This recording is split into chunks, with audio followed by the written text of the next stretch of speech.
Chapter 481, Breaking Through the Fifth Level. Awakening and Advancing Extraordinary Characteristics. Gusui tried various methods, but could not break the cocoon formed by the power of time. She sat weakly on the ground, holding her knees with her hands, her eyes dull. The legendary weapon Frost Staff was thrown to the ground by her like garbage. Li Wei came over, took out the Ice Soul and handed it to her, saying, "Don't think too much. Take advantage of this good opportunity.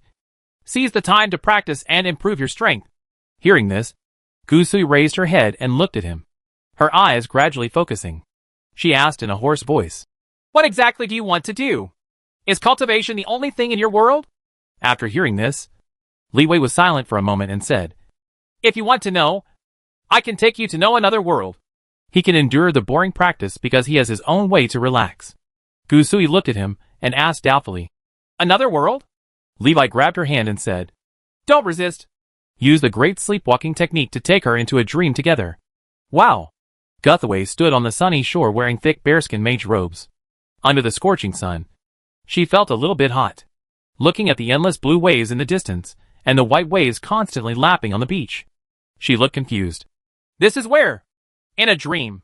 Levi came over wearing beach shorts and answered Guthaway's question. He handed a glass of lemon coke with ice to Guthaway and said, "Are you going to change into cool clothes?" Gusui subconsciously took the strange black fizzy drink handed over by Levi.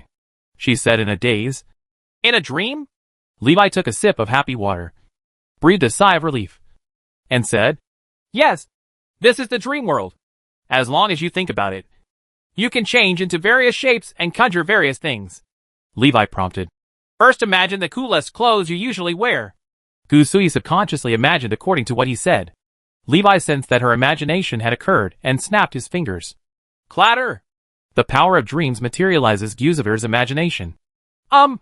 Sorry. I didn't know that's what you were thinking." Levi looked at Gusui, who was left in only her underwear, showing embarrassment.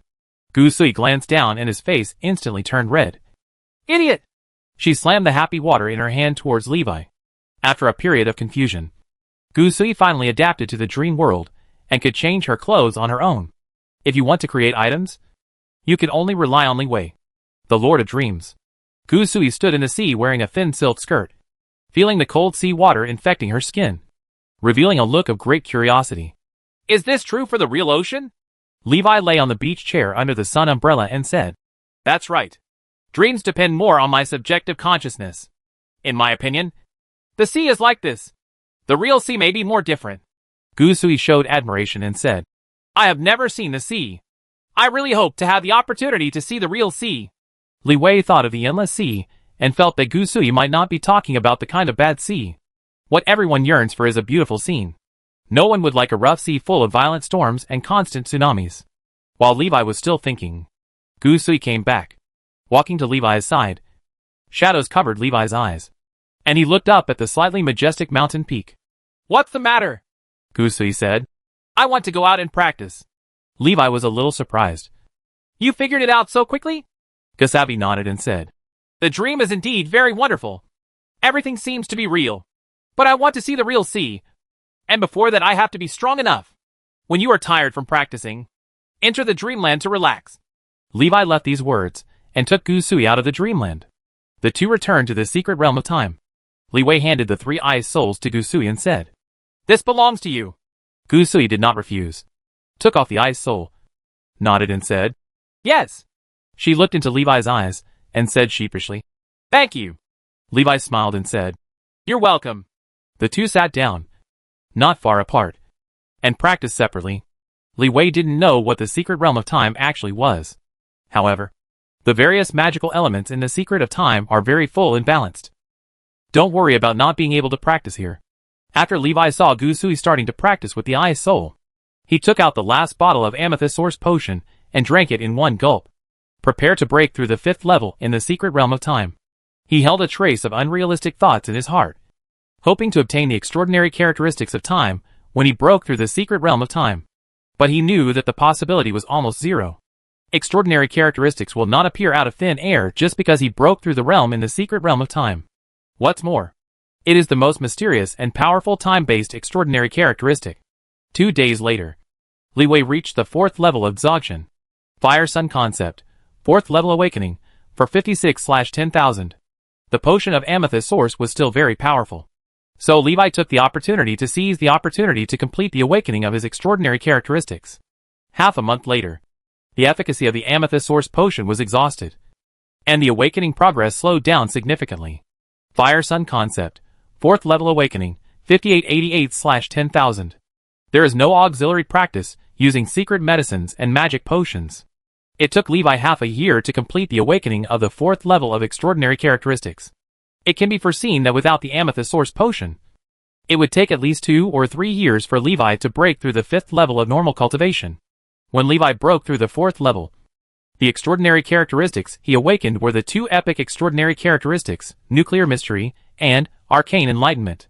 When breaking through the 5th level, 2 extraordinary characteristics are further awakened and enhanced. Core Mystery awakens and strengthens into the epic extraordinary characteristic, Elemental Fission. Arcane Enlightenment, awakening and strengthening into epic extraordinary characteristics, Arcane Code. Elemental Fission further enhances Levi's explosive ability. Originally, Core Mysteries could only be used against pure elemental spells such as fire elements. The Elemental Fission extraordinary property can amplify any spell. The Meteor Fireball spell, which was previously unable to gain the amplification of Nuclear Mysteries, can gain the amplification of Elemental Fission. The power has been greatly improved. Become a super nuclear bomb. The original function of Arcane Enlightenment was to greatly improve Levi's ability to learn spells and control mana, as well as to increase his mental power. After strengthening it into the Arcane Codex, Levi can directly copy the spells he sees into the Arcane Codex, and use them directly without having to learn, understand, or cast spells. Skip the learning phase directly, and copy any castable spell unconditionally. Restricted by Levi's own level, the Arcane Code can currently only copy spells of level 5 and below. When Levi breaks through to the 6th level, he will be able to copy all 6th level spells. Although Elemental Fission and Arcane Code are both epic transcendent characteristics, they are obviously much stronger than Core Mysteries and Arcane Enlightenment. It is an advanced version of 2 extraordinary characteristics. Chapter 482 8 years later. After Levi broke through the 5th level and awakened to advance to new extraordinary characteristics, I couldn't help but go to the dream world to experiment with my power. Under Li Wei's guidance, Gusui has initially learned the skill of entering dreams. She is still a long way from becoming a sleepwalker, but he has been able to freely enter Li Wei's dream world without Li Wei's help. If she enters her own dream world, she cannot maintain self-awareness and wakefulness because she is not a sleepwalker. Therefore, Gusui spent most of his time in Li Wei's dream world, using the scenes created by Li Wei to vent the boredom and depression of cultivation. Over the past 6 months, the two often met in dreams, and their relationship became much closer. Gusui looked surprised when he saw Levi. "Did you break through?" Half a year ago, she knew that Levi was on the verge of a breakthrough. Now that she saw that Li Wei had not cultivated and entered the dream world, she subconsciously thought that Li Wei had made a breakthrough. Levi nodded with a smile and said, "Well, I finally broke through to the 5th level." Gusui looked at him, smiled and said, "Then I have to practice hard. But I must not let you catch up. I hope I can break through the 6th level before leaving the secret realm of time. Come on!" Levi encouraged him and flew towards the sea in the distance, ready to show off his skills. Gusui looked at Levi flying away and did not follow him. Stay on the coast and enjoy the rare, refreshing, and comfortable sea breeze. Occasionally, she would experience other scenes created by Levi, but she still liked the sea the most. Suddenly, the sea turned red. Gusui subconsciously looked up and saw that the ocean reflected the sky and was dyed red. A huge meteor flew across the sky and fell into the boundless ocean. Gusui muttered, "What the hell is Levi doing?" The next second, she was frightened by the sight in front of her. She saw an extremely intense flash of light appearing on the horizon, blinding her. It took a long time to recover. And then I felt an extremely violent wave of air blowing across the beach, sweeping away everything on the beach. The trees on the edge of the beach were blown aside. "What happened?" Gusui was confused. His vision gradually returned, and the sight in front of him made Gusui freeze in place. After reacting, she screamed in horror and turned around and ran away. "Ahoy!" I saw an ever-increasing sky-blocking tsunami surging toward the beach. The height of the tsunami has exceeded 100 meters and continues to rise. It is unimaginable what kind of power can set off such a terrifying tsunami. Levi looked at the black seabed exposed below. In the center of the seabed was red lava made from melted rocks. He didn't realize that the tsunami created by the explosion was chasing Guth away. Levi was extremely amazed. This power, if dropped on an island country, should be able to completely blow it up and sink it. Under the action of elemental fission, the diameter of the crater created by the most powerful meteorite fireball explosion has exceeded 100 kilometers. I don't know how many trillions of billions of tons of seawater have evaporated, directly turning a sea surface into land. Seawater slowly flows back over the edge to fill the explosion crater. Levi! Levi felt like someone was touching his body outside. He looked strange, and there was only one person who could touch his body now. Levi exited the dream world and found Gusui staring at him angrily, with blazing anger in his eyes. Gusui asked angrily and loudly, "Do you know what you are doing? Do you know what it feels like to be killed by a tsunami?" Levi looked confused. I don't understand what she means at all. After a long time of communicating with Gusui, who had calmed down, Levi realized what she meant. He repeatedly promised that this would never happen again. Gusui let him go. After that, Yusuf couldn't help but curiously asked him what he was doing. Levi just found a reason to fool him. "Oh, I just want to see how much my strength has improved after the advancement," Gusui muttered. "Isn't this too unreliable? Isn't it true that you can do whatever you want in the dream? How can you see how much your strength has improved?" There was still a word she hadn't said. Besides, the power like that just now is not like what a mage who has just broken through the 5th level can produce. Even it is comparable to a forbidden curse. Soon, the days in the secret of time return to peace. Levi and Gusui are both practicing hard and occasionally enter the dream world to relax their minds. In the blink of an eye, 8 years have passed since Levi and Gusui entered the secret realm of time.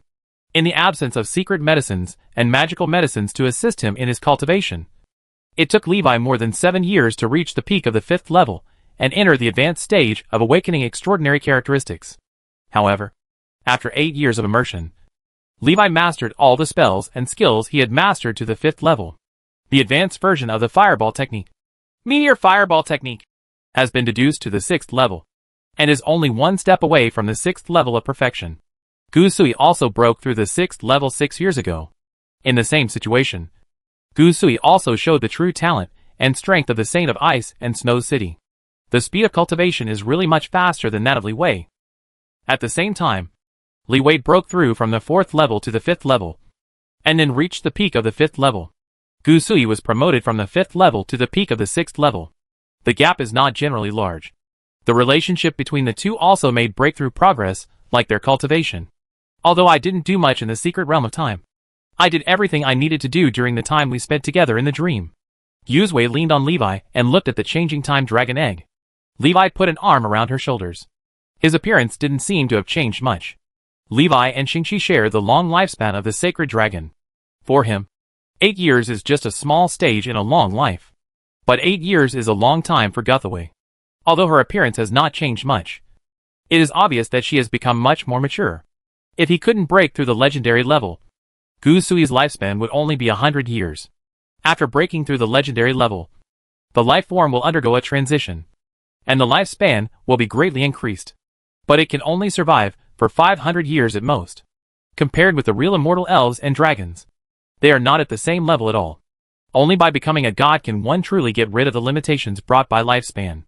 Levi looked at the time dragon egg wrapped around Shingi and said, "This is the first time in so many years that there has been a change. Shingi may be waking up. Yes, we can finally leave here," Gusui said with emotion. After sighing, she couldn't help but look worried. "We have been here for 8 years, and I don't know how much time has passed outside. What if the Ice Emperor has awakened?" Levi patted her shoulder and said with a smile, "Don't worry. There's still me." Chapter 483 Shingi Awakens the Legendary Dragon. Levi and Gusui had been paying attention to Shingi's status when the time dragon egg changed. Finding that Shingi would not wake up for a while, he paid attention while practicing. After waiting for several days, it was finally time for Shingi to wake up. Click, click, click. While Li Xiao was practicing, he heard a shattering sound coming from outside. He quickly ended his training and opened his eyes to see the power of time surrounding Shingi gradually disappearing. After a while, Gusui also came over. The two of them stared at the disappearing power of time and saw that Shingi, who had kept the same movement for 8 years, finally started to move. Shingi's dragon claw moved slightly, as if triggering the power button, and then his whole body began to move. Li Wei looked at Shingi and suddenly said, "Am I having an illusion? Why do I feel that Shingi's body is getting bigger?" Gu Sui shook his head and said, "It's not an illusion. She is really getting bigger." Nothing has changed at Saint His for the past 8 years. But the moment he broke out of his SHL, Shingi's body shape began to undergo drastic and obvious changes, growing rapidly. Originally, Shingi's body length was less than 3 meters. In the blink of an eye, it grew into a behemoth more than 30 meters long in front of Li Wei. The entire secret realm of time was filled with Shingi's body. Shingi slowly opened his eyes and moved his body uncomfortably.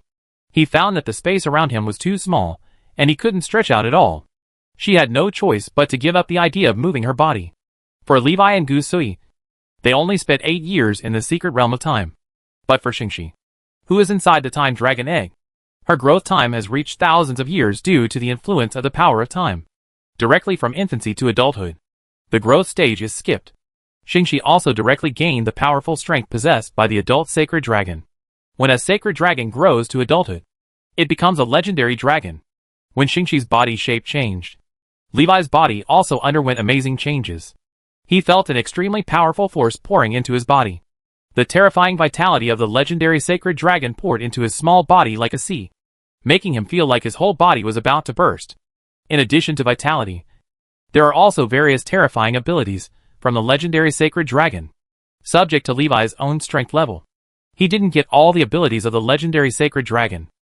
However, several extraordinary characteristics related to the sacred dragon that were obtained previously have undergone earth-shaking changes. Sacred dragon's life-sharing, legendary, lifespan plus 30,000 years. In the juvenile stage, the lifespan of the sacred dragon increases with growth, reaches its peak in the full stage, and gradually declines in old age. Body of the holy dragon, legendary, immune to curses, poisons, petrification, paralysis, burning, dizziness and other negative conditions below legendary level. Dragon power, legendary, obtain the strength and physique of the legendary sacred dragon. In the infancy stage, the strength of the contracted dragons increases, and they are unable to exert their full strength due to their own level. Holy power, legendary, all attacks are accompanied by legendary holy power, ignoring all defenses. All 4 epic level extraordinary characteristics have been upgraded to legendary level extraordinary characteristics. Because the power of the dragon is limited by its own level, it cannot exert the power of a true legendary sacred dragon. When Levi's own level increases, his physique and strength will gradually approach the legendary dragon. Gu Sui, who was standing next to Levi, felt the powerful aura emanating from him and couldn't help but feel frightened. It's not that he's afraid that Levi will hurt himself. It's just that life has a reverence for higher level beings at an instinctive level. If I had to describe it, Levi had begun to involuntarily exude dragon power that could intimidate other life forms. "Call!" Shingi lowered his head and stretched out in front of Levi. "Levi, it's so small here. I feel very uncomfortable." "Ah, why have you become so small?" Shingi blinked his golden dragon eyes, which were bigger than Levi's head, and made a confused sound. Her voice also changed from the sound of a milk baby to the clear ringtone of a girl. Levi touched her nose. His head was too big to touch Shingi's head. He smiled and said, "It's too small here, so go out." After Shingi absorbed the power of time, Levi could clearly feel that there seemed to be some changes in the secret realm of time. It's time to leave the secret realm of time. After hearing this, Shingi no longer bothered about why Levi became smaller.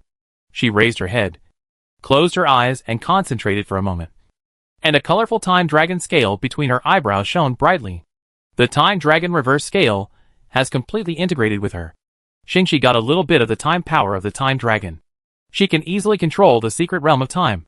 Shingi could feel that the power of time left by the time dragon in the secret realm of time was swallowed up by her. This secret realm of time is gradually dissipating. The flow of time is also gradually approaching the real world. Colorful light bloomed and enveloped Shingi's huge body and the figures of Levi and Gu Sui. The light disappeared, and the 3 disappeared into the secret realm of time. This secret realm of time that has left many legends on the snowfield will soon disappear forever. Suddenly, a shadow passed through the flow of time, and the secret realm of time that was about to dissipate seemed to go back in time, returning to what it was like when Levi and Shingi first entered. Fortunately, this does not mean that Levi should leave the secret realm of time. A colorful light suddenly appeared at the bottom of the dark and extremely cold abyss. Immediately afterwards, a huge figure appeared in the extremely cold abyss. Achio!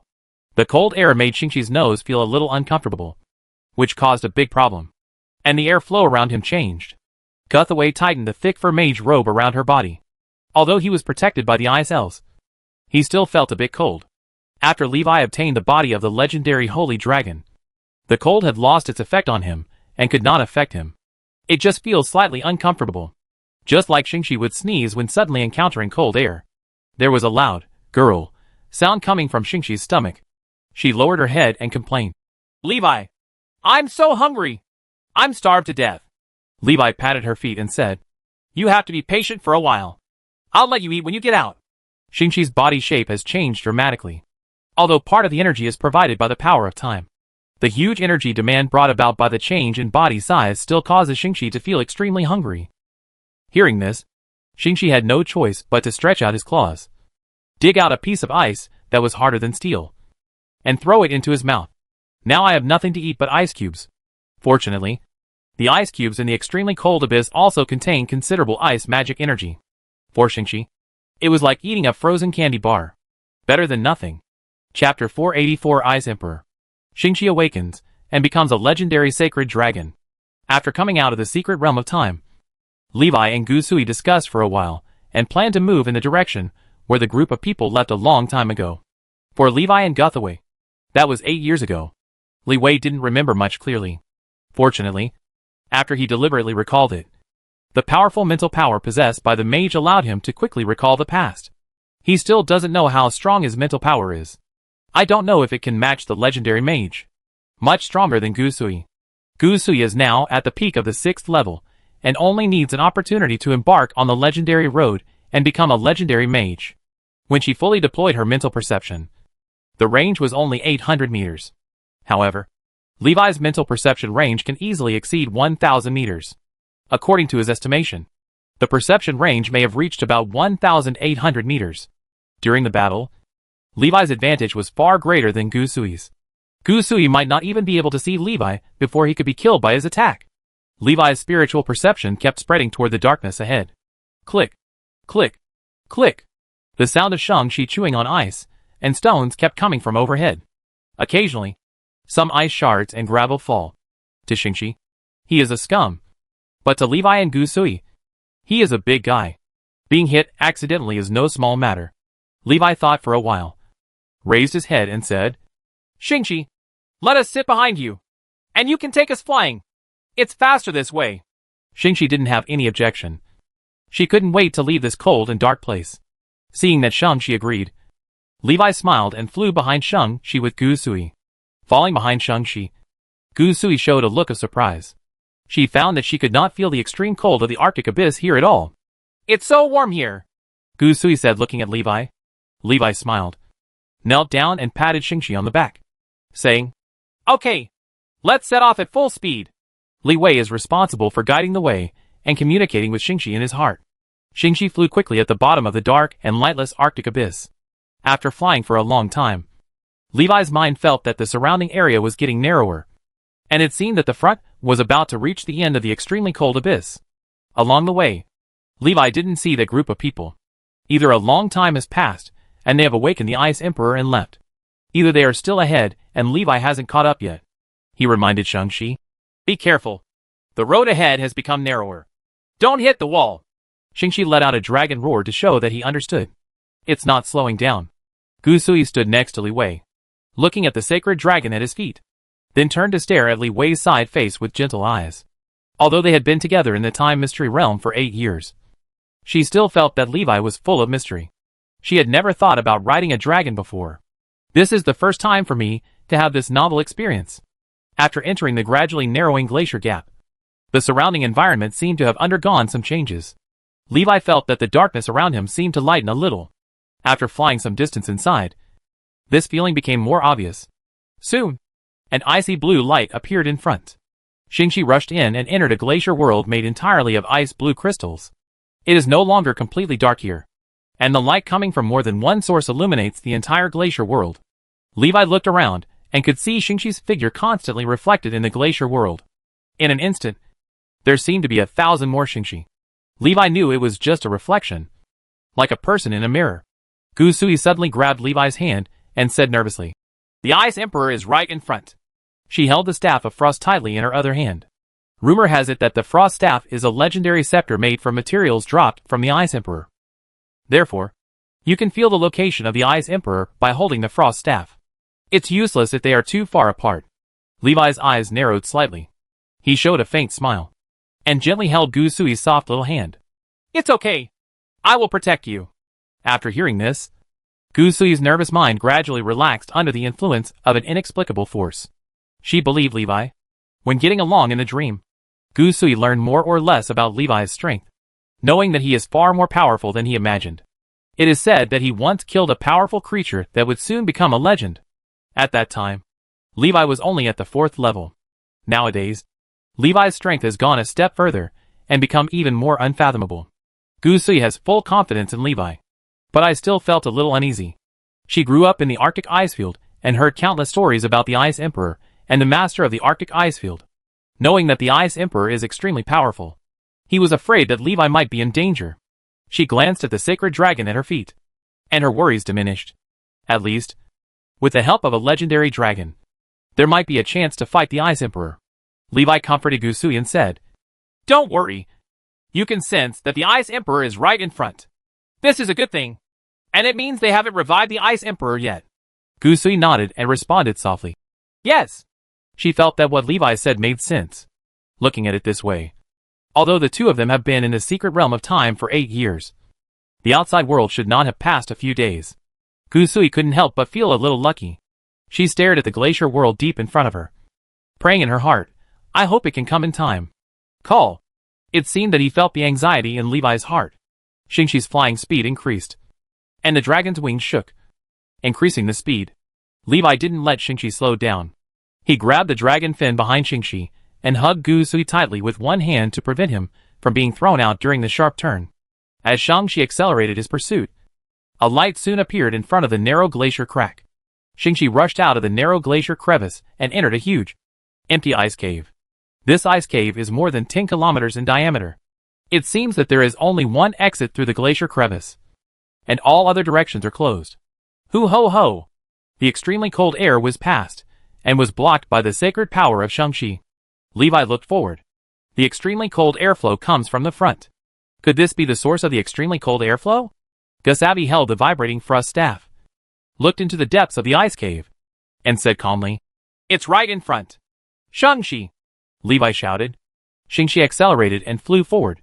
After a while, Levi and Gusui saw the legendary powerful Ice Emperor, who had ruled the far north ice field for hundreds of thousands of years. When they saw the Ice Emperor, Levi and Gusui were so shocked that they stood dumbly behind Shingi. Even Shingi let out a dragon roar that represented an exclamation. Several people on the ground who were preparing to wake up the Ice Emperor heard the roar of the dragon and subconsciously looked up. The moment they saw Shingi, everyone showed incredible shock. To them, this was no less than meeting the Ice Emperor for the first time. Chapter 485 Absolute Defense. "What's this? Dragon! Why is the dragon here?" The people on the ground who were preparing to awaken the Ice Emperor were all stunned by the sacred dragon in the sky. This was even more shocking than seeing the Ice Emperor.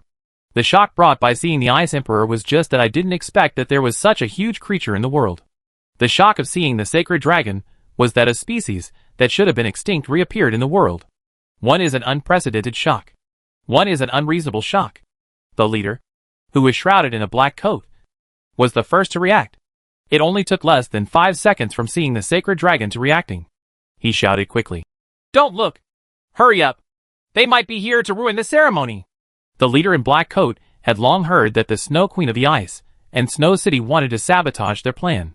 The Snow Queen has access to their top secret plans. Naturally, he also has a way to know what the Snow Queen wants to do. The two sides are old enemies. Under the loud urging of the leader in black coat, several people reacted quickly and quickly accelerated their movements. Li Wei stood behind Shingi, and few people could see his figure. He lowered his head and looked down, his eyes changing into golden vertical pupils. That is the eye of the dragon. With his strong eyesight, Levi could clearly see what several people were doing on the ground, even from thousands of meters away. See the ritual formation patterns they carved on the ground. Levi said to Gyuzov without looking back. They are still preparing the ceremony to awaken the Ice Emperor. We still have time to organize them. Guthaway said in surprise. Ah, that's great. Her eyes were focused. Although she couldn't see those people clearly, her mind was already focused on several enemies. Guthaway raised the thrust staff and said, In that case, let's just use a large-scale spell to destroy their ritual circle. Levi nodded and said, Then I'll leave it to you. There's almost no fire element here. If he wants to exert the same power of fire spells as those in the outside world, the consumption will be much greater. On the contrary, Gusui's ice spells can be further enhanced here. This is her home court. Guthaway cast a very powerful ice spell, for which she had to sing to assist in casting the spell. The ancient ice elemental spirit lingering in the world. Please listen to my call. After a long period of spell chanting, the thrust staff held by Gusui was filled with such huge power that even Levi felt frightened. The frozen world. This spell has reached the level of a small forbidden spell. When released in a normal environment, it can instantly freeze a city, turning the entire city's buildings, people, and objects into ice sculptures. In the extremely cold abyss, the power of the frozen world is further enhanced. Levi felt that this power was going to destroy the entire ice cave. The frozen world is not just as simple as freezing everything. After freezing the living creatures, it will also destroy the living creatures and completely kill the living creatures. Even the magic circle will be frozen by this power. In order to prevent the Ice Emperor from being awakened, Gusui used all her strength. This is already the highest level spell she can use. Above is the forbidden spell, which is not a taboo area that a 6th level mage can touch. Levi was also unable to cast the forbidden spell. He only used various means to increase the power of the spell to a level comparable to the forbidden spell. Absolute defense. Buzz. A golden light appeared in the ice cave and turned into a shield wall to block Gusui's frozen world spell. Even spells that reach the level of minor forbidden spells cannot break through the golden shield wall. Levi looked shocked when he saw the familiar golden light. Absolute defense? He couldn't believe it. This is Lena's extraordinary characteristic of absolute defense. The most powerful knight's extraordinary characteristics. It is said to be able to withstand the attack of forbidden spells. Rena? Levi looked at the man who used absolute defense in shock. Levi breathed a sigh of relief after seeing his appearance clearly. The other person was a bearded middle-aged man. Not Lena. Fortunately, it wasn't Lena. No. It should be said that it couldn't have been Rena in the first place. How strong is Lena? There's no way she's here. Levi stared down at the bearded middle-aged man who had the same extraordinary characteristics as Rena. I thought about it in my heart. It seems that the opponent's strength has not yet reached the legendary level. But it should not be far away. It could be a peak 6th level knight. Or it could be a sub-legendary knight. The sub-legendary level refers to professionals who have already embarked on the road to legend, but have become legendary before completing the journey. This kind of person is basically legendary. Just a matter of time. However, there is no shortage of sub-legendary professionals in the world who have not been able to complete the legendary road and become legendary powerhouses until their death. It is not a legend, and its lifespan is limited. No more than 100 years at most. If you cannot become a legend before your lifespan is exhausted, you can only lie in a coffin with lifelong regrets. Therefore, the general forces with sub-legendary powerhouses are not willing to let them go out to perform tasks. It will only make them think of ways to seize the time to complete the legendary road and break through the legend. A legendary powerhouse, who has been settling for decades in exchange for 400 to 500 years, is in charge. It is an extremely cost-effective deal for any force. Unless it is a super top force, like the Light God religion.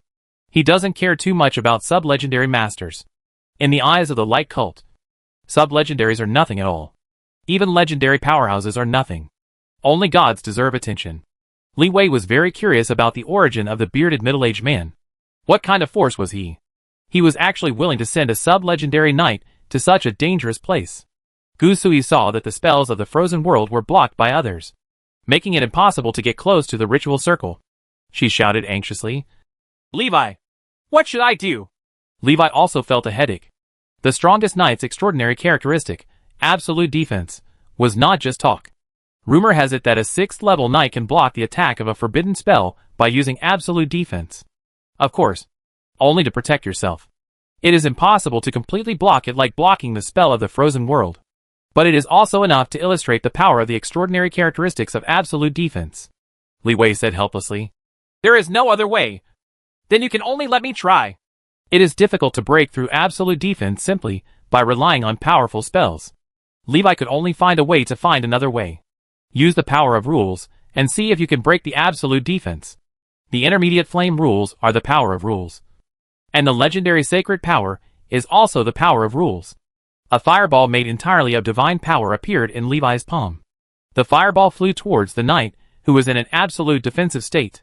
The legendary divine power can theoretically ignore all defenses below the legendary level. I just don't know if it's useful for absolute defense. Chapter 486 Awakening. Levi and Gusui stood behind the sacred dragon and attacked several people on the ground from a high position.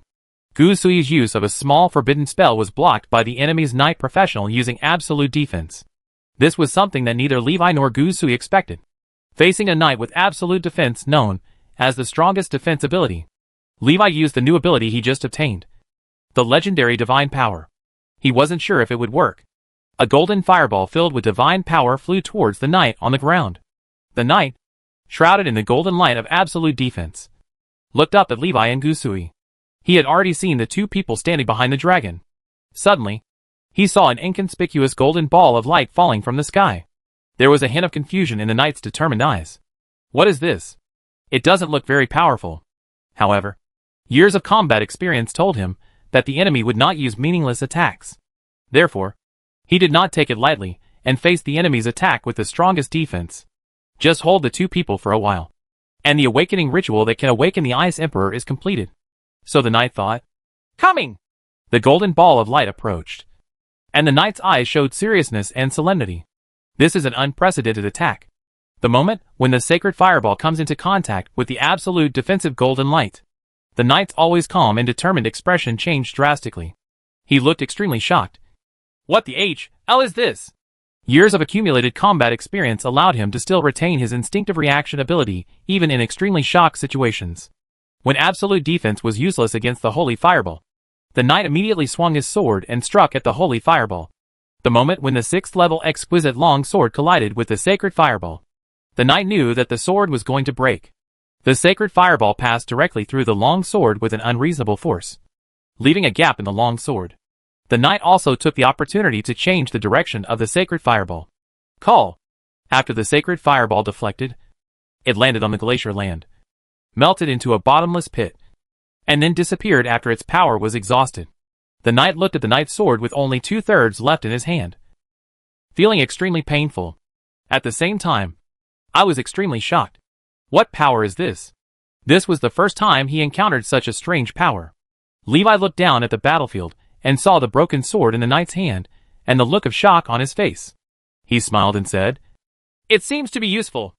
After all, this is a legendary extraordinary characteristic. If it were a legendary level absolute defense, it might be able to block it. However, for knights who have not yet reached the legendary level, holy power is the absolute nemesis. Shingi had just grown up, and his stomach was growling with hunger, and he had no strength to take action. Levi could only use his sacred power to attack the enemy. Using the legendary divine power also places a huge burden on Levi. He also can't always use legendary power. Li Wei stared at the completed awakening ritual circle below, thinking to himself, the fight must be quick. Hoo ho ho! Levi shot 5 sacred fireballs in one breath. Sacred fireballs flew from all directions towards several people on the ground. Levi's purpose is to destroy the awakening ritual circle. The knight also realized Levi's purpose and immediately shouted to tell others. Quickly use something to stop those light balls. He wants to destroy the awakening ceremony. No, we can't get away. You have to think of a way. Hateful. The knight cursed secretly and put away the golden light of absolute defense. Absolute defense is useless against Levi's sacred fireball, so it's better to save some energy and put it away. As soon as he thought this, a large number of extremely sharp ice cones fell from the sky. Each ice pick is 4 to 5 meters long. They cannot be called ice picks, but icicles. Seeing this, the knight had no choice but to deploy the golden light of absolute defense again to block Yuzavir's ice spell attack. While he was fending off Kuthavi's attack, he was trying to stop Levi's sacred fireball. Damn! It's too late! Bang! A sacred fireball fell on the ground and hit an awakening ritual circle. It instantly burst into flames and submerged part of the awakening ritual circle. When the flames extinguished, the ritual circle had disappeared. Li Wei saw this and smiled. Did it succeed? His smile stopped, and he looked solemn. The awakening ritual circle was destroyed. But those people did not stop what they were doing. The awakening ritual also seemed uninterrupted. Li Wei quickly realized that the so-called awakening ritual array was simply a deception. The key prop they used to awaken the Ice Emperor was not the awakening ritual circle at all. Levi realized this and quickly told Gusui. Quick! Attack them all! The awakening ritual circle is just a cover. Hearing this, Gusui waved the frost staff in his hand, and 7 or 8 ice dragons appeared in midair, flying towards several people on the ground. Bring everyone within range. Even if the knight wanted to use absolute defense to resist, he would not be able to block so many attacks at the same time. Levi heard a roar from the knight on the ground, and his eyes couldn't help but look towards him. War roar! The knight roared and used a large-scale group taunting skill. All the ice dragons that were originally flying towards others turned and flew towards him. Boom! After a fierce ice explosion, the knight stood intact. Those attacks couldn't break through his absolute defense. For him, the only threat was Levi's sacred fireball. Levi also understood this, and he said to Guzavir, Leave that knight to me, and you go attack others. Shang-Chi, protect Gusui. Ouch! Shang-Chi roared in response to Levi. Levi jumped directly from behind Shang-Chi and dived towards the knight on the ground. The knight showed a hint of surprise when he saw him charging towards him. Isn't the other party a mage? Why would you choose melee combat? The reason is simple. The distance is too far, and it is difficult for Levi to control the sacred fireball composed entirely of sacred power. Holy power is a powerful force that only the legendary level can master. It's already amazing that Levi can use it. If you want to swing like an arm, you need to further improve your strength. After getting closer, Levi can better control the sacred power. Hoo ho ho! Facing Levi, the Cavaliers, who could only defend, and even defense was useless, failed to change their fate under Li Wei's attack. He was quickly defeated and died. Bang! A powerful knight fell to the ground, whose name Livy did not yet know. Gusui shouted anxiously in the air. Levi! Come up quickly! The Ice Emperor has awakened! Levi looked surprised. How long had it passed? Why did the Ice Emperor wake up? He looked down and couldn't see the Ice Emperor, even on Shang-Chi's back. Only the tip of the Ice Emperor's iceberg could be seen from the air. This is a creature even bigger than the mountain giant Morphus. Chapter 487 The Sleeping Ancient Emperor. Boom! Gusui's voice reached Levi's ears. After a while, Levi felt the ground beneath his feet shaking violently, as if there was an earthquake. He quickly flew up, looking not far away. The few people who had just awakened the Ice Emperor also looked panicked, running around to avoid the glacial land that had cracked due to the earthquake. Levi quickly returned behind Shang-Chi. He looked down and saw a huge thing gradually rising from the glacier. The entire glacier world is on the verge of collapse under its movements.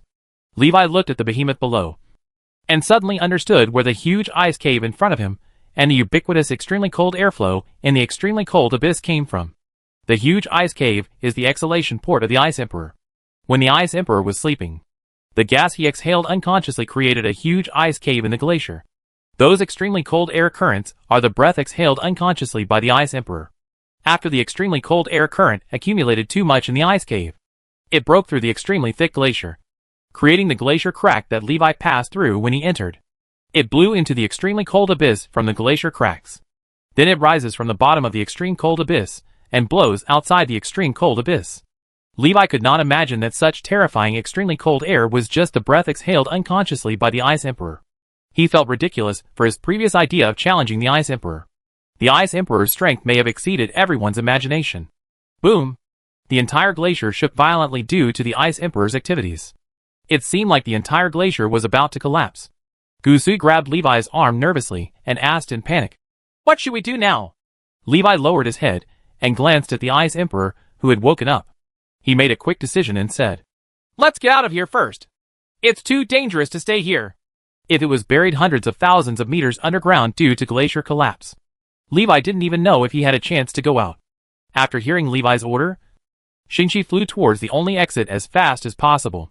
Levi looked back at the people who had awakened the Ice Emperor. Someone wailed and fell into the crevices of the cracked glacier. Even 6th level professionals, even legendary level professionals, are struggling like ants in the face of a super disaster of this scale. Gusui also saw it, and she said sadly, "The power of the Ice Emperor is simply beyond the control of humans." Levi disagreed and did not respond to Gusui's words. In his opinion, humans really cannot control the power of the Ice Emperor. But with just a little guidance, you can use the destructive and terrifying power of the Ice Emperor in the way you want. A lot of surprises can happen during this process. But for some people, the means to achieve their goals are uncompromising. Call. Shingi carried Levi and Gusui out of the glacier crevice and rushed into the endless black abyss of extreme cold. Without stopping outside, Shingi raised his head and flew all the way out of the extremely cold abyss. The huge glacier behind changed like a living thing. The hundreds of meters thick glacier broke off and moved outward, as if it was squeezed out by a huge force. The huge glacier where the Ice Emperor is buried is undergoing unprecedented changes. Levi looked at the disappearing glacier behind. He murmured, "Are those glaciers the oceans that were frozen during the polar night era?" Guthaway has recovered from his previous pessimism. When seeing things that are far beyond one's ability, it is easy to become pessimistic and world-weary. Guthaway was previously influenced by the Ice Emperor for this reason. After leaving that area, her mood gradually stabilized. Hearing Li Wei's muttering, she was stunned for a moment and said, "Maybe it is possible. According to historical records, there was a huge ocean surrounding the extreme cold abyss in the Extreme Days era." Guthaway thought of the Ice Emperor's appearance, but that form looked very much like a huge creature that could only exist in the sea. Could it be said that the Ice Emperor lived in the sea before? Guthaway asked. Levi nodded and said, "It's possible. Only the ocean can breed extremely large creatures." Even if there was an ocean in the Arctic ice field, it is incredible that the Ice Emperor would live in such a place. No matter how you look at it, the vaster endless sea is more suitable for a super monster of the size of the Ice Emperor. Why does the Ice Emperor appear here? This is a question whose answer is difficult to know. If you can communicate with the Ice Emperor, you might have a chance to get the answer. Levi thinks this possibility is very small. Compared with the Ice Emperor, the human body size is similar to that of humans looking at ants. Even smaller than ants. Just like invisible floating objects. Which human being would answer floating questions? Levi couldn't help but sigh. There are still things in this world that are too unimaginable. In terms of sheer size, not even gods can compare with the Ice Emperor. Size is only part of your strength. The gods should still be stronger than the Ice Emperor. Call! After a period of darkness, a subtle light finally appeared above the head. After a while, there was a roar of strong wind, and Shingi flew out of the extremely cold abyss with Levi and Gusui. Gusui could hardly open her eyes under the dazzling sunlight. She felt the sun was extremely hot. Gusavi put on his hat cover and held the frost staff in his hand. Feeling the coldness, the body temperature feels quite cool, but that doesn't change the fact that the sun outside is extremely hot and dazzling. Levi enjoys the sunlight shining down from the extreme cold sky above the abyss. Without taking the initiative to practice, he could feel the power of the blazing sun gradually seeping into his body. The blazing sun of the spiritual sea has also been consumed in the extremely cold abyss during this period. After being illuminated by the sun, the spiritual sun actively absorbs the power of the blazing sun to restore its strength. Shingi looked around and flew towards the shore of the extremely cold abyss. Now! They are located above the extremely cold abyss, still quite far away from the shore. Levi looked around and found that changes hundreds of thousands of meters below were not transmitted to the ground. Even if the Ice Emperor wakes up, it may take some time before he can leave the underground glacier world. Shingi's stomach growled again. Levi, I'm starving. Levi looked into the distance and said, I'm going to find you something to eat. Not having enough to eat, Shingi felt like he couldn't even breathe out, let alone breathing. I can't even spit out saliva. Ambergris is also a supreme treasure for ordinary creatures. The Ice Emperor has awakened. This is a foregone conclusion that cannot be changed. Levi and Gusui could only return to the Ice and Snow City first. Tell the Ice and Snow Queen the results, and see what they should do next. By the way, we will also solve Shingi's eating problem. Chapter 488 Food 8 years ago. Levi and Gusui stayed halfway up a mountain peak. The two originally planned to return directly to the Ice and Snow City. But when Shingi was halfway through the flight, she really couldn't bear the hunger anymore. So she had to find a place where she could eat. But where can I find prey on the far north ice sheet that can satisfy Shingi? If Shingi could be allowed to pounce on the Ice Emperor and gnaw on him, then she could eat as much as she wanted, even until she died. Unfortunately, this is just a delusion. Shingi relied on his own instinct to find a snow-capped mountain rich in metal ore. Then, She left Levi and Gusui halfway up the mountain. A dragon crawled into the snow-capped mountains and ate all kinds of metal ores desperately. Compared with food such as Warcraft, special metal ores rich in magical energy are more beneficial to the dragon. But don't expect too much about the taste. Quack quack! The sound of Shang chewing metal ore kept coming from the cave entrance halfway up the snow-capped mountain. It sounded as deafening as a stone crusher crushing boulders. Levi looked at Gusev, who retracted the index finger that had just written the magic words. Turning around to see Levi, she said, "I have informed the queen through the magic scroll." Levi nodded and said, "That's good. I'm afraid it will delay the business." Shingi was somewhat dissatisfied and made a voice of resistance in his mind. "Isn't it important for me to eat? I'm almost starving to death." After hearing Shingi's complaint, Levi remembered that he hadn't eaten serious food in a long time. During the 8 years trapped in the secret realm of time, there was still plenty to eat in the previous period. As time went by, after the food was gone, Levi and Gusui could only rely on the dream world to satisfy their cravings. "I can survive without eating and rely on magical energy.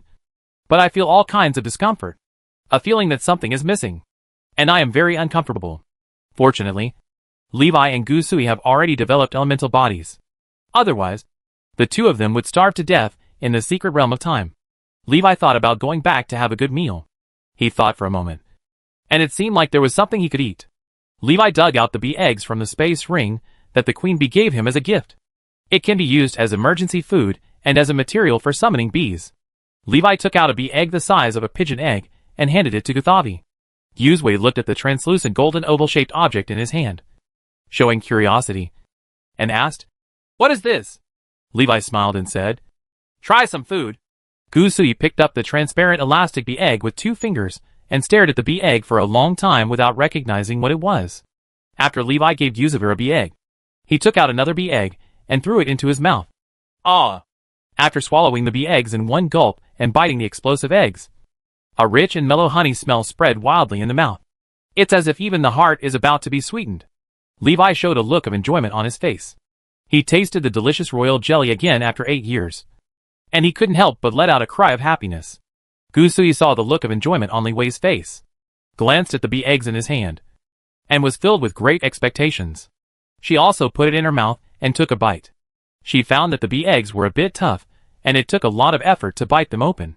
The moment she bit it, the pure and rich aroma of royal jelly burst into her mouth, making her intoxicated and unable to recover for a long time. After enjoying the deliciousness of bee eggs for a long time, Gusui couldn't help but ask Levi, "What on earth is this?" "It's really delicious," Levi said. "Collect the eggs of bees." "Bee eggs?" Upon hearing this, Gusui's expression changed slightly. She was silent for a moment, then said in a somewhat unspeakable voice, "You mean the kind of eggs that can hatch bees?" Levi nodded. "Yeah, that's right." "Vomit!" Gusui felt vaguely like vomiting. What did she eat just now? Insect eggs? Although the taste was very delicious, it was a bit hard for her to accept. Levi looked at her strangely. "What's wrong with you?" Gusui's face turned slightly pale, and he frowned and said, "It's nothing. Before you give me something to eat next time, tell me what it is." Only then did Levi realize that it was Gusui who cared that what he had just eaten was the eggs of a mining bee. He took out a few bee eggs and showed them to Guzaver.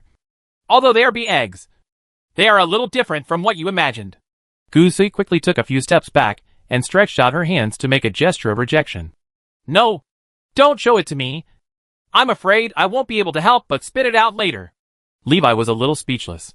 Why hadn't he noticed that she had such a big reaction to insect eggs before? Forget it. Seeing her disgusted look, Levi didn't bother to explain to her. After putting away the eggs, Levi looked up at the sky and found a flat place to sit down and wait for Shingi to finish his meal. Fire Sun Concept, 5th Level Awakening, 8720/10000. A line of writing appeared in front of his eyes. It is his current cultivation progress. In the absence of cultivation resources in the secret realm of time, it took Levi more than 7 years to cultivate to the level of 5th Level Awakening of extraordinary characteristics. Judging from the progress of cultivation in the secret realm of time, without the assistance of other secret medicines and magical medicines, it would take at least half a year to complete the awakening advancement. Levi was not very anxious. He turned to look at Gusui and asked, "Have you figured out how to take your legendary path?" Yuzaver shook his head and said, I'm not sure yet. I'll wait until I go back and ask Her Majesty the Queen. I didn't know much about the legendary road before. I only heard that if you want to become a legendary powerhouse, you must complete your own legendary road.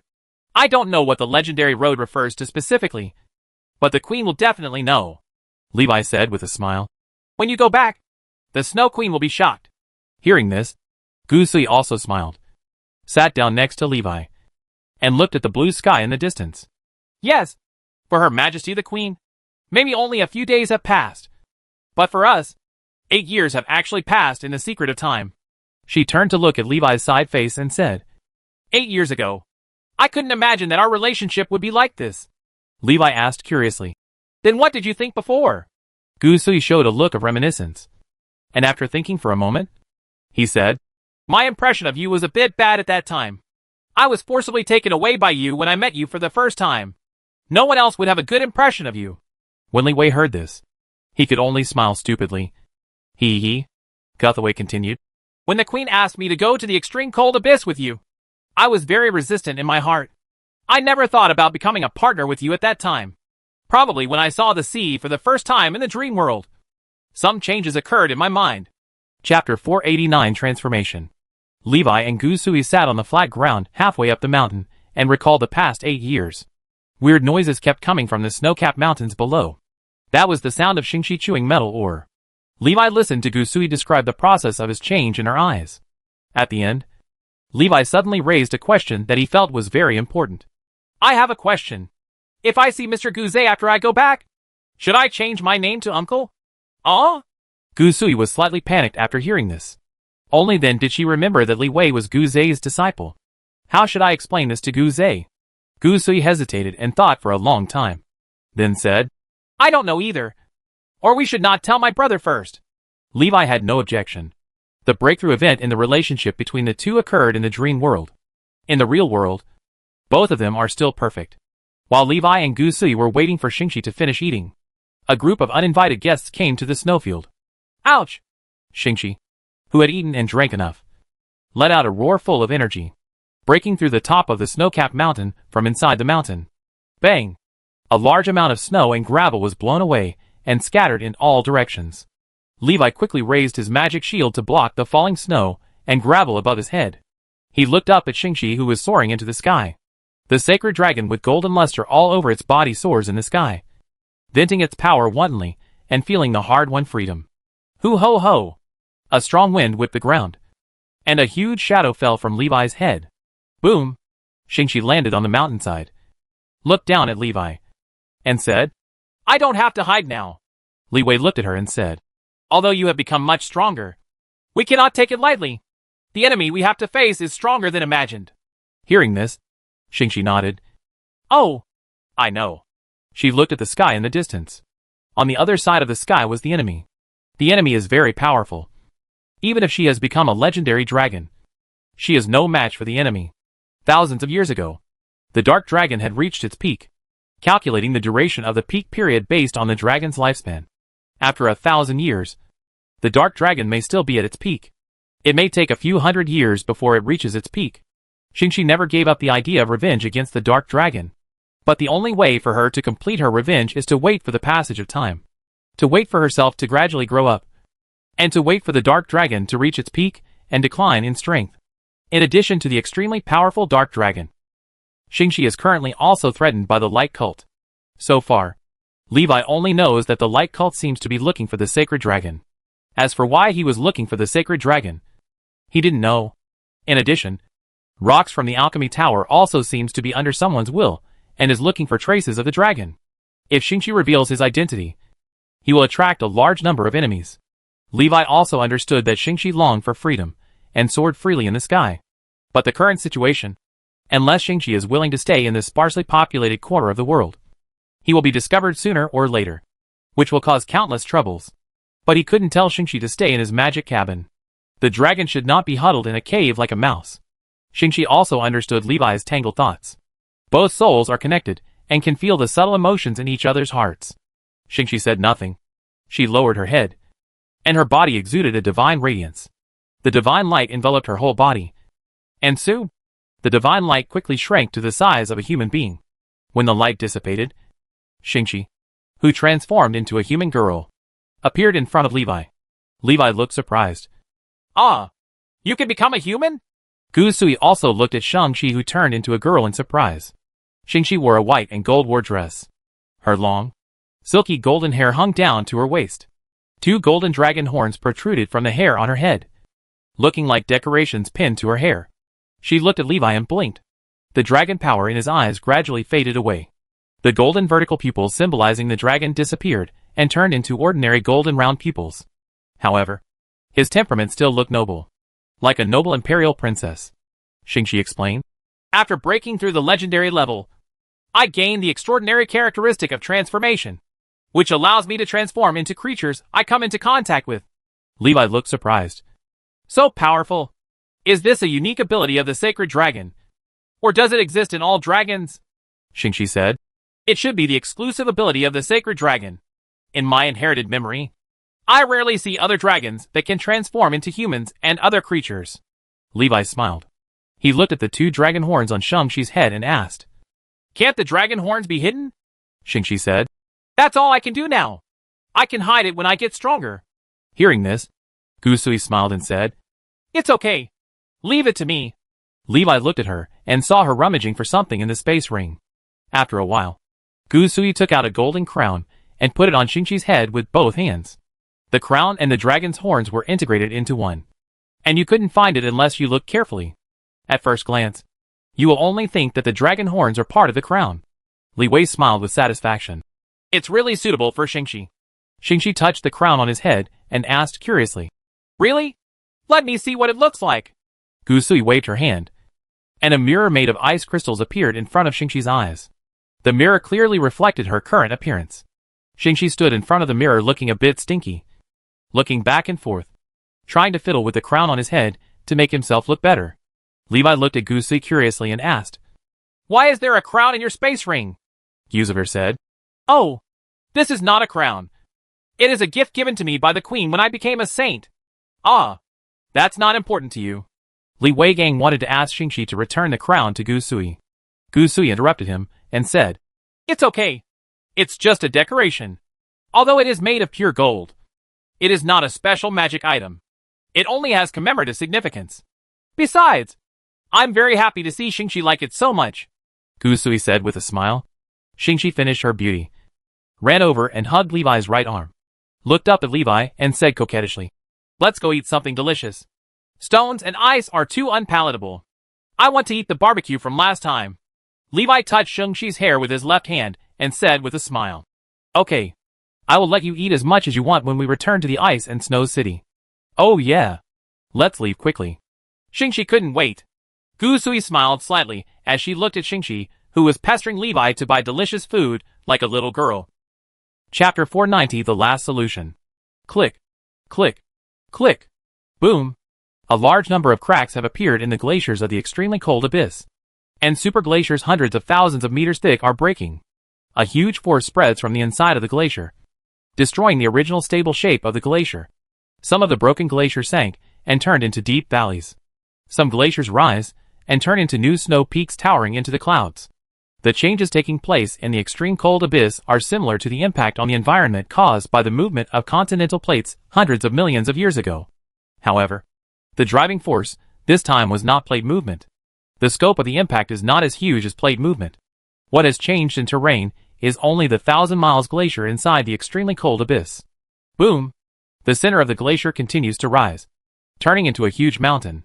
The mountains continue to rise, and eventually the glacier broke and collapsed. A huge thing rose up from inside the broken glacier. Its terrifying and huge size made all creatures in the world tremble. The Ice Emperor awakens from a glacier hundreds of thousands of meters deep. After passing through the glacier as thick as the earth, the Ice Emperor appeared in the sky. Wow! Crackling. Countless ice cubes, large and small, slipped from the Ice Emperor's body and fell to the ground. The largest piece of ice is no less than a small mountain. Several completely inconspicuous black figures stood on the Ice Emperor's broad, plane-like back. These people are the ones who awakened the Ice Emperor under the hundreds of thousands of meters of glacier and fought with Levi and Yusuf. The Ice Emperor roared as dull as thunder, and the sound was transmitted thousands of miles away. making it impossible to tell whether it was thunder or a roar. It turned its huge body and flew slowly in one direction. For the Ice Emperor's huge body, its movements are considered slow. But no matter how slow it is, its flying speed is much faster than that of flying birds. If you move one position, you are already 100 miles away. After the Ice Emperor escaped from the glacier in the extremely cold abyss, he left a huge, invisible pit on the glacier. This is another extremely cold abyss. On the way back to the Ice and Snow City, Yuzubai worried. The Ice Emperor has awakened. What should we do? Levi, you have also seen that the Ice Emperor is not something that humans can deal with. His size makes it difficult for even forbidden spells to pose a threat to him. Levi nodded. Well, indeed. Let's see what the Snow Queen can do. The Ice Emperor is too huge. The range of body length has exceeded the range that Levi can estimate. What can be seen in the ice cave with a diameter of 10 kilometers is only the tip of the Ice Emperor iceberg.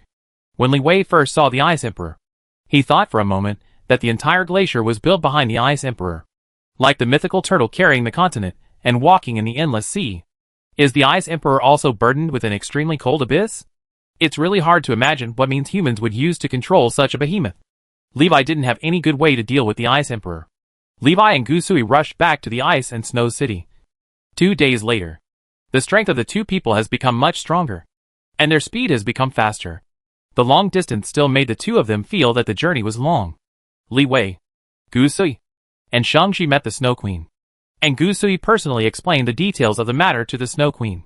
After hearing this, the Snow Queen also sighed. I don't blame you for this.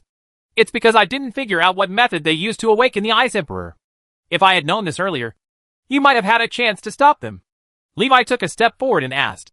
We have met the Ice Emperor. In my opinion, the Ice Emperor is probably not something Fred's city can resist.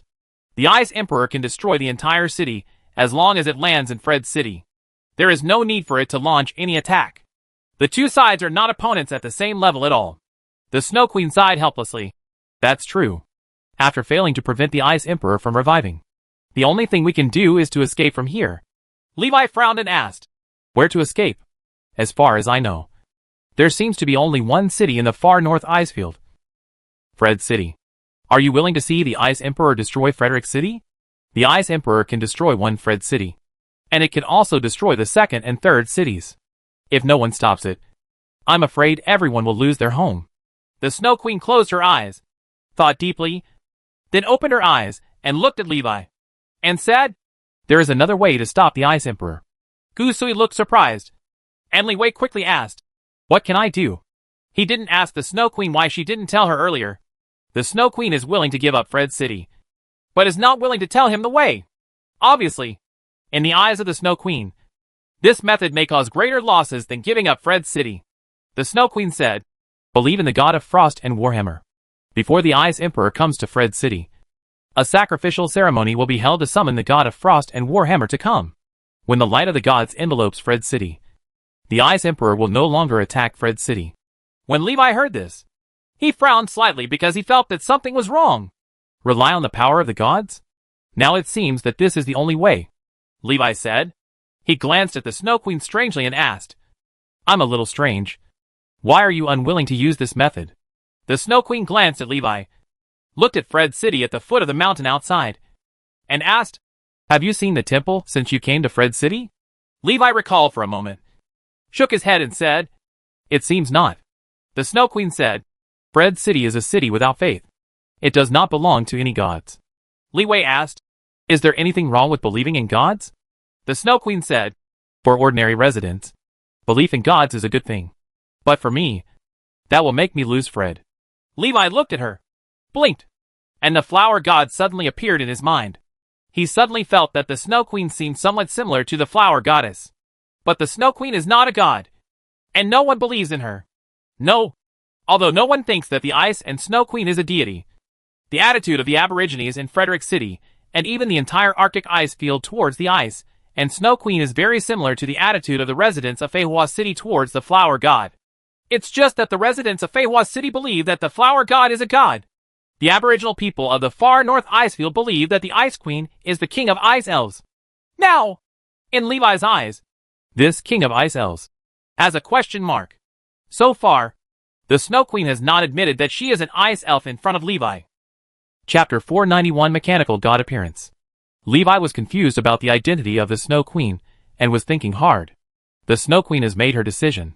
She ordered, "The Valkyries and the Ice and Snow Guards will start making full preparations to build the altar for worshipping the gods from today. They must complete the ceremony before the Ice Emperor arrives." "Yes! Yes!" Monus, the leader of the Valkyries, and Lina, the leader of the Ice Guards, accepted the order and exited the room.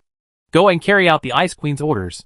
Levi looked at the Snow Queen in surprise, not expecting her to be so decisive. According to the Snow Queen, when the residents of Fred City begin to believe in gods, she will lose her rule over the city. For her, it would be easier to just throw away the city. There is absolutely no need to go to all the trouble of holding a sacrificial ceremony to dedicate the entire city of Fred to the gods. However, under Levi's persuasion, the Snow Queen also realized that escaping was not the solution to the problem. After all, she still couldn't bear to see Fred City, which she had built from scratch, destroyed. Nor do they want to see the people of Fred City displaced and losing their homes. Under the current situation, Levi had no choice but to ask the Snow Queen whether she was an ice elf. The Snow Queen looked at Levi and said, "I have a very important thing for you." "What's up?" "I hope you can help monitor the Ice Emperor's location," the Ice Queen said. After saying that, I saw that Li Wei didn't agree for a long time. She said, "I know this is dangerous, but it is very important to me and to Fred City." She glanced at Gusev and said, "Other than you, there is no one else suitable for this task. Gusev has more important things to do." Gusui looked surprised when she heard this, and was very curious about the more important things the Snow Queen said. Levi was silent for a moment, nodded and said, "Okay, I accept." The Snow Queen thanked her. "Thank you," she said. "Of course, I won't let you take risks in vain. Here are the treasures of heaven and earth that I collected in the far north ice field. They will be of great benefit to you." An ice jade-colored space ring appeared in the Ice Queen's hand. She handed the space ring to Levi, not worrying that Levi would run away with the thing. After Levi and Gusui returned, she could tell that the relationship between the two had changed. Levi would never abandon Gusui and run away alone. The Snow Queen left Guthavi alone and had important things to say to her alone. Levi and Shingi left Bingyu Palace, and he took Shingi to eat barbecue. In addition, he also invited Guzei to come with him. When Guz arrived, Levi and Shingi had already started eating, mainly Shingi. After Guz took a seat, he looked at the blonde girl sitting next to Levi, who was immersed in cooking, and showed curiosity. "Who is she?" Levi smiled and said, "My sister." Hearing this, Shang-Chi snorted without raising his head. Guzei felt very strange. He knew that Li Wei was an orphan. Where did he get his sister? The temperament of this girl also looks very extraordinary. Maybe she is the princess of that kingdom. Could it be that Li Wei kidnapped someone else's princess? Judging from her status, Xingxi is indeed a princess. But she is not a princess of the human empire, but a dragon princess. Guzei saw that the blonde girl did not seem to have been taken away by force, but was very close to Levi. He didn't say anything. Guzei asked, "How is my sister?" When Li Wei heard this, he felt a little embarrassed for no reason. Guzei is more than 10 years older than him, but Gusui is only about 3 years older than him. In terms of age, Levi and Guthaway are fine together. But the problem is that Guz is Li Wei's teacher, and Pao, the teacher's sister, always feels a bit. Levi put aside the unnecessary thoughts in his mind and said, "Very good. Not only did he come back safely, but he has become a 6th level mage." "Aw? How many days have you been away? And she has become a 6th level mage?" Guz was very surprised. Li Wei explained to Guzei what happened in the secret realm of time. Guz looked at Levi in surprise. "You mean, you and Wei Wei stayed in the secret realm of time for 8 years before coming out? But it has only been 12 days since you left Fred City." Levi thought for a moment, excluding the rush and the unknown period of time spent in the extremely cold abyss. In other words, 8 years have passed in the secret of time, and only 2 or 3 days have passed in the outside world. This is in line with the situation when they encountered the enemy. Those people didn't look like they had found the Ice Emperor's resting place very early. Otherwise, they wouldn't have waited until Levi and Gusui arrived before hurriedly setting up the awakening ritual circle. It's a pity that neither Levi nor Guzavir could see through the other party's true method of awakening the Ice Emperor. Let the other party deceive him with the awakening ritual array. The awakening ritual circle may be useful, but it is definitely not the key. Levi nodded and said, Well, that's the thing. The flow of time in the secret of time is completely different from the outside world. Gu sighed. Oh, it would be great if I went too. Levi knew that he was worried about his weakness. He took out an ice soul and handed it to Guze, saying, Teacher, this is for you. Huh? This is Bingpa. Guz looked shocked when he saw what was in Levi's hand. Ice soul is the ultimate treasure that Ice Mage covets. Levi had obtained 6 ice souls, and all 5 ice souls were used by Gusui. Leave one for Guz. For Guz's strength. 1 ice soul is enough for him to use for a long time. Guz was a little embarrassed to accept it and said, This is too precious. You should take it back. Li Wei directly put the ice soul into his hand and said, Teacher, why are you being polite to me? Do we too still need to be polite? Besides, I don't just get 1 ice soul, so you can just use it. Just now the Snow Queen gave me a lot of good things, so you don't have to worry about me. Seeing this, Guz could only accept it. He looked at Levi and said, With the help of Ice Soul, I should be able to break through to the 2nd level this year. It has been a year since Guze broke through the 1st level and became an official mage. Judging from his cultivation speed, his cultivation speed is actually not slow. It belongs to the normal speed of increasing the strength of the mage. It's not normal for a mage like Li Wei to skip several levels in a year. Li Wei just didn't tell Guze that he was about to break through the 6th level. Otherwise, Guz might be so shocked that he wouldn't be able to eat. I met and had dinner with Guz. Levi and Shingi left the ice and snow city of Fred, speeding away in the direction of the extremely cold abyss. Shingi transformed into a dragon and carried Li Wei flying through the wind. Li Wei sat behind her to see what good things the Snow Queen had given her. Chapter 492 Millennium Ice Mountain Snow Lotus 100 Years Ice Jade Bodhi Fruit. Guthaway was left alone by the Snow Queen to talk. Your Majesty Queen, do you have any important tasks for me? Guthaway asked. The Snow Queen did not mention the mission, but asked, Wait, how long have you been with me? Gusui was a little strange and answered honestly. I have been following Her Majesty Queen since she brought me from the snowfield back to the ice and snow city. I think it has been 22 years. It still took her a while to figure it out.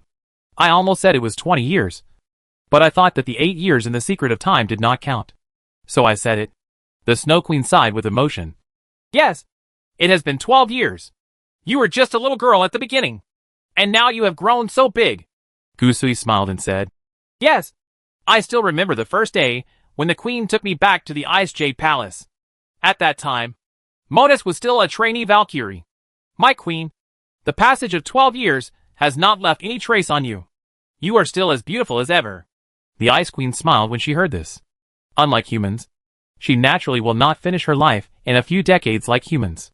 Next, the Snow Queen and Guthaway talked about many things that happened in the past. From time to time, laughter came from the Bingyu Palace. The doubts in Gusui's mind gradually faded away, although she really wanted to ask the Snow Queen why she left her behind. But it's also nice to be able to chat and reminisce about the past in such a relaxed way. At the end of the chat, the Snow Queen finally said what she wanted Guthaway to do. Why me? Guthaway looked at the Snow Queen in shock, not understanding her choice. The Snow Queen didn't explain. She just asked Guthaway to get ready. Hoo ho ho! Shingi opened his wide wings and cut through the sky, quickly moving away from the city of ice and snow. Levi sat behind Shingi and looked at the treasures given to him by the Snow Queen. 1,000-year-old Tian Shan Snow Lotus. Century-old Ice Crystal Jade Bodhi Fruit. Tian Shan Snow Water containing rich magical elements. Wow! When Li Wei saw the treasures of heaven and earth placed in the space ring, he couldn't help but let out a cry of surprise. These things said by the Snow Queen are all rare things in the world.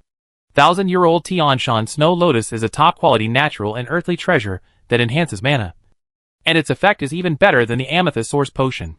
Refined into a secret medicine, it is more effective when taken. It is currently of no use to Levi. He is in the advanced stage of awakening his extraordinary characteristics, and does not need to increase his mana. After he breaks through to the 6th level, the Millennium Tian Shan Snow Lotus can help him reduce a lot of the time it takes to accumulate mana. The century-old Ice Jade Bodhi Fruit has the effect of refreshing the mind and improving the understanding of the eater in a short time. It is just useful for Levi's current awakening and advancement of his extraordinary characteristics. After using the Centennial Ice Jade Bodhi Fruit, You should be able to complete the awakening and advancement very quickly, without having to wait for half a year. Levi plans to find a safe place to retreat after this incident is over, and use the century-old ice jade Bodhi fruit to advance. Tianshan snow water rich in magical elements is a natural mana recovery potion. The effect is second only to the magical spring water in the Elf Kingdom. There are also many precious natural materials and earthly treasures in the ring that can only be seen in the extreme northern ice fields. There were some things that Li Wei couldn't recognize. He had to go back and search the books to find out. Li Wei felt a little sad when he thought of this. The elemental tower chose to give up on him when facing the light cult, which somewhat made Levi feel a little uncomfortable. He could understand what the elemental tower does. After all, the light cult is far more powerful than the elemental tower. Unless the 5 top mage towers unite, it will be possible to have an equal dialogue with the light religion. The power of an elemental tower alone is far inferior to that of the light god religion. When facing the light cult, it is normal to choose the lesser option. According to Lilith, not everyone in the elemental tower chose to give up on him. At least some people were good to him. Levi also knew very well who those people were. The Deputy Hall Master and Hall Master of the Hall of Truth are among them. Even Lilith's teacher Haros is considered one of them. Perhaps Haros asked Lilith to tell him this because of his status as a disciple of Toresta. In the end, the trap he created was too big, and the elemental tower couldn't bear it. You can't blame anyone else. Levi just wanted to see if there was any way to go back. There are many acquaintances in the elemental tower, and there are also many resources he needs. Ouch! Shingi let out a low growl to remind Levi who was lost in thought. Levi came back to his senses, looked into the distance, and saw a black shadow appearing on the horizon. The distance between the two sides is shrinking rapidly. After getting closer, Levi saw the huge body of the Ice Emperor, like a mountain floating in the air, slowly moving towards him. Looking down, he saw a storm of ice and snow rising from the ground behind the Ice Emperor. That was not an attack from the Ice Emperor, just because it passed through the snowfield. The ice and snow on the ground collapsed and flew away, turning into flying snow and storms rolling in behind the Ice Emperor. It's hard to imagine how terrifying this power is. Li Wei stood thousands of miles away and already felt a heavy pressure coming towards his face. He didn't dare to get close to the Ice Emperor. He patted Shingi on the back and said, "Keep your distance and don't get too close to it." Shingi nodded. She also felt the pressure. The Ice Emperor seemed to be a creature not from this world, crushing the world with its huge size that surpassed all living creatures. The whole world trembles before it. Levi took out the communication crystal given to him by the Snow Queen and told her his current location, as well as the direction and speed of the Ice Emperor. After receiving the news from Levi, the Snow Queen showed a trace of worry in her eyes. The Ice Emperor does not seem to be coming for the Ice and Snow City. However, the size of the Ice Emperor was too huge, and the ice and snow storm caused by the attack covered the sky and the sun. Even if they are far apart, they will pose a huge threat to the Ice and Snow City. The Snow Queen had to prepare for the worst. What if the Ice Emperor turns and crushes towards the Ice and Snow City? Now, turning to the gods is her only recourse. Hope everything is fine. While the city of ice and snow is preparing for the ceremony of worshipping gods, uninvited guests on the snowfield are quietly approaching. Levi sat behind Shingi and watched the Ice Emperor from a distance. According to the current speed, it would take at most 2 days for the Ice Emperor to pass through the Ice and Snow City. There is not much time left for the Ice and Snow City. I think it took Oates more than a month to complete the ceremony. Can the Snow Queen complete the ritual of worshipping the gods in just 2 days? Li Wei didn't know what to do. At night, the Ice Emperor floats in midair, absorbing the moonlight. The faint moonlight enveloped the Ice Emperor's huge body, making it look like a moon floating on the snowy field at night. After leaving the extremely cold abyss, the world returns to the alternation of day and night. Levi and Shingi stayed on a snowy mountain in the distance, watching the stopped Ice Emperor from a distance. Chapter 493 Enemy. City of Ice and Snow. Under the order of the Ice and Snow Queen, everyone in the Ice and Snow City worked day and night to build altars for worship rituals. The Ice Queen used her power to directly create a huge ice altar with a diameter of 1,000 meters. Everyone says the process of building the main body of the altar, which takes the longest time. All you need to do is arrange the ritual arrays and sacrifices required for the god sacrifice ceremony on the ice altar. When everything is in order and going smoothly, Mona suddenly went to the Snow Queen to report the emergency. Your Majesty, we have a Valkyrie team that went out on patrol this afternoon and has not returned yet. I sent people to the patrol location to look for their traces, but no clues were found. When the Snow Queen heard this, her eyes narrowed slightly. She nodded slightly and said, Yes, I understand. In the city of ice and snow, she has ice elves as her eyes and ears, so she can clearly know everything that happens in the city. There are no ubiquitous ice elves outside the city of ice and snow, so we can only rely on the patrol protection of the Valkyries and ice guards. She closed her eyes and sensed the ice elves existing in the world. All the ice elves were enthusiastically responding to the Ice Queen's thoughts. After a while, she opened her eyes and said, There are enemies outside the city. Monus' eyes narrowed slightly, not surprised by this. If there were no enemies, it would be impossible for the Valkyrie squad to disappear without any reason. There's no way Valkyrie team could betray the Ice Queen and escape. There was a solemn look in the Ice Queen's eyes. Orc! Orc! Monus was a little surprised this time. Orcs live in the barren wilderness on the other side of the snow-capped mountains. For them, the Arctic icefield is an even poorer place. No orcs have attacked the ice city for hundreds of years. How could there be traces of orcs at this time? The Snow Queen ordered, Strengthen the defense. Currently, the main focus is on the rituals of worshipping gods. Be wary of orcs destroying the rituals. As commanded. Monus lowered her head and responded. The next day, multiple attacks occurred. Someone survived and discovered that the attackers were orcs. There was an uproar in the ice and snow city, and the progress of the god sacrifice ceremony was interrupted for a while. What makes the Snow Queen even more angry is that the news that the ice and snow city is about to perish began to spread in the city. I heard that the legendary Ice Emperor has awakened and is about to destroy Fred. Let's run away. Isn't it possible? Isn't the Ice Emperor a legend? Does it really exist? Recently, the Snow Queen suddenly wants to worship the gods. Is it just to gain the protection of the gods? Run quickly. Leave Fred quickly. The Ice Emperor will destroy everything here.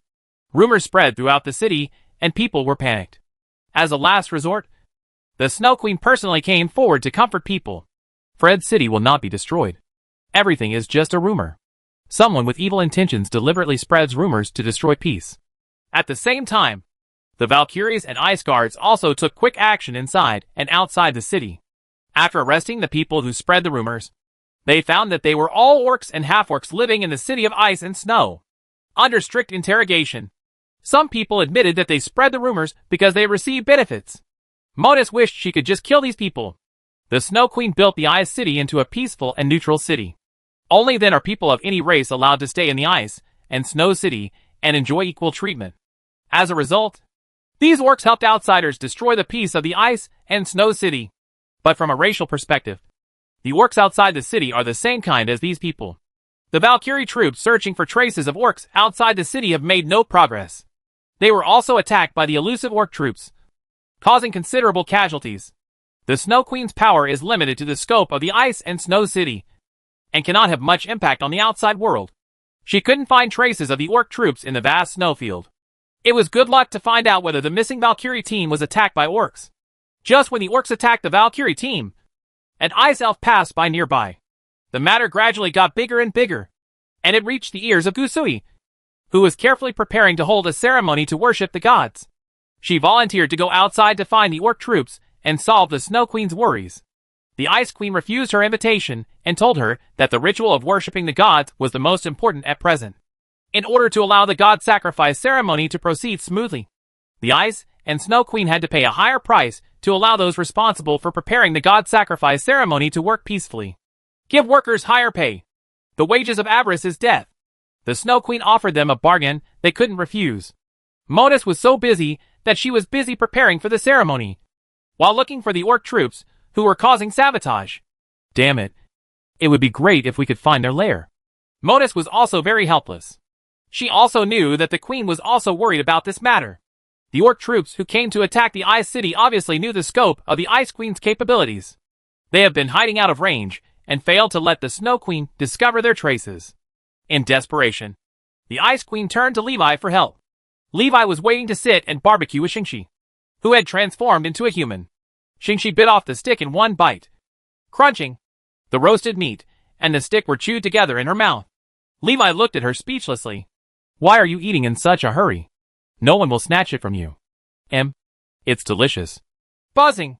The communication crystal vibrated. Levi stuck the wooden stick with the barbecue on the ground and took out the communication crystal from his pocket. Shingi's eyes flickered, staring at the barbecue that Levi placed next to him. The task of spying on the Ice Emperor felt dangerous and difficult at first. After half a day, Levi found that this task was quite easy. Just watch it from a distance. There is no need to get close at all, and you won't encounter any danger. Now Levi and Shingi are waiting on the Ice Emperor's route, waiting for the Ice Emperor to come over, and then move. Levi took the messenger crystal and showed surprise when he saw the news from the Snow Queen. I didn't expect such a big change to happen to the Ice and Snow City. There were orcs appearing outside the city. It seemed that the orcs came prepared. The Ice and Snow Queen also told Li Wei's concerns. She was worried that the orcs came here specifically to destroy the god's sacrificial ceremony. If the sacrificial ceremony fails, the Ice and Snow City will be destroyed by the Ice Emperor. This is what the orcs are for. The Snow Queen hopes that Levi can help find the orc troops hiding outside the city. After reading this, Li Wei couldn't help but smile bitterly. How could he know the magic to find people? Just as he was about to reply to the Snow Queen, he suddenly thought of something, pondered for a moment, and agreed to give it a try. Thinking about it carefully, it seems that he is not completely helpless. Levi happened to have something in his hand that could come in handy. If it goes well, the crisis facing the Ice and Snow City can be easily solved. Chapter 494, Deeply Disgusted. Levi handed the roasted meat to Shingi, who looked eager. After eating, get ready to hit the road. Shingi devoured the barbecue in one gulp, looked at Levi suspiciously, and asked, "Where are you going?" "Go back to the Ice and Snow City." Levi looked towards the distant sky, where a black shadow was gradually getting bigger. It seems that the Ice Emperor's trajectory will not change much. Even if you leave for a while, you don't have to worry about not finding the Ice Emperor when you come back. Shingi transformed into a giant dragon and drove Levi quickly towards the Ice and Snow City. The legendary dragon can easily fly at speeds exceeding Mach 10. As the royal sacred dragon among the dragons, Shingi flies faster and has already reached Mach 15 before using all his strength. This takes much less effort than Levi flying by himself. Levi wanted to maintain a flying speed of Mach 15, and the amount of mana consumed every second was astonishing. He couldn't keep telling the flight for long, but Shingi could do it. Fly easily for hours or even days at a stretch. This is a racial ability belonging to the dragon. Not long after, Levi and Shingi returned to the city of Ice and Snow. Levi asked her to park outside the city, and did not enter the city. Levi took out the bee eggs from the space ring, poured mana into the eggs, and summoned the bees. After the bee egg was filled with mana, it turned into a white light group. The light group quickly grew in size, and a 30-centimeter long bee appeared in front of Levi. It seems that the mining bees are not adapted to the cold climate of the Arctic ice sheet, and they are somewhat sluggish. Levi cast a spell to put a fire magic shield on it that maintained a constant temperature. The bees became energetic and looked at Levi with two huge compound eyes, waiting for his instructions. "Look for the plants around you," Levi said. When the bees heard this, they immediately flapped their wings and turned around to fly towards the snow below. Alice told Levi that bees have a very magical ability and can easily find the location of plants and flowers. Levi took advantage of this ability and used mining bees to find traces of the orcs. The orc troops are lurking outside the city of Ice and Snow, and it is certainly impossible for them not to eat or drink. There must be food and provisions in the camp. Li Wei was betting that the bees could find the food and fodder for the orc army. If you don't find it, it doesn't matter. Anyway, he told the Snow Queen that he would give it a try, but there was no guarantee that it would work. Levi and Shingi fell after the bees, and Shingi stepped on the snow, leaving two small footprints. She looked at the bees flying around and said, "So that thing can be used like this. I remember you have eaten it before. Is it delicious?" Shingi looked up at Levi. Levi glanced at the bees not far away and whispered, "I'll give it to you later." It's not good to eat its own kind in front of hard-working forager bees. After a while, the mining bee stopped and floated on a patch of snow. Levi and Shingi quickly dug up the fluffy snow and discovered that there were indeed dark green plants hidden underneath. Levi glanced at the bees and said, "Keep looking." Seeing this, the forager bees continued to look for traces of the plant. Going around in circles, the forager bees led Levi to find many plants in the snow. These plants are all hidden under the white snow and are usually very difficult to find. I really don't know how the mining bees were found. Chasing bees, Levi and Shingi suddenly broke into a valley. Levi saw a change in the surrounding environment and showed a hint of thinking. He knew he had found a new plant when he heard the buzzing in front of him intensify. Levi quickly quickened his pace to catch up with the bees. Suddenly, the buzzing sound disappeared, and Levi's eyes narrowed and he slowed down. Spiritual perception spreads. Quack! Quack! I found a monster.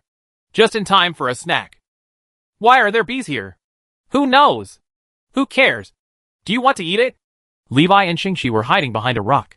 He looked out and saw two orcs not far ahead, feasting on the bees that Levi had released. The two beasts devoured the bees alive, skinned them alive, chewed up the flesh and LS and swallowed them.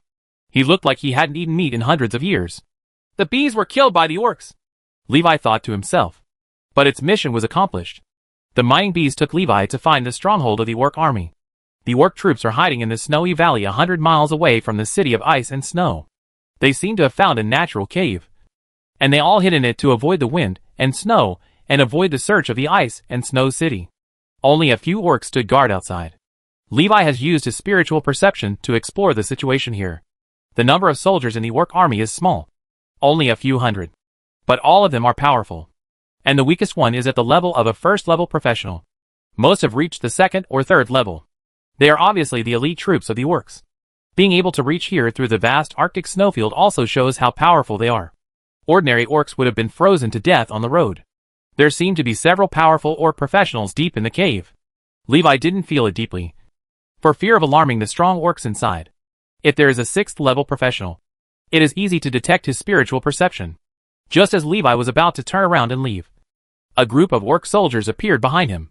Some of them were injured and bleeding, and some of the orcs returned carrying trophies. The orc soldiers were still quite far away from Levi when he discovered them. Levi took out his invisibility cloak, hugged Shingi and covered her together, becoming invisible and disappearing. The orcs did not notice the invisible Levi and Shingi, chatting while walking and discussing the battle just now. Oh! Let me go! Kill me! I don't want to die! Levi discovered that there were survivors among the prisoners brought back by the orc soldiers. It seems that she is still the Valkyrie of the ice and snow city. The words from the orc soldier's mouth made Levi feel cold. Don't worry. It took us a long time to eat a woman with thin skin and tender flesh. Human meat is still delicious. The kobold meat I ate last time was so smelly and hard that it almost made me vomit. Hearing the exchange between the orcs, the captured Valkyries showed a look of despair. They would rather die in battle than be humiliated and eaten by orcs. The thought that their companions had already experienced this feeling of despair made them tremble from the depths of their souls. Levi knew why these orc troops were so small in number. The orc troops crossing the far north ice field also suffered huge losses. In the absence of food, they relied on the corpses of their companions to survive and reach the city of ice and snow. Shingi couldn't help but tremble after hearing this. Levi, these orcs are so disgusting. I want to kill them. After saying that, she rushed out directly. Chapter 495 Destruction. Shingi rushed out of the invisibility cloak. The orc soldiers looked shocked when they saw the sudden appearance of Shingi, but they quickly reacted and immediately took their weapons and prepared to face the enemy. Able to survive the harshest environments, the orc soldiers who have come here are all the best among the best. Facing the sudden appearance of Shingi, the orcs reacted immediately, but the difference in strength between the two sides is too great. As soon as the orc's hand touched the weapon, his body and head were already separated. Puff puff puff puff. It was a completely one-sided killing. Shingi killed all the orc soldiers as easily as he crushed insects. Some orc soldiers also wanted to use prisoners as shields, but they were killed by Shingi instantly. The captured Valkyries all fell on the snow, looking at the corpses of the orc soldiers on the ground around them, their eyes dull. Although the Valkyrie in the ice and snow city is not low in level, she has not experienced too many cruel battles. Facing elite orc soldiers of the same level, they are no match at all. Seeing the bloody scene of Shura H.L. in front of them, everyone seemed to have lost the ability to react. Levi ignored them and turned to look in the direction of the cave. The battle just now has attracted the attention of the orc soldiers in the cave. Levi was thinking about something. Previously, he used spiritual perception to explore the situation in the cave, but found no trace of humans. In other words, all the humans previously captured by the orc soldiers were dead. For safety reasons, Levi made a more detailed perception. The scene he perceived made Levi feel sick from the bottom of his heart. There are still some human body parts left in the cave. Levi's unscrupulous perception finally attracted the attention of the strong men in the orc army. He also knew the strength and weakness of the orc troops. 3 6th level orc professionals. And 1 near-legendary orc professional. There are no survivors. In this case, Levi has nothing to hesitate about. Meteor fireball technique. Shingi stood in front of the cave and breathed out a holy dragon's breath. Sacred fire spurts into the cave, instantly turning all enemies who come into contact with the dragon's breath into flying ash. This is the breath of a legendary dragon. Although after becoming a human, his power has decreased a lot. But it is definitely not something that ordinary orc soldiers can resist. Shingi blocked the way out of all the orc soldiers. The orcs, who were close to the legendary level, tried to rush out against the dragon's breath. And a deafening booming sound was heard in the sky. A meteorite falling from the sky. Under the influence of the extraordinary characteristics of elemental reactions, the energy inside the material turns into elemental energy and bursts out. Boom! The meteorite hit the mountain above the cave. The terrifying impact instantly penetrated the mountain with a cavity inside. And the rocks collapsed. Immediately afterwards, a terrifying explosion occurred. Boom! Hoo ho ho! The supersonic air wave instantly blew away thousands of meters of surrounding snow, exposing the soil below. The central area of the explosion had already been melted by the extremely hot flames. Everything disappeared and turned into nothingness. Even the strongest of the extraordinary professions of the orcs, who were close to the legendary level, disappeared in an instant. Levi stood in the valley, and all the flames and shock waves spread from both sides of him, without affecting the few surviving people behind him. But the orc corpses around them had burst into flames at some point, and the corpses turned into ashes in the flames, dissipating into the world along with the strong wind. When the explosion completely subsided, the terrain in front of Levi's eyes completely changed. The originally round valley turned into a huge gourd-shaped valley. The crater created by the meteor fireball explosion was far larger than the original valley. Levi looked at Shingi not far away and shouted, "Shingi, let's go!" Shingi walked back to Levi silently, and asked with some confusion, "Why can those orcs openly accept to devour their own kind?" In her worldview, if you are really hungry, you can eat ice, sand, stones, metal, anything, and you will not eat the same kind. Especially pure-blood dragons are more concerned about this kind of thing, because pure-blooded dragons instinctively want to protect the purity of their own bloodline. They will never allow the bloodline of other dragons to contaminate their own bloodline. It is absolutely impossible to devour one's own kind. It is an absolute taboo. Levi looked at the sky in the distance and said, "If you don't eat, you will starve to death. But this is not a reason to forgive them." He didn't want to explain too many profound principles to Shingi, because the reason is very simple. The instinct of living things is to survive, and we will do whatever it takes to survive. The same is true for orcs, and the same is true for humans. The Valkyrie who came back to their senses helped each other to stand up, looking at Levi and Shingi with great gratitude. "Thank you for saving us. Thank you very much. Go back," Levi said. Such a big movement here should attract the attention of the Snow Queen. To be on the safe side, Levi still used the communication crystal to send a message to the Snow Queen and tell her what happened here. The Snow Queen also quickly replied to Levi, "Monus and her people are on their way there. Sorry to bother you." Not long after, several Valkyrie survivors walking on the snowfield saw the team led by Monus. They cried with joy and ran desperately to their companions. Looking back, Levi and Shingi, who had been escorting them, had disappeared. Shingi soared in the sky, silent. It seemed like what happened just now had a big impact on her. Levi could understand. After all, Shingi had just been born not long ago. Although due to blood inheritance, Shingi knew a lot of things when he was born. But without personal experience, I only vaguely understand many things. Shingi's voice sounded in Levi's mind, slightly dull. "I still can't understand. Why don't they eat rocks and ice?" Levi said. "Except for dragons. Almost no other creatures can survive by eating rocks and ice." He touched Shingi's back and said, "Okay, don't think so much. Ouch." Shingi felt unhappy in his heart, roared angrily, flapped his wings hard, and accelerated, constantly accelerating. He accelerated with all his strength, as if he wanted to throw away all the worries. Levi sat behind Shingi and felt the strong wind blowing against his face, his hair and clothes being blown straight. He didn't use his magic shield to protect himself from the wind. Just sit behind Shingi, grab her dragon fins, and feel the strong wind and extreme speed with her. In the blink of an eye, the huge Ice Emperor appeared in front of the two. This time Shingi did not slow down. She rushed towards the Ice Emperor as if she was going crazy. Levi's expression changed, and he quickly slapped Shingi on the back and shouted, "Stop! It's too dangerous!" Shingi said. "No! I feel it! It is asking us for help! It needs help!" Chapter 496 Enter. Levi was stunned for a moment when he heard Shingi's words. Shingi rushed up to the back of the Ice Emperor and did not encounter any attack from the Ice Emperor. Levi breathed a sigh of relief. He looked down and could only see the Ice Emperor's huge back, which was as broad as the earth, but could not see its entirety clearly. The appearance of the Ice Emperor is somewhat similar to the legendary Kun whale. A super whale as huge as a mountain. Shingi carried Levi and hovered on the Ice Emperor's back for a while before falling towards the Ice Emperor's back. "It's too chaotic," Levi said helplessly. Shingi landed on the Ice Emperor's generous back. The 30-meter-long dragon was completely insignificant in front of the Ice Emperor. The Ice Emperor can hold thousands of saints behind him, not to mention Levi. Shingi lay on the Ice Emperor's back and heard the whines coming from the Ice Emperor's body. She said with certainty, "It will seek our help again." Levi landed on the Ice Emperor and felt something strange. But he didn't feel it at all when Shingi said that the Ice Emperor was asking him for help. This may be another racial ability of the sacred dragon. Levi lowered his head and glanced at the gray-black Ice Emperor's back at his feet, and looked around, with no end in sight. Even if such a huge Ice Emperor asked him for help, what could he do?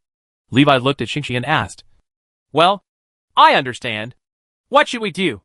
Shingi looked around, seemed to be determining the direction, then took Levi's hand and ran in one direction.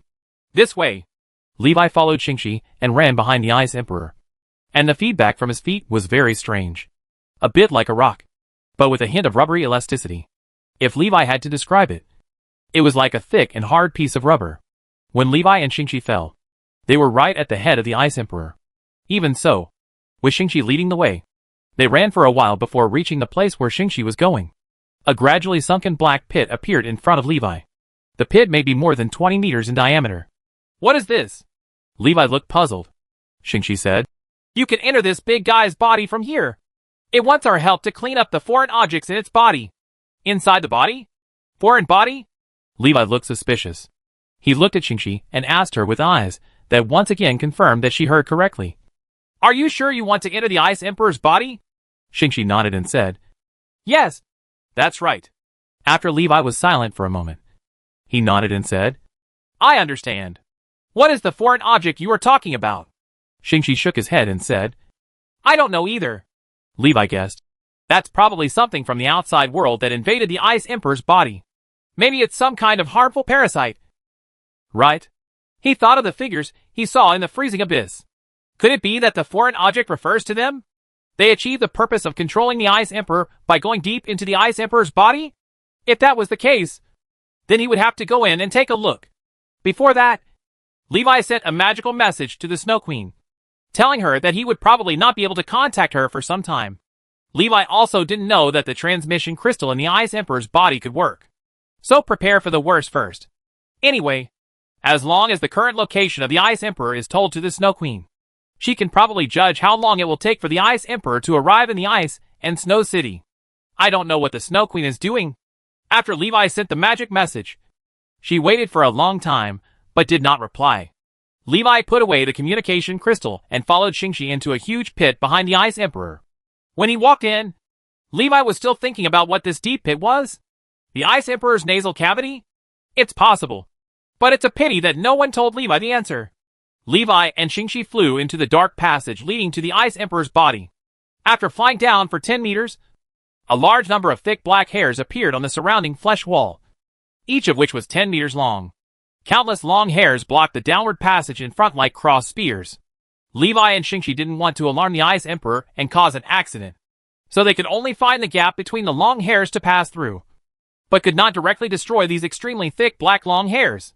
They are like entering a huge maze, and only by finding the right route can they reach the end. Levi touched the long black hair beside him, and the tough and rough feel was transmitted to Levi's palm. The two of them continued to go deeper, and the diameter of the surrounding flesh wall continued to shrink, from the initial width of more than 20 meters to less than 10 meters wide. The extremely thick long black hair also turned into more slender whiskers. The fleshy whiskers are more difficult to deal with. Unlike the long black hairs that are fixed and will only sway with the airflow, the whiskers seem to have a certain ability to respond and will take action if stimulated by the outside world. There is no doubt that both the long black hair and the fleshy whiskers are to prevent foreign objects from entering the Ice Emperor's body through this passage. Shingi flew in front of Levi, her eyes emitting golden light, and her gaze penetrated the darkness ahead. Levi's eyes also exuded a faint golden light. The two were able to see clearly the dark world around them without casting a lighting spell. This is thanks to the sacred dragon's powerful dark vision abilities. Shingi said, "The tendrils in front are too dense, and it's impossible to get through." Levi said, "It seems that we can only use some special means." He and Shingi had discovered before that the flesh tendrils would automatically wrap around the objects they touched. So both of them were very careful and didn't touch any whiskers along the way. A small fireball slowly appeared in Levi's palm. Under his control, the small fireball flew forward, gradually releasing its temperature. The fleshy whiskers that felt the stimulation of the fireball reacted to it immediately. The tendrils were like tentacles wrapping around the fireball. But the moment they touched the fireball, they were burned by the flames and instantly bounced away, shrinking into a ball. Seeing this, Leeway gave up his original idea. With a thought in his mind, the fireball suddenly grew in size and rushed towards the darkness ahead. All the tendrils that touched the fireball shrank into a ball. Levi grabbed Shingi's hand and rushed forward. "Let's go. Now!" The fireball opened a path, and the two of them rushed in quickly. The surrounding flesh walls were shaking, and Levi also realized that the stimulation just now might have caused some bad things. But now I have no choice but to go to the dark side. Hurry up. Hoo ho ho! The contracted flesh wall suddenly expanded, and an extremely strong biting cold current spewed out from the depths of darkness. The biting cold current spurted out of the Ice Emperor's body along the passage that seemed to be his nasal cavity. A cloud of ice and snow appeared in the sky, and the ice crystals reflected sunlight, turning the entire cloud into colorful colors. Chapter 497 Foreign Object. I don't know if it's because of Levi's behavior, or if it just happened to be a critical moment. The Ice Emperor spurted out cold air. Fortunately, Levi and Shingi had already rushed out of the passage at the last moment, successfully avoided the fierce and extremely cold air currents. Levi looked at the surrounding scene and murmured, "Is this the body of the Ice Emperor?" Not far behind him is the exchange channel between the extremely cold air current and the outside world. He didn't know where he was now, but it didn't look like the inside of a creature at all. Levi thought he might see something like a huge flesh cavity. The scene in front of me was more like a cave, except for the occasional movement of the surrounding walls. Levi would have thought he had entered a cave. He unleashed his spiritual perception and found that it could not penetrate the surrounding flesh and blood. It could only extend forward along the narrow passage. The spiritual perception extended for more than 1,000 meters, but no abnormal signs were found. Even if Levi had such a wide range of spiritual perception, it would be very difficult to find the so-called foreign objects in the body of the huge Ice Emperor without being able to penetrate the flesh wall. It depends more on luck. Levi looked at Shingi next to him and asked, "Go that way now." Since Shingi heard the Ice Emperor's request for help, it would be better to let her lead the way. Shingi said, "Go that way." Shingi led the way, and the two of them walked deeper into the Ice Emperor's body. "By the way, Shingi, don't you hate this kind of small place the most? Why are you willing to come in?" Levi said as he walked. Shingi tilted his head and thought, "Maybe it's because I don't want it to continue to hurt." Levi glanced at Shingi in surprise. Forget it. He was too lazy to think about it that much. Ultimately, Shingi was just a child. Even under the catalysis of the power of time, she jumped into adulthood. But the mind has not grown much. Children especially like to do things based on their emotions and lack rationality. However, as Shingi's caregiver, he would actually go on adventures with Shingi, which is really a bit inappropriate. Levi should have stopped Shingi when he was outside. He was willing to go on an adventure with Shingi, perhaps because he felt there was a chance he could solve the Ice Emperor's problem from within. This frees the Ice Emperor from the enemy's control. This solves the crisis in the Ice and Snow City. I don't know why, but Li Wei always feels that something bad will happen if he holds a ritual to worship the gods. He laughed at himself. Could it be that Maple Leaf City's god sacrifice ritual was used by black cultists to summon the evil god? So he had a psychological shadow? Are you afraid that the god sacrifice ceremony in the City of Ice and Snow will go wrong again, and something beyond your control will happen? The fundamental reason is that Li Wei feels that the gods are too powerful to deal with. When facing the Ice Emperor, Levi also felt its power. But it was not the type that could not be dealt with. Even if he can't be beaten, he can still escape. But when facing gods, there is no such choice. Unless he avoids it from the start. Levi didn't like things beyond his control. Under Shingi's guidance, the two went deep into the Ice Emperor's body through the winding passage. As he walked on the road, Levi was thinking about what these passages were. Normal organisms should not have such open external channels. Except for a few necessary holes. All living things will minimize the range of contact between the inside and the outside. It is absolutely impossible for there to be countless small channels connecting to the outside world like this.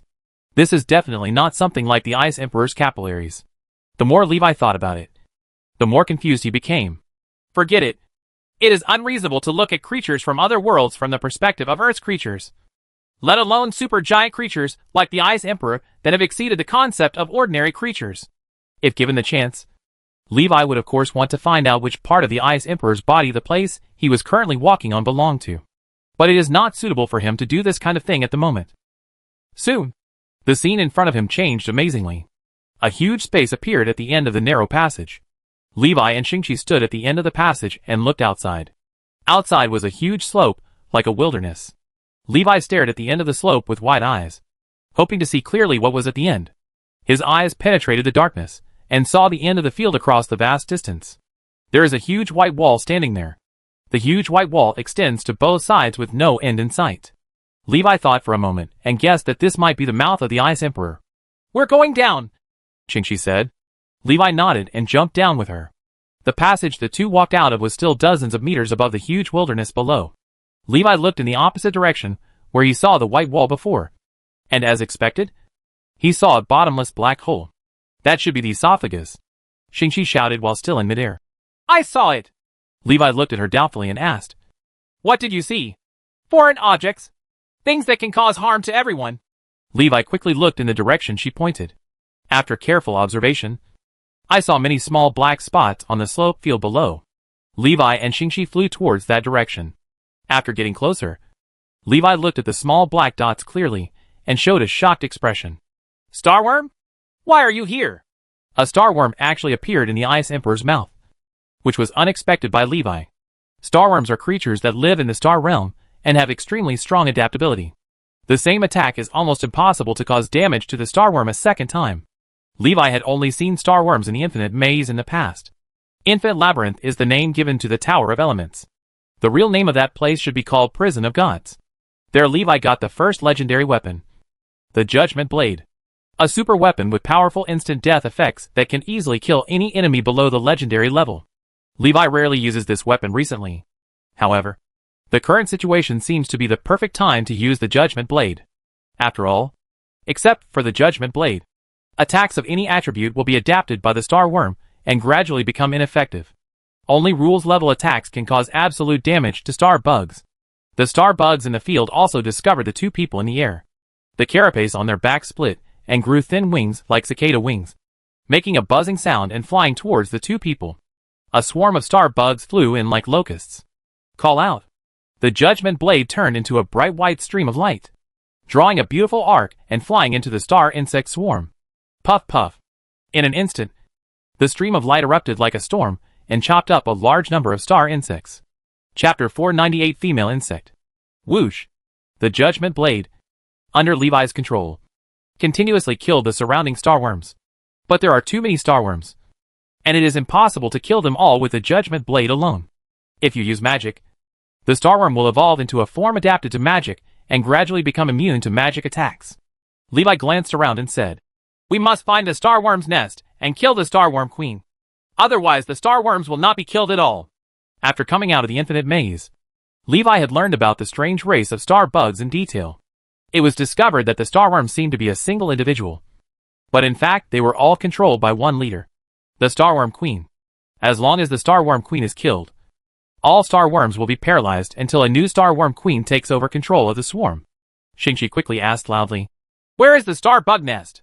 Levi looked around but couldn't find the star bug's nest. Presumably the nest was built in a very secluded place. He shouted loudly, "Look for a nuclear star bug. The nuclear star bug has a huge butt behind it." and its size is larger than ordinary star bugs. Energy core starworms are logistics starworms that specialize in transporting energy and materials to starworm nests. Just follow the nuclear starworm to find the location of the starworm's lair. Upon hearing this, Shingi's sharp vertical pupil shrank to the size of a needle's eye, and he quickly scanned the entire battlefield looking for the nuclear star bugs that Li Wei mentioned. Logically speaking, it is most appropriate to use dragon power to deal with a large number of creatures such as starworms. But unfortunately, starworm is also resistant to dragon power. Dragon power cannot directly kill the starworm. After the starworm survives its initial intimidating state, it will gradually adapt to the intimidating momentum released by this extraordinary creature. Therefore, Levi told Shingi from the beginning not to use any abilities easily. All abilities must be used at critical moments to prevent the starworm from evolving into a posture that is immune to abilities. Puff puff. The nearest star bug had rushed 20 meters away from Levi. This distance is already quite dangerous for Levi. He has already reconsidered whether to use magic to carry out range attacks. That would make the starworms inevitably evolve magic resistance. If you want to use magic to deal with star bugs, you can only use more powerful magic. And then the surviving star bugs will evolve more powerful magic resistance, until the magic completely loses its effect on the starworms. Shingi shouted. I found it! 3,000 meters over there. Levi looked in the direction she pointed, and saw a slow-moving nuclear star bug in the field. The front body of the nuclear star bug is the same as other star bugs. It has a slender insect-like body with several slender limbs on both sides. The front head has sharp mouthparts. Different star bugs have different types of mouthparts. Some have scissor-like flat pincer-shaped mouthparts. Some have guillotine-shaped mouthparts that open and close up and down. And there are also round mouthparts that are not full of sharp teeth. The nuclear starworm is a round straw mouthpart that can be extended. In addition, the biggest difference from other starworms is that behind the abdomen of the nuclear starworm is a huge worm sac.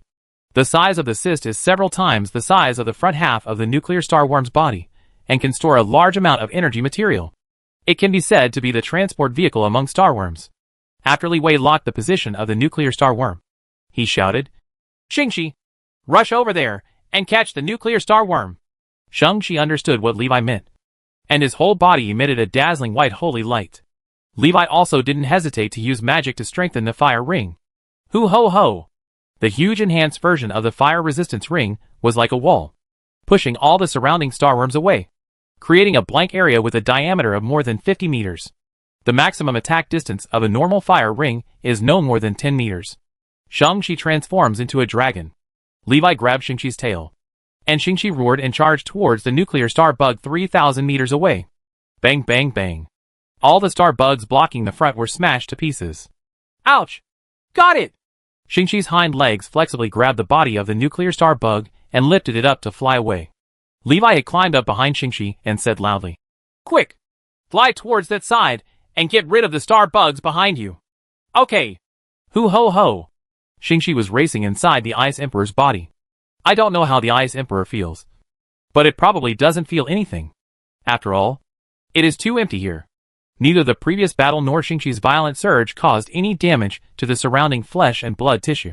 Shingi's flying speed was much faster than that of the starbug, and in the blink of an eye the starbug was left behind by the two of them. But Levi understood that they were not out of the crisis. Shingi is holding the nuclear starworm, and the nuclear starworm will continue to provide location signals to subsequent starworms, allowing the starworm to track Levi and Shingi. After the starworm could no longer be seen with the naked eye, Levi asked Shingi to bring the nuclear starworm down. Bang! Shingi threw the nuclear starworm on the ground, looked at Levi and asked, What should we do now? Levi said, Let's hide and follow it to the star bug nest. Shingi nodded, turned into a human, and hid with Levi. The nuclear starworm that was thrown to the ground stayed in place for a while, and after finding that there was no threat, it resumed its duties. It extends its slender mouthparts and inserts it into the flesh and blood beneath it to absorb energy and nutrients. Levi and Shingi waited anxiously, fearing that the starworm behind them would catch up and their plan to track the nuclear starworm would be ruined. Fortunately, before the nuclear star bug was captured by Shingi, it had already absorbed almost full energy and nutrients. After staying in place for a few minutes, he dragged his heavy and huge body towards the depths of darkness. Levi and Shingi looked at each other and quietly followed its footsteps. Seeing the direction of the nuclear star bug, Levi looked thoughtful. Is the star bug nest still deeper inside the Ice Emperor's body? Levi originally thought that the star bug nests were built near the teeth, just like moss. It's possible that the nucleozoans were moving in the exact opposite direction from where the teeth were. In this case, the number of star worms in the Ice Emperor's body would be a bit terrifying. Levi thought of something. Why did the Ice Emperor sleep for thousands of years? He looked at the nuclear starworm not far away and had a vague guess in his mind. Is it to suppress the starworms in the body? This possibility also exists. Such a large number of star worms must not have been produced within a few days after the Ice Emperor awakened. Levi raised his head and glanced at the invisible place above. It looks like the trouble is getting a bit big. Levi and Shingi followed the nuclear star worm through the long darkness and walked deeper into the Ice Emperor's body. They also encountered many groups of star bugs on the road, but they were all carefully avoided by the two of them. From the wide oral wilderness, passed through the huge and long esophageal canyon, Levi and Shingi saw an ocean. Chapter 499 Insect Nest. Ocean? Levi and Shung hoped to see the scene in front of them, showing surprise. After reacting, Levi shook his head and said, "This is not the ocean. This is most likely the Ice Emperor's stomach. So these liquids should be the Ice Emperor's digestive juices. Be careful. These liquids may be very dangerous," Levi reminded. Shingi nodded solemnly and said, "I understand." After the nuclear starworm reached the edge of the digestive juice ocean, it stopped moving forward. Just when Levi was wondering what it was doing, several flat starworms with special shapes appeared in the ocean not far away. The flat starworm approached the edge of the ocean and moved in front of the nuclear starworm. The nuclear starworm took small steps and dragged its heavy stomach onto the back of the flat starworm.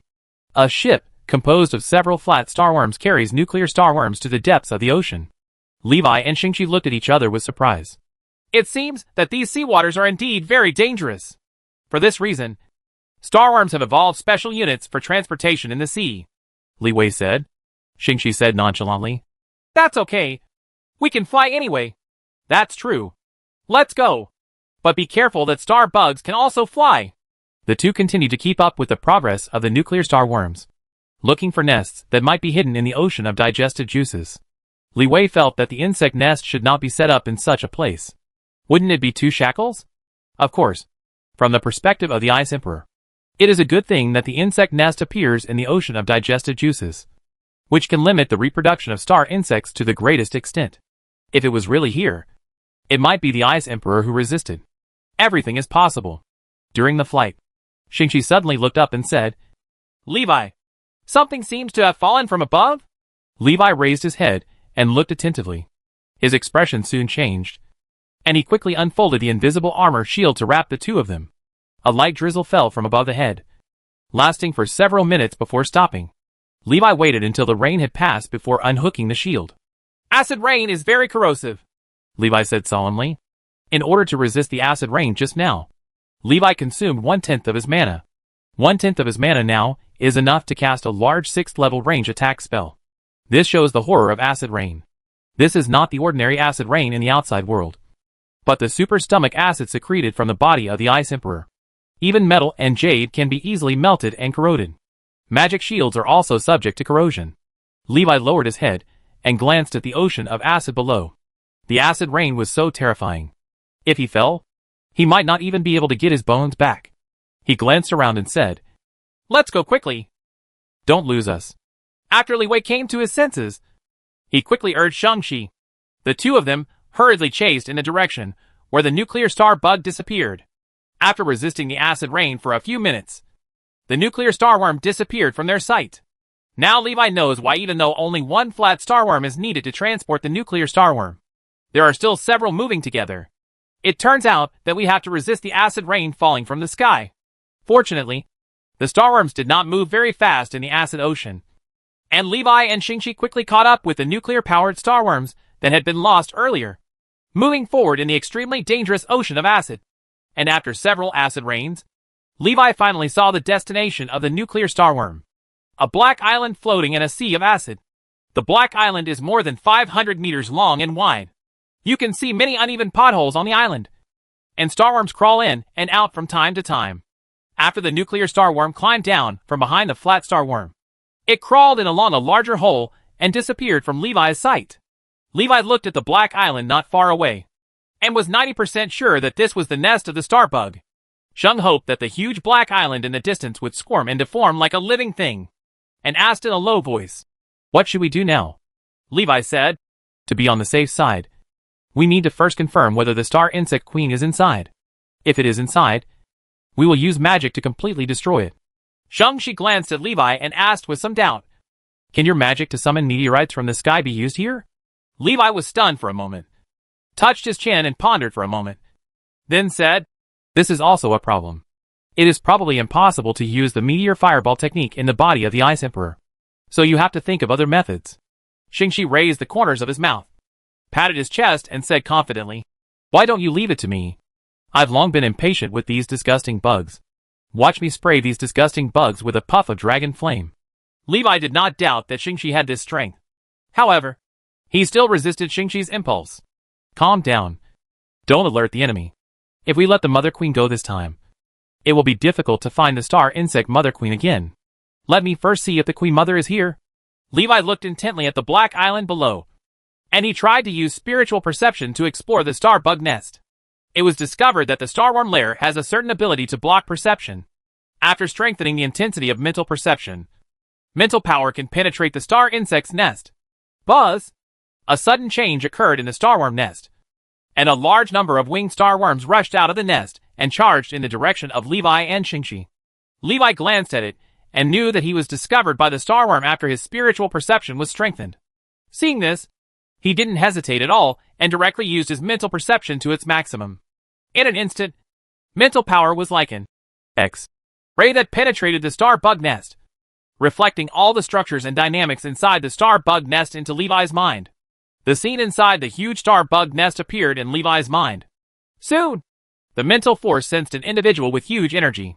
The energy intensity of this individual was hundreds of times that of ordinary starworms. If there are no accidents, this must be the star bug queen. There is only one such extremely powerful individual in the entire star bug nest. Levi shouted without hesitation. "Shingi, attack with all your strength." "Oh!" Shingi roared and transformed into a sacred dragon, emitting holy light that illuminated the dim ocean of acid. The huge wings flapped, beating the air and making a huge sonic boom.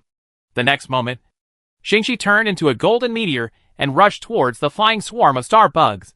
She was like a golden holy sword that penetrated directly through the swarm of star insects, and the powerful divine power wiped out all the star insects invisible.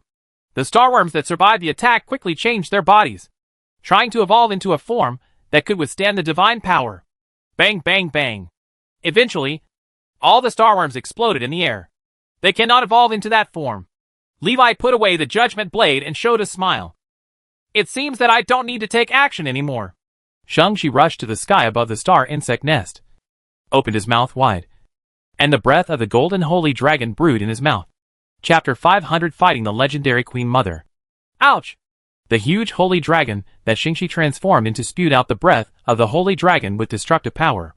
The golden holy dragon's breath turned into a cone-shaped flame and streaked across the huge black insect nest from south to north and from west to east. The black insect nest quickly collapsed under the burning of the holy dragon's breath, and the golden sacred fire remained on the star insect nest, constantly burning the star insect nest to purify it from the world. The power of Shingi's holy dragon breath is extremely amazing. Almost with one move, the entire star insect nest was paralyzed. The combat star bugs that were flying out non-stop became sporadic in an instant, and the entire star bug nest was burning with sacred fire. Levi continued to sense the movements of the star bug queen in the star bug lair. The moment Shingi launched his attack, he felt the strength of the star insect queen's aura surge instantly. The star insect queen seems to be aware of the emergence of a powerful enemy and will do whatever it takes to strengthen herself. Shingi continued to breathe dragon breath for 5 minutes, burning the entire surface of the star insect nest into coke before stopping. "It's too simple. These bugs are too weak," Shingi said with a proud smile. Levi looked solemnly at the burning starworm nest below. He reminded cautiously, "Don't be careless. The star insect queen doesn't seem to be injured. She is still alive and well." When Shingi heard this, his dragon eyes narrowed slightly, and he penetrated the star insect mother queen hidden in the depths with a gaze that seemed to be able to penetrate the star insect's nest. "Holy dragon light bullet!" Shingi chanted the dragon spell, and the sacred power turned into a huge holy dragon light bullet in his mouth. Call! The holy dragon's light bullets flew towards the star bug nest below. Poof! It instantly penetrated the star bug nest, whose surface was burnt to charcoal, swept through the obstacles in front of it, and hit the star bug queen hidden deep in the nest. Boom! The holy dragon's light bomb exploded violently after hitting the star insect queen. The entire star bug nest expanded in a circle, and a large amount of firelight spurted out from the gap to illuminate the dim world. Levi felt that the aura of the queen of star insects was slightly weakened. It hurts. Whoosh! A black shadow rushed out from the fire, like a sharp arrow flying towards the two people in the air. Levi's mental perception has captured the other party's movements. He immediately issued a warning to Shingi. Careful! The two had a heart-to-heart connection, and Shingi reacted immediately. He rushed forward suddenly and flicked his tail sideways. Bang! The thick dragon tail carried huge power and hit the flying enemy. The enemy was knocked directly onto the insect nest, creating a huge deep pit. The entire insect nest was pushed back dozens of meters by the impact of the landing. Shingi flapped his wings and floated in midair, staring down at the downed enemy. Levi also looked down, his eyes focused under the illumination of the sacred fire that was still burning around him. Levi could clearly see the appearance of his enemy. The star bug queen stood up, covered with a green-black carapace, and its upper body was covered with huge claws like a mantis, with as many as 12 claws. There are long human-like hairs below the neck.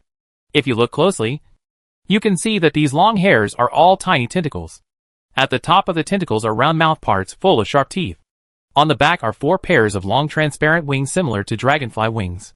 The lower body is a huge anti-jointed hind limb similar to a locust, with extremely powerful jumping ability. It can reach several times the speed of sound the moment it bounces. Standing in the sacred fire, the star insect queen was not burned by the flames. Levi was keenly aware that the star insect queen might have evolved the ability to resist the sacred fire, after withstanding a powerful tail flick attack from Shingi. Cracks appeared in the blue-black carapace of the star bug queen, and there were signs of dark green blood leaking out of her chest. However, these injuries were repaired in just a few seconds. The star bug mother queen's carapace became thicker, and she evolved to be more powerful. Her 8 blade arms merged into 4 blade arms, and her limbs became thicker and stronger. Levi has almost understood the strength of the star insect mother queen. This is a legendary star bug queen. It can adapt and evolve to resist the sacred dragon, which is also a legendary creature. In other words, it cannot be given the opportunity to continue to evolve and adapt, and must be dealt with quickly. Levi's thoughts reached Shingi's heart, and Shingi responded immediately. She suddenly flew down towards the star bug queen below. Bang! Shingi threw down the star insect queen, and the star insect queen suddenly stabbed Shingi with her 4 blade arms. The sharp blade hit the extremely strong dragon scales, and was bounced away. When one attack failed, the star insect queen evolved sharper and more powerful weapons, gradually leaving scars on Shingi's body. Shingi suppressed the queen of star insects, opened her big mouth, and sprayed dragon breath at the queen of star insects at close range. Facing the holy dragon's breath sprayed close to her face, the star insect queen was unable to dodge at all. The body quickly collapsed under the attack of the holy dragon's breath. The queen of star insects let out an ear-piercing scream. Shingi was so shaken by the sound that her head was dizzy, and the breath of the holy dragon was forced to interrupt. Grrrr. When Shingi came back to his senses, he heard a strange sound and felt a tingling sensation on his body. Looking down, she saw that the star insect queen, whose body was half burned by the holy dragon's breath, stretched out slender tentacles from behind and stabbed into her wound. These extremely small tentacles look harmless, but they are able to break through Shingi's tough dragon skin, eat her flesh and blood, and swallow the dragon's blood. The star insect queen devoured Shingi's flesh and blood and quickly evolved new abilities. After abandoning the burned body, the size of the star bug queen shrank to less than 6 meters. But its power became more powerful. Dragon scale patterns appeared on the body of the star insect queen, and faint golden stripes appeared on her back and chest. It gained the power of the divine dragon. Realizing that the star insect queen was stealing the power of her bloodline, Shingi became furious, pounced on the smaller star bug queen, and tear it into pieces. Bang bang. Shingi suffered a loss due to the collision of power. She was knocked back a few steps before she could stand firm. On the other hand, the star insect queen, although her body became smaller, only took a step back in the collision. Its power grew. The star insect queen showed great excitement. It realized that as long as it could eat the enemy in front of it, it could gain more power and complete a more perfect evolution. After Shingi suffered a loss in the collision of power, he immediately spat out a holy dragon's breath. Sizzle! The holy dragon's breath, which could easily burn the body of the star insect queen, only caused some burning damage. The golden stripes on the body of the star bug queen gradually became brighter. It seems to further adapt to the damage caused by divine power. This is the super evolution of the legendary extraordinary characteristics possessed by the star bug queen. Even legendary level damage can be adapted to evolve corresponding abilities. At this moment, an inconspicuous ball of light hit the star insect queen. The power contained in the light ball was not very powerful, and it was quickly absorbed and adapted by the star insect queen. But soon, strange phenomena appeared in the body of the star bug queen. Chapter 501 Self-Destruction. Seeing that the star insect queen is constantly adapting to Shingi's power and becoming stronger, Levi is also thinking about how to deal with the star bug queen. It is impossible to rely on brute force alone. The meteor fireball spell cannot be used here. If he can use the meteor fireball technique, he still has the opportunity to rely on a large amount of damage to force the Death Star Queen. Taking action blindly now will only fuel the arrogance of the Star Insect Queen and make it even more powerful. Seeing that the Star Insect Queen can even absorb and evolve Shingi's sacred power, an idea flashed in Levi's mind. So the situation just happened. An inconspicuous ball of light was mixed in the breath of the Holy Dragon and was absorbed by the Star Insect Queen. Because it is a completely different force. Although this force is not strong, it is an adaptive instinct. The Star Insect Queen still absorbed and digested it into its own ability without any hesitation. The next second, it paid the price. After absorbing this ability, the Star Bug Queen found that the energy in her body was rapidly expanding at a geometric rate. But it happens that this converted energy cannot be used. The power mixed into the light ball by Levi is elemental fission. Elemental fission allows the elementalization of matter to release the huge energy contained within the matter. This change is taking place in the body of the Star Bug Queen, and the materials in its body are rapidly being elementally transformed into elemental energy. Levi discovered from the beginning that the Star Insect Queen had not evolved any elemental attack methods. He doesn't know what the reason is, because he has seen star bugs that can spit fire. Therefore, starworms should be able to adapt and evolve elemental attacks. Levi speculated that the Star Bug Queen may have given up one aspect of her abilities when she evolved. Although it cannot adapt to evolve elemental abilities, it can adapt to evolve more powerful magic resistance when faced with elemental magic attacks. It's like although it has golden stripes containing divine power, it cannot use divine power. The golden stripes make it more resistant to divine power. It's like its energy evolving abilities are all on defense. The body of the Star Insect Queen is constantly transformed into elements, but it cannot control this ability. After Shingi stopped attacking, he glanced at the Star Insect Queen and quickly turned around and flew away. The body of the Star Bug Queen has turned from blue-black to red. Just like a cooked lobster, the carapace turned red under the reflection of a large amount of elemental energy in the body. It just so happens that the carapace of the Star Insect Mother Queen has evolved extremely strong magic resistance. The elemental energy in the body cannot be released, and is confined within the body by the solid carapace. Like a bomb, as more and more elementalized bodies become available, the chain reaction of elemental fission becomes faster and faster. Chi. Click. Click. Click. The body of the Star Bug Queen swelled up like a balloon. Levi looked pitiful when he saw its body expanded to more than 20 meters. And the carapace outside its body had not yet broken. If this carapace is used to make equipment, it will definitely be able to create legendary super magic resistance equipment. Maybe he can even withstand the forbidden curse. After the elemental energy transformed from the matter in the body of the Star Bug Queen exceeds a limit, the carapace with super strong magic resistance finally couldn't bear it anymore. There was a click, and in less than 0.0001 second, all the elemental energy in the body of the Star Insect Queen burst out, turning into a huge fireball that appeared in the Ice Emperor's stomach. The impact of the explosion set off violent storms and shocking waves in the ocean of acid. Levi and Shingi had already stayed away, but were still affected by the splashing acid. Fortunately, they had retreated a long way, and the aftermath was not very strong. When the dazzling light dissipated, the Star Bug Queen and the huge Black Island Star Bug nest had disappeared. Everything was destroyed in the horrific explosion just now. Just as Levi breathed a sigh of relief, the whole world began to shake. Boom! Swing! Swing! A bigger wave broke out than before. and the acidic sea water rushed into the sky, as if the whole world was about to turn upside down. Both Levi and Shingi showed a hint of panic. Soon, Levi realized that it wasn't the world that was turning upside down, but the Ice Emperor made a move.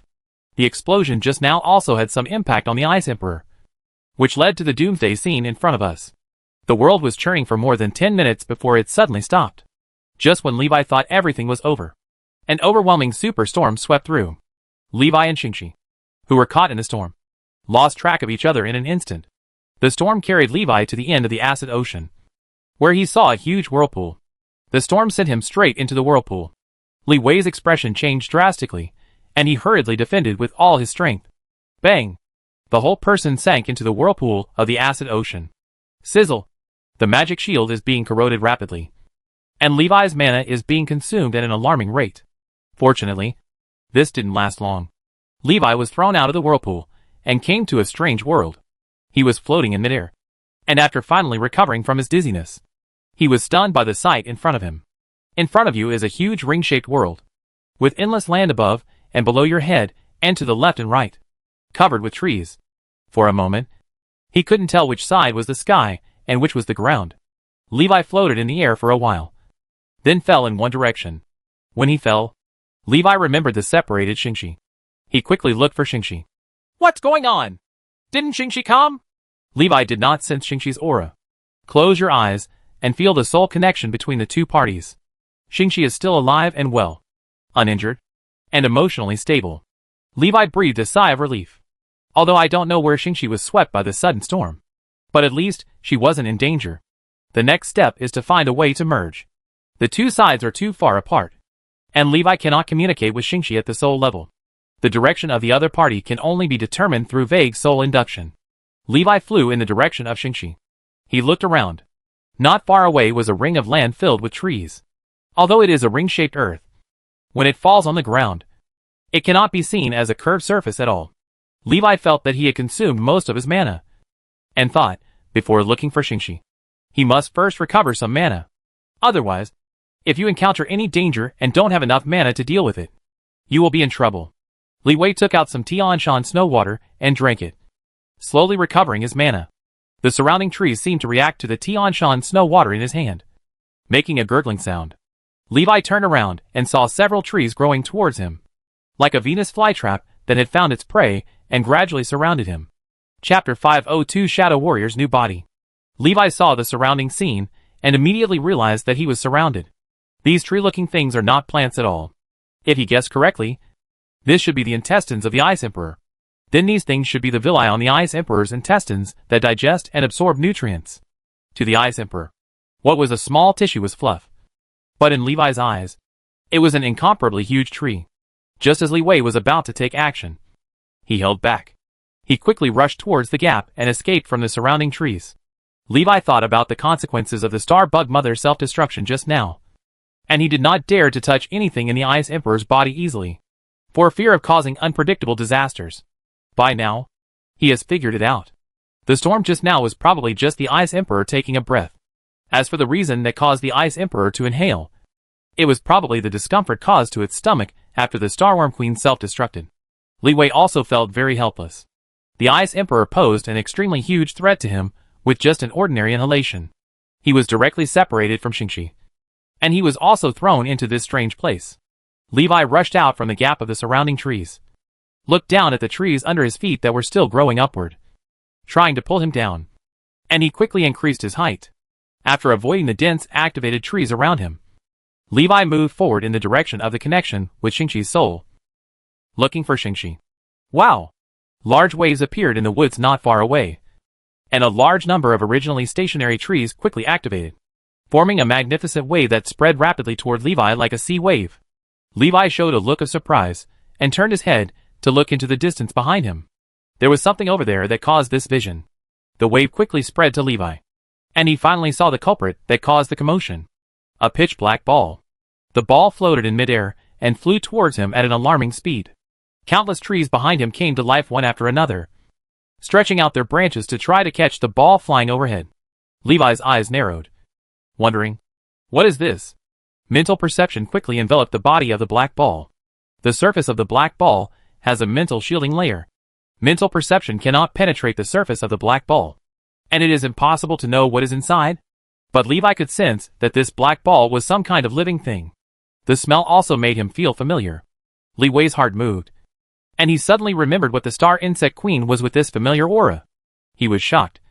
Could the Star Insect Queen still be alive? Levi's eyes condensed, and the power in his body gradually gathered, preparing to give the black ball a fatal blow the moment it arrived. Don't let it have any chance to breathe. But when the black ball approached, Levi did not attack. The black ball flew past from a distance of 20 meters to Levi's left, and was not directed at him. This made Levi even more curious. After thinking for a moment, Levi accelerated to catch up with the fast-flying black ball. After a while, Levi caught up with the black ball. Cast the spell. Object control. A blue palm grabbed the rapidly flying black ball and forced it to stop. The mage's hand brought the black ball in front of Levi. After careful observation, Levi discovered that this was an organ on the body of the Starbug Queen. It's really shocking that just after being separated, an independent organ can still have such amazing activity, making people feel like it is an independent life. The black ball vibrated slightly after approaching Levi. Then, many tiny tentacles stretched out from the surface of the black ball toward Levi, seeming to want to pierce his body. Levi's eyes narrowed, and he took the black ball farther away, unable to get close to Levi. The tentacles extended by the black ball tried to penetrate into the blue mage's hands. Unfortunately, the mage's hand is not a living thing, and the black ball is just doing useless work. Levi felt from the black ball that it longed for a new body. What the hell is this? Levi was very confused. He has two choices: destroy it or figure out what it is. This thing is related to the Star Insect Mother Queen. It is the activated organ of a legendary creature, and Levi is reluctant to throw it away. After thinking for a moment, Levi chose to satisfy the black ball's desire and give it a new body. Certainly not his body. Levi happened to have a living body in his hands. He took out the white nitro's body and approached the black ball. The black ball stretched out a large number of threads and penetrated into the white nitro's body. In the blink of an eye, the black ball turned into countless threads and merged with the white nitro. Part of Nitro's white hair was dyed black, and a special aura gradually emitted from his body. Shadow Attendant. Levi felt that after Nitro merged with the black ball from the Starbug Queen, there was still something missing. Nitro's soul had already been destroyed by Levi. This body has no autonomous consciousness, only instinct. If the body is given enough time, perhaps it can give birth to a new consciousness. But this was not what Levi wanted. Shadow Attendant appeared at Levi's call, got into Nitro's body, and took over the body. After Shadow Attendant controlled Nitro's body after fusion with the black ball, Levi quickly understood what the black ball was. The black ball is the magic core of the Starbug Queen. It's not quite right to describe it as a magic core, but it is indeed something similar to a magic core. It contains the core abilities and talents of the Star Insect Queen. The core ability of the Star Insect Queen is Adaptive Evolution. After breaking through the legendary level, this ability advanced to become Super Evolution. Levi has already seen the power of the extraordinary characteristics of Super Evolution. After Nitro fused with the magic core of the Starbug Queen, he gained the ability to adapt to evolution. Originally, after the fusion of the magic core in Nitro, a new autonomous consciousness of the Starbug Queen would be born. But Levi interrupted this process by letting Shadow Warrior take over Nitro's body. Under the influence of the ability to adapt to evolution, Nitro's body, which was originally not very compatible with Shadow Warrior, is also changing. Levi watched as white Nitro's white hair turned black, and finally turned into black skin that was as ink-like as a plane. Nitro's huge crow's mouth also disappeared, turning into a black faceless face with unclear facial features. After watching it for a while, Levi finally realized, isn't this what Shadow Warrior looks like? Master, I can no longer separate from this body. Shadow Attendant said so. Levi was a little surprised. After accepting, he nodded and said, yes, I understand. Shadow Attendant said, I still retain the ability to transform into a shadow, but I can't take a new body. Levi was a little surprised. He didn't expect Shadow Warrior to retain his original abilities. If you just lose the ability to seize the body, it is still acceptable. Shadow Attendant stretched out his hand, and a long black worm crawled out of his palm. He said, although it is impossible to seize a new body, this new ability, parasitism, can also seize and control other people's bodies. Levi was even more surprised. Chapter 503 Legendary Resources. Levi took a moment to understand the new body and abilities Shadow Warrior had received. Shadow Warrior retained some of his abilities, and gained some of the abilities of Nitro and the Star Bug Queen.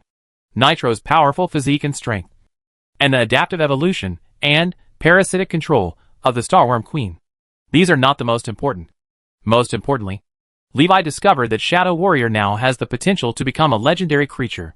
Whether it is Nitro's body or the core from the legendary Star Insect Queen, they all contain huge potential. This gives Shadow Warrior, who was originally born in a nightmare, an infinite potential. Nitro itself has a certain ability to adapt to evolution, but it's just not as perverted as the Star Bug Queen. This may be why the two blend so well together. Levi looked at Shadow Warrior and thought, Shadow Warrior has the ability to adapt to evolution. If he absorbs the tissues of more legendary creatures, can he advance to legend?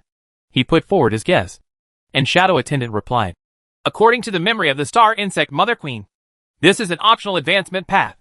Before the Star Insect Mother Queen broke through to the legendary level, she went around collecting the remains of legendary creatures to devour and evolve them. Levi nodded. This made it clear. He looked at the Shadow Attendant and felt quite emotional. He never expected that Shadow Attendant would break through to the legendary level one step ahead of him. Of course, we haven't made a breakthrough yet, but we have already embarked on the road to legend. Breakthrough will only happen sooner or later. He has not even reached the 6th level, let alone the illusory path to legend. Levi couldn't help but think of Gusui. Did she learn from the Snow Queen how to go about her legendary road? Wow! Swish. Brush. Brush. The downy trees beneath his feet made a sound, and Levi came back to his senses. He looked around, and then remembered what he wanted to do now. Let's go! Find Shingi first. Levi flew in the direction of the soul's induction, and Shadow Attendant followed behind him, like a dark ghost. City of Ice and Snow. When the Snow Queen received the news from Levi, Levi had been in the Ice Emperor's body for some time. When she tried to contact Levi, she couldn't. The Snow Queen was also a little curious about where Levi had gone. Why can't I contact you? Where did Levi go? The Snow Queen is more concerned about the Ice Emperor's position. According to the information provided by Levi, there is at most 1 day left before the Ice Emperor arrives outside the Ice and Snow City. She couldn't help but feel anxious. Fortunately, the annoying orcs have been dealt with, and the Ice and Snow City can go all out to arrange the god sacrificial ceremony. There is no need to allocate troops to track down the orcs, and there is no need to worry about someone coming to cause damage. In addition to the ritual of worshipping gods, there is another thing that the Snow Queen is very concerned about Guthaway's legendary journey. After Gusui returned to the Ice Jade Palace, he told her that he had reached the peak of the 6th level and asked her for a legendary way to advance. The Snow Queen is not a promotion path that has been through the legendary path, so she doesn't know much about it. However, she also has a special way to advance. This advancement path is also related to the god sacrifice ceremony, which is also the task given to Gusui by the Snow Queen. Gusui stayed alone in the Bingyu Palace making preparations for the god sacrificial ceremony. She still didn't quite understand why the Ice Queen wanted to give this opportunity to her. Logically speaking, the Snow Queen should be the most suitable, no matter what. Guthaway still obeyed the Snow Queen's orders and had no thoughts of disobeying them. Even if I have doubts in my heart, I will fulfill the order seriously. Suddenly, several powerful auras broke into the peaceful Bingyu Palace. Gusui sensed it immediately. Her expression couldn't help but change, and she was a little nervous. The person coming had nothing to do with her, but it was related to someone she cared about very much. She subconsciously turned her head to look in the direction of the Snow Queen, and couldn't help but clench her hands on her chest and pray. Guthaway also didn't know what the Snow Queen was thinking. The Snow Queen received several powerful paladins, who were visiting again. Levi walked through the dim ring of heaven and earth. I raised my head, and glanced at the top of my head, and the surroundings. I always felt that it was very inconsistent. Even after watching it for a long time, I still feel like I can't get used to it. Li Wei sighed for the first time in his heart that the Ice Emperor was so big that it couldn't be stewed in one pot. The Ice Emperor's body is like another world. Giant tooth mountain wall, tongue plain, throat tunnel, gastric sea, and circular intestinal world. I really don't know what kind of scene is waiting for me next. Huh? This is it. Levi stopped and looked up. A huge bottomless pit appeared where the wood should have been. Sinkhole. Intestinal perforation? Levi subconsciously thought of this term. He looked forward to make sure that this was not the end of the world. There is still a long distance ahead, with no end in sight. Then the sinkhole that appears here is very strange. Levi's face moved slightly, and he actually sensed Shingi's soul aura coming from the sinkhole. Could it be that Shingi was swept into the sinkhole by that storm? Since Shingi was inside, Levi had to go and take a look. Approaching the Tianking, Levi found that there was an extremely strong fishy smell. Rancid blood dripped from the edge of the sinkhole from time to time. Levi instantly realized that this was the wound in the Ice Emperor's body. Could it be that the Ice Emperor's request for help does not mean helping to clean up the star bugs? But here? Levi thought of what Shingi had said before. Shingi said that the Ice Emperor sent her a signal for help. When Levi saw the star worms raging in the Ice Emperor's body, he thought the Ice Emperor wanted him to help clean up the star worms in his body. Now it seems that this is not the case. Star worms may be a hazard, but there's a greater hazard here that threatens the Ice Emperor's life. Levi flew into the sinkhole. What appeared in front of Levi was a dark swamp full of rancid rags. The flesh and blood in front of him seemed to be contaminated by something. It had completely lost its original vitality and turned into a pool of filthy black pus. Levi's eyes narrowed slightly, feeling that this was not a substance that belonged to this world. The power that harms the Ice Emperor comes from outside this world. He couldn't help but worry about Shingi's situation. There was a strange sound in front of Guyong Guyong. Levi narrowed his eyes slightly and saw clearly the scene ahead. A huge film blocked the way forward. There was a large amount of black pus and blood above the film. There seemed to be something in the pus and blood. Those things made strange sounds when swimming in the pus and blood. Levi approached cautiously, and suddenly, the film suddenly protruded to form the shape of a human face. It looks like someone is suffocating with a plastic bag covering their mouth and nose, which makes people feel a suffocating feeling that they can relate to. Shadow Warrior reacted immediately, and was about to attack the monster with a protruding face. Levi stopped him and said, "Wait a minute." Chapter 504 Corruption. Levi was suspended in midair, looking at the films of human faces, hands and feet that kept appearing in front of him. Think about how to get around here to the back. This layer of film is obviously a restriction on those monsters. It was most likely the Ice Emperor's self-defense. Isolate the part of the body that has been severely contaminated and turned into pus and blood, and protect the body that has not been contaminated by the mysterious power. Judging from the current situation, this layer of film cannot completely isolate the pollution from that mysterious power. There are also signs of flesh and blood being contaminated and suppurating underneath the film. Well, spiritual power can penetrate the flesh and blood in this area. When Levi was exploring the film and the monster, he accidentally discovered that the corrupted flesh and blood could not resist the penetration of spiritual power. Spiritual perception penetrated the corrupted flesh and blood around him, and the entire surrounding scene appeared in Levi's mind. After seeing the whole picture, Levi was horrified. The mysterious power had corrupted the Ice Emperor far beyond his expectation. What is visible to the naked eye is just the tip of the iceberg. He also found a way around the membrane area. Levi commanded Shadow Attendant to tear open the corrupted flesh on the side, and a blood vessel with a diameter of more than 1 meter appeared in front of him. After Shadow Warrior tore open the blood vessel, no blood flowed out. This section of blood vessel has long been necrotic. Shadow Attendant followed the blood vessels all the way to the upper level. Levi followed behind. Sensing the path ahead, the two of them traveled through the unknown blood vessel of the Ice Emperor, bypassing the severely corrupted flesh and blood tissue, and headed in the direction of Shingi. Boom, boom, boom, through the thick wall of flesh and blood. Levi heard a dull sound like thunder striking bells and drums. His ears were buzzing, and he felt an inexplicable sense of panic when he heard the sound, as if he was approaching danger. Levi guessed that the sound was probably the heartbeat of the Ice Emperor. Has it become corrupted to this extent? No wonder the Ice Emperor is crying out for help. Shadow Attendant stopped and looked back at Levi. It's blocked in front. The path between the two of them ends here, and there is no way ahead. Levi's mental power barely penetrated the material blocking the blood vessels in front of him. Seeing the scene behind him, he did not hesitate to let the Shadow Warrior open the way forward. Bang! Shadow Warrior breaks through the material blocking the blood vessels, and a large amount of bright red blood spurts out from the gap.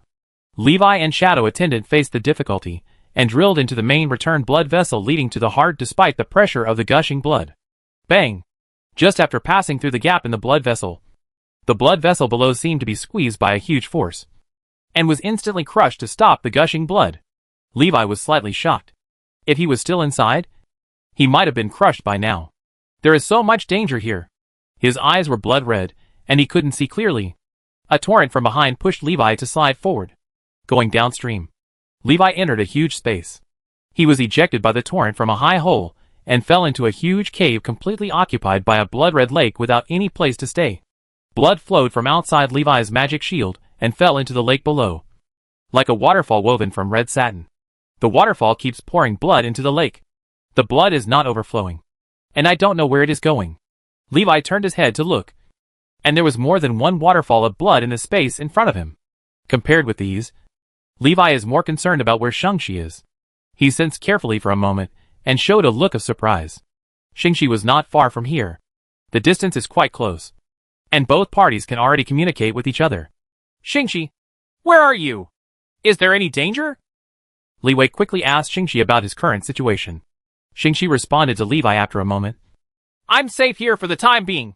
I found the problem that's bothering you guys. Levi's expression moved slightly. Just stay there and don't move.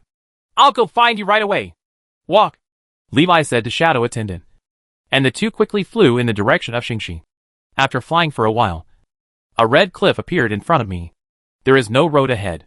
After approaching here, Levi could clearly sense that Shingi was behind the cliff in front. But there is no way. Levi approached the cliff and touched the cliff with his right hand, feeling the powerful power and extremely tough surface contained in it. This is probably the heart of the Ice Emperor. Levi was a little hesitant. Should he take action to open a hole? This is a key area related to the life and death of the Ice Emperor. If he takes action here, there's no telling how crazy the Ice Emperor will go. That's why Levi was hesitant. He wanted to find a new way out. Suddenly, Levi felt a trace of pain from Shingi's soul. His heart tightened and he quickly asked, What's wrong with you? Shingi. It's okay.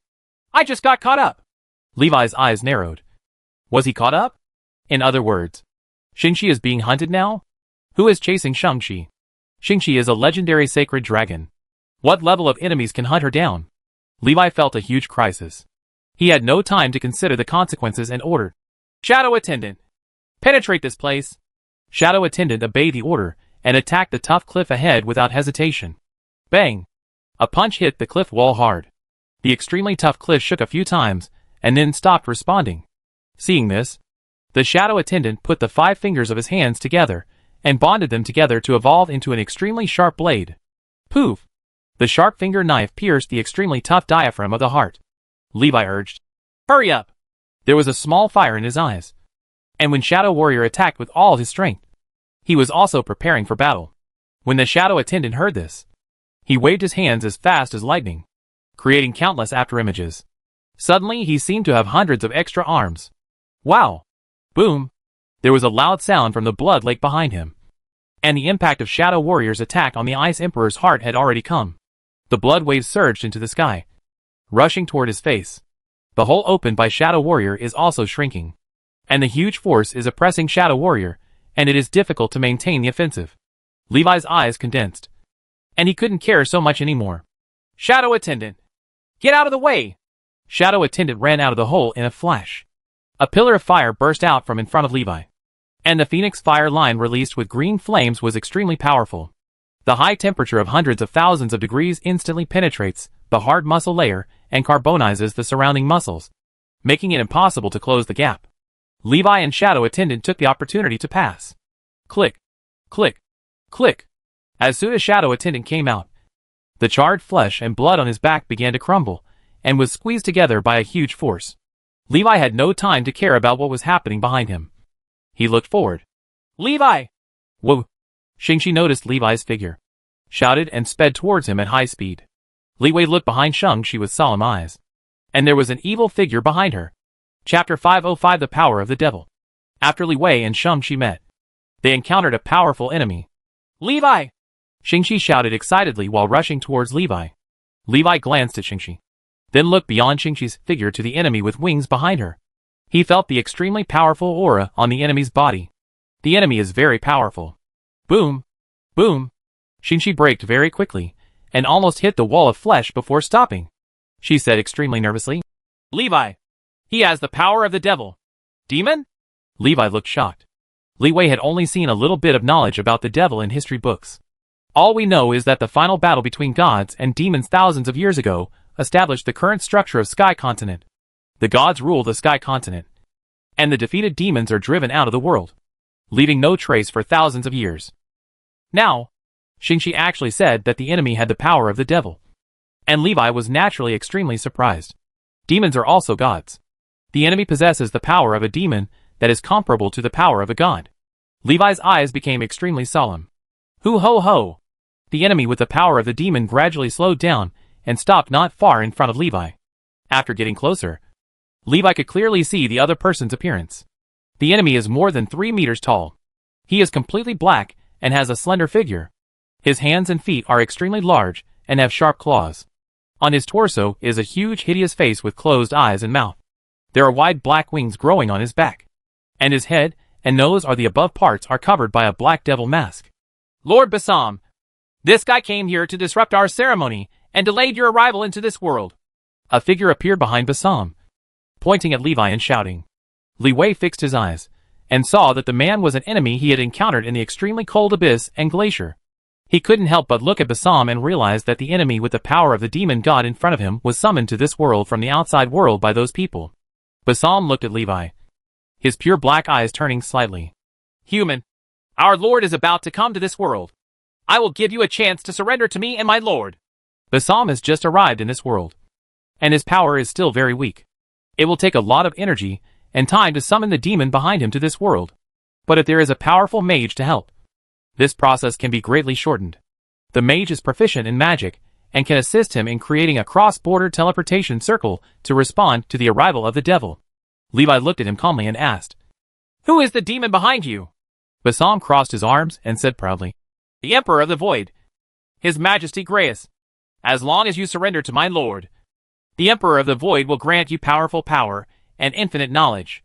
Levi had never heard of the name Emperor of the Void, so he secretly wrote down the name in his mind. Grayus, Emperor of the Void. He didn't say yes, because he knows that in this world with gods, language is also a kind of power. If you say it accidentally, a contract may be formed.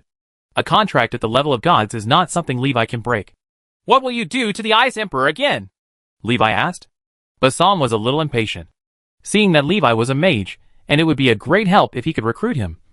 He reluctantly answered his question. You mean this young Void Whale? This is the descendant of His Majesty the Emperor's Mount, the King of the Void Whale, Praemius. Its role in being left in this world is to serve as a passage connecting the Void to welcome His Majesty the Emperor's arrival. Of course we are restoring the power of the Void to it.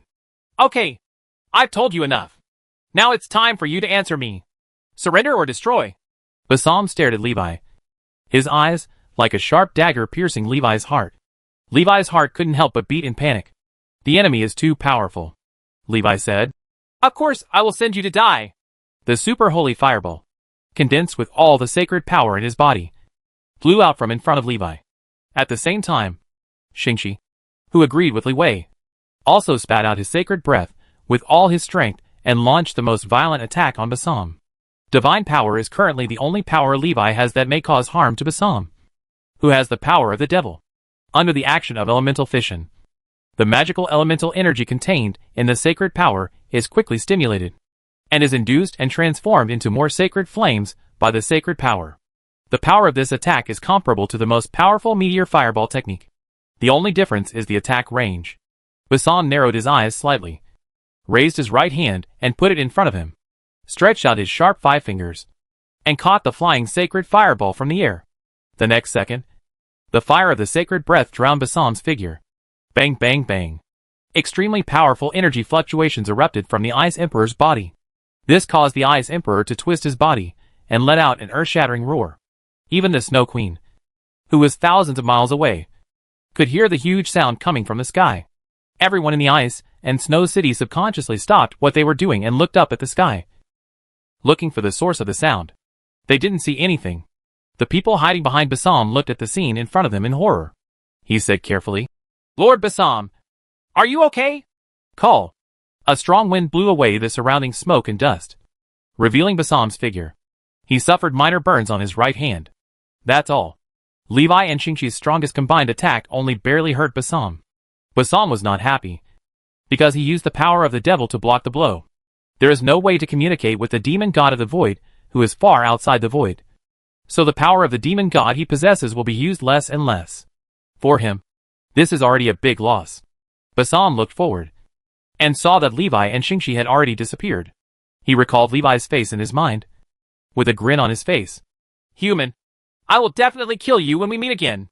This was the first human being to take the initiative to attack him. Bassam glanced at the people behind him and said indifferently, Go back and continue the void ritual. Gather the power of the void, and do not allow anyone to destroy the void ritual. As commanded? Huh! He escaped, but he didn't chase him. Levi and Shingi jumped out of a space crack.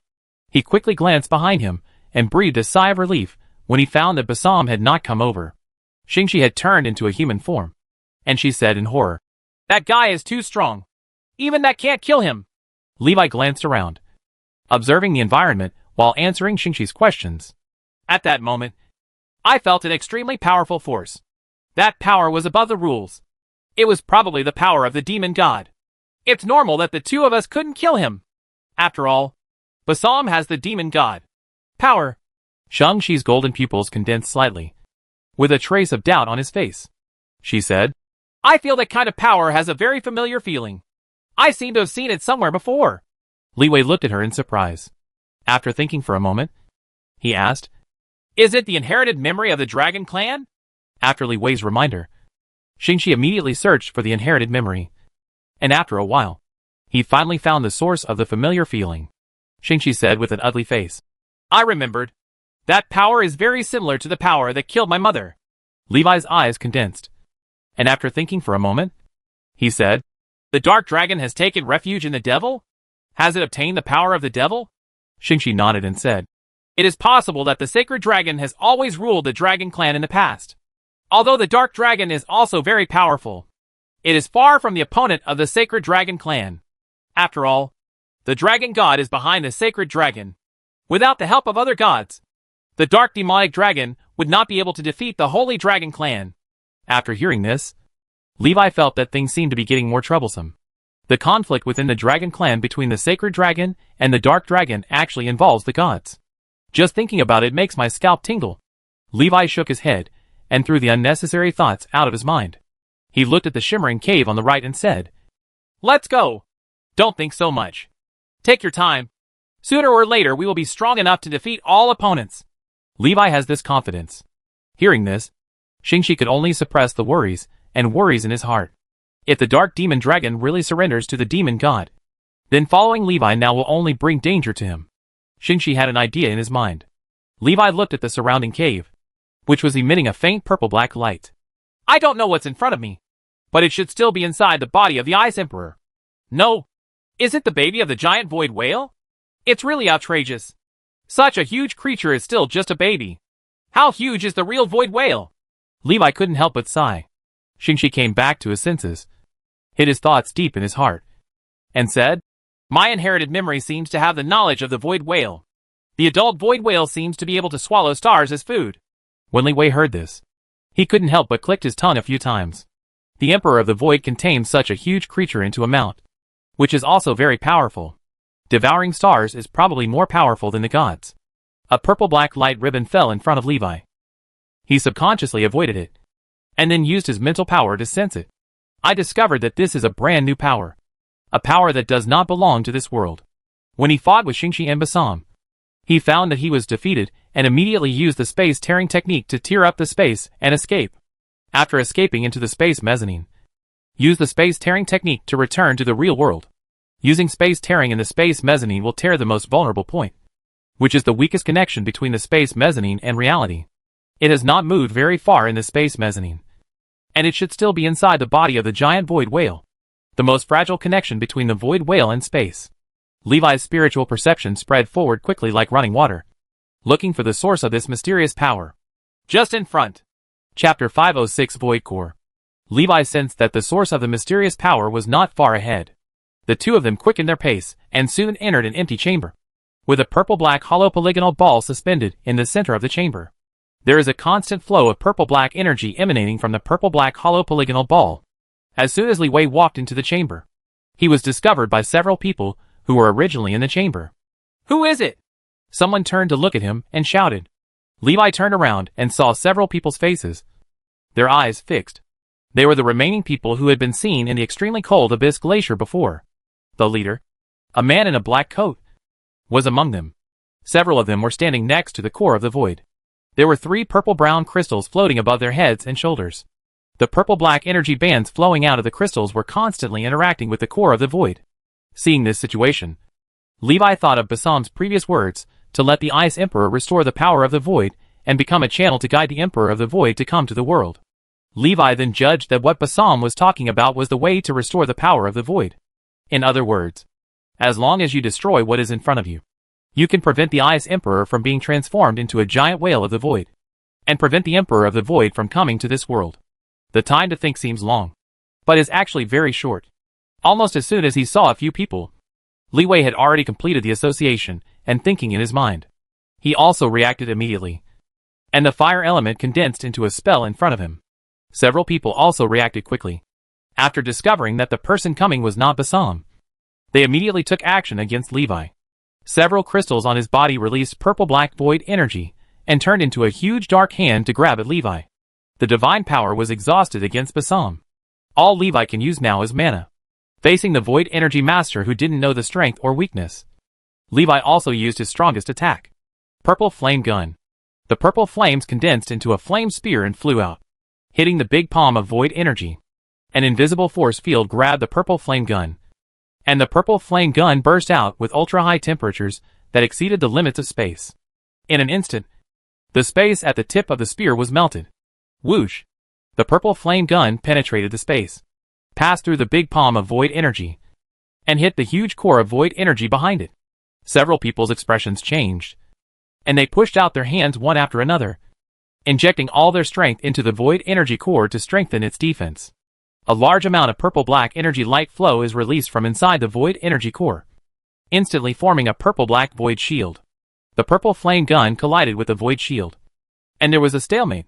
As time went by, the power of the purple flame gun gradually weakened, and it was defeated in the confrontation. Seeing that the void core was intact, several people breathed a sigh of relief.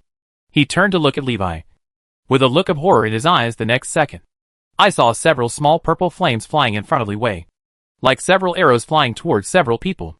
Their current power is concentrated in the core of the void, and they are unable to defend against Levi's attack. Having seen the power of that purple flame, few of them thought they could block that attack with their equipment and body. However, what happened next broke several people's expectations. The purple flame arrows did not attack the 3 people, but scattered and accurately hit the void crystals on the heads and shoulders of the 3 people. Click! The sound of the void crystal being destroyed and shattered came to my ears. As the void crystal was broken, the 3 lost control of the void core. The void shield opened on the surface of the void core, gradually turned into void energy and flowed back into the void core. It's now! Oh! Shingi transformed into a sacred dragon in front of the 3 people. The huge body directly fills the entire chamber. Shingi bit the core of the void. A dazzling light burst out from his mouth, and his holy breath hit the core of the void at close range. After a moment, Levi's heart skipped a beat. I saw that the core of the void was not damaged at all under Shingi's attack. Levi knew that it was impossible to destroy the void core. At least not yet. He immediately changed his mind and shouted in his heart, "Shingi, take the things away!" After hearing this, Shingi swallowed the void core in one gulp. Purple-black void energy kept coming out of Shingi's mouth and nose. Levi was extremely worried when he saw it. Shingi sensed Levi's worry, and she responded in her heart, "It's okay. Protected by the divine power. The void energy cannot corrode my body in a short period of time. Oh, let's go quickly." Levi no longer cared about the impact his next actions would have on the Ice Emperor. Open the flame field with all your strength. All surrounding fire elements were swallowed up by the flame field, and all elements were suppressed.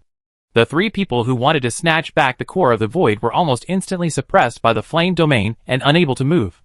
It took him a while to recover. When the 3 of them came to their senses, Levi had disappeared, and a purple flaming figure appeared in front of them. Purple Flame Fire Lord form. This is Levi's most powerful form currently, using the 5th level peak strength to activate the Purple Flame Lord form. Levi's power is infinitely close to the legendary level. Purple Phoenix Fireline. A pillar of purple fire penetrated the flesh and blood above the head and extended to the outside of the Ice Emperor. Levi grabbed Shingi, who was unable to move by suppressing the void core energy with all his strength, and turned into a purple meteor and flew out from the penetrated part. The Ice Emperor suffered such a blow that all his strength was boiling. During the long time it has lived in the far north ice field, it has already accumulated an extremely huge amount of ice energy in its body. At this moment, this energy is exploding. Sizzle. Click. Click. Click. The passage in front of Levi's eyes was condensing with ice crystals, and was about to be frozen. The ultra-high temperature radiating from his body evaporated the ice crystals again. The power of fire and ice continue to collide. The power of the Ice Emperor is as deep and vast as the ocean. Levi gathered all his strength into one point, penetrated the ocean of ice energy, and soared into the sky. Woo buzz buzz. A piece of icy blue ice airflow spewed out from behind the Ice Emperor. A purple meteor shot out of the ice blue airflow and shot straight into the sky. Levi grabbed Shingi and quickly flew away. Away from the Ice Emperor. Looking down, a 1,000-mile ice crystal cloud had gathered around the Ice Emperor, and an ice and snowstorm was blowing on the ground beneath him. The Ice Emperor's footsteps stopped due to an unexpected situation within his body. Levi took one look and took the time to escape from the Ice Emperor. When Bassam reacts, he will definitely come to him to take back the Void Core. Before that, we must find a way to deal with the Void Core. Levi glanced at Shingi worriedly. Shingi had closed his eyes and huddled up, and the golden scales on his body were stained with a purple-black pattern. The void energy has eroded into Shingi's dragon body. I hope it's okay. After Levi escaped from the Ice Emperor, he exited the purple flame lord form. That form consumes too much. In just a few minutes, Leeway almost drained all his strength. Now he has to drink Tian Shan snow water to restore his mana while flying with Shingi. Seeing a relatively flat mountain in the distance, Levi quickly took Shingi over and put him down. Shingi, how are you? Levi stood in front of Shingi and called. Her eyes were closed, and she didn't respond. The only reaction was the purple-black void energy that kept coming out of her mouth and nose. Perhaps because of being far away from the Ice Emperor, the void energy escaping at this time has been greatly reduced. Levi called Shingi in his heart, but got no response. He had no choice but to use brute force to open Shingi's mouth. So tight! Levi used all his strength to barely open a crack from Shingi's mouth. That is to say, when Shingi was promoted to the legendary level, the feedback strengthened his body, giving him strength comparable to that of a 6th level warrior. Otherwise, there is no hope of using brute force to break Shingi's teeth. Fortunately, Shingi didn't use any force. After Levi opened it bit by bit, he saw the void core stuck in Shingi's throat. The void core is surrounded by purple-black energy, and there is a layer of golden energy outside the purple-black energy. That is divine power. Even if Shingi fainted, his body still instinctively used the sacred power to seal the core of the void. Avoid excessive void energy leakage and corrode the body. How to take it out is also a problem. The divine power and the energy of the void are in confrontation, and Levi's rash intervention may break the balance and cause worse results. Moreover, even Shingi's direct contact with the void energy was so severely eroded. Levi didn't think that touching the void core with his bare hands would have good results. Think about it. Think about it quickly. Is there any way to take out the void core? The void energy? The void core? Levi racked his brains to think about all the spells he knew. The spells in his memory that might be useful. The magic items and magic equipment in his hands. Suddenly, the name of a piece of magic equipment appeared in Levi's mind. He looked at the void core in front of him and felt that he was 70 to 80% sure that it would be feasible. Levi turned inside out the space ring and found the void chain. The void chain was a competition prop that Levi brought out from the competition venue when he participated in the exchange competition between the 5 top mage towers. Originally, the competition props could not be taken away from the competition venue. But due to some accidents during the competition, Levi took the void chain out. Also brought out was the beast controlling ring. The shadow attendant stayed in the beast control ring. Void chains cast from purple-black transparent material look similar to void cores in appearance. It should be able to control the void core. Levi input mana to control the void chain, which extended to the core of the void. The first is to penetrate the divine power. Levi kept sending messages to Shingi, asking her to cooperate with his actions. At the same time, attach the newly restored sacred power to the void chain. After groping outside the sacred power for a long time, Shingi finally reacted, and a gap appeared in the sacred power. Levi quickly seized the opportunity and the void chains penetrated the sacred power and inserted into the void energy. After the void chain penetrated the void energy, in an instant, the void chain in Levi's hand lit up with purple-black light, and he felt that the power of the void chain was greatly enhanced. Levi's eyes showed a look of surprise. He didn't expect that the void chain could absorb the void chain to increase its power. No, it should be possible. The void chain should be driven by void energy. Chapter 507 Small World. Wow! The void chain quickly extended and became longer, wrapping around the void core. The void energy did not have any impact on the void chain, but instead enhanced its power, unlocking the new ability of the void chain to extend indefinitely. Theoretically, as long as there is enough void energy, the void chain can be extended infinitely. Click! Levi felt the force coming from the palm of his hand, looked up, and saw that the void chain had bound the entire void core. Very well. Come out then. Shingi's mouth was slightly open, and Levi stood by the mouth, grabbing a chain shining with purple-black light with both hands and pulling it out, accompanied by the clattering sound of the chain being straightened. The void core stuck in Shingi's mouth was gradually pulled out. Bang! The heavy void core fell on the snow. The suspended force field in the core of the void instantly dented the surrounding snow, forming a standard semicircle. Without the suppression of the sacred power, the void energy inside the void core began to escape again. This is a power that does not belong to this world, and cannot be preserved for a long time in this world. Levi was worried that the fluctuation of void energy would attract Basam. So he quickly opened the portal to the magic cabin, and put the void core into the magic cabin.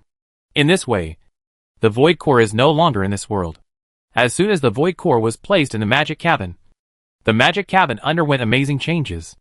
A large amount of void energy escaped, disappearing out of thin air within less than 1 meter. The volume of the magic cabin, that was originally considered narrow, to Shingi rapidly expanded. Levi looked at the surrounding walls, the sky above his head, and the earth under his feet, extending into the distance. Obtaining a large amount of void energy in the void core, the magic house opened up a wider space in the void, until the energy dissipated in the core of the void returns to balance. The core of the void is suspended in midair, slowly rotating, creating a force field that maintains the huge space in front of you. After Levi fully expanded his spiritual perception, he found that the area of the magic cabin had expanded 10,000 times, and its volume had expanded 1,000,000 times. If he had to rely on Li Wei's own magic power to achieve this level, he might not be able to do it even if he didn't become a god. This is the power from the void. The magic house has changed from the original 10 by 10 by 10 cubic space to a super large space of 1,000 by 1,000 by 1,000. This can be regarded as a small world. However, the interior of this small world is still very empty at present, except for the 10 square meters in the central area, which is covered with soil. The other areas are still a void of space.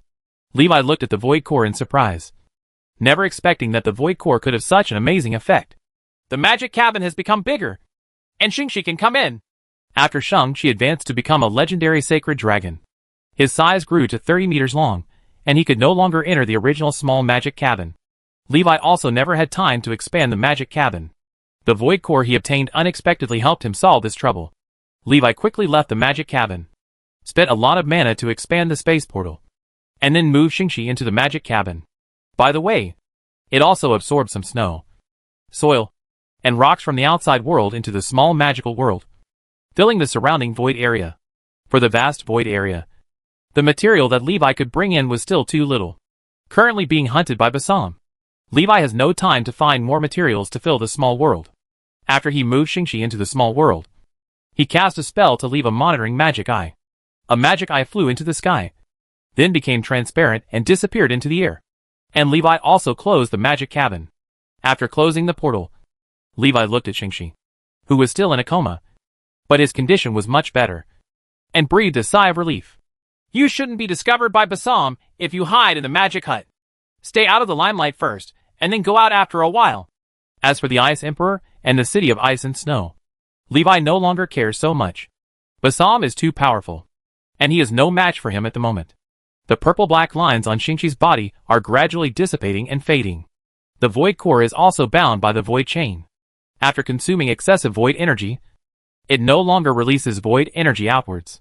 Levi placed the void core above the small world, away from the ground, to prevent the void energy from escaping and corroding the materials on the ground and affecting the dragon's blood tree. The void core is like a purple sun hanging in the small world, emitting a faint purple light. Li Wei glanced at Shang-Chi, who was gradually recovering, and sat down to meditate and practice to recover his mana. Hu ho ho! Basam, the apostle of the demon god, came looking for the breath of the power of the void. Bang! Basam landed on a mountain peak where the snow had disappeared. He lowered his head and looked at the mountain below, showing doubts. The power of the void completely disappeared at this point.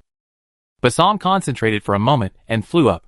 The power is concentrated between a pair of sharp horns above the head, and the black power forms a dark energy ball that seems to swallow everything. Death Ray roars. Whoosh! The roaring ball of black death light hit the mountain peak, instantly expanded hundreds of times, and swallowed up the entire mountain peak. When the light dissipated, the mountain looked like it had been chewed by a giant, and the peak disappeared, leaving a huge circular gap.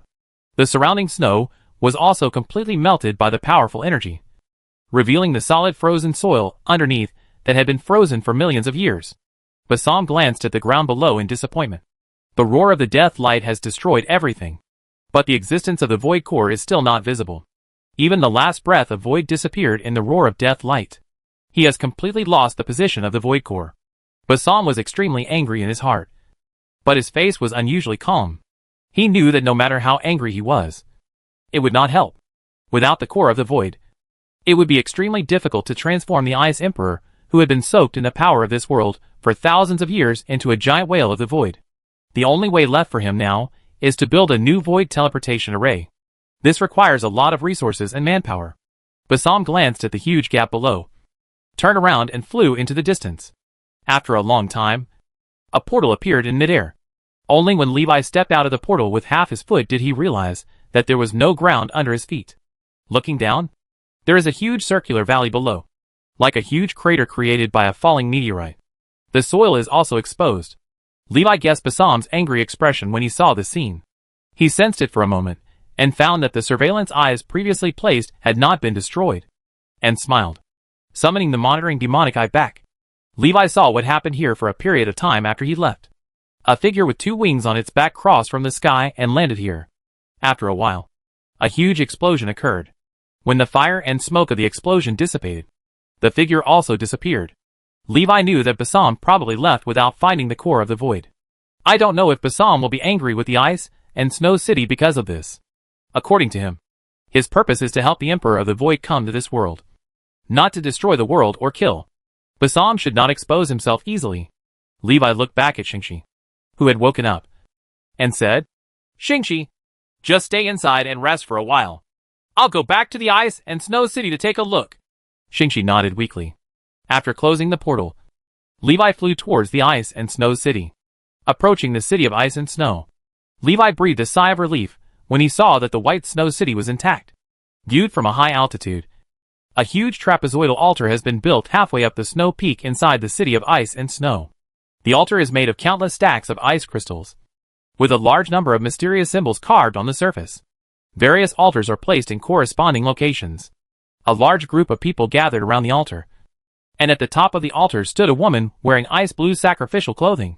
Levi recognized the woman as Gusui at a glance. He was slightly startled. Has the ceremony begun? But why is Guthaway the host of the ceremony? Shouldn't it be the Snow Queen? Levi also had some doubts in his heart. Suddenly, he noticed several figures standing around Gusui, and his pupils suddenly shrank. Those were the 4 powerful paladins who chased him to the extreme northern ice field. Why are they here? Levi subconsciously hid his body and hid. The legendary paladin is keenly aware of the gaze from the sky. His gaze, as steady as a sacred mountain, swept over Levi's original location and could only see an empty sky.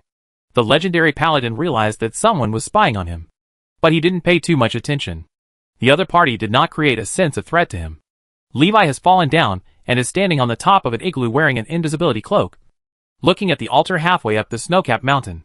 Accompanied by the buzzing sound when the altar ceremony was activated, a white beam of light erupted from the top of the altar, reaching straight into the sky. The god of frost and Warhammer? Levi thought in his mind. Seeing that the paladin was also on the altar, he felt vaguely bad in his heart. Sure enough, the light pillar that led to the gods quickly changed. And the white light pillar was soon dyed with a layer of sacred golden light. That is the power of light. Paladins use divine objects to intervene in sacrificial rituals, locking the randomly summoned gods into the gods of light. Gusui looked up at the sky. His face was dull and expressionless. According to the original plan, the god sacrifice ceremony would have summoned the projection of the god of frost and Warhammer. After all, the far north ice sheet is under the control of this god. However, due to the intervention of the paladin of the light god, this god sacrifice ceremony has completely become the god summoning ritual of the light god. The Snow Queen couldn't resist, and Guthaway couldn't object either. Even if she was extremely unwilling, it would not help. Gusui knew that there was a conflict between the light cult and Levi, so she naturally did not want this to happen. But the matter was beyond her control. Now she just hopes that Levi can stay away from the ice and Snow City and never come back. Golden feathers fell from the sky, and people subconsciously reached out to pick them up. When the feathers fell on their palms, they immediately turned into a warm light, dispelling the cold. A figure slowly descended into the world from the sacred light. When Li Wei saw this figure, he froze on the spot. It was not the god of light. Chapter 508 Eight-Winged Angel of Light. The figure descended from the sacred light pillar leading to the sky, with 8 golden wings spread out from its back. Naturally, the god of light cannot look the same. Levi felt a little familiar with this, and quickly thought of the 4-winged angel of light he had killed before. The light angel who came to the ice and Snow City this time was more powerful than the 4-winged light angel. 8-winged angel of light. The 8-winged angel of light descended over the altar, suspended in midair, and was more than 10 meters tall. The 8 golden wings spread out behind him were more than 40 meters tall. The golden wings exude a faint divine light, and the light turns into light feathers and falls into the world. The crowd below scrambled to grab the light feather. The legendary paladin quickly saluted and shouted, "Lord Russell!" The 3 people behind him also saluted and greeted him. Russell, the 8-winged angel of light, glanced at a few people, nodded slightly, and then looked at Gusui, who was presiding over the ceremony. Gusui was so shocked by the appearance of the 8-winged angel of light that she fell into a temporary trance. Russell, the 8-winged angel of light, stretched out his right hand, and a golden angel feather floated from his palm and fell towards Gusev. This is her divine gift. This time the god of light did not come in person, and could not send blessings from the gods. Russell, the 8-winged angel of light, gave him a gift from the gods. When Gusui saw the angel feathers falling in front of her eyes, she came to her senses, and quickly stretched out her hands to hold the fallen angel feathers. The moment she touched the angel feathers, she knew the function of the angel feathers. Holding the angel feather, after her death, she can be reincarnated as a holy spirit and enter the hall of valor of the god of light. This is a treasure that countless people dream of. Gusui stayed away from him. She didn't want to become an angel under the god of light.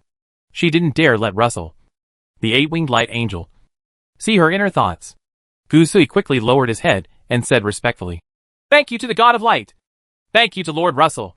Russell, the 8-winged angel of light, didn't pay too much attention to Guthaway.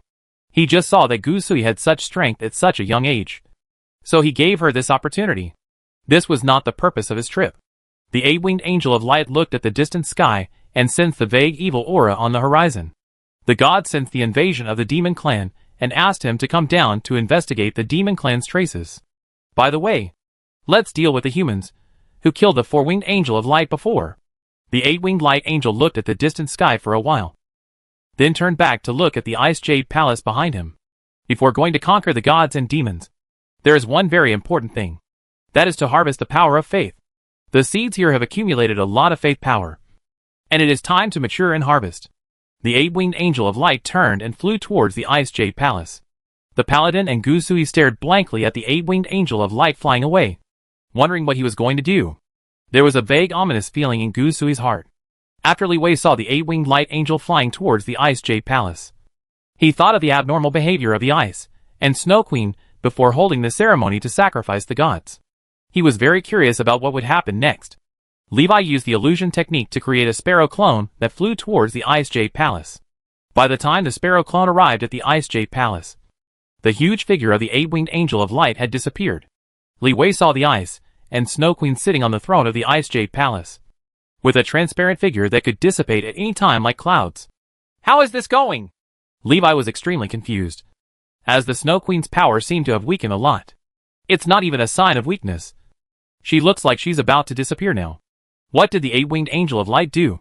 The Ice and Snow Queen glanced outside the Ice Jade Palace, and her voice reached Li Wei's ears. Come in. It has left. It is safe here for now.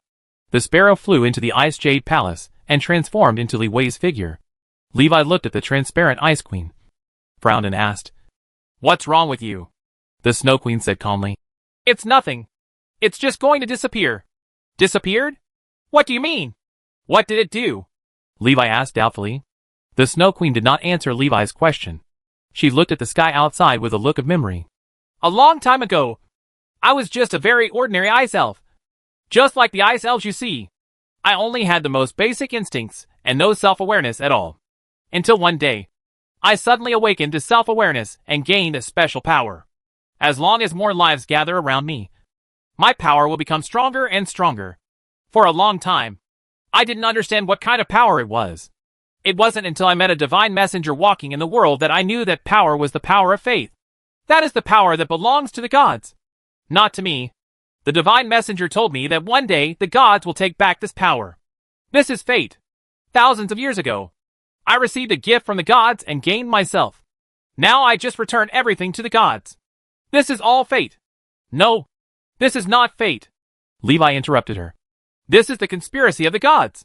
Li Wei made treacherous remarks. The Snow Queen looked at Levi quietly. Li Wei thought of the Flower God.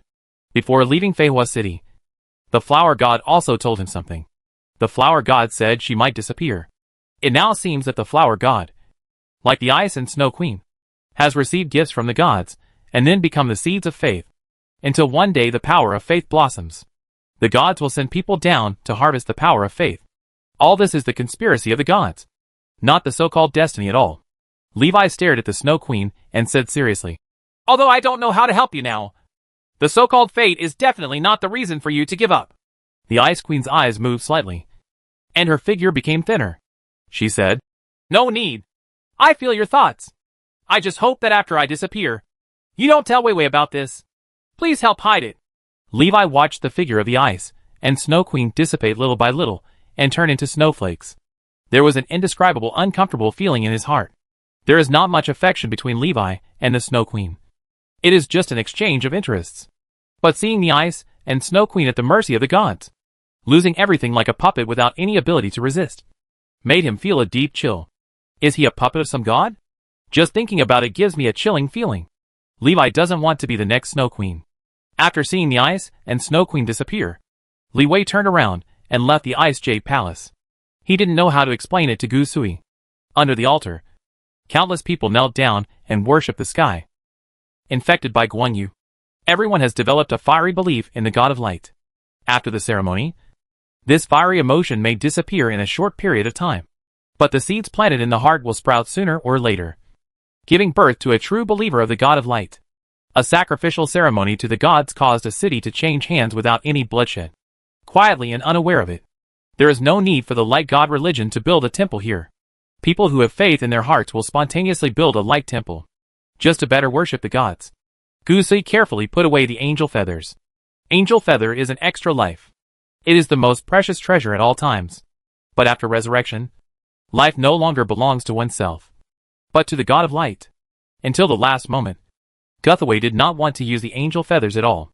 In fact, she could use the angel feathers to reincarnate as a Holy Spirit right now if she wanted to. With her current strength, she is at least a four-winged angel. Levi's consciousness returned from the phantom body to his true body, and he looked towards the mountain. All four paladins have disappeared. Just now, the four of them seemed to have received news from Russell, the eight-winged angel of light, and rushed out of the city. Levi glanced at the direction in which the few people were leaving, not sure if they were heading towards the Ice Emperor and Bassam. He looked back at Yusuf, wondering how to explain the disappearance of the Snow Queen to Yusuf. The eight-winged light angel and the paladin have left, but the ceremony of worshipping the gods is not over yet. As the host of the ceremony, Gu Sui has always wanted to complete the large and complex ritual of worshipping the gods. By the time the ceremony ended, it was already dusk. Gu Sui moved her sore arms and walked towards the Ice Jade Palace. Some unexpected things happened during the sacrificial ceremony, but fortunately, they were all within her control. What surprised her was the enthusiasm of the crowd. Entering the Ice Jade Palace, Guzui wanted to share with the Ice and Snow Queen her feelings during the sacrifice ceremony. But he only saw an empty throne placed in the Bingyu Palace. She searched everywhere, but could not find the Ice Queen. I used magic to contact the other party, but there was no response from the other party. Guzui was very confused. Where did the Snow Queen go? To Guthaway. The Snow Queen is like a sister and mother. Suddenly lost contact and felt empty in my heart. Thinking of the 8-winged light angel suddenly flying into the Ice Jade Palace, Guzui had a bad feeling in her heart.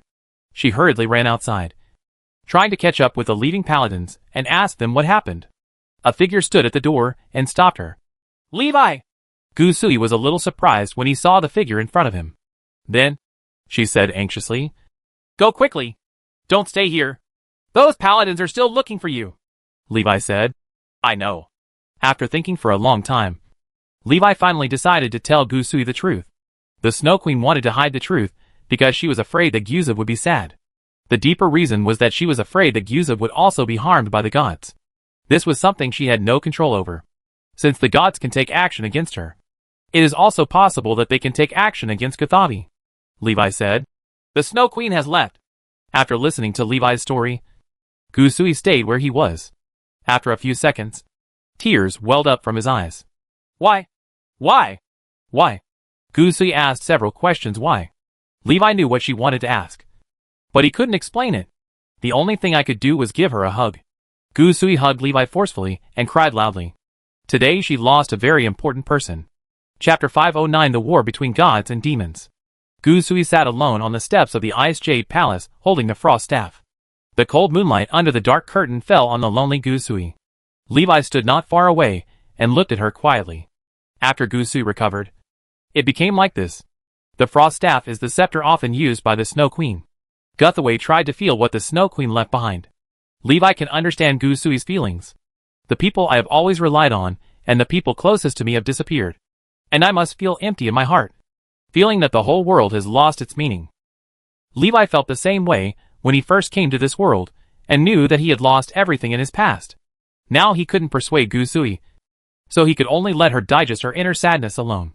Levi looked into the distance, thinking, the Snow Queen and the Flower God are both seeds of faith planted by gods in the world. But what use is this impure seed of faith to the gods?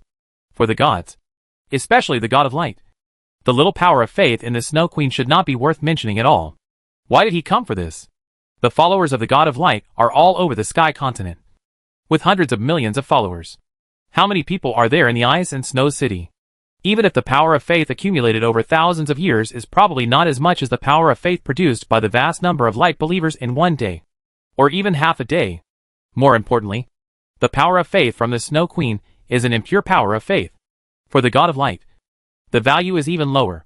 Is it simply because if you don't take it, you won't get it? But if that were the case, then there would be no gods deliberately sowing seeds of faith in the world. There must be an unknown reason behind this. Levi couldn't figure it out for the moment.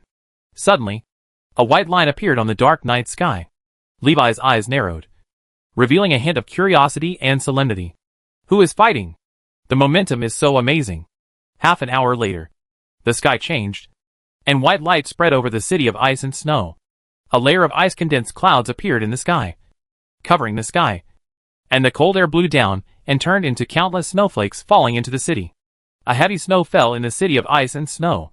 Levi walked up to Guzui, and the snowflakes falling from the sky slid away from his head and fell to the ground. Guthaway also stood up from the steps with the scepter in hand. She raised her head and looked into the distance. What's going on?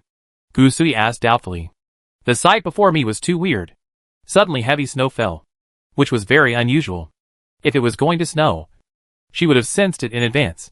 Levi stood beside her, looking into the distance and said, This is the aftermath of the battle. Someone is fighting the Ice Emperor. Levi had seen the scene when the Ice Emperor's power exploded. It was exactly the same as the scene in front of me. Ice Emperor! Guzui's eyes narrowed, and he couldn't help but feel a little pain in his heart. If it were not to prevent the Ice Emperor from destroying the Ice and Snow City, the sacrifice ceremony would not have been held, and the Ice and Snow Queen would not have disappeared. This is wishful thinking on her part. Levi also told her another possibility. Even if there is no sacrificial ceremony to the gods, sooner or later the Snow Queen will disappear one day. This has been doomed from the moment she was born. As she said it was fate. Gusui glanced at Levi and said, I want to see what happened. Levi said. I'll go with you. Guthaway hesitated and said, You'd better not go. Those people may be there. Levi laughed and said, I will hide it well, and not expose myself. Besides, I don't feel comfortable letting you go alone. Seeing this, Gusui had no choice but to nod and said, Okay. Be careful. You too. Don't be impulsive. Levi was worried that Gusui would do something impulsive because of the Snow Queen. Gusui hummed, spread out the icy blue ice elf wings behind his back, and flew towards the distance. Levi quickly kicked the ground and jumped up to catch up with Gusui. The two of them flew at full speed and at extremely fast speeds. They left the ice and snow city in the blink of an eye and rushed towards the distant battlefield. After leaving the city of ice and snow, Levi's figure disappeared, leaving only Gusui in the sky. But Guthaway knew Levi was around. Gusabi looked into the distance, her mind racing. She didn't know how to face Russell, the 8-winged angel of light who killed the Snow Queen, although he did not witness it with his own eyes. According to Levi, there is no doubt that Russell indirectly killed the Snow Queen, even if the real murderer is the god behind him. Keep calm. Levi's reminder sounded in Gusui's ears. She came back to her senses and suppressed the cold aura emanating from her body. Levi reminded her verbally when he saw that her power was out of control. You'd better not go. Just let me go and take a look. I'll tell you everything that happened. Levi's figure emerged and said with some worry. Yuzabir shook his head, his long hair flying behind his back. She said firmly, No, I must go. Not just for the city of ice and snow. The Snow Queen disappeared, and the only thing Guthaway could do was to protect the city for which the Snow Queen was willing to sacrifice her life. She sees this as her duty. Now, the battle breaking out in the distance is likely to affect the ice and snow city, so she naturally cannot sit idly by. Seeing that it was useless to persuade her, Li Wei had to give up persuading her. Gusui still has the angel feathers given by the 8-winged angel of light. As long as she doesn't take the initiative to attack, she shouldn't be regarded as an enemy by Russell, the 8-winged angel of light. On the contrary, Levi had to be careful about being discovered. One of the missions of the 8-winged angel of light during this trip to the lower realm is to investigate the murderer of the 4-winged angel. Approaching the battlefield, in front of you is a huge ice fog cloud that stretches for hundreds of miles. Levi and Gusui could only see the dazzling light that erupted from time to time, and the changes in the fog that were stirred by the aftermath of the battle. I can't see clearly what happened inside. Flying into the ice mist cloud, a large number of ice crystals immediately appeared around Gusui. A vague outline of a figure appeared in the clouds. Levi's expression changed slightly. In this case, he would not be able to use the invisibility cloak to hide his figure. The temperature inside the ice fog cloud is too high, and it is very easy for ice crystals and frost to condense around objects. Levi's figure was immediately exposed. Gusui also noticed it. She stopped and looked at Levi and said, Just stop here and don't go any further. She looked into the depths of the ice mist cloud and said solemnly, I can feel it. They are all there. Levi raised his hand, and a miniature bird flew out from his palm, and the bird landed in Gusui's collar. I won't go there, so you should pay attention to yourself. Gusui nodded, glanced at the pocket bird standing in his collar, spread its wings and flew towards the depths of the ice mist cloud. She had seen Levi's transfiguration before, until the bird stored Levi's spiritual power. You can communicate with Li Wei through the flying birds, and Li Wei can also use the flying birds to see what she sees. Levi stayed outside the ice mist cloud and felt the miniature bird disappearing quickly away. The scope of the ice mist cloud is extremely vast, connecting the sky and the earth. From a distance, it looks like a cloud falling on the ground. Only when you get closer can you feel its hugeness, which makes people feel awe. Levi considered whether he could destroy the huge ice fog cloud in front of him if he used the meteor fireball technique. Gusui flew quickly in the ice mist cloud, and everything in front of her eyes was hazy.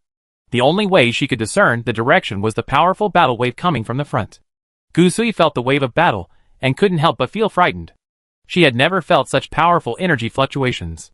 It made her feel like an ant moving backward in a violent storm. Guthaway holds the frost staff tightly, hoping to gain the confidence and strength to move forward. Passing through the misty ice fog clouds, the scene in front of me suddenly became clear. There is a blank area in the middle of the ice fog cloud that covers hundreds of miles. The ice fog cloud in the central area has long since been wiped out, and dissipated in the aftermath of the battle.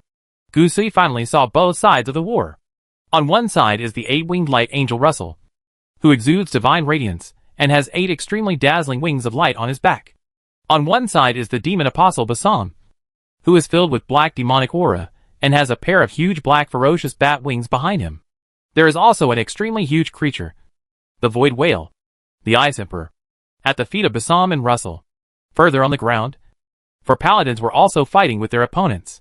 Their opponents are fallen professionals, who have taken refuge in the alien demon god, relying on the power obtained from the extraterrestrial demons. These people were barely able to fight against the 4 paladins. The paladins are currently in an advantageous position. Russell, the 8-winged angel of light, and Basam, the devil's apostle, are evenly matched. Basam has the help of the Ice Emperor. The 8-winged angel of light is the orthodox envoy of this world, and is supported by the power of the gods. The two sides could only barely draw a tie. If this continues, the loser will definitely be the demon god apostle Basam. The more he uses the power of the devil, the less he uses it. Not only does Russell, the 8-winged angel of light, have no worries about running out of power, he can also summon the power of the gods at any time. Almost invincible. The battle hasn't ended just because Russell doesn't want to alarm the god of light for such a trivial matter.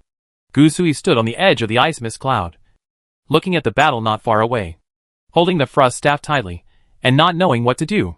The side of demon god apostle Basam and the Ice Emperor seems to be losing. This is undoubtedly good news for her. No need to worry that the Ice Emperor will destroy the ice and Snow City. The Snow Queen's wish also came true, although it was completely different from her original idea. But the result is the same. But Gusui was vaguely unwilling. She looked at the back of Russell, the 8-winged angel of light, with solemn eyes.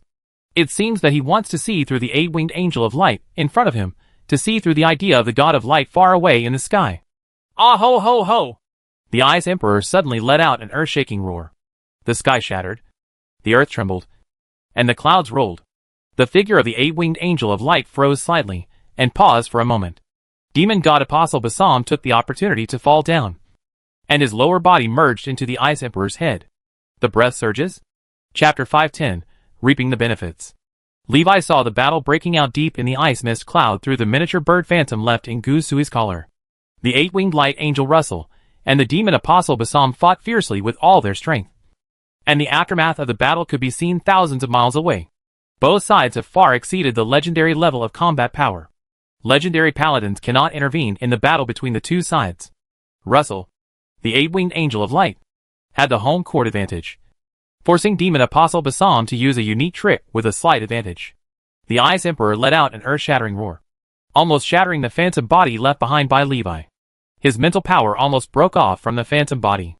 After waiting for a long time, I finally recovered and restored the link. After the mental link was restored, the first thing he saw was the demon apostle Basam, who had merged with the Ice Emperor. After Basam's lower body merged with the Ice Emperor, he gained the ice power accumulated by the Ice Emperor for thousands of years, instantly reversed the disadvantageous position. Although the power of ice cannot be compared with his own power, with the power of the Ice Emperor, his only shortcoming, insufficient battery life, has been solved. Can use various powerful abilities unscrupulously. The ice power accumulated by the Ice Emperor for thousands of years is almost endless. Freeze to death! A super attack composed of a mixture of his own power and the power of ice exploded, hitting Russell, the 8-winged angel of light. Russell's wings of light were covered with a layer of white frost, as if they were half frozen. Click, click, click. Russell's wings vibrated, shaking off the ice on his body. He raised the angel holy sword in his hand high. An array of holy light broke through the sky and turned into a light blade that cut through the sky and fell into the world. Facing Russell's attack, Basam did not dodge or evade, and controlled the Ice Emperor to spit out an extremely cold breath that penetrated the heaven and earth. The holy sword cuts through the heaven and earth, cutting through the extremely cold breath that freezes all things. A scar hundreds of meters deep was left on the Ice Emperor's body. The Ice Emperor howled. Basam ignored it, and immediately mobilized more powerful force to fight back. The intensity of the battle between the two sides is getting higher and higher, and the spread of the aftermath of the battle can easily severely damage the legendary professional. The two sides in the stalemate on the ground also had to retreat further due to the expanding aftermath of the battle. The few people who followed Basam barely got a chance to breathe. The 4 paladins were unable to chase and kill several people because of the aftermath of the battle falling from the sky, and could only watch them escape. Bassam possesses nearly unlimited power and uses a variety of powerful attacks at will, quickly gaining the upper hand. In Bassam's continuous attacks, Russell counterattacked less and less frequently, gradually changing from active attack to passive defense, and fell into a disadvantage. When the legendary paladin saw this scene, he secretly thought that something was not good, and even if he wanted to go up to help, he was unable to do so. Bassam's attack was so powerful that even he could only withstand 1 attack at most. If you are hit continuously, you will definitely die. Seeing that Russell, the 8-winged angel of light, was at a disadvantage, Guthaway clutched the Staff of Frost with worry. If Russell loses, will the Ice Emperor destroy the Ice City? Guthaway had to consider this matter, although she was very conflicted in her heart. She did not want Russell to lose to Bassam. Bassam controlled the ice power of the Ice Emperor, and numerous god-killing spears made of ice crystals appeared above his head. The god-killing spear aimed at Russell, the 8-winged angel of light, and burst out, faced with countless shots from the god-killing spears. The only thing Russell could do was to spread his 8 wings of light to wrap around his body and defend with all his strength. Although the god-killing spear was only made of the power of ice, it contained a trace of the power of the demon god, enough to pose a threat to him. Guthaway raised the frost staff, and the top of the frost staff emitted a dazzling light. The countless ice-killing spears fired at Russell were deflected. With the power of the frost staff, Guthaway can control the ice elements in this world. A slight intervention on the ice god-killing spear caused it to deviate from its original trajectory, pass Russell's side, and fail to hit the target. Bassam was stunned for a moment. Russell's eyes condensed, and a sharp light flashed in his eyes. Take advantage of the holy sword of light now. Create the world. Russell did not hesitate to use his strongest attack. His eyes, mouth, and nose glowed with golden light. He held up the golden holy sword of light with both hands. The 8 wings were spread out, and all the light power between heaven and earth converged on this sword. For a moment, the whole world seemed to have fallen into darkness, and the holy sword of light in Russell's hand was the only light left in the world. Create the world. The light turned into a sharp sword and split the night and the world. Bassam raised his hands and roared. All his strength burst out, and a dark energy ball appeared in his hands. Roaring wave of death light. All things are annihilated. The golden power of light and the dark power of the demon collided in stalemate, dividing the world into 2 parts, golden and dark. Above the dividing line is a golden world full of light. Below the dividing line is a world of darkness and silence. The 2 forces are constantly fighting and crushing each other. Ah! Ha ha ha ha! Russell roared and poured all his strength into the holy sword of light, bound to split all the enemies in front of him in half. Bassam roared and exerted all his power, while the Ice Emperor beneath him was wailing, desperately resisting, fighting back with all his strength, and with the determination to kill, spare no effort and go all out. Boom! The sky shook, and the space where the 2 forces intertwined began to collapse. Countless dark cracks quickly spread into the distance like spider webs, and then quickly disappeared, fleeting like an illusion. Only the deep marks left by the space cracks on the earth proved the terror of that power. The ground was also shaking constantly, as if the earth was about to be overturned by this force. The surrounding clouds turned into huge waves and fled in all directions. The whole world seemed to be destroyed. Guthaway held the frost staff tightly with one hand, and the frost staff erupted into a blue magic shield to resist the aftermath of the attack.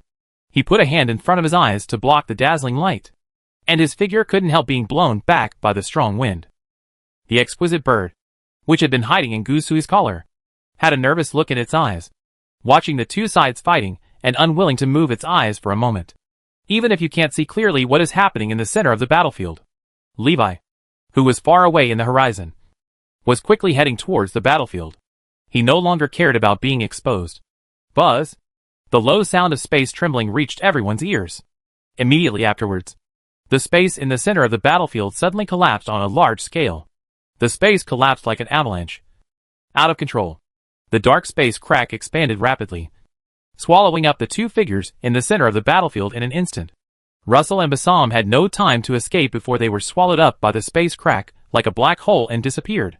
The space cracks caused by the collapse of space are like whirlpools in the water, constantly pulling and swallowing the surrounding space. Guthaway, who was nearby, kept retreating. But the surrounding space was being swallowed faster than she could retreat. She was being pulled closer to the center of the collapsing space crack. 3 of the 4 paladins have been swallowed by the space crack, leaving only the legendary paladin desperately trying to escape. No one knows where it will be thrown after being swallowed by the space crack. He may never come out again, and be trapped in the turbulence of space. Even Russell and Bassam can't guarantee 100% that they can escape the space turbulence safely. Not to mention the weaker paladins. They tried their best to escape, but in the end, they could not escape the devoured space, and fell into the collapsed space cracks one after another. Gusui could not resist the huge pulling force coming from the front, and got closer to the space crack. There was a look of despair on her face, and she tried her best, but could not resist the power of the surrounding space.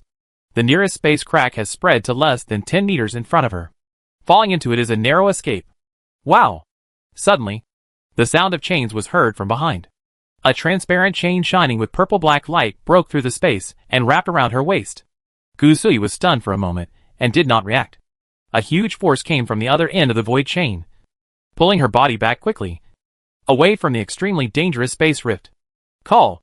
Levi hugged Gusui, who flew out upside down, looked at the space that had stopped collapsing, and stayed in place to watch the changes. After the space stopped collapsing, it was quickly repaired by the rules of the world. The dark space cracks were erased and disappeared by the power of the world, just like the chalk drawings that were erased on a blackboard, completely disappearing, as if they had never appeared before. After the space crack disappeared, only a bottomless pit remained. That is the earth swallowed by the cracks in space. Russell, Bassam, and the Ice Emperor also disappeared. Only the legendary paladin was left at the scene, who barely escaped from the collapse of the space rift. There is a figure in the distance, judging from the demonic energy emanating from him. He must be a professional who has taken refuge in Bassam. There was only one person left on the opposite side. This time it was evenly matched. As soon as the legendary paladin escaped from death, he immediately targeted Levi in midair. He recognized at a glance that the person in front of him was the person he had been looking for. The legendary paladin had no time to grieve for his 3 companions who fell into the space rift. Before the Red Archbishop's order took over his mind, he jumped up without hesitation and jumped towards Levi. When he reached the top and was about to fall, a sacred unicorn appeared under the legendary paladin. The legendary paladin pointed his sword at Levi, and the holy unicorn flapped its wings and charged towards Levi. The black figure in the distance glanced at Levi, spread out a pair of black wings similar to Bassam's behind, and flew away. Levi glanced at the other enemy flying away, then turned to look at the legendary paladin rushing towards him. Then there's only one enemy left. Levi let go of Gusui in his arms, and pushed her away from him and away from the battlefield. This is the fight between him and the Illuminati cult. Guthaway should not have been involved. Holy charge! Chapter 511 Instant Kill of the Legendary Paladin. Holy charge! The legendary paladin charges on the sacred unicorn. The sacred unicorn lowered its head and pointed its sharp horn at Levi, and the power of light gathered on the sharp horn to form a huge spear tip. The holy charge stabbed Levi like a holy spear that penetrated the sky. Unable to dodge, the legendary paladin's energy has been locked on Levi. If he chooses to run away, turning his back on the holy charge will only lead to his death faster. The charge skill has always been the strongest attack for knight professionals. This is the same even for legendary paladins. This blow was the full blow of the legendary paladin. A full blow from a legendary powerhouse. Levi was not sure of blocking it. After all, his strength had never been defense, but attack. Facing the full blow of the legendary paladin, Levi did not make any defense. Instead, at such a critical moment, he looked away and looked at the sky. The legendary paladin was a little confused by Levi's weird reaction. The charge has been launched, and he can only move forward without any room for hesitation. Ah! The legendary paladin roared and charged with all his strength. Even if Levi had any tricks, he would use his divine charge to break through Levi's tricks. This is his unwavering belief. Absolute confidence, accompanied by the powerful momentum erupting from the roar of the legendary paladin. The power of the holy charge instantly increased a bit, and became even more powerful. Boom! The sky shook. A red meteor appeared in Levi's field of vision, which was what he was looking up at. He has been waiting for a long time. However, it came at just the right time. Levi had already released this spell before coming to join the battlefield. Meteor fireball technique. Hoo ho ho! Fiery red meteors streaked across the sky and fell to the earth. Target the legendary paladin. After Gusui was pushed away by Li Wei, he wanted to go back and face the enemy with Li Wei. After seeing this scene, I instantly understood what Levi was doing. She ran non-stop and ran away from Levi as quickly as possible. The charging speed of the legendary paladin is very fast. Even if the flying speed of the meteor fireball technique is very fast, it is difficult to accurately hit the legendary paladin. Simply relying on the secondary explosion damage caused by the falling meteor fireball technique would be difficult to cause fatal damage to the legendary paladin. If you want to decide the outcome with one blow, the only chance is to let the meteor fireball directly hit the legendary paladin. To this end, Levi chose a target that would never deviate from his own. Ahead, the legendary paladin charged towards him at great speed, bound to penetrate him. Overhead, red meteors pierced the sky and fell rapidly, destroying everything. Holy charge! Penetrate! The spear transformed into the power of light penetrated Levi's figure. The hundreds of layers of invisible armor on Levi's body were all shattered almost instantly under the attack of the holy charge, making it completely unstoppable. The invisible armor shattered and scattered blue fragments all over the sky. Levi's flame body was torn apart by the spear and turned into flames all over the sky. In just a moment, the red meteor descended here. The legendary paladin had no time to dodge. Bang! Boom! A dazzling golden light erupted from the legendary paladin, but was quickly overwhelmed by an even more dazzling explosion of light. Levi's figure was also completely crushed by the huge meteor. He was smashed to the ground together with the legendary paladin, and died together in a huge explosion. Kusavi's body was covered with an ice shield to resist the hot flame shock wave. She stared at the center of the explosion with wide eyes. Even if her eyes were painful and shed tears when they were stung by the light of the explosion, she was unwilling to close her eyes and look away. She was extremely worried. Such a terrifying attack is already comparable to the forbidden spell. She didn't know if Levi would survive safely. Gusui knew that the one who came to save him just now was Levi's real body, not some phantom body. Feeling Levi's breath disappear instantly, Gusui felt a pain in her heart, became extremely nervous, and shouted loudly, "Levi!" She rushed towards the center of the explosion desperately. Boom! Hoo ho ho! The terrifying shock wave pushed her figure hundreds of meters away. There's no way to get close. It wasn't until the aftermath of the explosion completely dissipated and a huge crater appeared in front of him that Gusui was able to enter the battlefield. Gusui looked blankly at the crater in front of him, and there was no trace of Levi. 2 lines of tears rolled down her cheeks. She could not accept the loss of 2 important people in one day. Levi. Gusui knelt down on the charred ground and roared in a low voice. Sizzle! Tears dropped on the hot, scorched earth, and were instantly evaporated into water vapor and disappeared. The staff of frost emits blue light to protect Guthavi from harm. Gusui stretched out her right hand to grasp the air in front of her, hoping to catch Levi's soul. Suddenly, the fire elements escaping from the crater quickly gathered in midair in the center. Gusui raised his head slightly, staring blankly at the changes in front of him. The overwhelming sadness left her unable to think about what would happen next.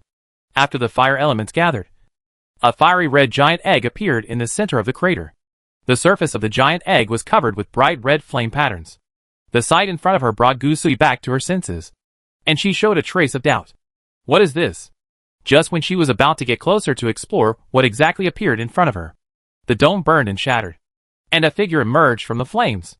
The moment he saw that figure, Gusui felt a huge surprise in his heart. Almost instantly, she was sure that the person in front of her was Levi. Gusui ran towards Levi without any hesitation. Levi heard the noise, turned his head and looked over, and saw Gusui flying over. He quickly shouted, "Wait a minute! I'm not wearing clothes yet!" Puff! Gusui threw herself into Levi's arms and hugged him tightly, trying her best not to let go for a moment. Tears wet Levi's chest and flowed down his skin. Seeing this, Levi had no choice but to hug Gusui's back, no longer thinking about the fact that he was not wearing anything. He had just been resurrected, with nothing on him, and was naked. It was the first time that Levi and Gusui were honest with each other in reality, and Levi was still a little embarrassed. But seeing Gusui so sad and surprised, Levi had no more unnecessary thoughts. I just regretted not telling her about this in advance. Otherwise, she wouldn't be so sad. She wouldn't think that she was dead. Levi is indeed dead. He somewhat underestimated the power of the meteor fireball technique. I thought I could survive by relying on the Fire Lord form and the extraordinary characteristics of intermediate fire immunity. Unexpectedly, he couldn't bear it at all. and he was torn apart by the violent force almost instantly. After the legendary paladin was hit directly, he tried his best to survive and suffered severe injuries. Then, he died in the explosion. The moment Levi was hit by the meteor, he lost consciousness and his whole body was exploded. After death, the Holy Spirit level extraordinary characteristic, Nirvana rebirth, is triggered. Then the scene that Gusui saw appeared. In short, he exchanged one life for the life of a legendary paladin. Levi can be regarded as truly having a record of killing legendary powerhouses. It's just that it's hard to repeat this way. Trading lives for lives is not suitable for all opponents. Just like Rox, he has more than one life. And it was Levi who exchanged his life for his life. The legendary paladin may not really be dead. Maybe after his death, he can go to the God realm and become a Holy Spirit angel. Anyway, Levi won now. And he won very miserably. Nirvana rebirth is very powerful, but can only be used once every other month, during the cooling period of the extraordinary characteristics of Nirvana and rebirth. If Levi dies again, he is truly dead. Levi needs to act more cautiously during this time. Levi put on his clothes, cleaned the battlefield, and quickly left here with Gusui. Before the meteor fell, Levi stuffed all his belongings into the magic cabin. Otherwise, all the wealth will be wiped out with this death. The legendary paladin died with only 2 things left that were not destroyed. Apart from that, not even the bones were left. Not to mention the space ring. The 2 items are a golden transparent hexagonal crystal and a palm-sized golden badge. Levi had seen the golden badge, and Toresta had given him a similar badge. Holy Emblem of Light.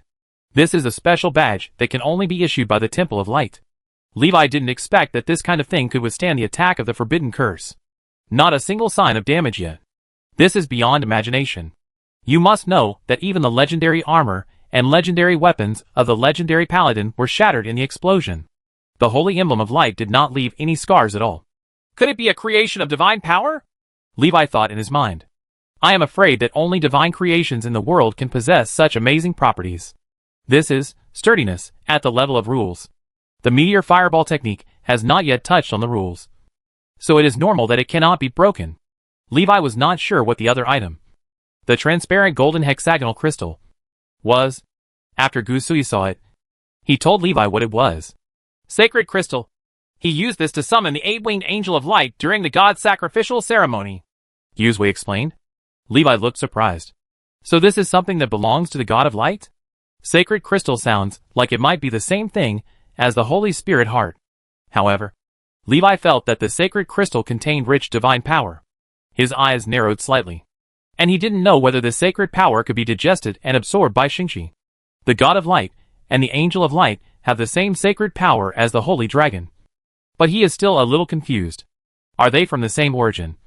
Or are they just similar and the same force? Levi didn't know the secret behind it either.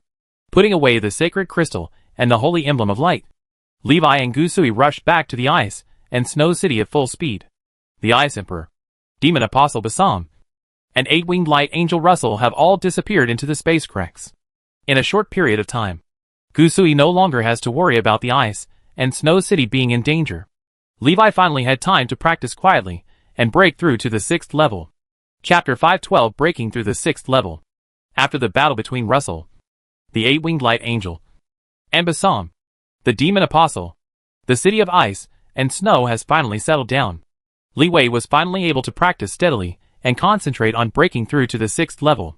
After the Snow Queen disappeared, Gusui became the master of the Ice Jade Palace.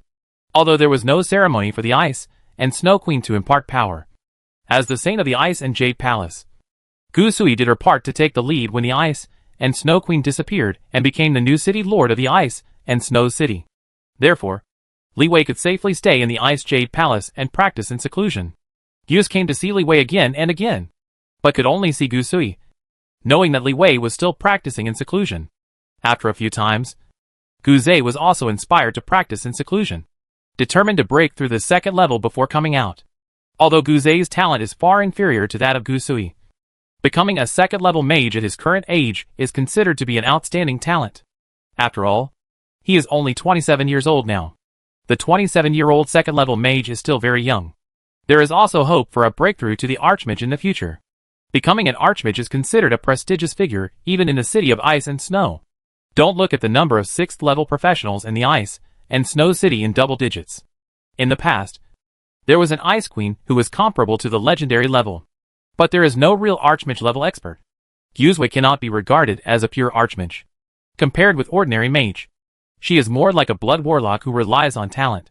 She was too influenced by the Snow Queen.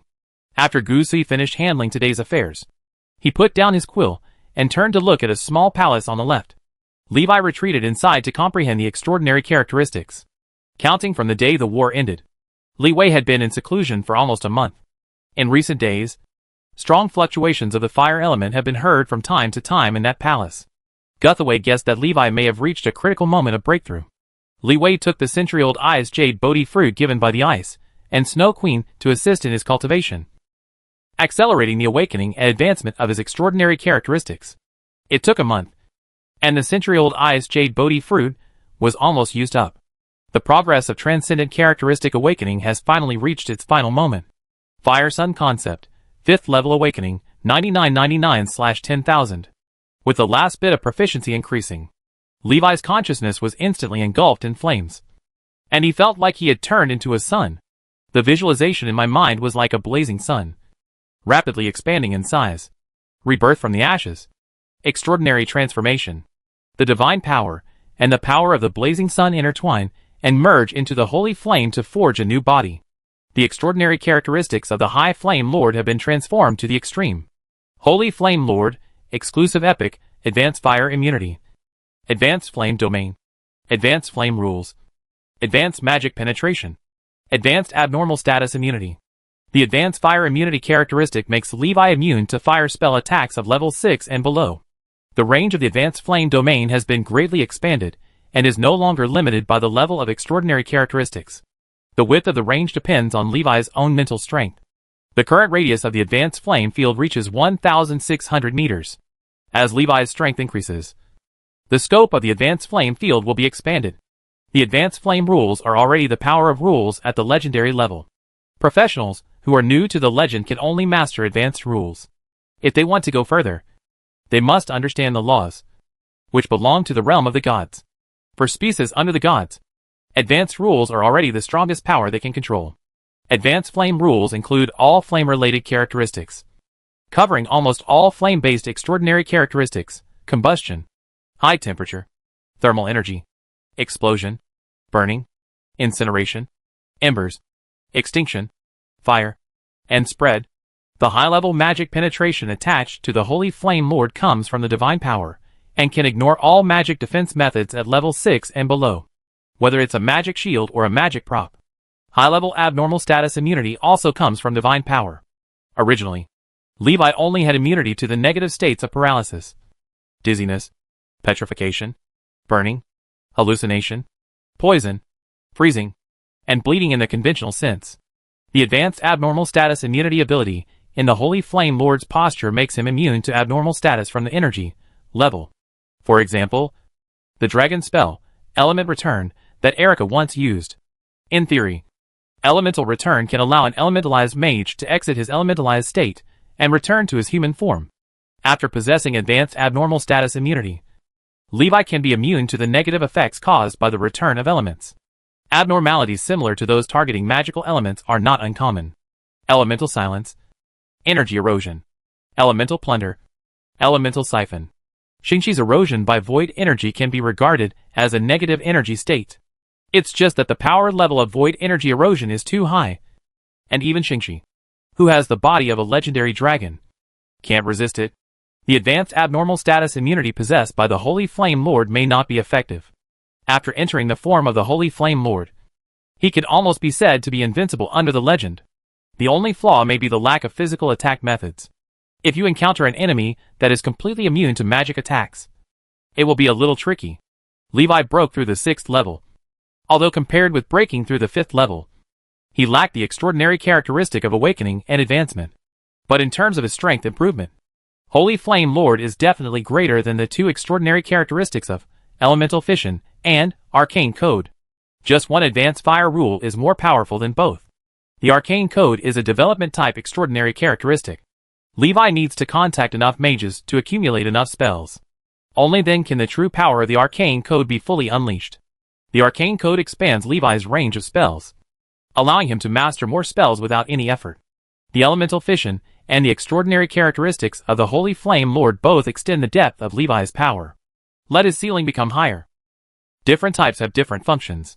Levi can feel that when he breaks through the 7th legendary level, the 2 epic extraordinary characteristics of elemental fission and arcane code will undergo earth-shaking transformations.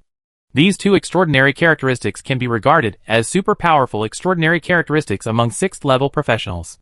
Under normal circumstances, it would be a blessing for an ordinary professional to be able to awaken an epic level extraordinary characteristic after reaching the 6th level. However, Levi has awakened the epic extraordinary characteristics since the 4th level. Now, he not only possesses multiple powerful epic level extraordinary attributes, but also possesses several legendary level extraordinary attributes. This is also the reason why his combat effectiveness far exceeds his current level. It is no exaggeration to say that any epic level extraordinary characteristic of Levi can be placed on any professional to make him the top expert among professionals of the same level. After carefully sensing the power that became stronger after breaking through the 6th level, Levi carefully restrained his power and aura to avoid causing damage to the Ice Jade Palace. After finishing the retreat, Levi looked up and saw a big hole above his head. He has restrained his power very much.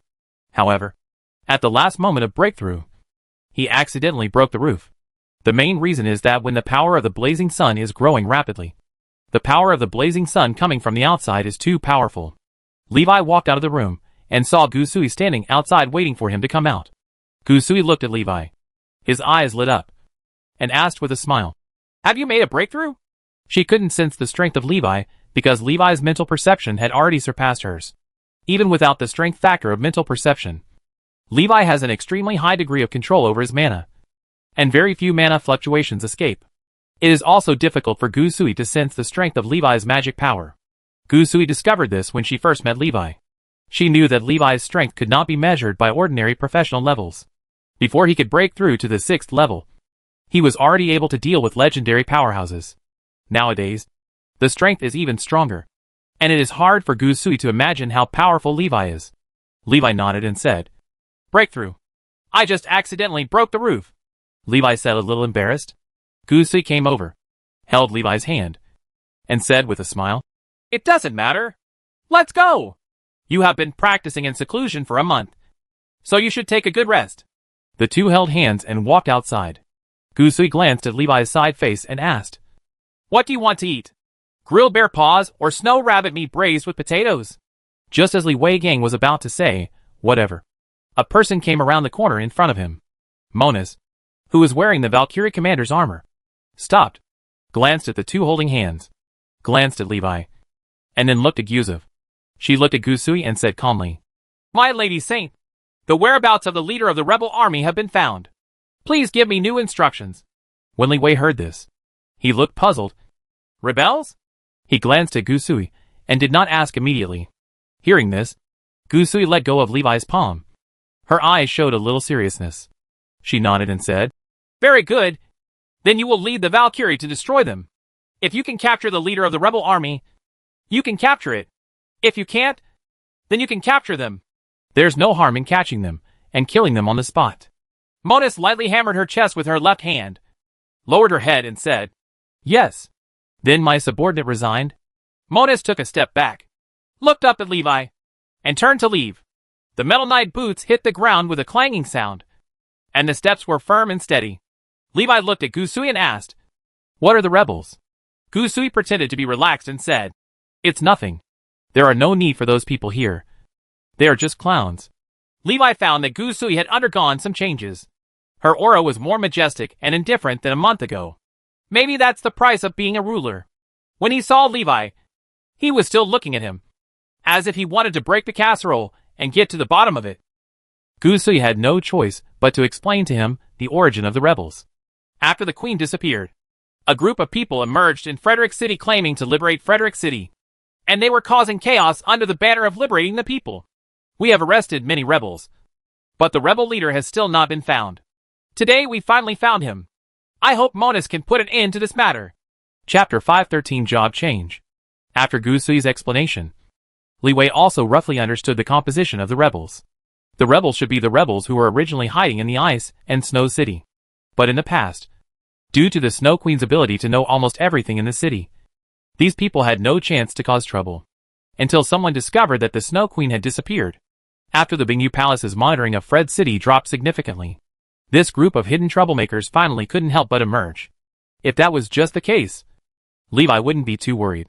After all, the Snow Queen could hold them down before, so that they didn't even dare to risk their lives. With Gusui's strength, he will definitely be able to suppress these people. It's just more troublesome. After Levi finished thinking, he thought of another thing. While practicing in seclusion, he was thinking about how to maximize the extraordinary properties of the arcane code. I had a lot of ideas at that time. Gusui happened to be by his side, and Levi also wanted to verify some of his thoughts. He looked at Gusui and said, "Let's wait until we eat. I have something to trouble you about."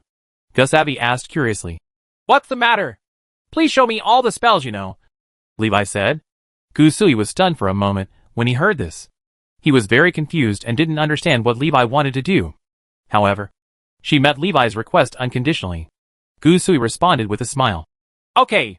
After looking around, she said, "It's not suitable here. How about we go to the back mountain? It's wider there. Some spells have a range of attack range and cannot be cast here." Levi nodded. "No problem. Let's go!" The city of ice and snow is built on a snow mountain. At the foot of the mountain is the urban area where ordinary residents live. And the people of the city of ice and snow are mainly concentrated here. As you go up, the buildings become extremely rare. And the more you go up, the fewer the buildings. At the top is the Bingyu Palace. There are basically only the barracks of Valkyrie and Ice Guard left on the mountainside. And there are no other buildings. The city wall was also built around the base of the mountain. It is said that it goes around in a circle. But in fact it is only an arc of about 240 degrees. Because there is a cliff behind the snow peak on which the city of ice and snow rests. The cliffs are covered with ice and are extremely smooth, hundreds of meters high. No enemy can climb over the cliffs and enter the ice and snow city from here. So there is no wall here. Levi and Gusui came to the cliff of the back mountain. The so-called back mountain only has a relatively flat piece of flat land, and its edge is a cliff hundreds of meters high from the ground. Gusui did not use the frost staff, but casually released a few small ice spells for Levi to see. She didn't know exactly what Levi wanted to do. "Is this okay?" Gusui casually released an ice pick technique. The moment the spell model took shape, dozens of arm-thick ice picks appeared in midair and flew towards the snow not far away. The ice cone technique she released casually was far more powerful than the 3 consecutive ice cone techniques that Gus had carefully improved. Level is one aspect, but more is the talent gap. In the hands of Gusui, the ice cone technique is just a 0-level spell. It only gains the amplification of her extraordinary characteristics and is slightly more powerful. It's not like Levi deduced low-level spells into high-level spells. This is the essential difference. Levi nodded and said with some emotion, "Okay, it's really amazing." Seeing the ice cone technique performed by Gusui, Levi remembered the first time he used the ice cone technique. At that time, he tried his best, but could only release an ice pick as thick as a chopstick. Not to mention compared with Gusui's ice cone technique. Even compared with the normal ice cone technique, the power of his spell is too weak. Now, his spellcasting is no longer restricted by element affinity. The reason is that the mental power is strong enough. When the mage's mental power is weak, he must rely on elemental affinity to fully release elemental spells. Element affinity represents the response speed of magic elements. Different affinities and different response speeds of magic elements are one of the most critical factors that affect the casting speed of low-level mages. Now Levi's mental power is strong enough to force elements to fill the spell model. Elemental affinity is equally important when casting large spells, but less so for smaller spells. Force filling can meet the casting requirements.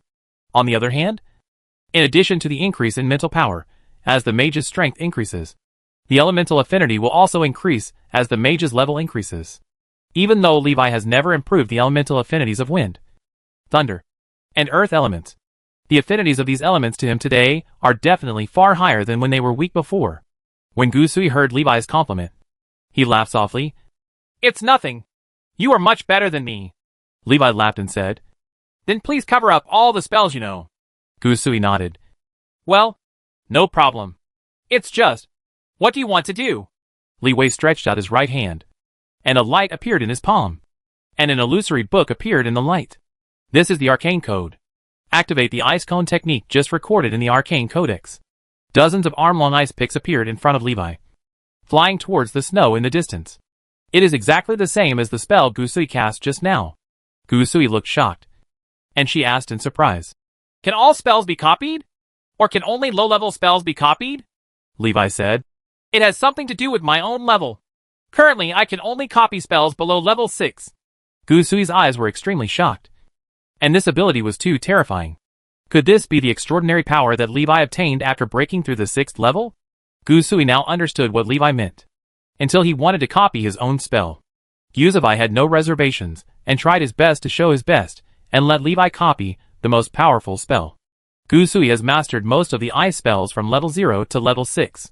Ice Cone, Frost and Rain, Freezing Cloud, Ice Rail, Freeze, Ice Arrow, Resist Ice Ring, Ice and Snow, Frozen Crystal Coffin, Ice Age, Summon Ice Elemental Lord. Levi recorded all the spells cast by Gus Sever in the arcane code. After releasing all the ice spells he knew, Gusui's mana was almost exhausted. She was also a little surprised. She didn't expect that she should have mastered so many spells without knowing it.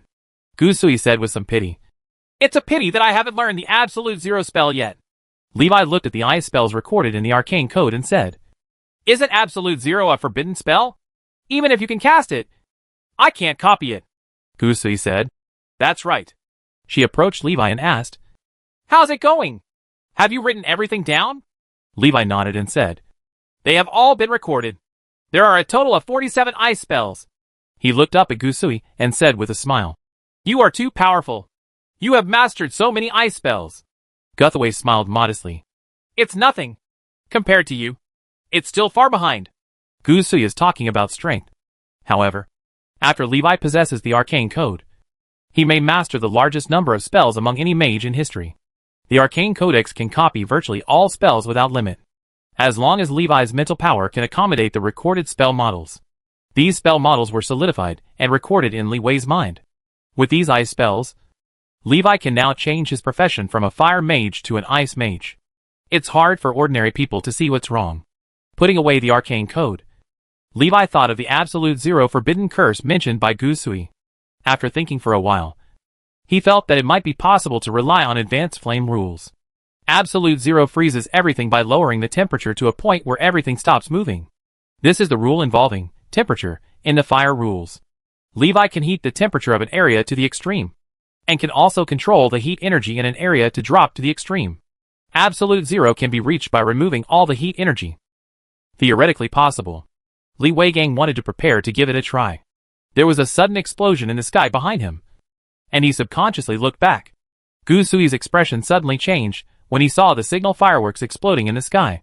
This is the Valkyrie's distress signal. Gusui instantly thought of Monus, who was out of the city to encircle and suppress the rebels. Could it be that she was in danger? Levi noticed her expression change and asked quickly, What is that? The distress signal fireworks configured by Valkyrie. No, I have to go and see what's going on, Guthaway said quickly. Li Wei stopped her and said, I'm going. You have consumed too much mana just now. You may be in danger if you leave the city rashly. You stay in the Ice Jade Palace first. I will tell you through the illusion if you encounter any situation. After saying that, he left a phantom body to Gusui as a tool for long-distance communication between the two. He jumped up and flew quickly towards the direction where the fireworks exploded. Gusui saw Levi flying away and shouted, You have to be careful. Levi put his index and middle fingers together on his forehead and waved, okay, so that she didn't have to worry.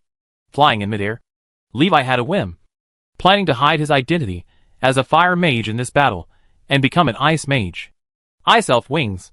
Whoops! The ice elements condensed behind Levi to form two ice blue elf wings more than 3 meters long. The flying wings shook, and Levi felt the cold air coming towards his face and flew towards his destination at high speed. After leaving the city of ice and snow, he soon saw two warring parties on the ground. On one side are the Valkyrie troops wearing standard armor, and on the other side are the rebels with tattered equipment, most of whom use a mix of armor and animal skins. Li Wei showed doubts. Can such a rebel army pose a threat to the ice and snow city? The strength of the Valkyrie troops is not weak. and it is unlikely that they will be defeated by such a troop. Viewed from a high altitude, the Valkyrie troops were also at an advantage in the battle, suppressing the rebels with shabby equipment. So who released the fireworks distress signal? Chapter 514 Trap. Levi looked at the scene below and was puzzled. The Valkyrie troops clearly have the advantage. But why do they release fireworks and distress bombs?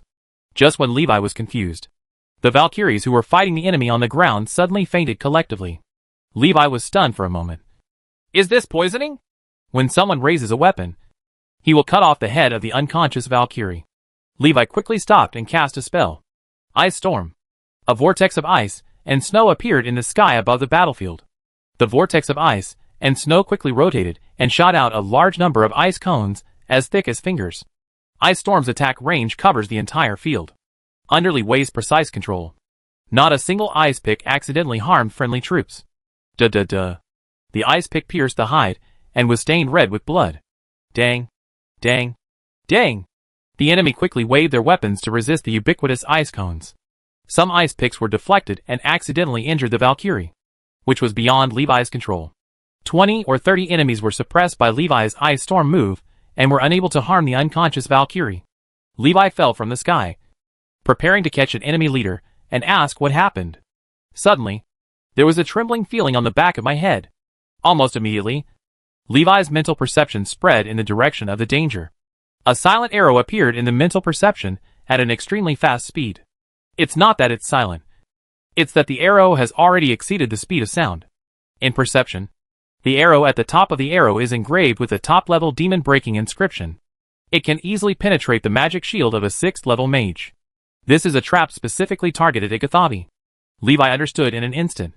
If he hadn't come, then after seeing the fireworks signal flares, it must have been Gusui.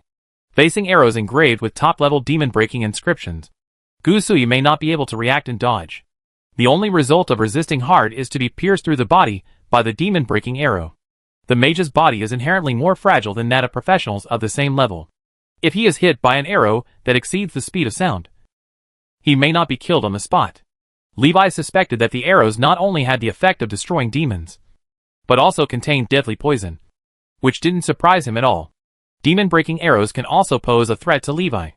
That's why he has a sense of danger that stands on end. This is an ability that naturally arises after strong mental power. However, when Levi's mental perception discovered the magic-breaking arrows, the surprise attack effect of the magic-breaking arrows was useless. Whoosh! The demon-breaking arrow hit Levi in midair. Levi fell headfirst into the snow, his figure buried in the snow. Seeing that the demon-breaking arrow hit the target, the attacker showed a proud look and quickly rushed towards the battlefield. The ice storm in midair was dissipating. The enemies who were still able to move approached the place where Levi fell, looking for his body. Did you find it? The boss is here. An enemy pointed at a snow pit not far away and shouted. Very well. Bring the body here. He must be dead after being hit by the demon-breaking arrow, the boss said with confidence. The younger brother followed the boss's instructions and walked towards the corpse. After getting closer, I was stunned for a moment when I saw Levi lying in the snow, because there were no signs of injury on Levi's body. Levi blinked at him, and then the younger brother realized that he was not dead. Poof! Levi flicked his fingers and shot the demon-breaking arrow in his hand, piercing the enemy's chest. The enemy was immediately killed by the poison on the demon-breaking arrows and fell to the ground. Levi was never hit from the start. He caught the demon-breaking arrow with his bare hands and pretended that the arrow had hit the ground, luring the attacker closer. Levi wanted to catch the attacker with his own hands and find out why he attacked Guthaway. This involves Gusui's safety and must be clarified. Now, the attacker has entered the range of his mental perception and has become a turtle in the urn. The net can be closed. When the eldest brother saw his younger brother lying in the snow, he thought he had fallen due to instability. So he stood not far away and shouted loudly, "Hurry up and drag this person over here! He can't stand even when walking. It's no use to you." Suddenly, the boss noticed a flash of fire in front of his eyes. The next second, he felt extremely hot all over. Although he was in a world of ice and snow, he felt as if he was being roasted on a blazing fire. His body was extremely hot, and he was losing strength quickly. Puff puff. All enemies fell. They were sweating profusely, and looked like they were overheated and dehydrated. Levi stood up and walked towards the attacker. The attacker had fallen into the flame field, and was unable to move. This is the power exerted by the advanced flame rules, and the advanced flame domain. Within the area covered by the flame field, the body temperature of all enemies instantly increased, causing severe dehydration and falling to the ground. The boss reluctantly raised his head and saw a shoe walking past his eyes. Then he lost consciousness and passed out. Levi walked up to the attacker, who still retained some consciousness under his attack. Seeing the other party's face, Levi showed surprise. Adi? When Levi first arrived in the far north ice field, he thought it was a no man's land. Later, he met several hunters and learned about the existence of the ice and snow city. Adi is the marksman in that hunter team and has a super long range.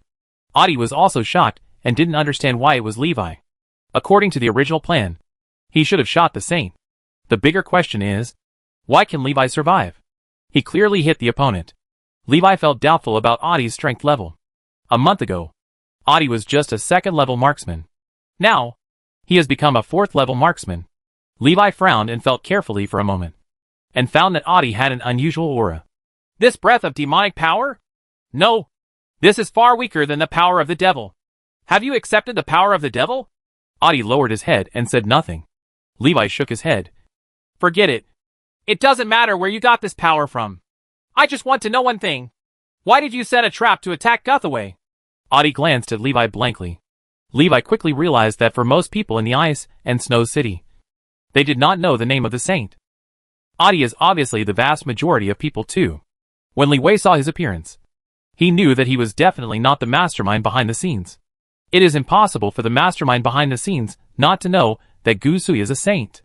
Levi asked directly. Where are your accomplices? Adi seemed to have come to his senses.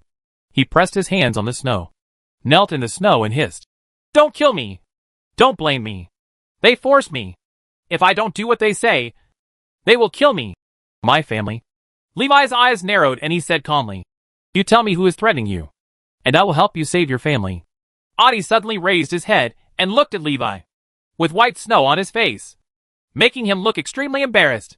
He is truly the commander-in-chief, Adi said tremblingly. Li Wei frowned when he heard this. Lord Commander? You mean the commander of the Valkyrie? Adi nodded quickly and said, Yes. The commander gave me powerful strength and weapons, and asked me to wait for the target here, he said with a trembling face. The commander told me that the mage who saw the ice blue flying wings behind his back was the target, and asked me to kill her. Levi was a little speechless, and then felt a little happy. Fortunately, Adi mistook him for Guthavi. Otherwise, Adi saw that the person coming was not a saint, and gave up the attack. He didn't know how long it would take to dig out this source of danger. Monus? Levi turned his head, and looked at the Valkyrie, who fell on her back. His mental perception swept through the crowd, and Monus was indeed nowhere to be found. Why would Monus want to kill Guthaway? Levi glanced at Adi again, and a bigger doubt arose in his heart. What is the relationship between Monus and the devil? Levi cast a spell, and the huge mage's hand grabbed Adi and took him to the unconscious Valkyrie. After briefly checking the status of the Valkyrie, I found that they might have been poisoned, so they suddenly fainted during the battle. Fortunately, the poison was not fatal, and seemed to have only a comatose effect. Most of the people who poisoned her thought that if the Valkyrie fainted while fighting an enemy, she would be killed by the enemy. There would be no use of more potent poisons that would be more easily detected. Levi raised his hand to stir up a blizzard, loaded everyone into the magic cabin, and took everyone back to the ice and snow city. After losing the tears of the goddess, he had no way to relieve his abnormal state. He didn't master the relevant spells either. Most of the ice spells Gu Sui mastered were attack spells, with only a few auxiliary spells and no spells to relieve coma. So, Levi simply took everyone back. Returning to the city of ice and snow, Li Wei went directly back to the Ice Jade Palace on the snow peak. Levi, you're back. What happened? Seeing Levi falling, Gu Sui quickly ran out and asked. Li Wei first found a place to release the people. The enemies were thrown into a pile. The Valkyrie set aside. Gu Sui looked surprised when she saw Levi bringing back so many people, and even more worried when she saw the unconscious Valkyrie. Levi said, Don't worry. They are just unconscious, not life-threatening. Gu Sui nodded and called the ice and snow guards to take the enemy and imprison him. Call the maid and take the unconscious Valkyrie for treatment.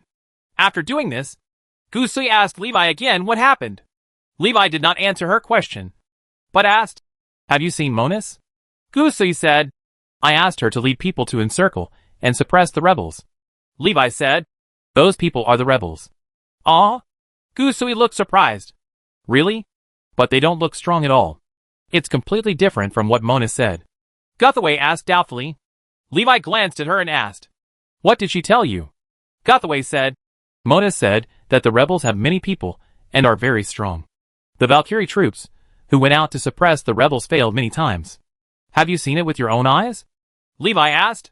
Gusui shook his head. That's not true. Levi's eyes flickered, and the corners of his mouth raised slightly. Then, call Monus over and let's face each other to see who is the rebel. Chapter 515, Trap Beast. Levi's statement made Gusui feel very confused. She didn't understand what Levi meant. Just calling Monus back would be a trivial matter. Guthaway quickly issued an order and ordered the soldiers to bring the order to Monus. If the Snow Queen was still around, there would be no need for such trouble. The Snow Queen can easily connect with anyone in the city. Okay. Monus should be back after a while, Guthaway said. Then, she looked at Levi with some confusion and asked, What did you mean by what you just said? Who is the rebel who is confronting her? Are there fake rebels? Levi told Guthaway what Adi said. Gusui looked in disbelief. Is this impossible? Monus can't possibly do such a thing, Levi said calmly. That's why I asked her to come back for a confrontation to see if it was true or not. This may also be a fog deliberately released by the enemy. He felt in his heart that this possibility was relatively small. Adi's reaction didn't seem like he was faking it. Suddenly, Levi remembered several people who had always been teammates with Adi. How are they doing? If we could find them, we might be able to figure out what happened during this time. Before that, Levi looked at Gusui and asked, Have you felt anything unusual happen recently? Guthaway thought for a moment, shook his head and said, Probably not. It's just my first time dealing with the affairs of Fred City. I feel like there are a lot of chores. There doesn't seem to be any unusual incident you mentioned. Seeing this, Levi didn't expect Gusui to provide any useful information. She had probably never left the Ice Jade Palace and had no idea what was going on in Fred City below. The information that can be known is all secondhand information filtered by Monus.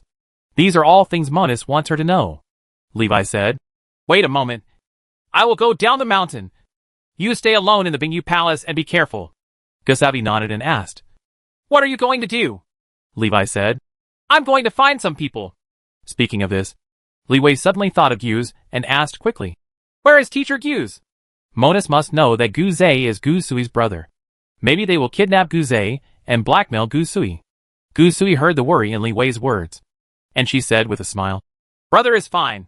He has come to Bingyu Palace a long time ago, and he also went into retreat a few days after you retreated. These things should not affect you. Levi breathed a sigh of relief. That's good. Don't tell the teacher these things, so as not to cause more troubles. Okay, I'm leaving. Li Wei left the Bingyu Palace and walked down the mountain, walking on the stairs carved out of ice. Levi thought about one thing. Why did Monus want to kill Guthaway? What is her purpose? If you don't understand this, you won't be able to understand Monus' purpose of doing this. Hoo ho ho! The cold wind howled across Levi's face, bringing a slight chill. Levi came back to his senses and raised his head to look at the city below the mountain. The sky was dark, and the city was already lit up with firelight, like stars dotted in the night sky. Levi stretched out his hand as if to grasp the entire city in his palm. He smiled. Does it matter what purpose Monus has? Unimportant. As long as Guthaway is fine. It's okay. If Monus wants to become an enemy, then just treat her the way you treat an enemy. There is no need to think so much. When dealing with enemies, Li Wei has always used a method of defeating his enemies. Even if Monus had any relationship with the demon god, it would not affect Levi's taking action. Arriving in the city at the foot of the mountain, Levi found that the flow of people on the streets was a little sparse. On the first day I came to Fred City, I also met Xiong-Er.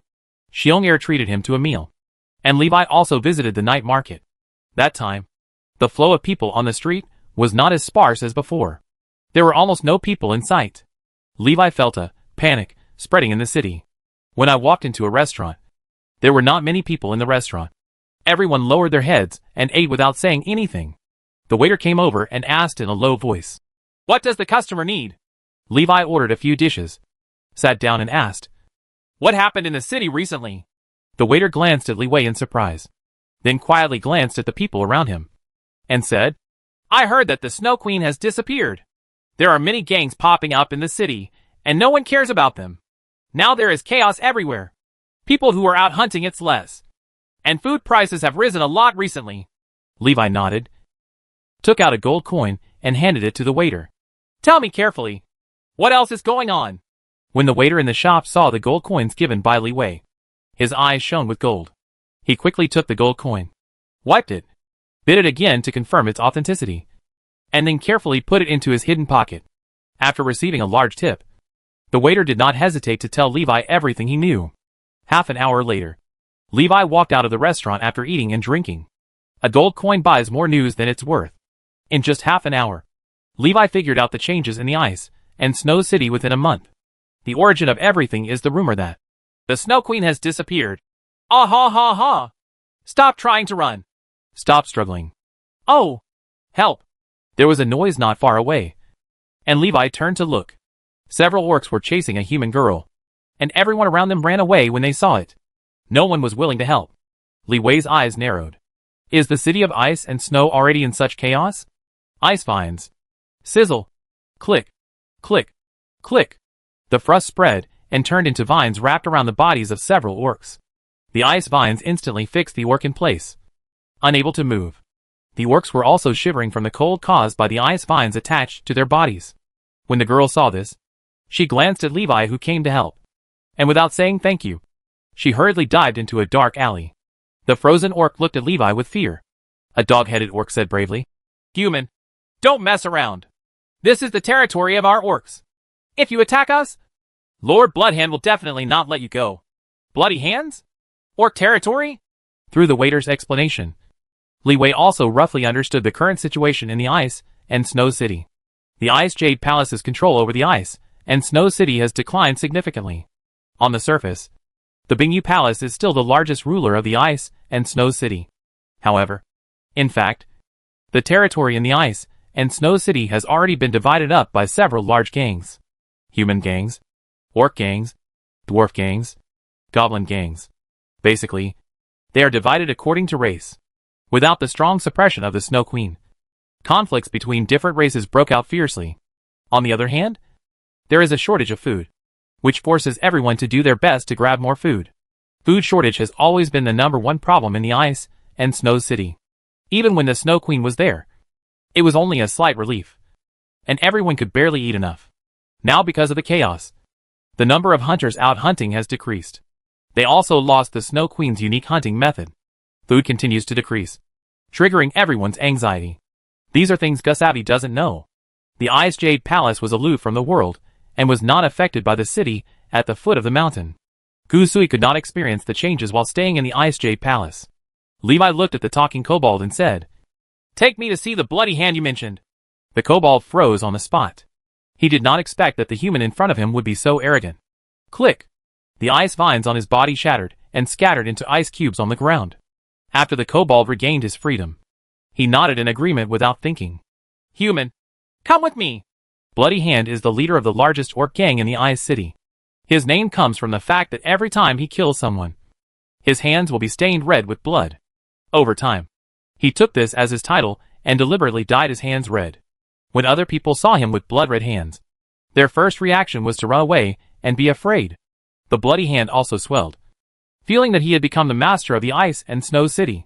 Today, he stayed at the Bloody Hand gang's base camp, worrying about food. Compared to several other gangs, the orc gang he belonged to was the gang that least knew how to save food. There is also no food management system at all. Every time the food is grabbed, it is eaten by the gang members in a few days. Bloodhand was having a headache because of this.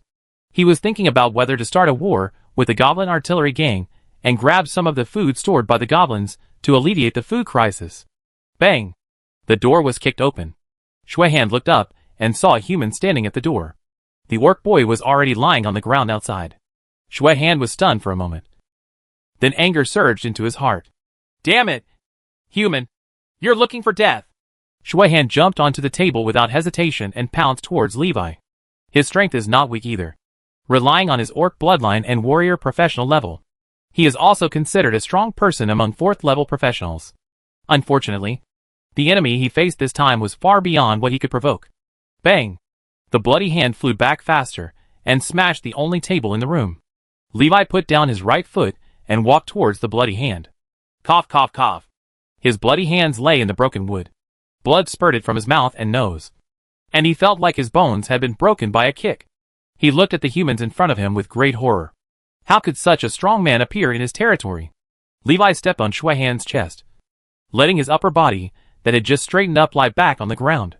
Shui Han raised his head and looked at Levi in front of him, feeling a strong sense of oppression and suffocation. Death is just around the corner. Levi looked down at him and smiled.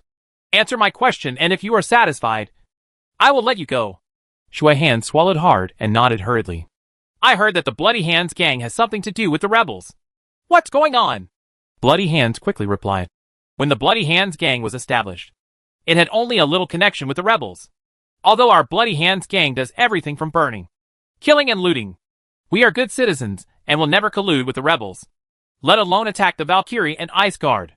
Levi stared at him. Answer honestly. Cold sweat dripped from the back of his bloody hands, and he lowered his eyebrows and whispered, It's nothing.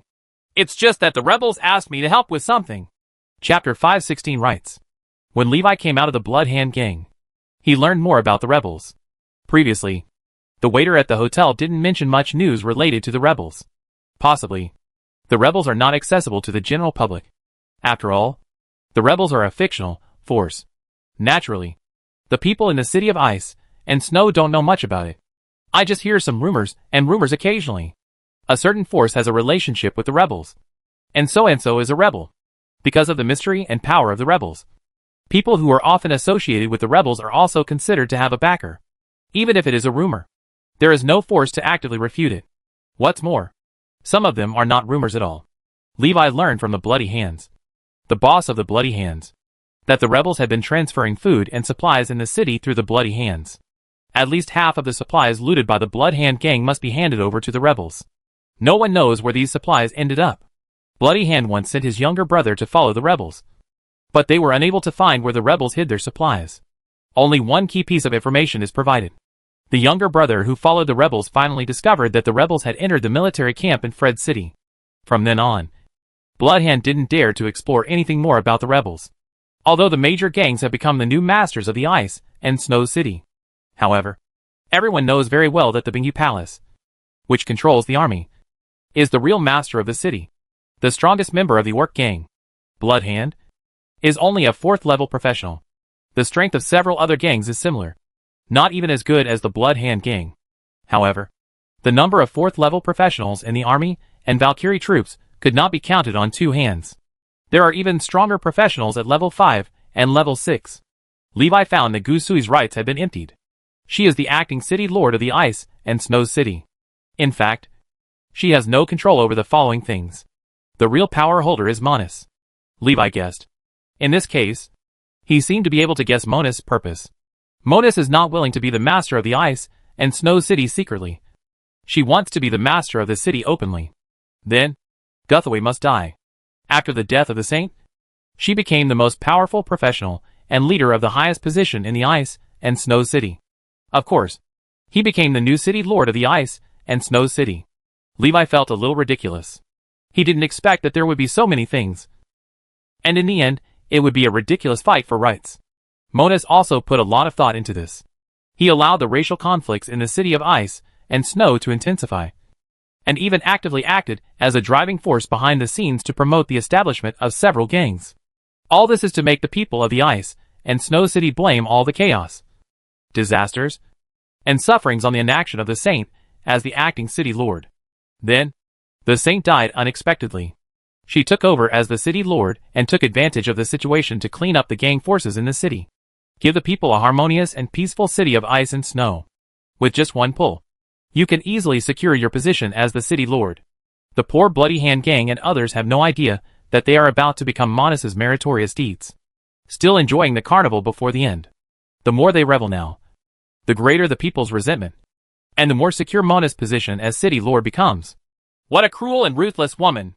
She will do whatever it takes to get power. It's really scary. Li Wei was quite emotional.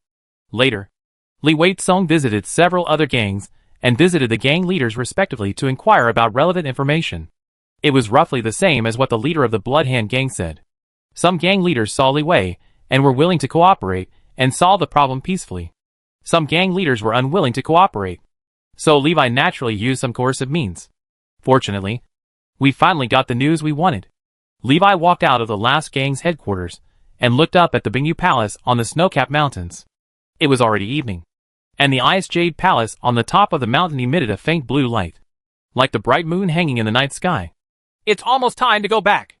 It's a pity that I didn't get any news from Adi's partner. Li Wei walked towards the Bingyu Palace. He estimated that Monus would have arrived at the Bingyu Palace by now if she didn't want to break up.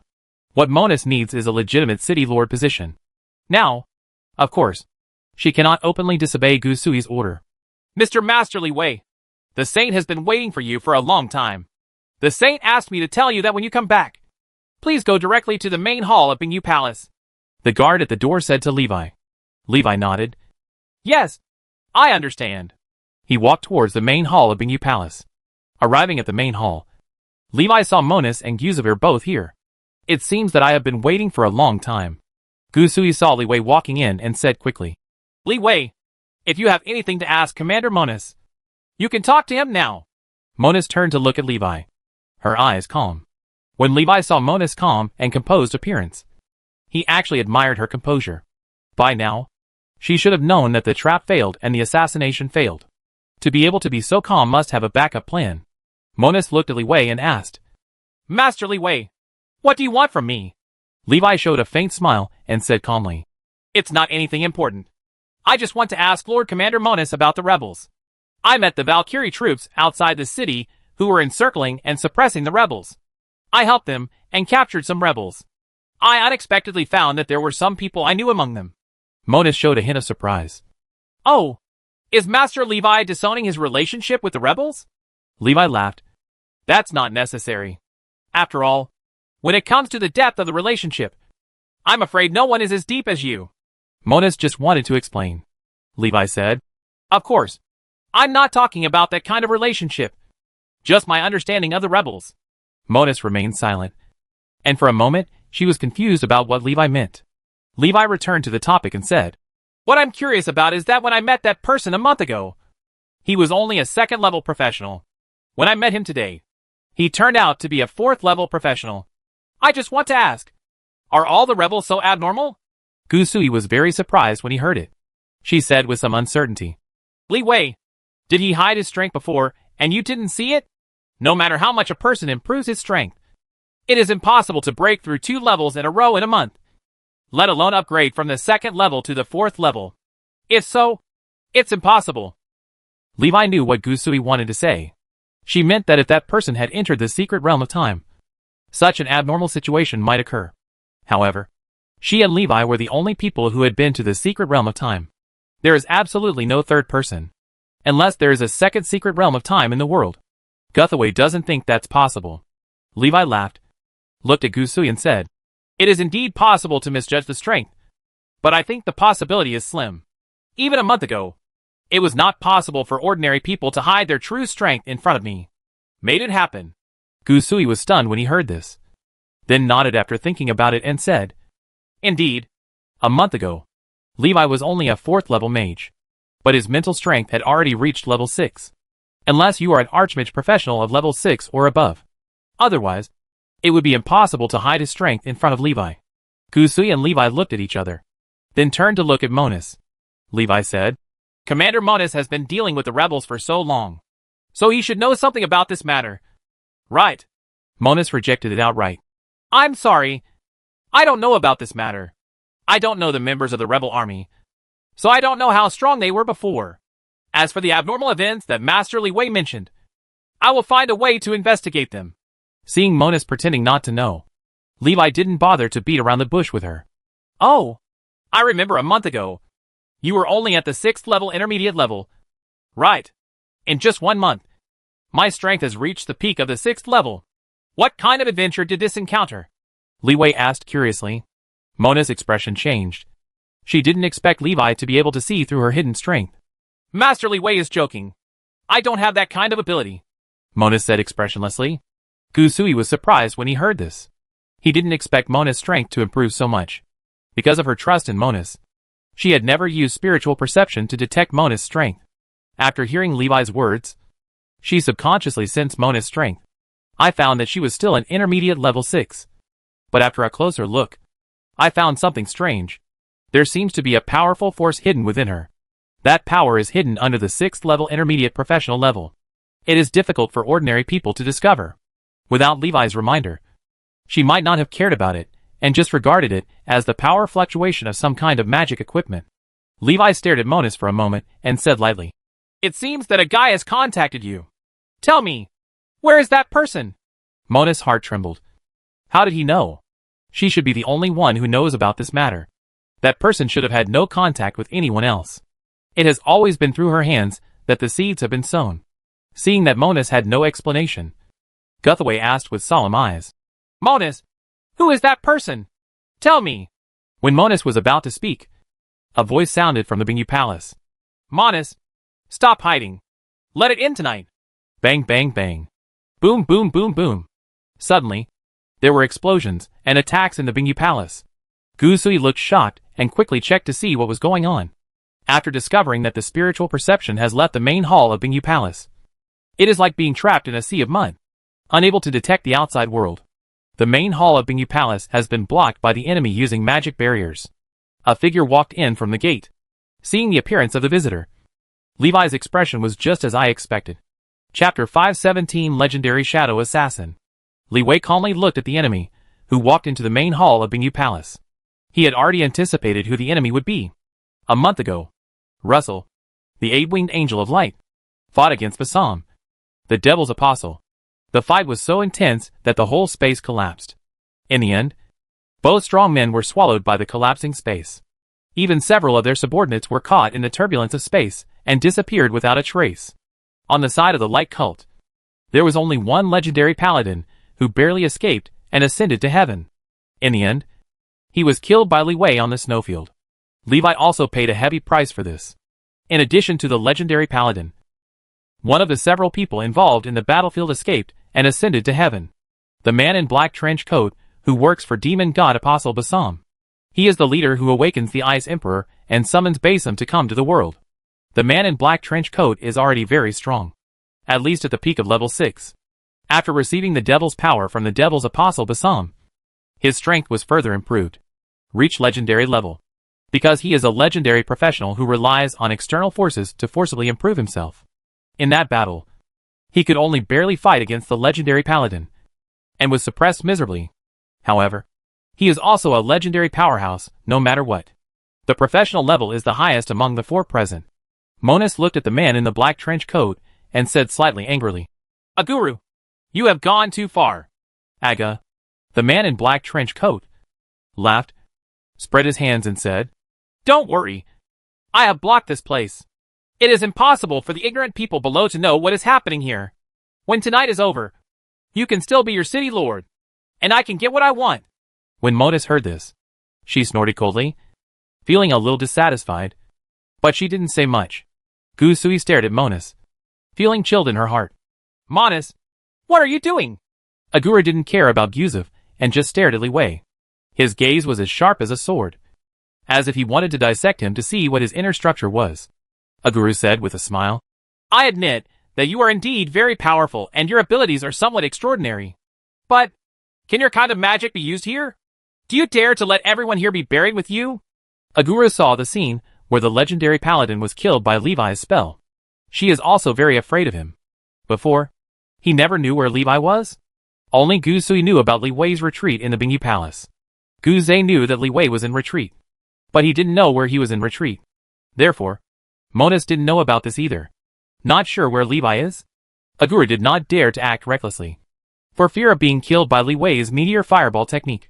After Levi's retreat ended and he appeared in front of Monus, Agura gained some confidence. There were 2 reasons why he dared to appear in front of Levi. First, this is Fred's city, and it is impossible for Levi to use that super powerful spell here.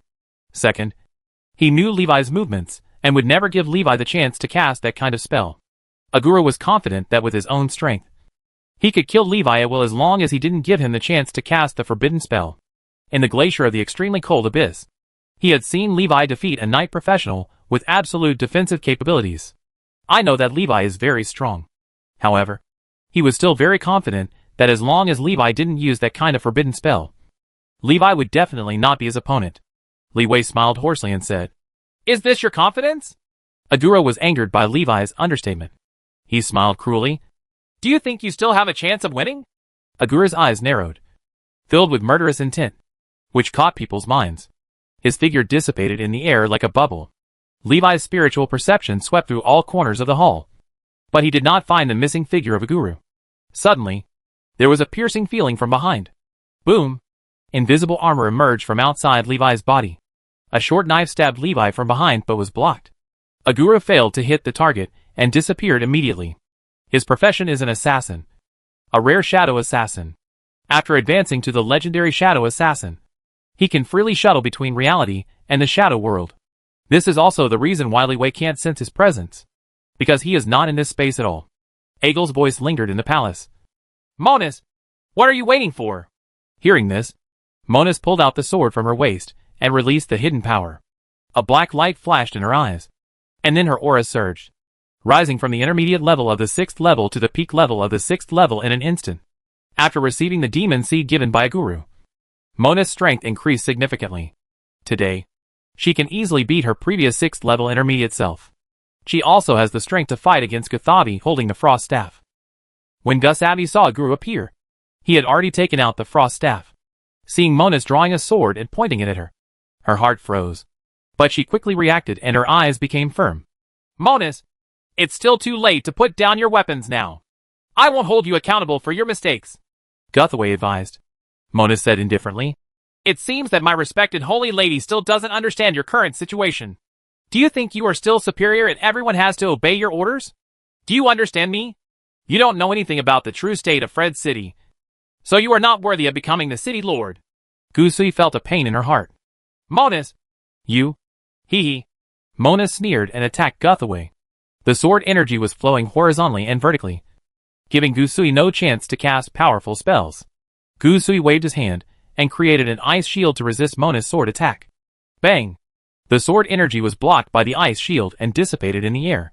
Guthavi was about to cast a spell when Monus rushed in front of her, the sharp blade already approaching her throat. Monus showed no mercy at all, and the first strike was a sure kill. Gusui felt cold in her heart, and the chill made her heart as cold as a stone. In an instant, she gave up all thoughts in her heart, and her eyes became emotionless. Gusui's eyes flashed with ice blue light, revealing a chill. Bang! The end of the frost staff fell to the ground with a clanging sound. Sizzle! Click! Click! Click! In an instant, countless ice flowers quickly grew and spread from the end of the frost staff, devouring everything around it. Monus' sword was also stained with a layer of frost, and her movement slowed down. Frost freezes! Monus' movements were frozen for an instant, and the attack was interrupted.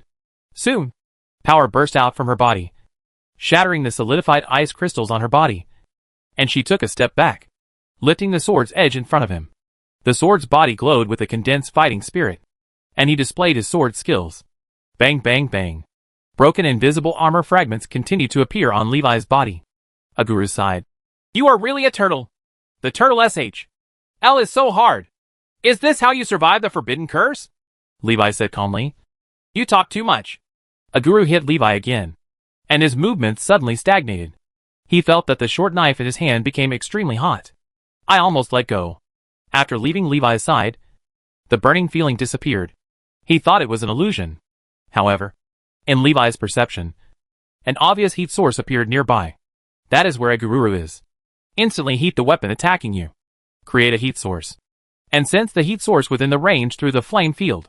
Levi located Aguro hidden in the shadow world. Just knowing Aga's location is useless.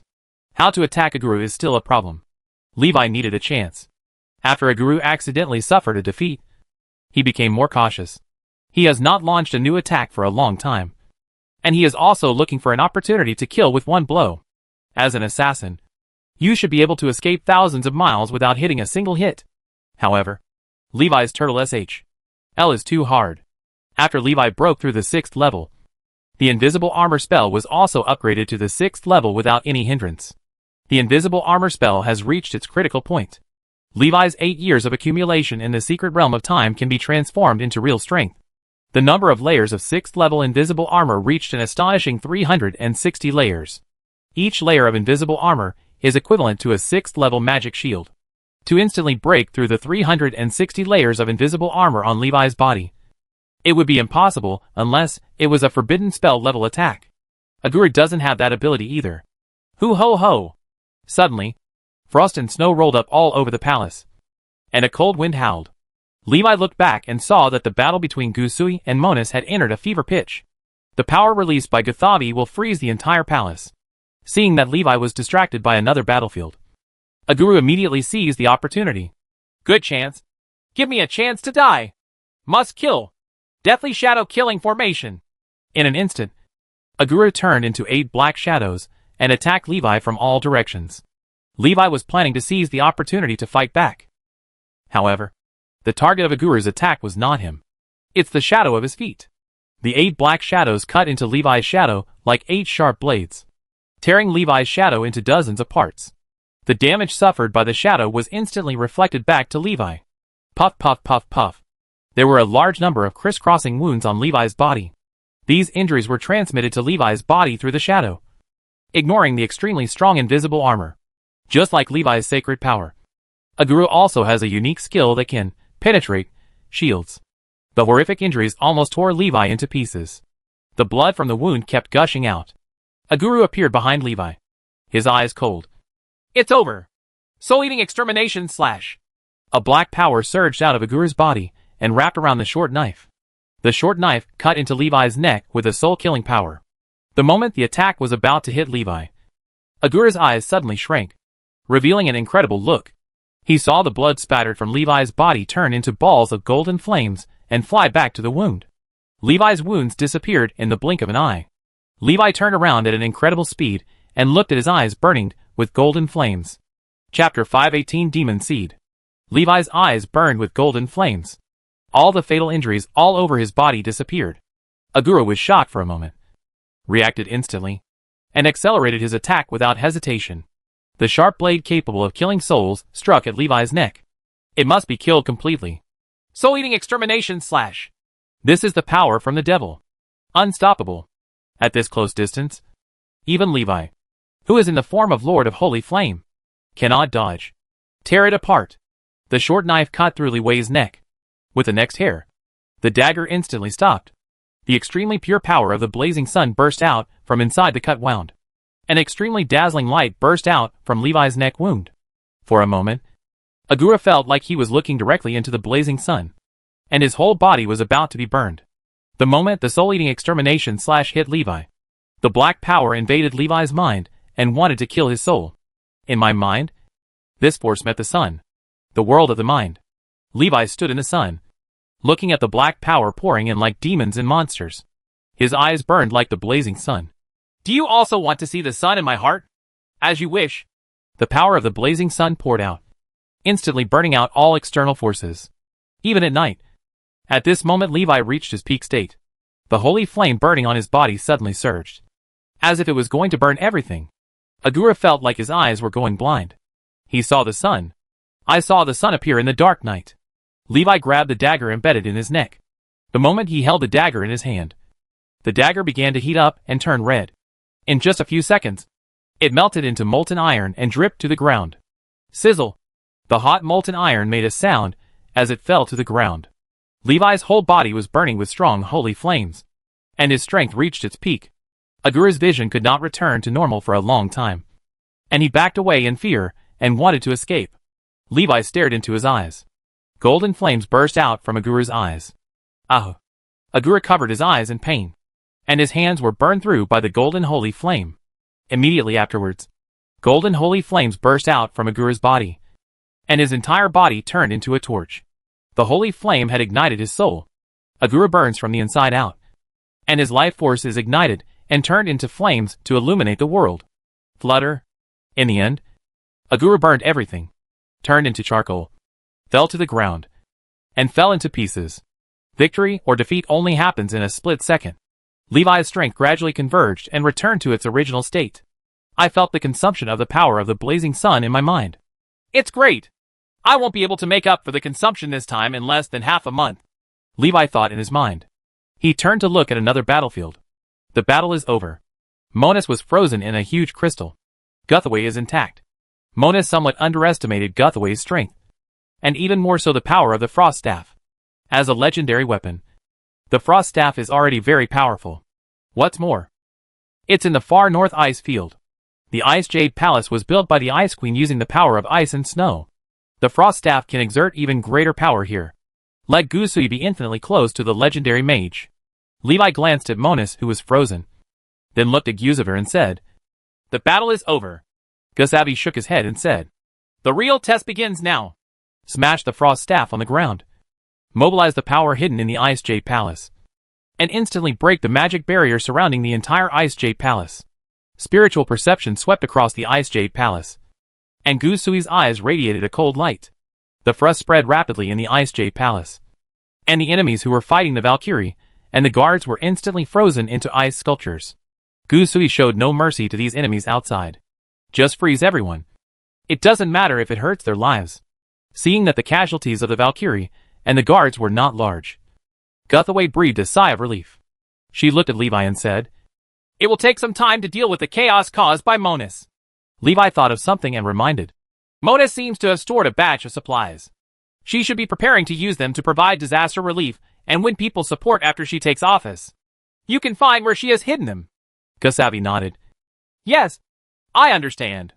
Levi was too lazy to participate in the political affairs of Frederick City, so he left all the rest to Gusavi. He was more concerned about what Aguru did in the city. How did Aguru make Monus and Adi's strength soar in a short period of time? Levi wanted to figure this out. Naturally, he didn't want to improve his strength in this way.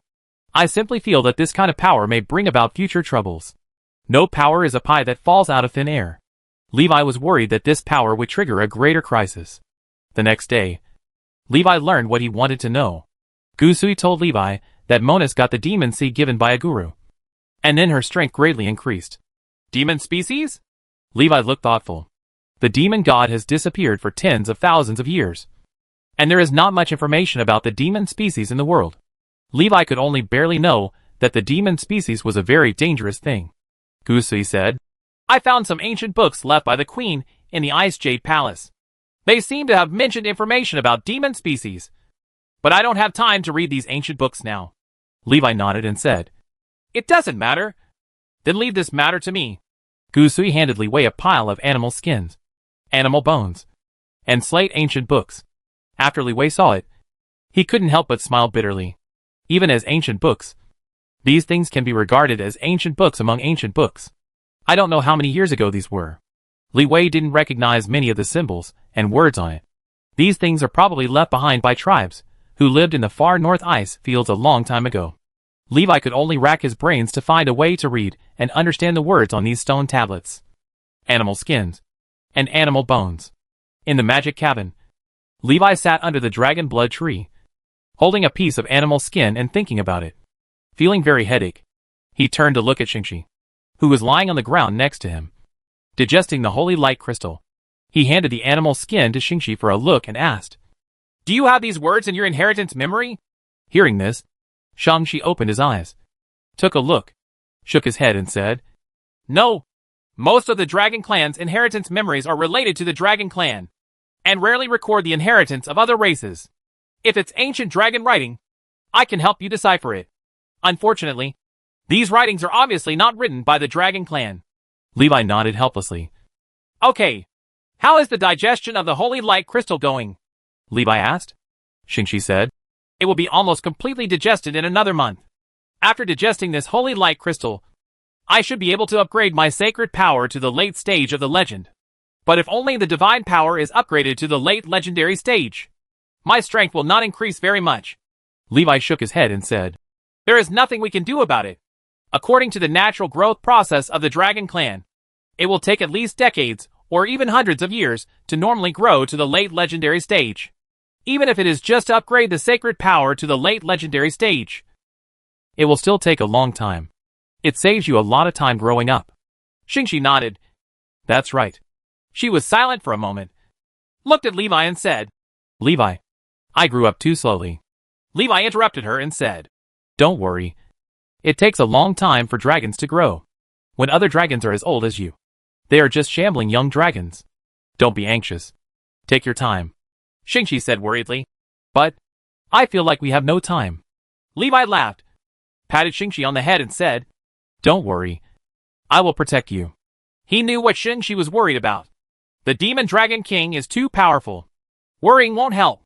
If you have that intention, why not think about how to interpret these ancient books and figure out what the devil is? Li Wei looked at the ancient book in his hand, and a person suddenly appeared in his mind. The shaman in the Xiong'er tribe. Perhaps he can interpret the contents of these ancient books. Thinking of this, Levi also quickly got up and left the magic cabin. I'll go out for a while. You can digest the holy light crystal to improve your strength. Don't worry so much. After saying that, Levi opened the portal and left. It is very difficult to find a tribe in the vast snowfield. Fortunately, Gusui has the distribution map of the far north ice tribes in his hands. This was painted while the Snow Queen was still alive. Li Wei didn't know the name of the tribe Xiong'er belonged to, so he could only visit these tribes one by one according to the map. Snow Bear Tribe? Levi put away the map and looked at the hillside in the distance. According to the map, the Snow Bear Tribe is on the leeward side of the hillside. Hoo ho ho! The wind and snow are very heavy today, and the residents of the Snow Bear Tribe are staying at home to warm themselves by the fire. A figure walked from the wind and snow to the door of the Snow Bear Tribe. The gate of the Snow Bear Tribe is made of huge stones, and the stone joints are fixed with water. The guards on the gate bridge saw someone approaching and quickly beat the animal skin drum next to them to alert other people in the tribe. Regardless of whether they are enemies or not, they must be treated as enemies. Stop. Who are you? Why do you come to our Snow Bear Tribe? I'm here to see Xiong'er. I wonder if he is from your tribe. Bear too. This was the third tribe Livy visited. The gatekeeper heard that Li Wei came to see Xiong'er and did not look like an enemy. Send someone to contact Xiong'er immediately. Fortunately, the wind and snow were extremely heavy today, so Xiong'er did not go out hunting, but stayed in the tribe. After Li Wei and Xiong'er met, they told him the reason for their visit. Xiong'er, I want to see the shaman side of your tribe. Ah? If you want to see a witch, I have to go and talk to the witch first, and then I can take you there only after the witch agrees to see you. Xiong'er didn't think much and said sincerely, Well, that's up to you. Levi said. Xiong'er went to find the witch. A strong man who looked roughly like Xiong'er came over. Xiong'er was already very tall, but the person who came was even taller than him. He is probably already 2.3 meters tall. The strong man looked at Li Wei and extended his hand to say hello. Hello, respected mage. I am the leader of the Snow Bear Tribe and Xiong'er's brother, Xiong Wei. Chapter 519 Absolute Zero. Hello. My name is Levi. Li Wei and Xiong'er's brother Xiong Wei knew each other. Xiong Wei showed an honest smile and said, Xiong'er actually mentioned you to me, saying that you are a very powerful mage.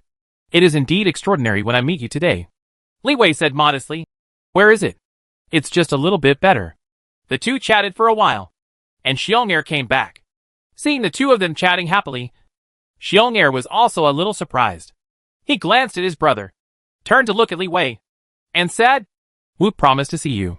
Well, thank you. Follow me. Li Wei followed Xiong'er's footsteps and came to the place where the shaman of the Snow Bear Tribe lived. The place where Wu lives looks relatively shabby. It may be a house built many years ago. The doorway was covered with a thick bearskin to protect it from wind and rain. Xiong'er lifted up the bear skin and extended his hand to invite Li Wei to come in. After Levi walked into the house, he found that the room was full of things. The only open space was where the witch sat. He sat in front of a low table, with a candle lit on the table. The flame of the candle could only illuminate an area around the table. Most areas in the room are dark. Li Wei could see clearly, but he didn't know if the shamans from the Snow Bear Tribe could see clearly. The witch's voice reached Li Wei's ears. Please sit down. His voice is like that of a respected old man. When he hears it, people can't help but respect him and listen subconsciously. Li Wei sat down opposite Wu. There was a thick animal skin on the ground, so it wasn't cold even when he sat down. He looked at the shaman who had most of his body shrouded in darkness, with only his hunched hands exposed, and said, I hope you will forgive me for disturbing me. There is a very important matter in coming to visit you this time.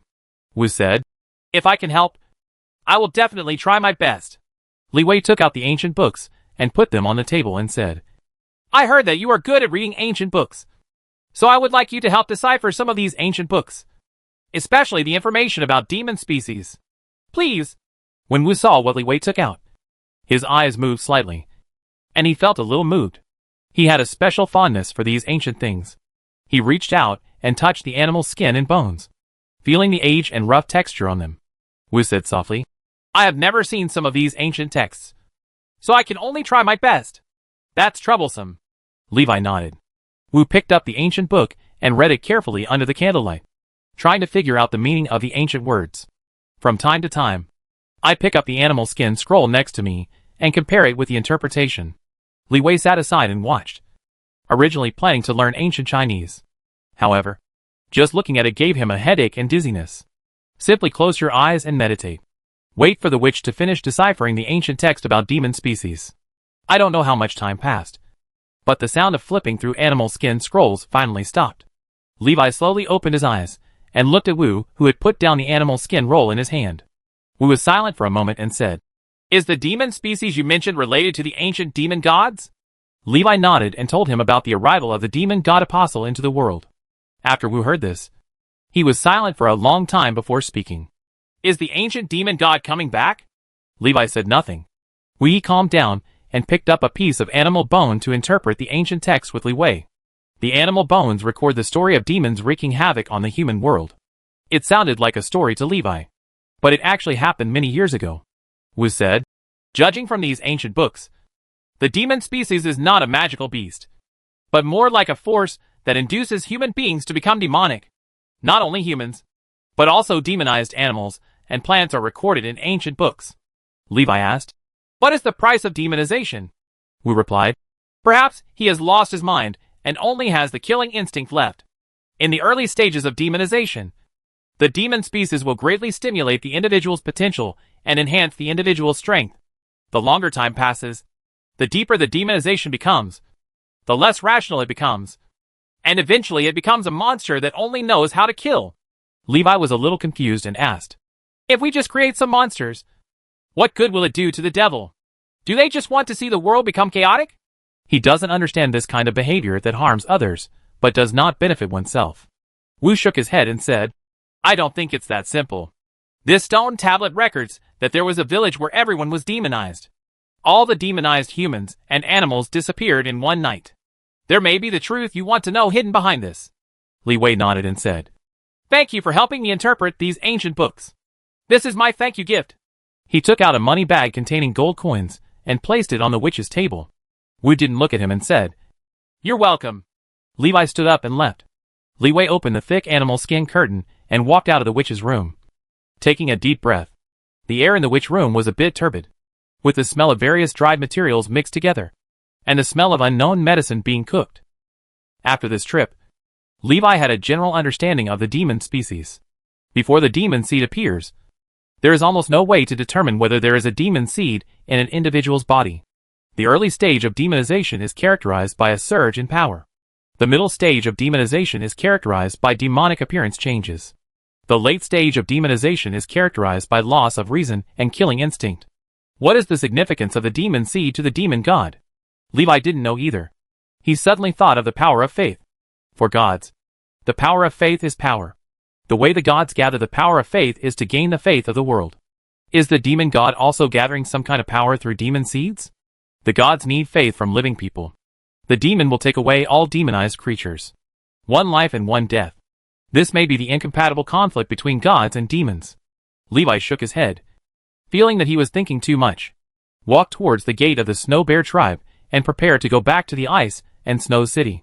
Suddenly, there was a loud bang, and the door of the Snow Bear tribe was blown away by a huge force, carrying a strong wind and flying over Levi's head. The city wall made of huge rocks was also destroyed by this force. A tall figure appeared at the door of the Snow Bear tribe. Levi looked up and saw that it was a huge snow bear. The snow bear, which was originally covered in white fur, now has a lot of black markings on its body, like necrotic skin. The snow bear's eyes were also extremely blood red, with a look of violence in them. Roar! The snow bear roared angrily and slapped the guard who fell in the rubble, trying to crush him into a pulp. Stop! A figure rushed past Levi quickly, Bang! The huge bear paw fell, and was blocked by someone. The huge shockwave blew away all the nearby snow. The cold snowflakes covered Levi's eyes. Bang bang. There were 2 more dull bangs, followed by a muffled groan. The wind and snow in front of Levi dissipated, and 2 figures appeared in front of him. An ice-blue giant bear appeared behind Xiong, wrestling with the snow bear. He kept retreating and losing ground. The power is no match for the snow bear warcraft. On the other side, Xiong blocked the paw of the snow bear and saved a person. Seeing that his younger brother was no match for the snow bear, he roared angrily, opened his arms, and ran towards the snow bear. Ah! He hugged the snow bear's thigh, exploded with all his strength. His muscles expanded, and he broke free of the animal fur coat on his body. Boom boom! Xiong held one of Snow Bear's legs and turned it over.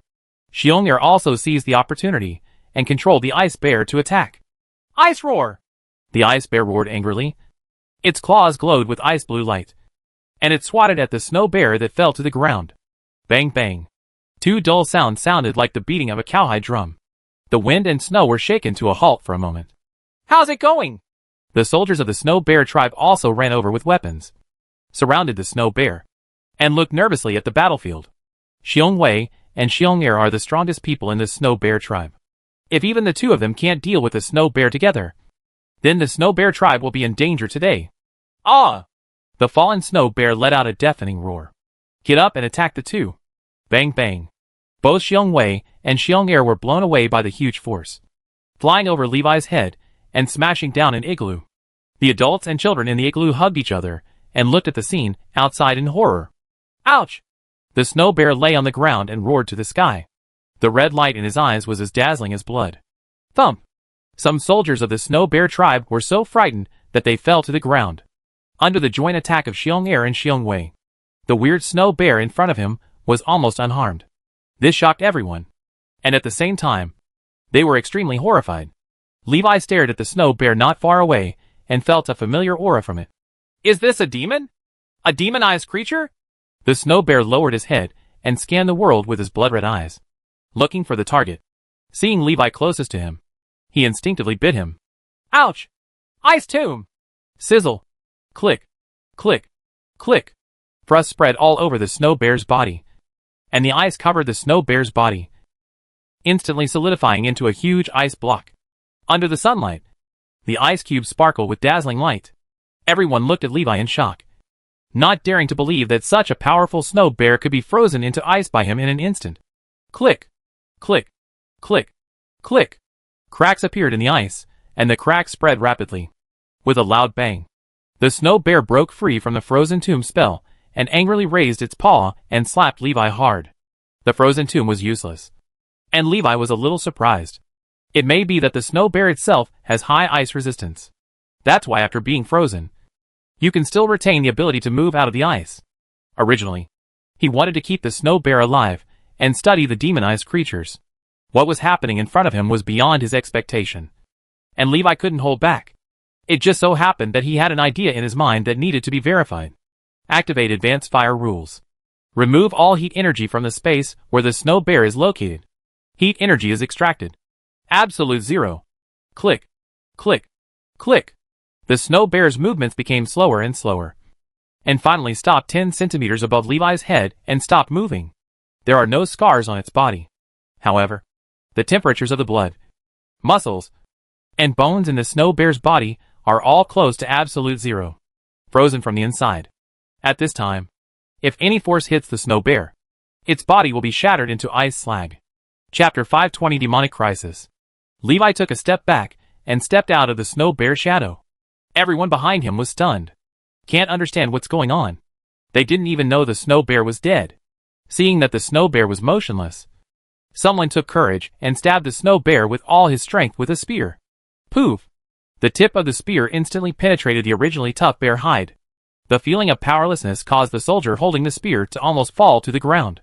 Then, there was the sound of sand collapsing. The huge body of the snow bear quickly collapsed and scattered into blood-red ice slag. Everyone's eyes suddenly shrank, and then they realized that the snow bear was dead. But they still don't know how the snow bear was killed. Levi glanced at the broken snow bear on the ground and gently massaged his temples. I feel like my mental energy has been drained a bit.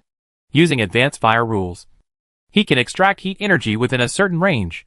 However, according to the rules of the world, when he withdraws the heat energy is bound to flow back. In other words, the speed at which he extracts heat energy must be faster than the speed at which heat energy returns. This is equivalent to him fighting against the rules of the world. It is impossible to fight against the whole world. But within a local area, he can do this with his power. The power consumed to fight against the rules of the world is far more terrifying than he imagined. However, he was ultimately unable to reach the true absolute zero. The closer we get to absolute zero, the more terrifying the consumption becomes.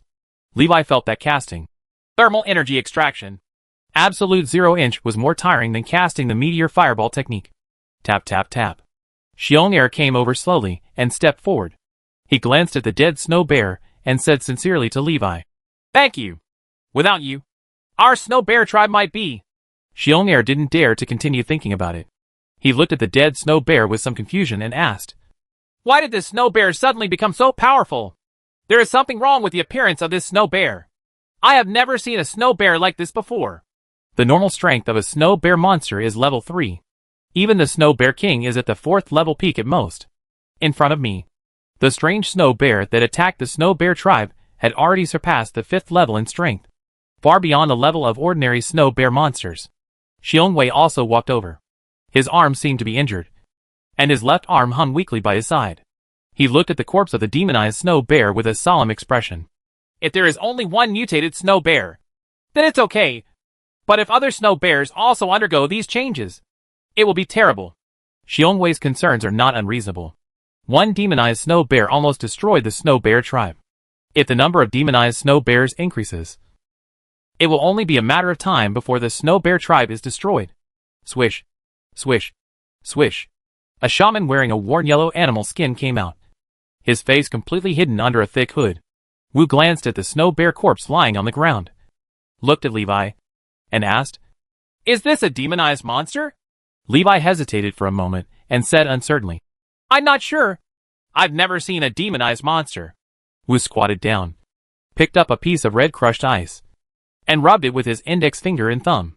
Then, with a few people's surprised eyes, he put the crushed ice into his mouth and tasted it. Wu stood up, turned to look at everyone, and said, "Everyone pack up their belongings and head to Fred's city." When Xiong and Xiong heard this, they were slightly stunned and very surprised. However, there was no question about Wu's order. When the people of the Snow Bear tribe heard that they were leaving the tribe for the distant city of ice and snow, they were filled with reluctance. But no one questioned Wu's decision. Xiong asked in a low voice, "Wu, is the matter so serious?" Wu stretched out his hands like chicken claws, grabbed Xiong dislocated left arm, and pushed hard. Xiong groaned and his arm returned to normal. Wu said, "It's very dangerous. The power in this snow bear does not belong to the snowfield.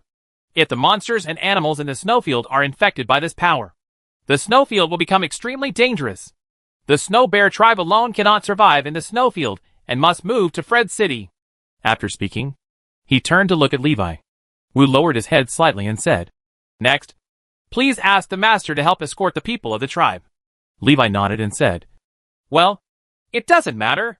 I'm about to go back anyway, so I just happened to be on my way." Having said that, it would definitely be faster and safer for him to go alone than to go with a tribe of people. Wu reached out and groped inside the thick animal skin coat for a moment, then took out an ancient damaged animal skin scroll and handed it to Li Wei. "I obtained this by accident. The words written on it should be magic words. They may be useful to you." Levi was a little surprised and took the animal skin scroll handed over by the witch.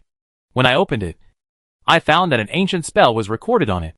At first glance, Levi couldn't tell what kind of spell it was. He has never seen it before. It should be an ancient magic that has been lost. It will take a while of research to know what the spells recorded on the animal skin scrolls are. Levi put away the animal skin scroll, which was an unexpected surprise. The Snow Bear tribe is very capable of action. In less than an hour, the residents of the Snow Bear tribe packed up their belongings and gathered at the door to leave. Everyone was carrying big and small bags.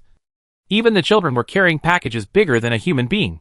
And even the iron pot for cooking was not left behind. Several warriors in the tribe helped the witch carry various medicinal materials, animal skin scrolls, and bone books. Only a few were armed with weapons and ready to fight. Everyone embarked on the road to the ice and snow city. After walking for a while, Levi took a look at the map and said to Xiong'er next to him, "At the current speed, if everything goes well, we should be able to reach Fred's city in the evening." Xiong'er said with some worry, "I hope everything goes well." He looked back and Saul was sitting behind the old yak, lowering his head and playing with a few broken pieces of tortoise SHL. Xiong'er prayed in his heart, hoping that the totem of the Snow Bear tribe would bless the trip smoothly. 2.5 hours later, everyone arrived near the Snow Wolf tribe. Xiongwei planned to let everyone repair outside the Snow Wolf tribe for a while. After all, there were children and women on the team. Walking in the snow consumes a lot of energy, and children and women are obviously not as physically strong as men.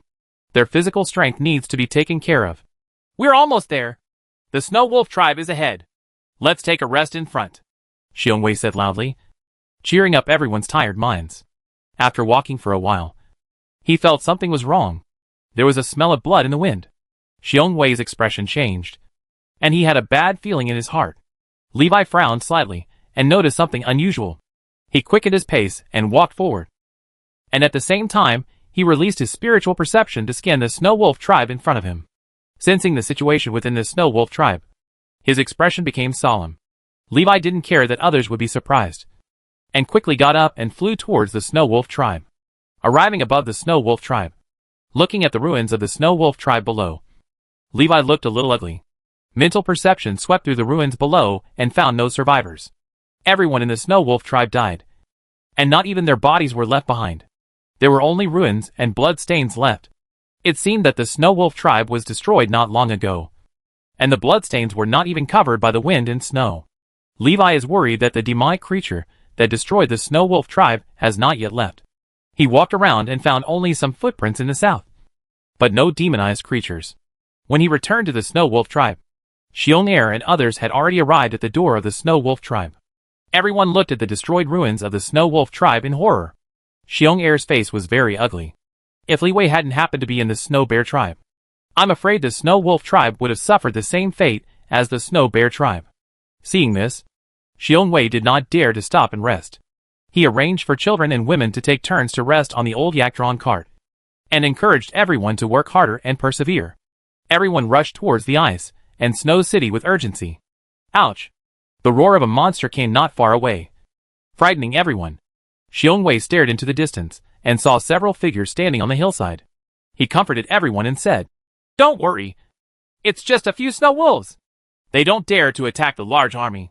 Just as Xiongwei said, Snow Wolf watched from a distance for a moment, then turned and left. There were no surprises in the rest of the journey. Hurrying slowly, everyone finally arrived outside the ice and snow city before the sun completely set. Seeing the scene outside the ice and snow city, Levi's eyes became serious.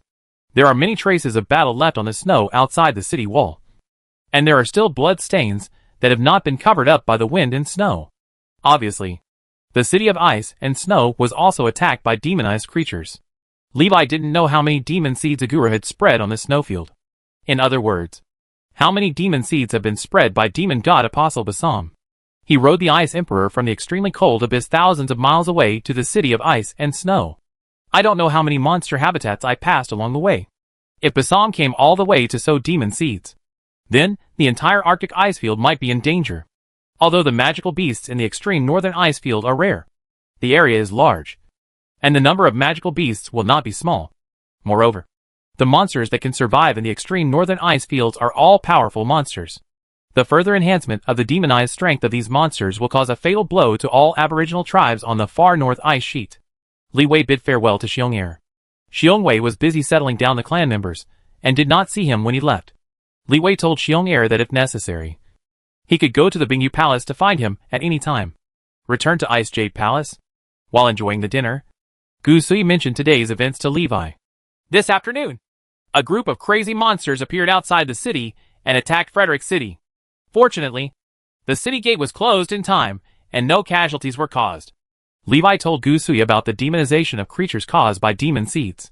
Gu Sui looked shocked and worried. Isn't it just humans? Even monsters will be affected by the demon species.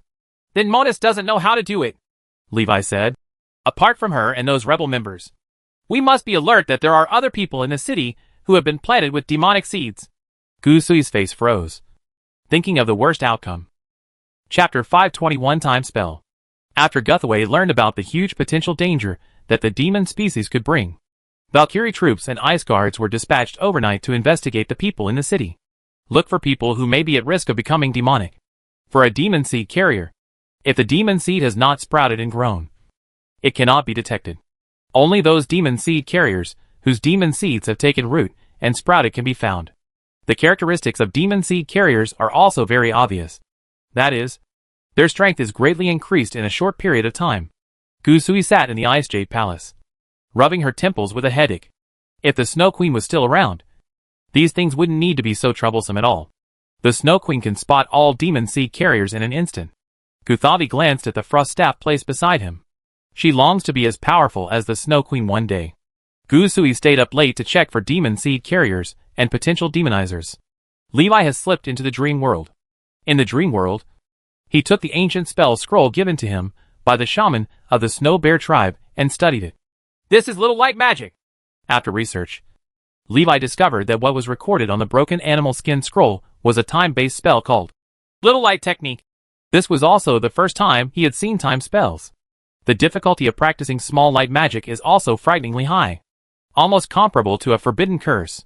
According to the description on the animal skin scroll, the creator of the Little Light Technique was lucky enough to see the true form of the Time Dragon.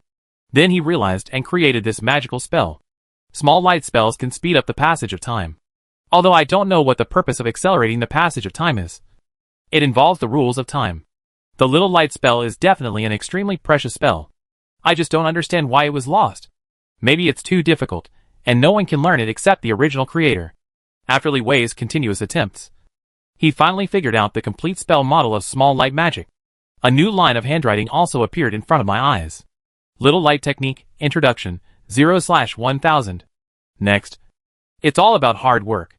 No matter how difficult the spell is, Levi can make it work. After successfully performing a small time operation, Levi looked around in confusion.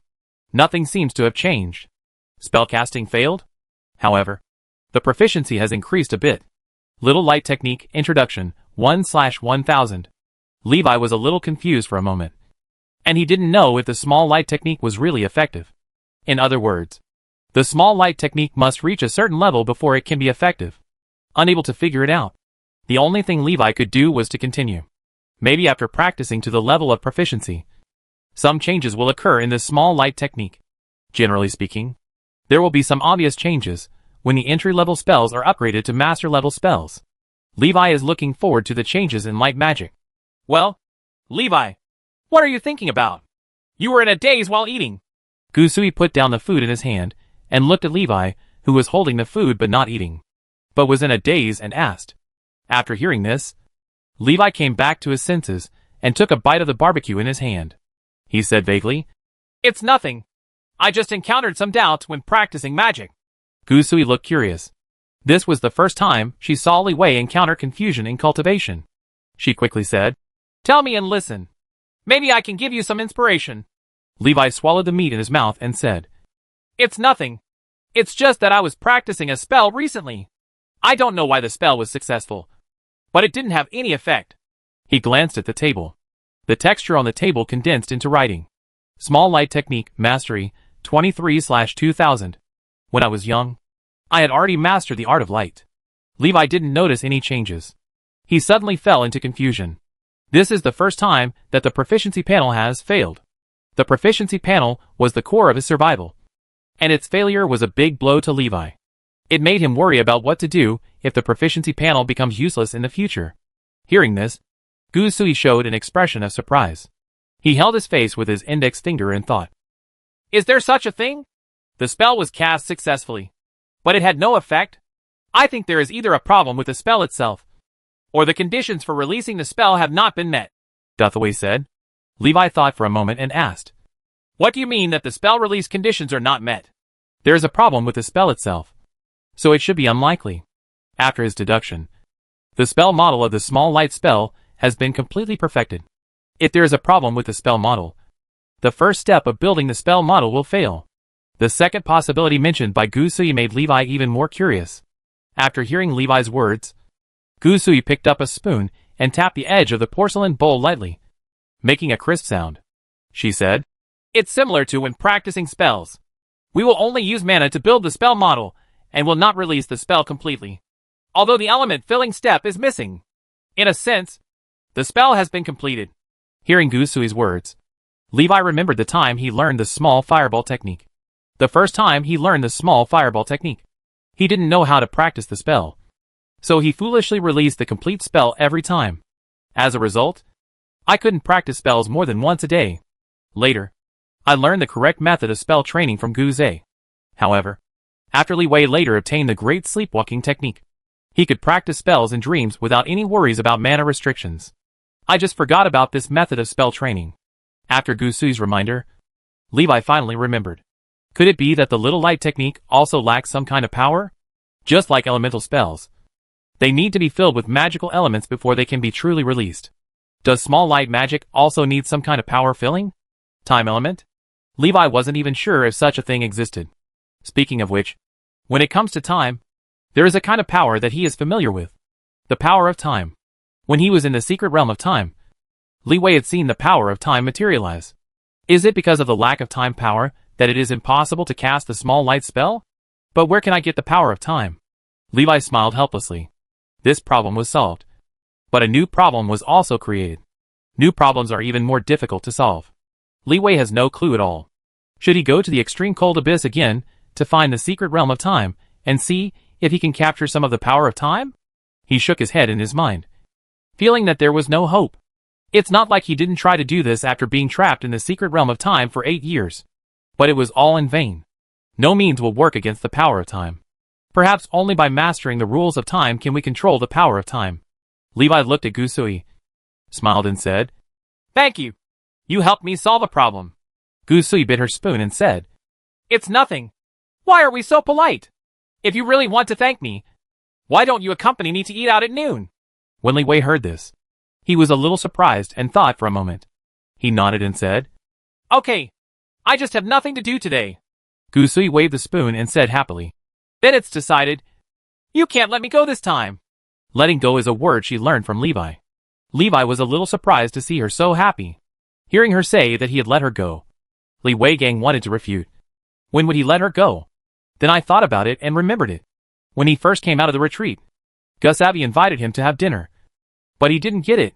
He also took him to the back mountain and cast a spell randomly.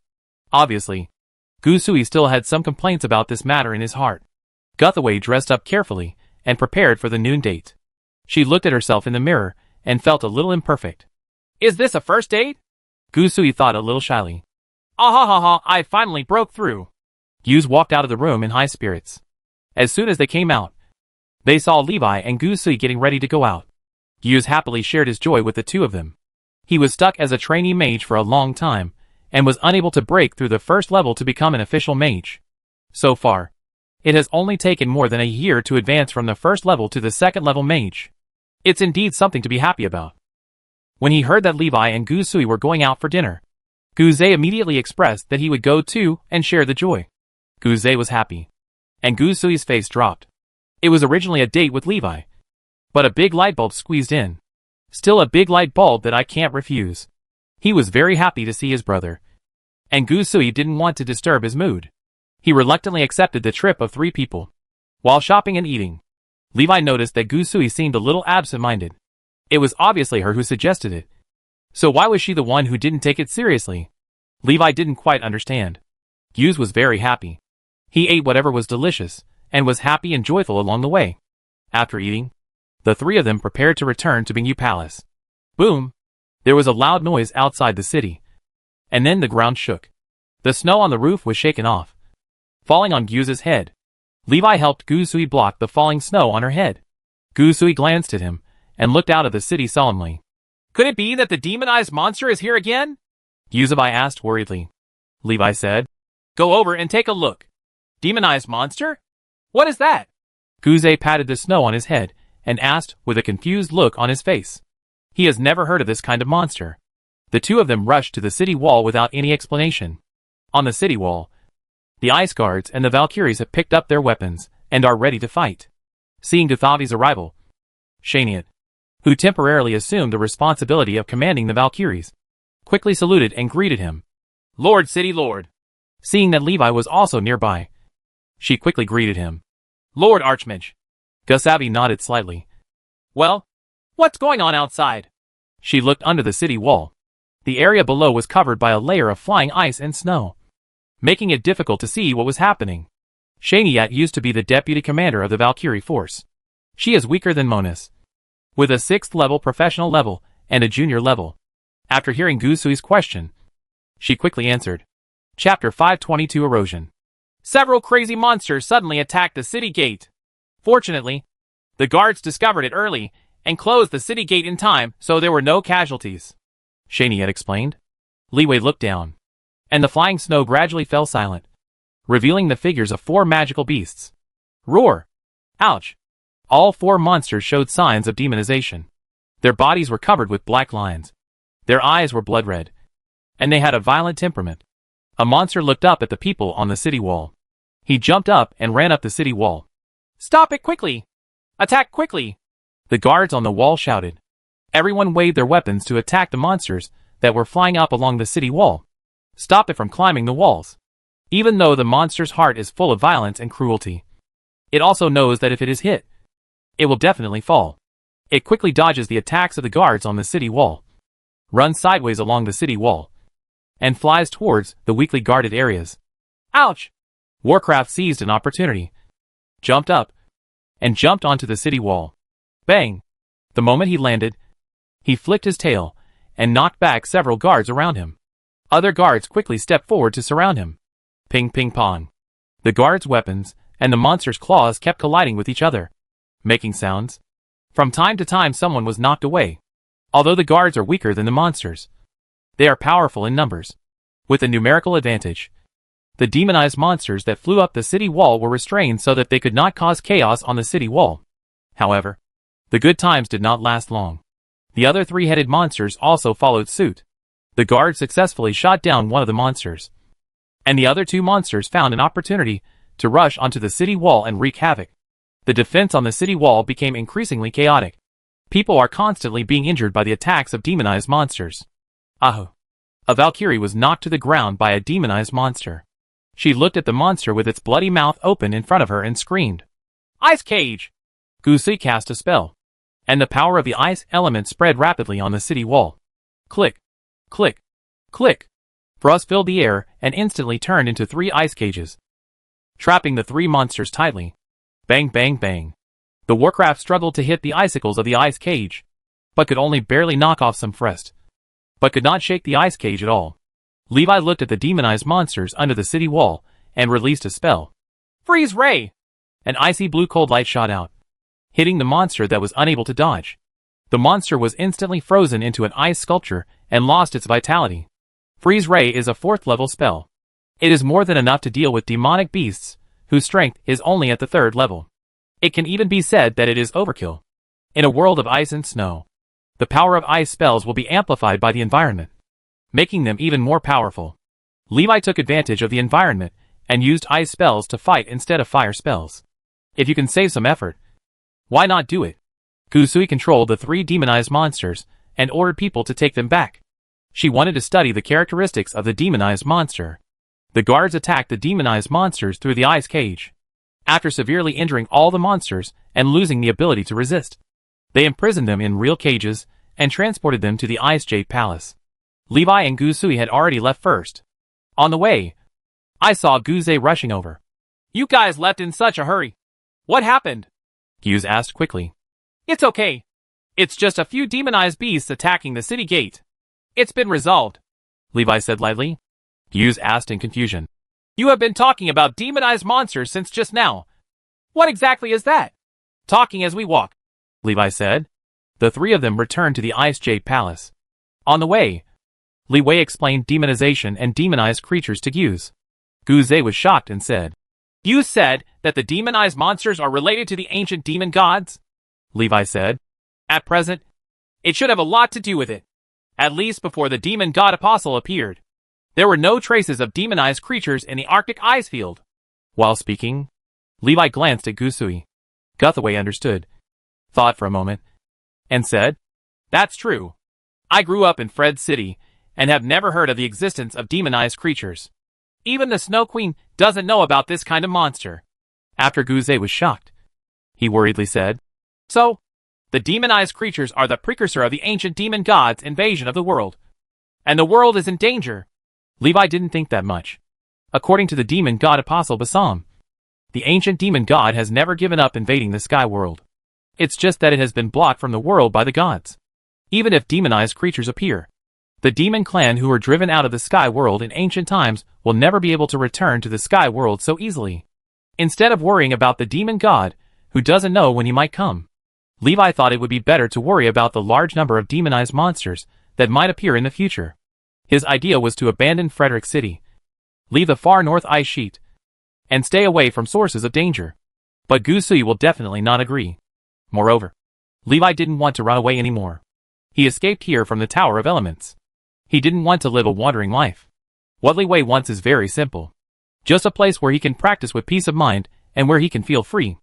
It is too early to talk about freedom in the face of potentially huge threats. The city of ice and snow only provided him with a resting place. Levi didn't want the peace to be broken. He tries to find a solution to the demonic crisis.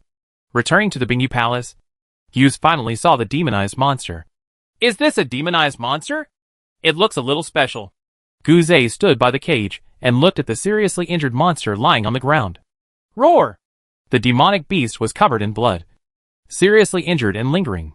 When he saw Guzay, he was still full of ferocity and aggression. Hughes was startled by the roar of the monster. After taking a step back and standing firm, his face suddenly turned red, and he felt a little embarrassed.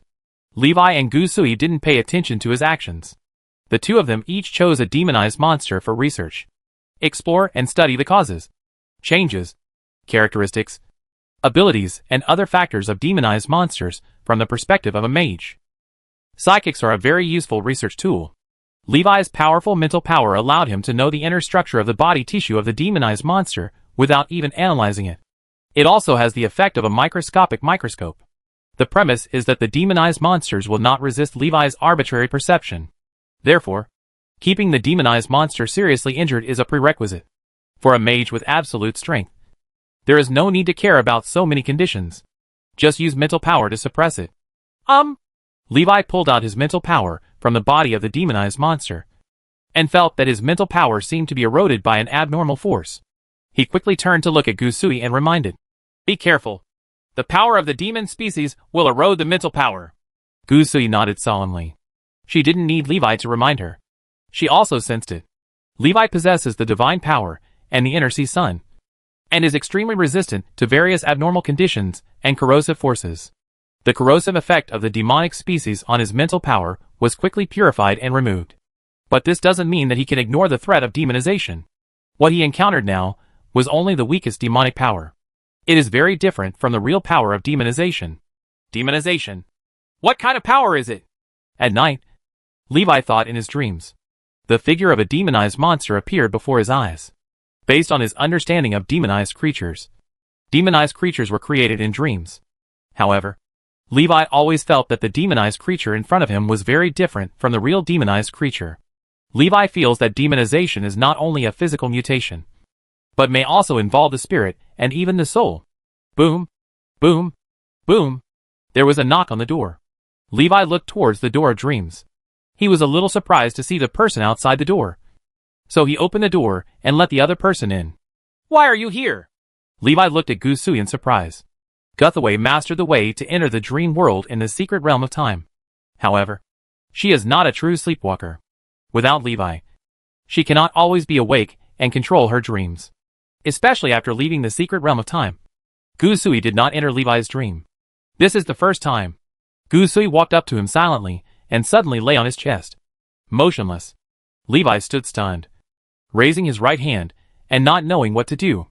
I felt the restlessness and panic in Guzui's heart. He stroked her back gently. "It's okay. As long as I'm here, everything will be fine." After comforting Gathavi for a while, "Wait until her mood returns to normal."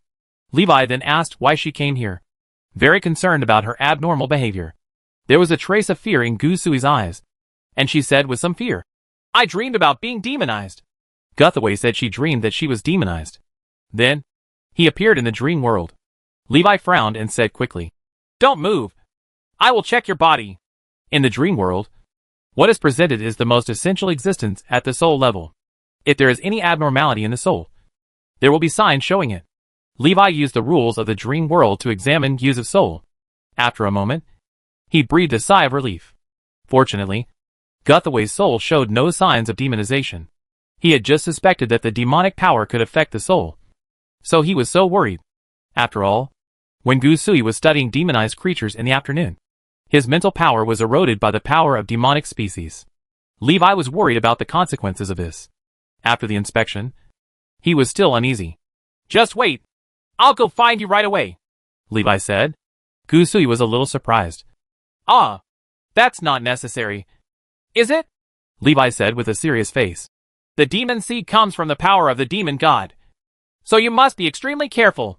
After saying that, Levi sent Gusui away from the dream world first. After he left the dream world, he rushed to Gusui's room as soon as possible. Guthaway was sitting on the bed, wearing light pajamas. Boom, boom, boom. There was a knock on the door. Levi's voice came from outside the door. "I'm in." Levi opened the door and walked in. The moonlight shines into the room from the window.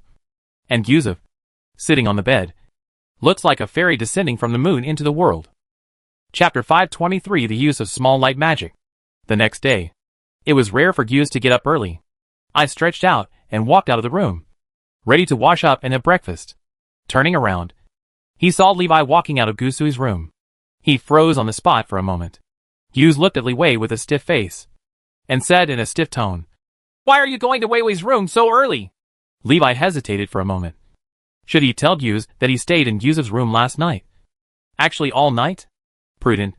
Levi didn't tell the truth, and then found a reason to push him away. "Ah, it's nothing. I just suddenly thought of something and wanted to tell Gusui," Levi said. Gusei looked at him suspiciously, narrowed his eyes, and asked, "What must you say so early?" Levi said casually. "When I was sleeping last night, I thought of some speculations about demonized creatures, so I would not forget about them after too long. So I rushed early." Gyus smacked his lips, breathed a sigh of relief, and said, "Really?" "Although I can't tell what I think about Gusui and Levi being together. However, Gyus still instinctively cares for the Chinese cabbage at home and does not want the Chinese cabbage to be eaten by pigs, even if this pig was raised by himself." Gusei was also very confused. On the one hand, I admire Levi's talent and strength very much. On the other hand, there is extra love and affection for my sister, who has been separated for a long time. Gyus does not object to what happens between Levi and Guthaway. However, he hoped it would be later. Let him feel more of his sister's love. He didn't want someone to snatch her away from him as soon as he found his sister. This is a sad thing. While Levi and Gusei were talking, Gusui walked out of the room. She looked at Levi, smiled and said, "Li Wei, thank you for what happened last night." When Gusei heard this, he froze immediately and turned to look at Gusui like a stuck machine. Levi twitched the corners of his mouth, turned around and slipped away quietly. Gyus came back to his senses and subconsciously reached out to grab Levi, asking him to give an explanation. What happened last night?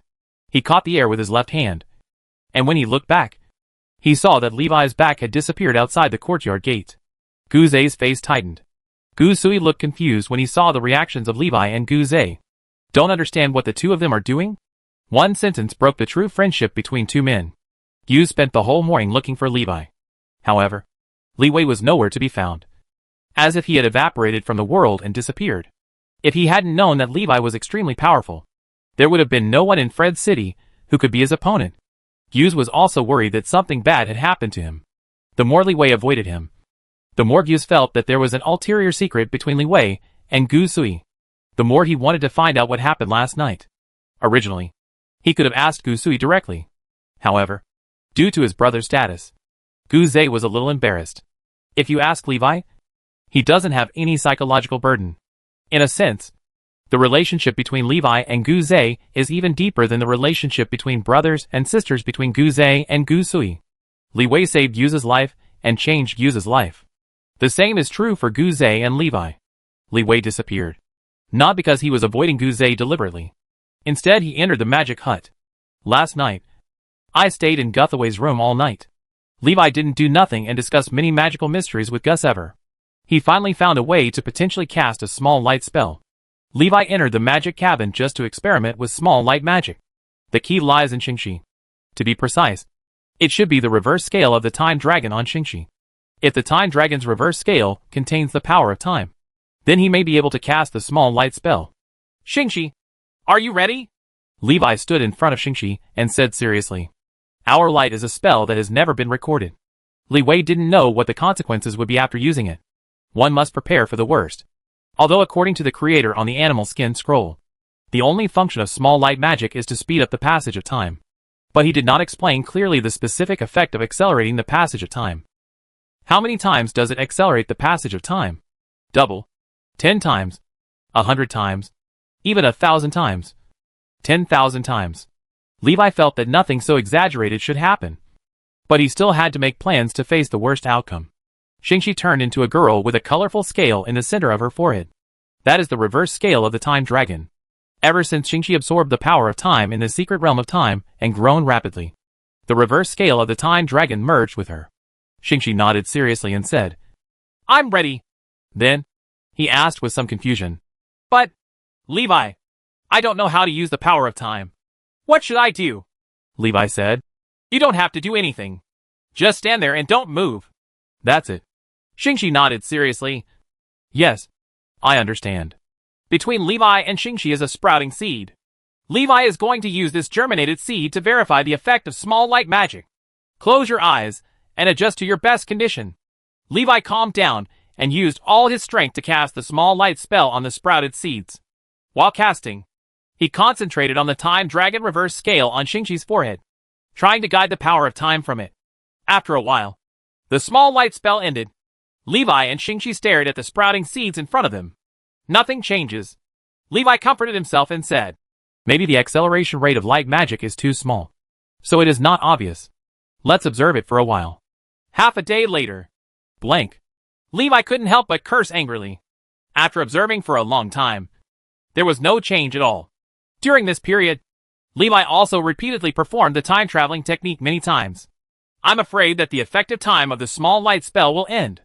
As a result, time proved that his little light magic was useless. Levi sighed, feeling a little helpless. Time spells are really not something ordinary people can master. Seeing that Li Wei was so concerned, Shingi thought for a moment and said, "Maybe it's because the power of time in the reverse scale hasn't been activated yet. Why don't you, Li Wei, use the small light spell on me directly?" Levi shook his head and said, "No. You can't take risks with a spell whose effect is unknown." He would rather the little light spell was useless than let Shingi risk himself in danger. Shingi shook his head and said with a smile, "What are you afraid of? I am a legendary sacred dragon. Even if the small light spell is a forbidden spell, it cannot kill me. Let alone it is not a forbidden spell."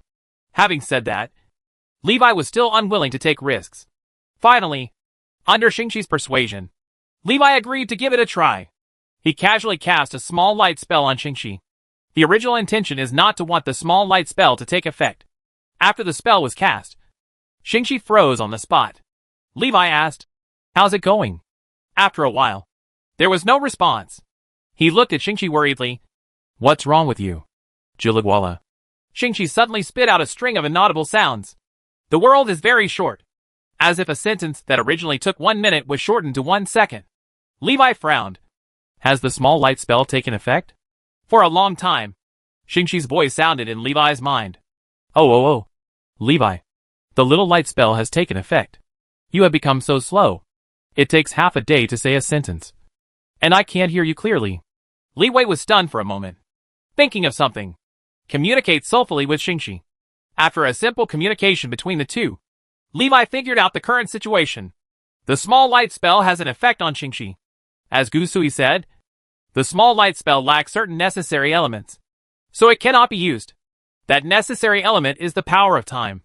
Shingi has the power of time in his body, and only small light magic can have an effect on it. Under the influence of the small light technique, Shingi now feels that the flow of time is 20 times the normal speed. Therefore, there will be times when two people talk and communicate. Shingi felt that Levi spoke slowly. But Li Wei couldn't hear what Shingi said at all. Similarly, Levi felt that everything he said and moved was normal. In Shingi's view, it slowed down 20 times. Extremely slow. In Levi's eyes, Shingi's actions were like a fast-forward movie. He couldn't clearly see the middle process, but he saw the result. Only when two people communicate at the soul level will the abnormality caused by this time difference disappear. In soul-level communication, the thoughts of both parties are instantly transmitted to the other party. Even if the speed of time increases 20 times, the 20 times instant is still an instant. The infinity of infinity is still infinity. Perhaps when the flow of time exceeds a certain level, even the communication between souls will experience time lag. But at least in the short term, Levi doesn't have to worry about this happening. 20 times the speed of time passing. Can it only be effective on you? Levi sighed. This is useless. Shingi felt Levi's thoughts and corrected his wrong ideas. It's very useful, and it means a lot, she said. I am growing and becoming stronger at 20 times the speed now. Levi looked surprised. He thought carefully for a moment and nodded, as if that was the case. For Shingi, the rapid passage of time will not cause damage to her. On the contrary, it will prompt her to quickly enter the next stage of growth and increase her strength quickly. Time is the dragon's best growth catalyst. 20 times the growth rate. In the past year, Shingi has grown up for 20 years. In the past 100 years, Shingi has grown for 2,000 years. 2,000 years are enough time for Shingi to grow to the mature stage of the sacred dragon, or even the complete stage. As for whether he can reach his peak, it depends on Shingi's own accumulation. Growth cannot be achieved by relying solely on natural time accumulation. It only takes 100 years for Shingi to reach the level of strength that it took 2,000 years to reach. Levi was overjoyed. Shingi was also very happy. The most important thing is that the small light technique is only at the proficiency level now. If the small light spell continues to be upgraded, the time acceleration multiplier will also increase. Chapter 524 Super Ice Explosion Tornado. After attempts by Levi and Shingi, they discovered that after the small light spell is activated, the duration is somewhat related to the power of time. Levi casts the small light spell once, and the remaining power of time in Shingi's body can maintain the small light spell for 1 day. In other words, Levi casts the small light spell on Shingi once a day. Shingi can grow 20 times faster and increase his strength quickly. The improvement in strength brought about by growth is an improvement in all aspects. It's not like absorbing the holy light crystal, which can only enhance the divine power. 1 day later, Shingi told Levi that the holy light crystal had been absorbed. The passage of time speeds up, which also has an effect on her absorption and digestion. For Shingi, she had actually spent 20 days. However, the real world has only passed for 1 day. This is also a good thing. It means that in a short period of time, Shingi can digest more treasures and increase his strength faster. Unfortunately, treasures that can enhance Shingi's strength are extremely rare. Shingi is a legendary sacred dragon, let alone a treasure that can enhance her strength. Even a drop of her dragon blood, a dragon scale, and a dragon whisker are peerless treasures and great tonics to the outside world. It's not an exaggeration to say it's Tang monk meat. Currently, Levi can only allow Shingi to maintain 20 times the speed and grow naturally. There is no way to provide her with more foreign objects. Shingi proposed that she go out to find nourishment by herself. Levi rejected her offer. Shingi can eat anything to absorb energy, and theoretically can eat anything to grow. However, those things had an extremely weak effect on her growth, life-sustaining at best. Levi would not allow it to go out at the risk of possible exposure for these meaningless things. Of course, if Shingi wanted to come out to play, Levi had no objection and would not stop him. He just hoped that Shingi would not take risks. After knowing the great significance of the small light technique to Shingi, Levi tried his best to practice the small light technique every day. Work hard to improve the mastery level of small light magic. A few days passed. Guzei accidentally bumped into Li Wei and had forgotten what happened a few days ago. He asked with some curiosity, "Where have you been these days?" Levi heard the voice coming from behind, looked back, and replied, "I didn't do anything. I just stayed in seclusion for a while to practice magic." Hearing this, Yu suddenly felt ashamed. Li Wei already has such an amazing talent, yet he still works so hard. How can he not feel ashamed? Guzei reflected that he had just broken through the second level and was so complacent. He was determined to practice harder. His life goal is to become a great mage in his lifetime. He didn't dare to ask for anything higher. More than a year ago, He was still worrying about how to become an official mage. I simply can't imagine that I can become a master at the level of an archmage. Furusawa cheers up his spirit and encourages himself. Oh, very good. I'm going to retreat too. This time I must master the second level ice spell. Otherwise I will never leave the retreat. After saying that, Guze turned around and strode towards the room. Levi touched his chin and looked at Guze leaving, feeling confused. I don't know why he suddenly had a seizure. He shook his head slightly and thought, forget it. It doesn't matter so much. Opens the portal to the magic house. Levi walked into the magic cabin, and Shingi was sleeping on the foot of a hillside planted with dragon blood trees. Ever since Levi used the small light technique on her, Shingi had been sleeping longer and longer. Shingi said that in this way, the sense of dislocation caused by different time flow rates can be avoided. Every time she woke up from sleep, she would see Levi again. I can't feel the long time that has passed. For Shingi, sleeping for dozens of days was nothing at all. Some dragons sleep for decades. When I wake up, time has passed. Things have changed. People have changed. For Shingi, sleeping for dozens of days was like taking a nap or a nap. After Levi arrived, Shingi sensed his breath, which gradually revived and woke up from sleep. Ah! I slept a little too long this time. Shingi yawned sleepily, resting his chin on his paws, and said a little not soberly. Levi said with a smile. Of course. The time acceleration rate of the small light technique has now been increased to 100 times. You sleep for 1 day, which is equivalent to sleeping for 100 days. Every time Levi enters the magic cabin, he will choose to come in after the effect of the small light spell ends. Now, the time dimensions of Shingi and Levi are passing at the same speed. There was nothing unusual about the conversation. Conversation can be done through the soul level and instantaneous exchange of ideas regardless of time difference.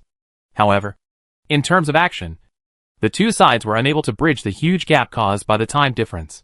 Shingi nodded and said, Yes, it has actually accelerated 100 times. Levi smiled slightly and said, My little light technique has improved again. This time the time will be accelerated for a longer time. Do you still want to try? Proficient in level 1 light magic. Speeding up time 20 times. Small adult level light magic can accelerate time 100 times. Shingi has already experienced it. Just last night, after several days of hard training, Li Wei practiced the small light technique to the master level. The time acceleration multiplier is further increased.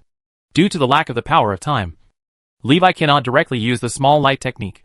He didn't quite know how high the acceleration rate of light magic was at the Deshang level. Anyway, it is definitely much stronger than Xiaoqing level light magic. Shingi nodded, looking expectant. Of course. I have to grow up quickly. Levi smiled. When he was a child, he would also envy adults and hope to grow up quickly. When he grew up, he realized the cost of growing up, and instead began to miss his childhood. But if he is given a choice, he will not refuse to grow. I just hope that this time will be longer so that he can have enough time to do what he wants to do when he grows up. Make up for the regrets of the past. I wonder what Shingi will think when he grows up. Seeing that Shingi agreed, Levi was not in a hurry to use the small light technique. Levi said, Don't worry.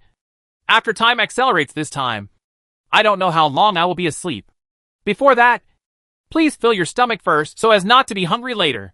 Shingi was a little surprised, and with a flash of light, she turned into a girl. Levi, where can you take me to eat delicious food this time? Levi touched Shingi's head and felt the softness of the long golden hair and the strength of the dragon's horns. He smiled and said, This time it's something good. Half an hour later, Levi and Shingi came to a mountain covered with snow. Shingi looked around, looking for the good things Levi said. She looked confused and asked, There is nothing here. What is the good thing you said? Levi smiled slightly, pointed to the snow-capped mountains in front of him, and said, This is a snow-capped mountain with mineral deposits containing magic stones. It is enough for you to eat until you are full. Ah! Shingi looked disappointed. That's it? She thought it was something delicious. The result is a pile of rocks. In terms of growth, this snow-capped mountain containing magic stone veins is of great benefit to Shingi. It can provide her with a large amount of magical energy needed for growth. But in terms of Shingi's expectations, a pile of stones was completely contrary to her expectations. Shingi hopes to eat some fragrant barbecue, instead of chewing on the cold and hard magic stone in the ice and snow. Li Wei said, Stop complaining and get started quickly. This is the place I found with the help of your sister Weiwei. When Shingi heard Levi's words, she pouted, somewhat reluctantly. Hoo ho ho! A dull whistling sound came from the sky above. She looked up and saw a burning meteorite falling from the sky. Boom! Bang! The meteorite fell and created a huge crater on the mountain. The snow was blown away and melted, revealing mountains buried under snow. The crater is littered with rocks containing magical energy. It is a magic stone with many impurities, and usually needs to be further refined by a mage or alchemist before it can be made into a standard magic stone. For Shingi, it doesn't matter. Anyway, you can eat dirt or rocks. Levi's mining method is simple and crude. If a meteorite hits it, the magic stone veins will be exposed. The rest is left to Shingi. Shingi transformed into a dragon and flew towards the crater. The dragon's mouth opened, and a huge suction force came out, sucking all the gravel, soil, and melted snow water on the ground into the sky and swallowing them up. Levi stood not far away, feeling the attraction coming from above his head, and was a little surprised. He had never seen Shingi use this move before. Could it be the new ability that Shingi gained after his strength improved during this period?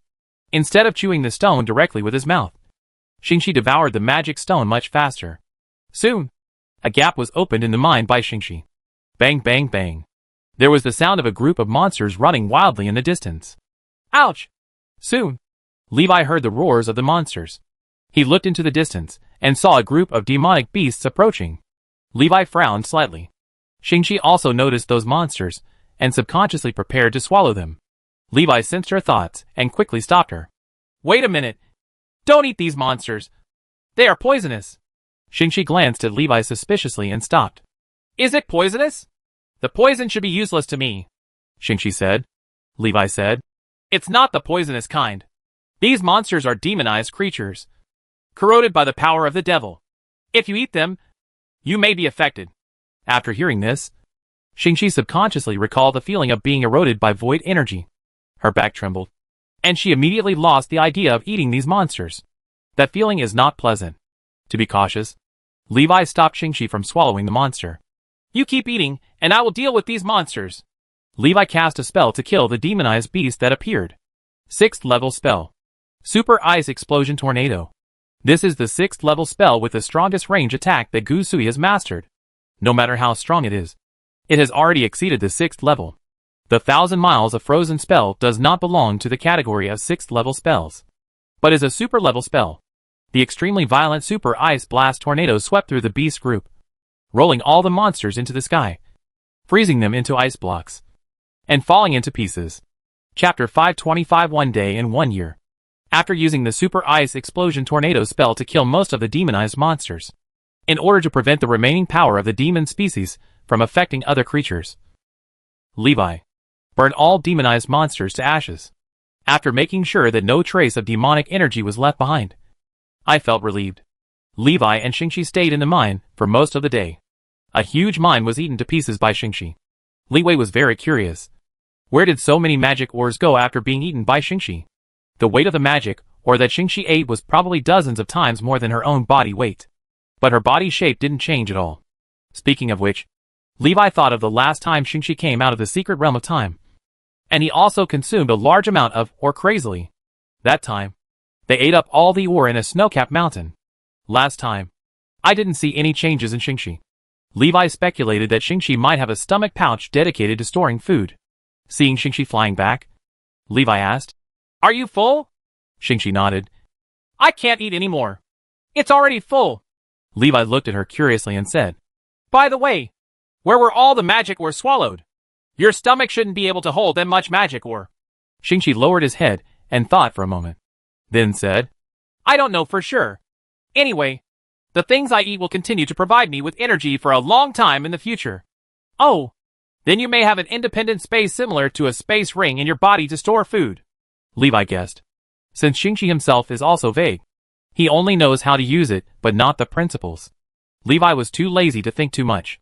Anyway, it would be okay if it worked. It was also impossible for him to dissect the principles of Shingi's research. Simply using mental perception, it is impossible to find the spatial stomach pouch hidden in Shingi's body. Otherwise, Shingi would have discovered it himself. When you're full, let's go back, Levi said. The two returned to the ice and snow city. When Levi flew over the city wall, he glanced at the ice wall with more and more scars. There have been more and more demonic creatures attacking Fred City recently. More and more tribes are coming from all directions to seek refuge in Fred City. Few tribes can migrate to Fred City as completely as the Snow Bear tribe. Most tribes were attacked by demonized monsters before choosing to migrate to Fred City. Some are active and some are passive. The active one was to repel the demonized monsters, and the passive one was to kill them through. The survivors of the tribe fled to the ice and snow city. In addition to more and more demonized monsters attacking the ice and snow city, Li Wei was also worried about food problems. The population of the ice and snow city is increasing, and the already scarce food problem will definitely become more serious. More importantly, the flesh and blood of demonized monsters cannot be eaten. A very critical food source was cut off. The flesh and blood of demonized monsters is not inedible. It's just that it has great potential harm after eating. In case, the demonic power can infect the eater through food. Then eating the flesh and blood of demonized monsters is asking for death. A slow death. It will also bring great uncertainty to the stability of the ice and snow city. Levi was very worried about this happening. He knew if there was really no food. Even if they know that eating the flesh and blood of demonized creatures will lead to slow death, some people will still choose to eat it. If you starve to death now, you may still become demonized and die after a while. No choice. Return to the magic hut. Shingi transforms back into dragon form, ready to receive Levi's small light spell. Levi concentrated on casting spells. The hour light spell has been cast. The colorful time dragon reverse scale on Shingi's forehead shone brightly. A faint layer of colorful light enveloped Shingi's body. Then, she turned motionless and turned into a statue standing in place. Levi looked at Shingi and communicated with her at the soul level in his heart. After a period of testing, Li Wei knew the effects of Deshang level light magic. At the advanced level, light magic can accelerate time 360 times. In the sky world, 360 days are 1 year. In other words, 1 day after reality passed, Shingi became 1 year older. After observing for a while and confirming that everything was going well, Levi exited the magic cabin. Levi! As soon as Levi left the magic cabin, Guthaway hurried to find him. Seeing Gusui's anxious look, he was a little surprised and asked, "What's wrong?" Guthaway said quickly, "Come with me quickly, Monus." Levi followed Guthaway to the room where Monus was held. This is a separate cell in Bingyu Palace. Guthaway took great care of Monus, except that she couldn't leave the cell here. Everything in the cell was similar to the layout of her original room. Even when Monus wants to talk to Guthaway, she can ask the cell guard to contact Guthaway at any time. Monus is also very self-aware. Since the plan failed and was overwhelmingly defeated by Gusui with an absolute disparity in strength, Monus seemed to have given up thinking. He stayed in the cell very honestly and made no attempt to escape. Until today, there was something unusual about Monus, and the guard in the cell immediately reported it to Guzavir. Levi and Guthaway came outside the cell. The guard opened the door, and Levi saw Monus curled up on the bed alone, shaking and looking very painful. He sensed the aura on Monus' body for the first time. The demonic energy became much stronger. Guthaway quickly ran into the room and ran towards Monus. Levi reminded, "Be careful." He always pays attention to Monus' movements and is ready to take action at any time. Guthaway wanted to get closer to check Monus' condition. Monus saw her coming and waved her right hand to stop her from approaching her. She gasped and forced herself to say, "Don't come over." Guthaway asked nervously, "Monus, what's wrong with you?" Levi walked over and noticed a black pattern on Monus' neck. He had seen similar patterns on demonized monsters. Obviously, the demonic seed in Monus' body has developed to the next stage. Monus' demonic symptoms are intensifying. The demon species is divided into 2 states, dormant period and germination period. During the dormant period, the demon seed will not have any impact on the bearer. Even the bearer himself is unable to realize the existence of the demon seed. During the germination period, the demon seed begins to sprout and grow. The process of the demon seed's growth is the process of the demonization of the bearer. Demonization is divided into 3 stages: early stage, middle stage, and late stage. In the early stages of demonization, the demonizer's power will increase significantly. This is also a critical moment to find the demon seed carrier. In the middle stage of demonization, the body parts of the demonized person will show obvious demonic characteristics. Black markings and stripes appear on the body. and features such as sharp black claws, sharp horns, and skin appear. In the later stage of demonization, the demonized person will lose self-awareness and fall into the instinct of violence and killing all creatures he encounters. Demonizers will also gather into groups on their own, looking for new targets. It looks like a puppet completing a programming process. Levi didn't know what the demonizer's ultimate goal was. It should be related to the reason why the demon god spreads the demon seeds. Levi speculated that there is actually a fourth stage of demonization. This stage is the most critical stage of demonization, the real secret involving the existence of demons. When Levi asked the shaman of the Snow Bear tribe to interpret the ancient books, he learned that the demonized ones would eventually disappear. He believes that the disappeared demonizer may have reached the fourth stage. However, Levi didn't know what the fourth stage of demonization looked like. There is no relevant record in ancient books. If you want to know more about demonization and demon seeds, Levi thought he might want to go to the Elemental Tower. The library of St. Villia in the Tower of Elements houses a large collection of ancient books. Maybe there will be a secret to the demon species. But the problem is that Levi has now been removed from the Elemental Tower. How to go back? What's more, there is the Guangming cult outside the extreme northern ice sheet that has been staring at him. As long as he leaves the far north ice field, the people of the light cult may cause trouble for him. No, it should be said that even if he stayed in the far north ice field, the light god religion might come to him and cause trouble. It has been more than a month since Levi killed the legendary paladin. The cult of light should already know about the death of the legendary paladin. It is possible that new enemies are already on their way. That must be a more powerful opponent than the legendary paladin. Of course, it is also possible that the Illuminati cult thought that the legendary paladin died at the hands of the demon apostle. Ah! Monus screamed, clutching the sheets with both hands, her whole body tensing up and shrinking into a ball. Screams interrupted Levi's thoughts. He returned his attention to his eyes. Mona's scream startled Yuzuver, and she hurriedly asked, "What's wrong with you?" Levi sensed an increase in the demonic energy emanating from Monus.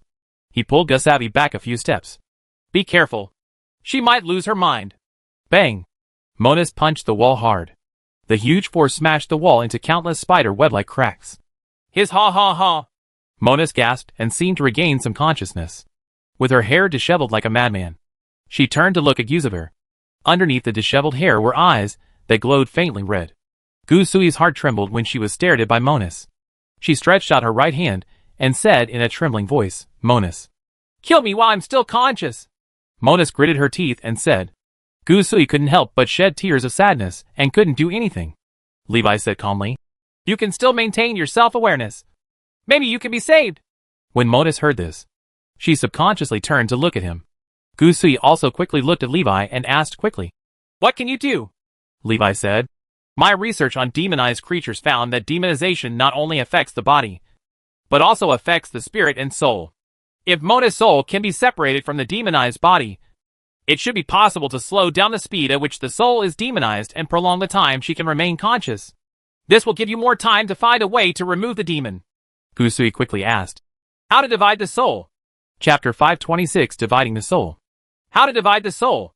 Gusui asked. Levi didn't know how to divide the soul either. He's not good at it. However, he knew that one person was very good at dividing souls. Legendary Lich Toresta. But now it seems that it is too late to find a way to temporarily divide the soul from the legendary Lich. No, it seems it's too late. Levi's heart moved, and an idea flashed in his mind. He seemed to have something in his hand that allowed him to contact the legendary Lich immediately. Levi raised his left hand. There was a bone ring hidden in the flesh of the middle finger of his left hand. Gold bone ring. A treasure given to him by the legendary Lich from the dream world. It is said to be legendary equipment. Currently, Levi is still unable to exert the full power of the golden bone ring. In addition to controlling undead skeleton monsters, the golden bone ring can also summon 12 dead pools. Bone flute dancer Savinia, undead towering warrior Arno, mountain beast Morpheus, Darkwind Scar, undead ghost Elizabeth. Levi already knows 5 of the 12 dead pools. Through the golden bone ring, he may be able to contact the legendary Lich and obtain the soul-dividing spell from the legendary Lich. It's just that he's not sure whether he can succeed. He glanced at Gusui and said quickly, "Wait for me." After saying that, he turned around and walked out of the cage. Gusui nodded and said, "Yes. Okay." Looking at Levi's leaving figure, A glimmer of hope appeared in his eyes. Monus looked at Levi leaving, not knowing what she was thinking. Yuzabir reached out and took Monus' hand. Her palm felt extremely cold. Not like a human hand at all. She comforted softly. Monus, it's okay. Levi will definitely find a way to save you. Feeling the warmth of Gusui's palm, Monus, who was extremely nervous, slowly relaxed her mind. She didn't speak.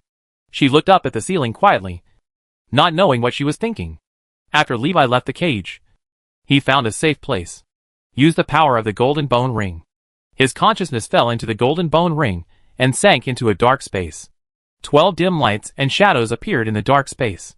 Getting close to those lights and shadows, Levi could feel the different atmosphere contained in each light and shadow. These lights and shadows are the soul fire left in the golden bone rings of the 12 Deadpools. Levi can use the soul fire to summon the 12 dead servants to come to his side and fight for him. Now, he doesn't need Deadpool to fight for him. He only needs Deadpool to help him contact the legendary Lich and obtain the soul-splitting spell from the legendary Lich. But the problem is that Levi cannot communicate with the 12 Deadpools over long distances through the soul fire in the golden bone ring. Just summoning Deadpool has no effect. The golden bone ring only has a summoning function and cannot send Deadpool back to his original place. Unless Deadpool and the legendary Lich have the ability to communicate over long distances. Levi thought for a long time, constantly sensing the 12 breaths in front of him, and judging the identity of Deadpool represented by each soul fire. Soul fire is almost exactly the same, just a different color. Levi could only judge who the Deadpool to whom the flexible fire belonged was through the different breaths contained in the soul fire. So far, he could only find 5 Deadpools he already knew. When he felt a breath, Levi's mind moved slightly. If it were her, maybe she could do it. Levi looked at the translucent blue soul flame in front of him, stretched out his hand to grab the soul flame, infused it with power, and summoned the target. After selecting the summoned target, the surrounding black space quickly recedes. Levi returned to the Ice Jade Palace, and a translucent blue soul flame appeared in his palm. With mana poured into the soul flame, the translucent blue soul flame quickly grew in size, turning into a vortex as high as a person, and a translucent figure gradually emerged from the vortex. Call. The flame vortex transformed from the soul fire drifted away, and the sparks dispersed in the air with the wind. The immortal ghost Elizabeth appears in front of Levi. She made a noble salute to Levi. Lord Levi, Levi said low. Elizabeth, long time no see. After saying the polite words, Levi immediately got to the point. Elizabeth, do you know the magic of dividing the soul? I remember that you seem to have this ability. Levi said. Elizabeth said. I don't know how to divide the soul. My abilities are all innate instincts. Lord Levi, what's the reason for asking this? Levi said. Now, I want to safely separate a person's soul and body. After hearing this, Elizabeth thought for a moment and said, Master may have this ability. I'm sorry, but I can't do it. Levi said. Where is your clone? Is there another clone over there? Can you help me find your master and ask him to give me the soul-splitting spell? Hearing this, Elizabeth nodded and said, If you contact the master, no problem. Please wait a moment. I still have a clone operating outside. It will take some time to get back to the camp. Levi nodded. Yes, I understand. Glancing at the remaining sunlight on the horizon, Levi thought of Toresta. Toresta has disappeared. Although the legendary Lich and Toresta are the same person, but Levi could not regard the two as one person. Seeing Elizabeth, his longing for Toresta couldn't help but overflow. Levi said, What have you been doing recently? Elizabeth stood quietly next to Levi and replied, Recently, we are gathering the undead in the ancient battlefield to fight against the undead who do not want to surrender to their master. Levi's eyes moved slightly. Toresta, your master, what does he want to do? Elizabeth shook her head and said, I don't know. The master didn't tell us. He just gave each of us tasks. Levi glanced at Elizabeth next to him, turned his head, and said softly, Really? The legendary Lich gathered the undead in the ancient battlefield, which made it difficult for Levi not to doubt whether he wanted to cause a real undead natural disaster. A few months ago, the legendary Lich caused a small undead natural disaster. Millions of undead surrounded the elemental tower, causing accidental damage to the elemental tower. However, compared with the real undead natural disaster, millions of undead are nothing to mention. If all the undead in the ancient battlefield leave the ancient battlefield and attack Middle-earth, it will definitely be a super disaster. Li Wei didn't know what the legendary Lich wanted to do. Going to seek revenge on a human from the human empire? Or gather all the power of the undead in the ancient battlefield to challenge the demon dragon king? Tap tap tap. There were footsteps outside the yard. Guthaway quickly rushed into the courtyard and saw Levi and Elizabeth. She looked at Elizabeth warily. Levi! Be careful! Why did the undead appear here? Gusui felt the aura of the undead. And the aura was not weak. At least, it was a 6th level undead. She hurriedly left the cage and followed the breath of the dead to find Elizabeth. Levi saw Gusui taking out the frost staff and preparing to fight. He quickly raised his hand to stop it and shouted, "Wait a minute! Don't be impulsive." After stopping Gusui, Levi had time to explain Elizabeth's origins to her. Gusui looked at Levi in surprise. "You can still summon the undead? How come you can also use the necromancer spells?" What came to her mind was, "Is it also the arcane code?" Levi smiled bitterly, shook his head and said, "No. The things here are very complicated and cannot be explained in a short time. Anyway, you have to believe that Elizabeth will not hurt anyone. Elizabeth, her name is Gusui. She is the lord of this Fred city." Levi introduced Gusui's identity. Elizabeth saluted gracefully. "Greetings to the lord of the city." Gusui stared at her for a while, grabbed Levi's arm, and said, "Not only the city lord. He is also mine." Elizabeth looked at her and then at Levi, her eyes moving slightly. Levi could only smile and say nothing. After resolving the misunderstanding, Guthaway became extremely curious about Elizabeth. "Are you a ghost? Why is your body transparent?" Guthaway asked. "Yes, I am a ghost," Elizabeth said. "Your body is transparent. Why are your clothes also transparent? How do you wear clothes?" As he talked, the topic changed.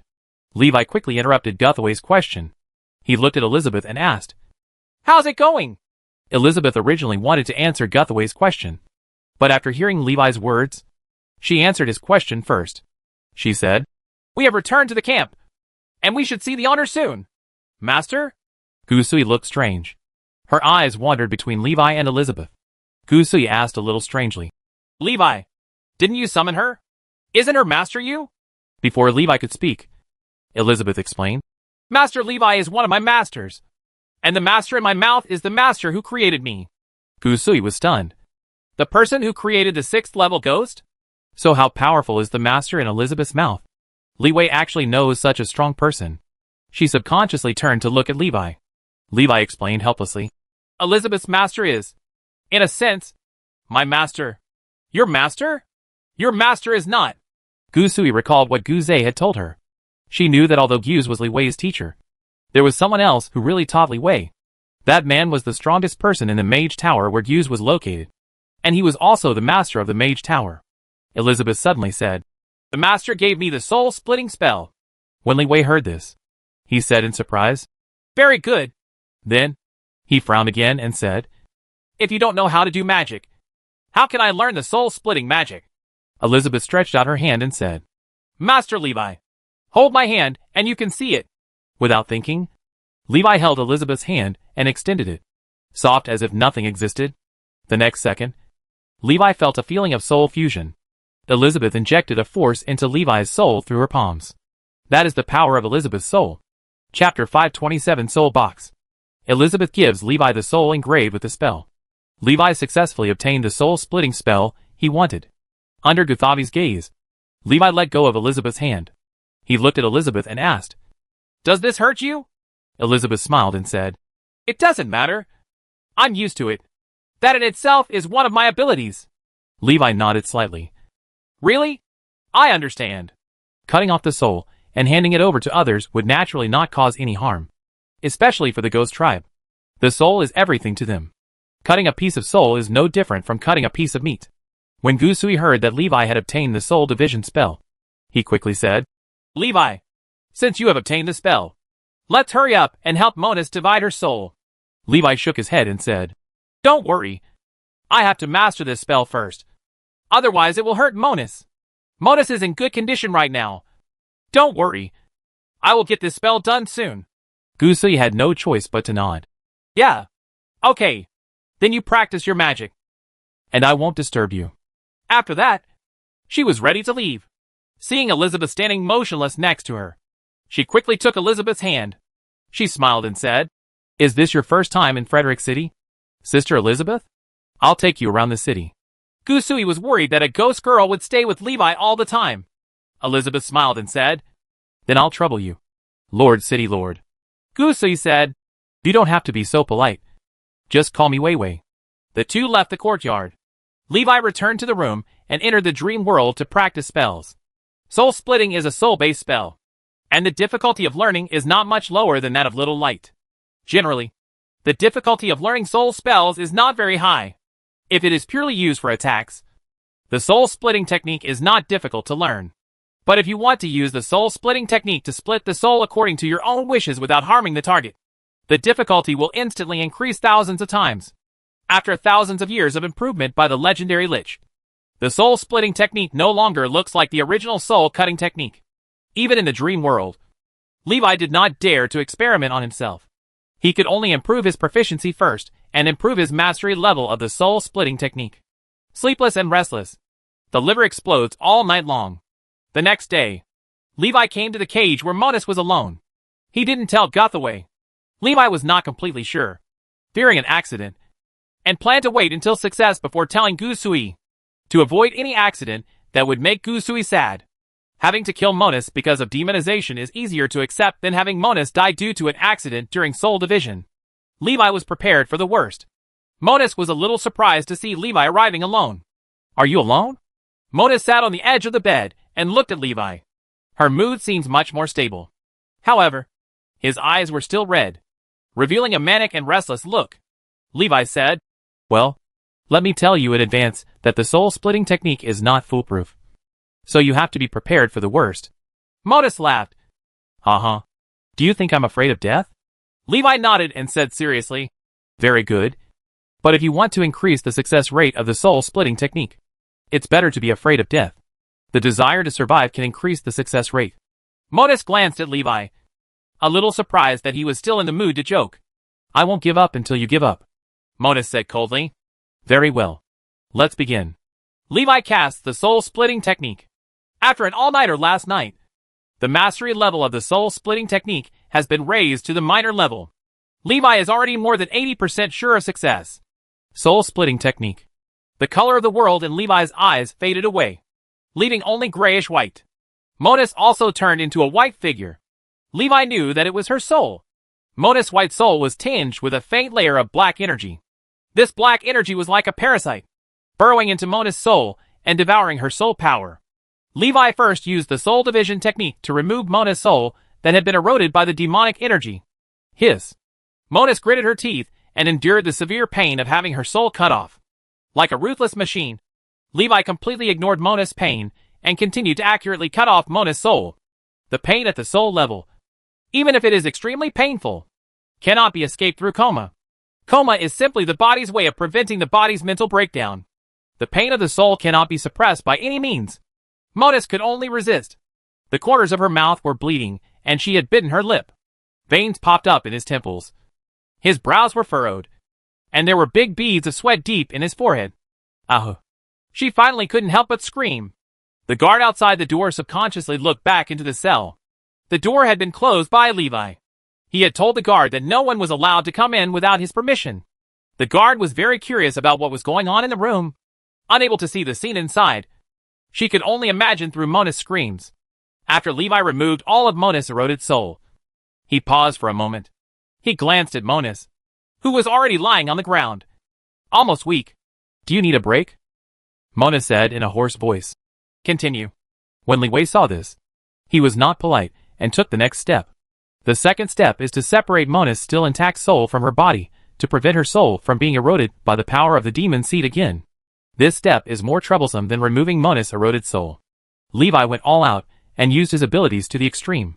Carefully divide Monus' soul, but also prevent her body from falling into a state of suspended animation due to the division of her soul. One mistake could kill Monus. 2 hours later, Levi finally completed the soul division operation. He took a long breath and relaxed his extremely tense mind. This is the first time he has used the soul-splitting technique. Inexperienced. I should do better next time. However, Levi doesn't want a next time. Mona's soul has been separated from her body.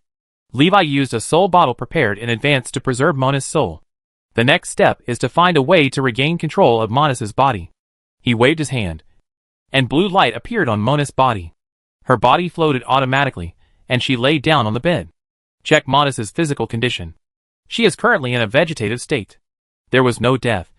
But due to the lack of the soul center, all aspects of the body's functions were greatly weakened. It is in a low energy consumption state. That is, standby state. Levi took the soul bottle containing Mona's soul and turned to leave the room. Before leaving, he glanced at the guard and said, "Watch Monus's body, and don't let others touch her body." The guard was a little strange, but he responded immediately. "Yes." Levi turned and left. He didn't know if it was an illusion, but he felt that the guard looked at him strangely. There seemed to be a trace of fear in his eyes. Levi touched his chin and couldn't figure out what was going on, so he didn't pay attention to this little thing. He glanced at the soul bottle and put it away carefully. If it was accidentally broken and Mona's soul was lost, Monus would be finished. Maybe the real soul is gone. Seeing Monus in such pain during the soul division process, Levi couldn't help but admire the legendary Lich. The legendary Lich has experienced the pain of soul division more than once, and it's not at the same level as the pain Monus endured. At best, Monus was scraping her bones to cure her poison. The legendary Lich cut himself into two people with a sharp knife. Levi felt that he definitely couldn't bear to be so cruel. Leeway would like to call him a real ruthless person. "Why don't you tell me about such an important thing first?" Gusui heard that Levi had completed the soul division and looked at him angrily. Levi said calmly, "I'm afraid you'll be worried, and if you appear in front of Monus, it might affect her condition." Hearing this, Gusui hesitated slightly. She helplessly whispered, "Next time you have to tell me something important first." Levi nodded and said, "Yes, definitely next time." He handed the soul bottle containing Mona's soul to Guthaway. Levi said, "The next step is to find a way to let Mona's soul control her body from a distance." Gusui asked doubtfully, "How can this be done?" Splitting the soul is already a very incredible thing. Gusui didn't understand how to let a soul that had separated from the body control the original body. Levi said, "It's very simple. Just make a soul box for Monus." Gusui's eyes lit up when he heard this. "Soul box? Are you talking about the Lich's soul box?" "Right." Levi snapped his fingers and nodded in response. "I didn't expect it to be like this. Then wouldn't Monus become a Lich?" Gusui said with some surprise. Levi shook his head and said, "No. There is still a big difference between her and the real Lich. The real Lich has an almost immortal body. She just puts her soul in the soul box, and she is still essentially a human being. We'll talk about the rest later. I'll figure out how to make a soul box first." Elizabeth heard the conversation between the two. She raised her hand and said, "As for the soul box, I happen to have an unused soul box." Levi was a little surprised, but also a little confused. "Why do you have a soul box?" Elizabeth said. "As for the soul box, I can keep part of my soul and put it into the soul box at critical moments. This can avoid the death of all the clones, leading to my death." Levi frowned and said, "No. This is what you need to save your life. Besides, Monus doesn't need such an advanced soul box." Elizabeth said, "If you want to keep the human soul intact, you must use a high-quality soul box." She took out the soul box prepared for herself. A blue polyhedral crystal. If she hadn't told Leeway beforehand, Leeway wouldn't have known that this thing was a soul box. Throw it into a pile of gems and few would suspect it. Chapter 528, An Unexpected Surprise. Elizabeth handed the soul box to Levi. Levi was unwilling to accept it. He didn't want Elizabeth to pay such a high price for Monus. Saving Monus was entirely based on Gusui's face. Otherwise, there is a woman who wants to seize power and kill Guthavi. Levi was not so kind as to save him. Elizabeth was different. She stood in Levi's camp from beginning to end and supported him unconditionally. Although there is a reason for the legendary Lich. For Levi, Elizabeth is undoubtedly more important than Monus. Gusui glanced at Levi and said nothing.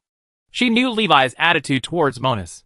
If Monus was completely demonized yesterday, Levi would definitely be the first one to take action. He has no affection for Monus at all.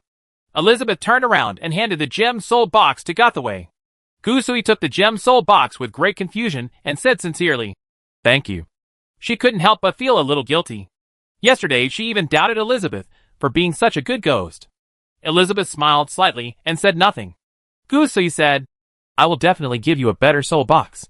She looked at Levi and asked, what should we do next? At this point, Levi can only accept this result.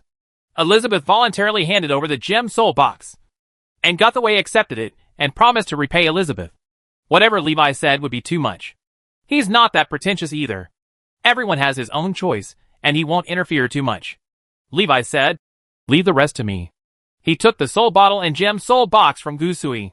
The gem soul box itself has the function of protecting the soul and linking to the external body. This is the most basic function of the Lich's soul box. Although Elizabeth is not a Lich, the soul box she prepared for herself does not have the castration function. This saved Levi a lot of trouble. He simply transferred Mona's soul into the soul box and that's it. Then, the three people came to the cell. Levi cut open Mona's body and placed the soul box into Mona's body. Inject a mana to activate the soul box. Guide Mona's soul power. And establish a link with the body through the magic circle engraved on the soul box.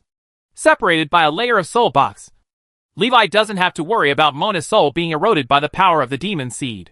From this perspective, Lich seems to be naturally immune to the parasitism of demon species.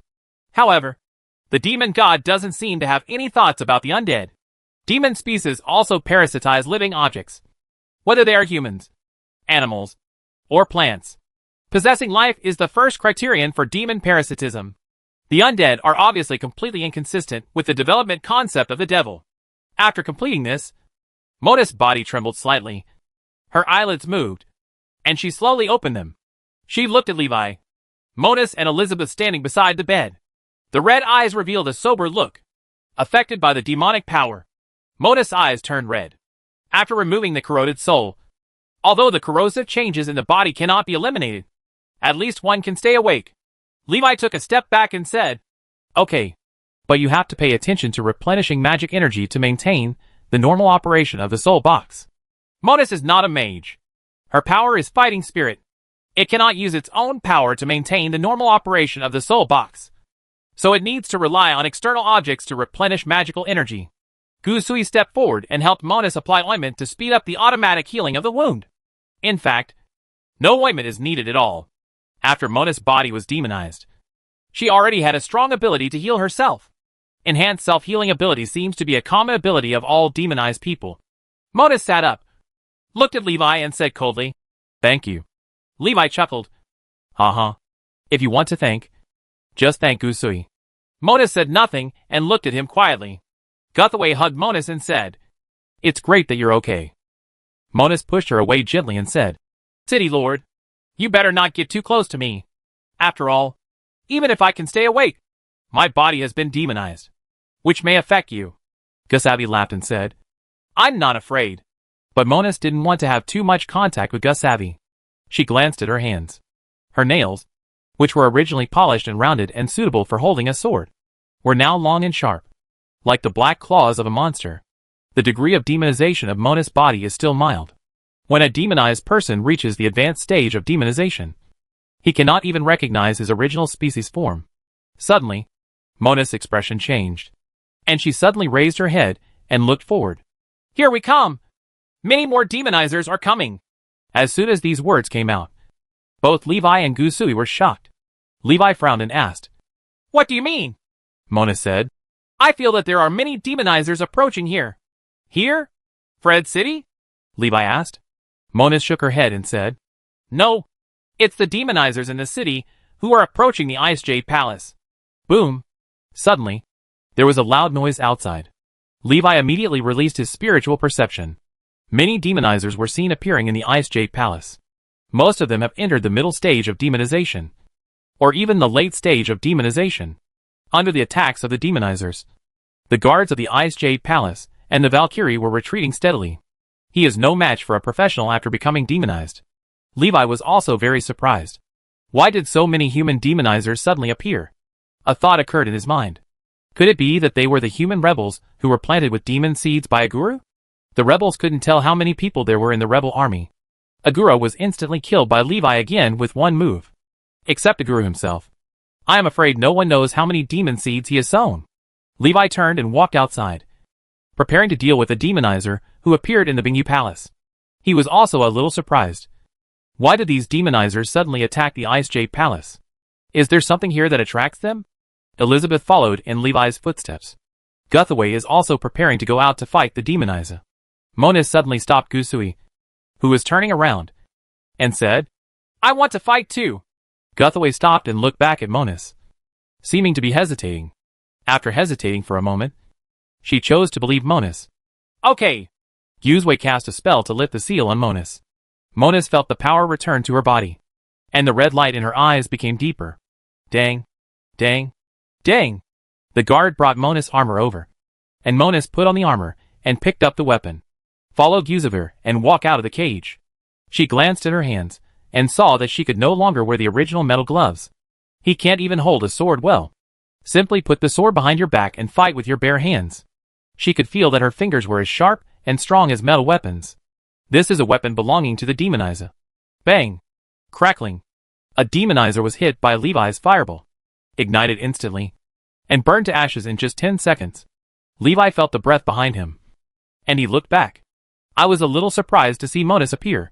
After Monus appeared, she immediately stopped a demonizer who was rushing towards Guthavi. Tear it apart. Almost as soon as they met, the demonizer was torn in half by Monus. Blood and internal organs were scattered on the ground. Extremely bloody. The magic lines on Monus' face seemed to become deeper.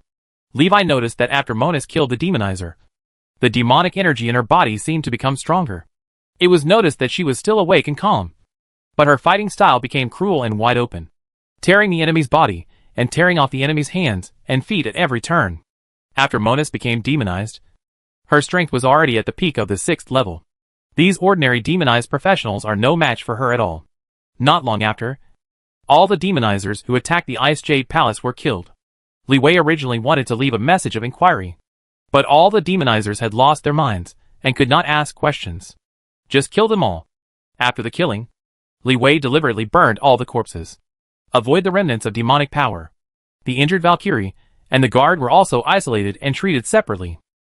Monus stood at the gate of the Ice Jade Palace, motionless, like a statue standing in the ice and snow. There was a pool of blood at her feet. All the blood of the enemy she had killed. Guthaway approached her worriedly. "Monus, are you okay?" Monus said coldly. "It's okay. I'm fine." Levi came over and took a look at her. Sure enough, what just happened was not an illusion. After killing the demonizers, Monus absorbed the demonic energy from them. Her demonization deepened. Monus' face was almost covered with black magic lines, and her eyes were blood red. The forearm has been almost completely demonized, and the area below the calf has also been demonized. But she still looked very conscious. Monus turned to look at Levi and said expressionlessly, "I feel the call." "Call?" Levi asked with a frown. Monus said, "Those demonized ones came to the Ice Jade Palace only after they were called." "Who is calling you?" Levi asked. Monus shook her head and said, "I don't know." She looked up at the sky and said uncertainly, "It seems to be coming from the sky, and it seems to be coming from all directions." Levi thought for a moment and guessed that the call mentioned by Monus might be the culprit that prompted the demonizer to kill. Then, the source of the call is probably the devil. Monus said the call came from the sky. Then it is easy to understand. After all, the devil is outside the star realm. Levi looked at Monus. If she could stay awake, she might have hope of figuring out the mystery of the demon seed. Monus looked down at the brightly lit Fred City at the foot of the mountain. She said, "I feel it. There are many demons down there." When Levi heard this, his eyes widened suddenly. "What? Can you feel the location of the demon seed?" Monus nodded. Levi turned around and found that Gusui was also looking at him. The two looked at each other and realized the importance of this matter. Levi has been worried about how to find the demon seed carrier hidden in the city, because before the demon seed sprouts, it cannot be discovered at all. Unexpectedly, Monus could sense the ungerminated demon seeds. An unexpected surprise. Chapter 529, The Demonic Seed of Viral Expansion. Levi worked hard to save Monus. Unexpectedly, I got an unexpected and huge surprise from Monus. Monus was actually able to sense the demon seeds that had not yet sprouted. This is undoubtedly the most important ability at the moment for the city of ice and snow. Levi learned from Monus the number of demons currently in the city. There are 163 demon species in total. Among them, 136 demon species have not yet germinated and are in a dormant state. The demon seed bearer himself doesn't feel anything. The remaining 27 demon seeds have sprouted and are in the early stages of demonization. The consciousness of the demon seed bearer has not yet been eroded by the power of the demon seed. Therefore, I did not sense the call and did not participate in the attack on the Ice Jade Palace tonight. Levi and Gusui were shocked when they learned that there were hundreds of demon carriers lurking in the city. Gusui quickly mobilized the Valkyrie troops and ice guards to arrest people overnight. The night passed. The arrest of people in the Bingyu Palace in the middle of the night caused an uproar. There were many discordant sounds in the city. However, because Guthabi previously suppressed the rebel unrest and then cleaned up the gangs that Monus was preparing to gain credit for, he distributed some emergency food to the residents in the city. Gusui's reputation is quite high. Although there are discordant voices, most people believe that the lord of the city does not wish for good people. Some of those who were arrested also felt that they had been wronged. They had no idea why they were arrested. Even with Monus induction, even after one night, they still couldn't catch all the demon seed carriers. There are still 20 or 30 demon seed carriers living outside. Bingyu Palace is now conducting a citywide wanted search for these people. Levi looked at the arrested people lying beside the fence and shouting that they were wronged. He glanced at Monus, who was wearing heavy armor next to him. Monus didn't want to show her current appearance in front of others, so she wore heavy armor that covered her whole body to hide her identity. Levi looked at Monus, and then at the people below. There was some speculation in my mind about the demonizer's sudden attack on the Ice Jade Palace last night. If last night's attack was related to Monus, it is very likely that those demonizers came to kill Monus. Demons and demonizers have existed since ancient times. Over the years, Monus is probably not the first person to escape the evil influence. Then, the demon god should also be very aware of the impact a sober demonizer would have. It is normal to leave an order within the demon species to kill the conscious demonizers. Of course, these are all Liwei's guesses. There are no facts to prove it. Even Monus herself didn't know whether last night's attack had anything to do with her. Perhaps, just because of the call, the demonizer launched an attack on the Ice Jade Palace. The reason is not that complicated. Monus looked at the humans below and said indifferently, "While the power of the demon species has not yet awakened, killing them is the best choice." The word spread to Levi's ears on the wind, and he could smell the blood in him. Levi looked at the people below and said nothing. Intellectually, he knew it was the best option. However, it would be too cruel for the people below. Many people still don't understand what happened. They are completely innocent people. The reason why he was caught was simply because he had a demonic seed in his body. The most important reason is that the demon seed has not yet germinated, and Levi is not sure whether these people are demon seed carriers. Levi is still suspicious of Monus. If Monus deliberately let Guthaway kill innocent people, Levi turned and left, saying, "Before there are obvious signs of demonization, they are still ordinary residents, not demonizers." Monus watched Levi's back go away. After Levi disappeared, she turned to stare at the humans below. Some people felt the cold gaze coming from above their heads, and could not help but feel a chill in their backs, feeling murderous intent. When I looked up, there was nothing above my head. Monus has disappeared. When dealing with the captured demon seed carriers, Levi and Guthaway's decisions were surprisingly consistent. No one wants to kill innocent people. The reasons for each are different. Guthaway because of compassion and compassion. Levi suspected that Monus had evil intentions. During the day, the demon seed carriers who were imprisoned in the Ice Jade Palace began to sprout demon seeds one after another. Those who had sprouted demon seeds were taken away individually. No one knows the end that awaits them. Some people think it is a good thing. Others think it is a disaster. An uneasy atmosphere spread among the crowd. An uneasy atmosphere began to pervade the city at the foot of the mountain. No one knows what happened. However, the recent frequent attacks on cities by monsters have made everyone realize that the crisis has quietly arrived. At night, Monus found Levi and Guthaway. Bang! The heavy armor on Monus' body collided, making a metallic clang sound. Levi heard the sound and turned to look at the door. Monus walked in and said, "The number of demon species has increased." As soon as these words came out, the expressions of Levi and Gusui couldn't help but change. What? Levi was in disbelief and frowned in thought. A guru is dead. Why do the number of demon species increase? Can the demon species divide and proliferate on their own? If this is the case, then the demon seed is just like a virus. This is just the first piece of bad news. Monus ignored the shock of the two and said, There are a large number of demonized creatures outside the city that are approaching quickly. When Li Wei heard this, his eyes narrowed. Is this a general attack on Fred's city?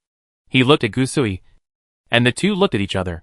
Yusuf immediately understood what he meant, and she said, I will immediately ask people to strengthen the defense on the city wall, and the demon carriers in the city will be left to you and Monus.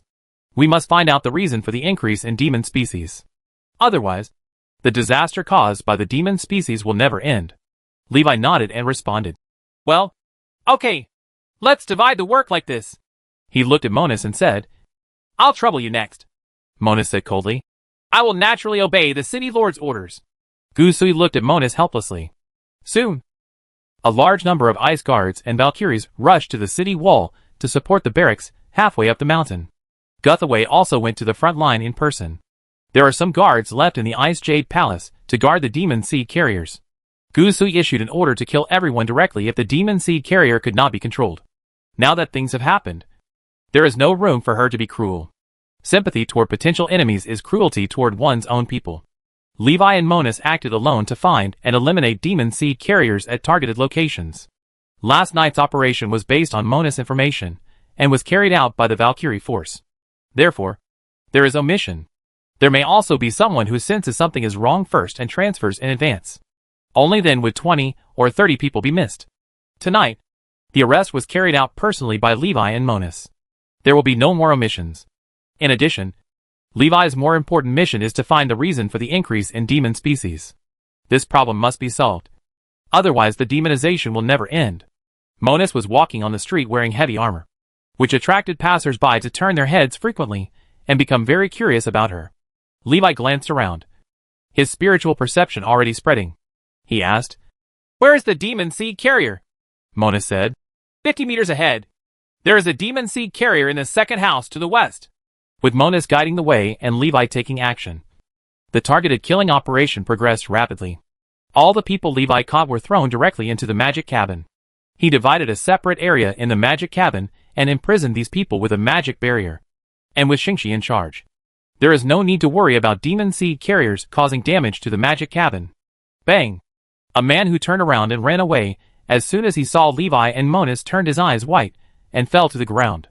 To deal with ordinary people, Levi can use mental shock to make them unconscious.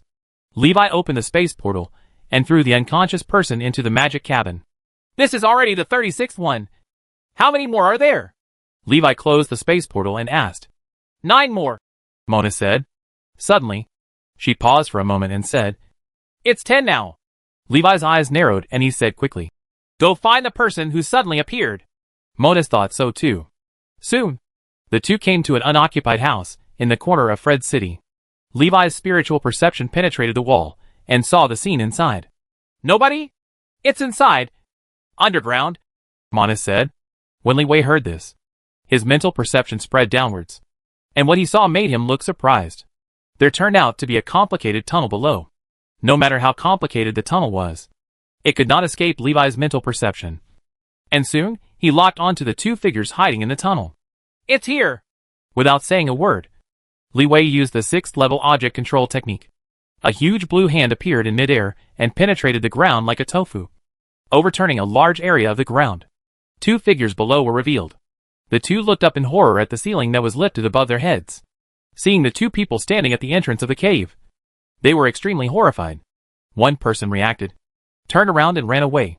The next second, blue light appeared on his body, and his body flew into the sky uncontrollably, floating in front of Levi.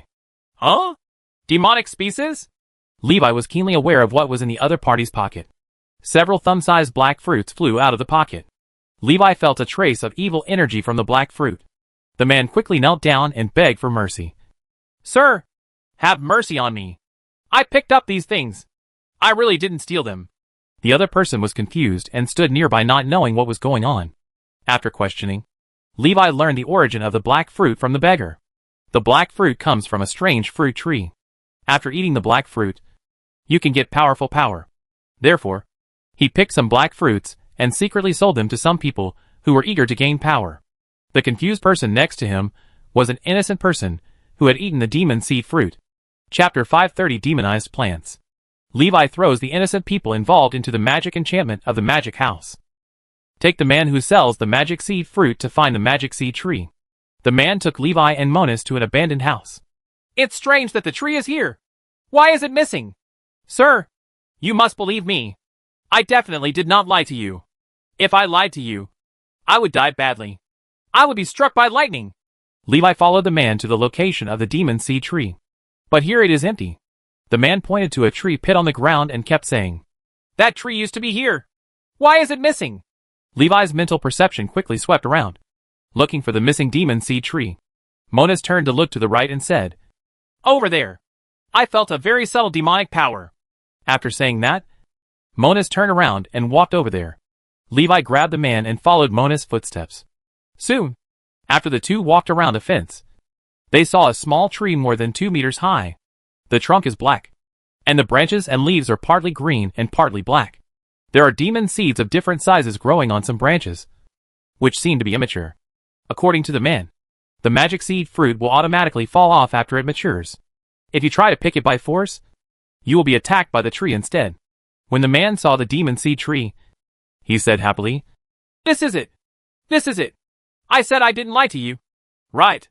After saying that, he looked puzzled. But why did this tree come here? Levi casually knocked the man unconscious and stuffed the man into the magic cabin. He looked at the demon seed tree with a solemn expression. It was the first time I saw a magical plant. Before this, Levi had not expected that the function of demonized plants was to grow demonic seeds. This is not good news. Levi suddenly felt a little lucky. Fortunately, the demon species appeared in the far north ice field. The plants in the far north ice field are very rare, and the number of demonized trees is also very rare. So the demonic species cannot spread on a large scale. If it appears in a place with dense vegetation, thousands of demon seeds may be produced in less than a day. Monus looked at the demon seed tree for a while, then turned to look at Levi and asked, What should we do now? Levi was also thinking about whether to destroy the demon seed tree directly, or take it back for study. His mind moved and he asked, Monus, can't you sense the demon seed tree? Monus said, Maybe it's because of the different shapes. It can be sensed at a close distance, but cannot be sensed if it is too far away. Is that so? There may be more than one demon tree in Frederick City, Levi murmured. Speaking of which, Levi already had a plan. The arcane code appears in hand. The demon seed tree also seemed to sense the danger, and its branches swayed.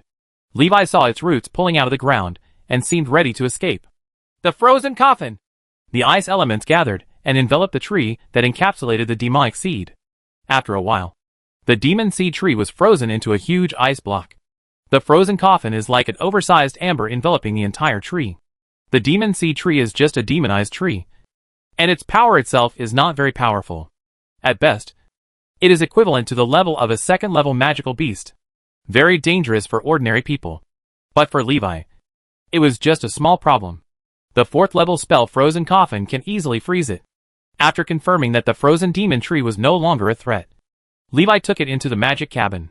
Seeing the demon seed tree that was thrown in, Shingi complained, Levi, don't keep throwing this garbage at home. Levi, bear with it for now. There is nothing else that can hold these. After cleaning up the demon seed tree, Levi finally knew the reason for the increase in the number of demon seeds. Next, Levi and Monus continued to capture the demonizer. Soon, the two captured all the demonizers.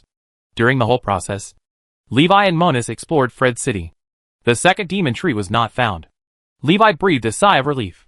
It seems that there are indeed not many demon trees. The two had just finished their arrest mission. A battle broke out on the other side of the city wall. Fortunately, with Monus' early warning, the guard strength on the city wall has been greatly increased. It can still block the attack of demonized creatures for a while. Levi and Monus heard the noise of the fighting and hurried to the city wall. Climbing the city wall, Levi looked down. I saw many humanoid demons mixed in with the demonized beasts. Demonized humans and demonized monsters have gathered together, frozen for thousands of miles. Hoo ho ho! Whoosh whoosh! Swish! Swish! Swish! The cold wind howled, and the breath of ice rolled down the city wall, swallowing up countless demonizers and demonized beasts below. In front of the super-level spell of frozen 1,000 miles, all demonized people and demonized beasts were frozen into ice sculptures. Only a few demonized creatures escaped. Sure enough, to deal with a large number of enemies, large-scale spells are the best. If it were not close to Fred's city, it would be easier for Levi to use the meteor fireball technique to deal with these demonized creatures. After Gusui cast the super-level spell, he breathed a sigh of relief when he saw that all the enemies were frozen. She had been preparing this spell since she arrived on the city wall. The guards on the city wall saw hundreds of enemies below turned into ice sculptures, and they all let out deafening cheers. Long live the city lord! Long live the city lord! Her Majesty the Queen! Her Majesty the Queen! Everyone shouted Gusui's title loudly. Think of her as the new Snow Queen. As expected, Guthabi is recognized by all the Valkyries and ice guards. Mona stood aside without saying a word, looking at Gusui quietly with mixed emotions. Wait until the cheers of the crowd stop. Gusui issued a new order. Send people to clean up the frozen demonized creatures outside, and at the same time hunt down and kill the surviving demonized creatures. Levi glanced at the scene under the city wall and showed a faint smile. Demonic disasters don't seem that difficult to deal with. If they are all this kind of demonized creature that is not too strong, they can be easily solved using a wide range of spells. Mona saw Levi's smile and said coldly, "You are happy too early. These are just the weakest demonized creatures." When Li Wei heard this, his smile gradually disappeared. To put it bluntly, these are just the lowest level of demonized monsters and ordinary humans. This already requires the use of super-level spells to deal with. How to deal with a truly powerful demonized creature? Use forbidden spells? It is because of powerful mages like Yuzavir that Fred's city can withstand the attacks of demonized creatures time and time again. If it were a city of the same level as the original Maple Leaf City, it would probably not be the first time that it would be attacked by a demonized creature. After all, the original strongest person in Maple Leaf City was only a 4th level professional.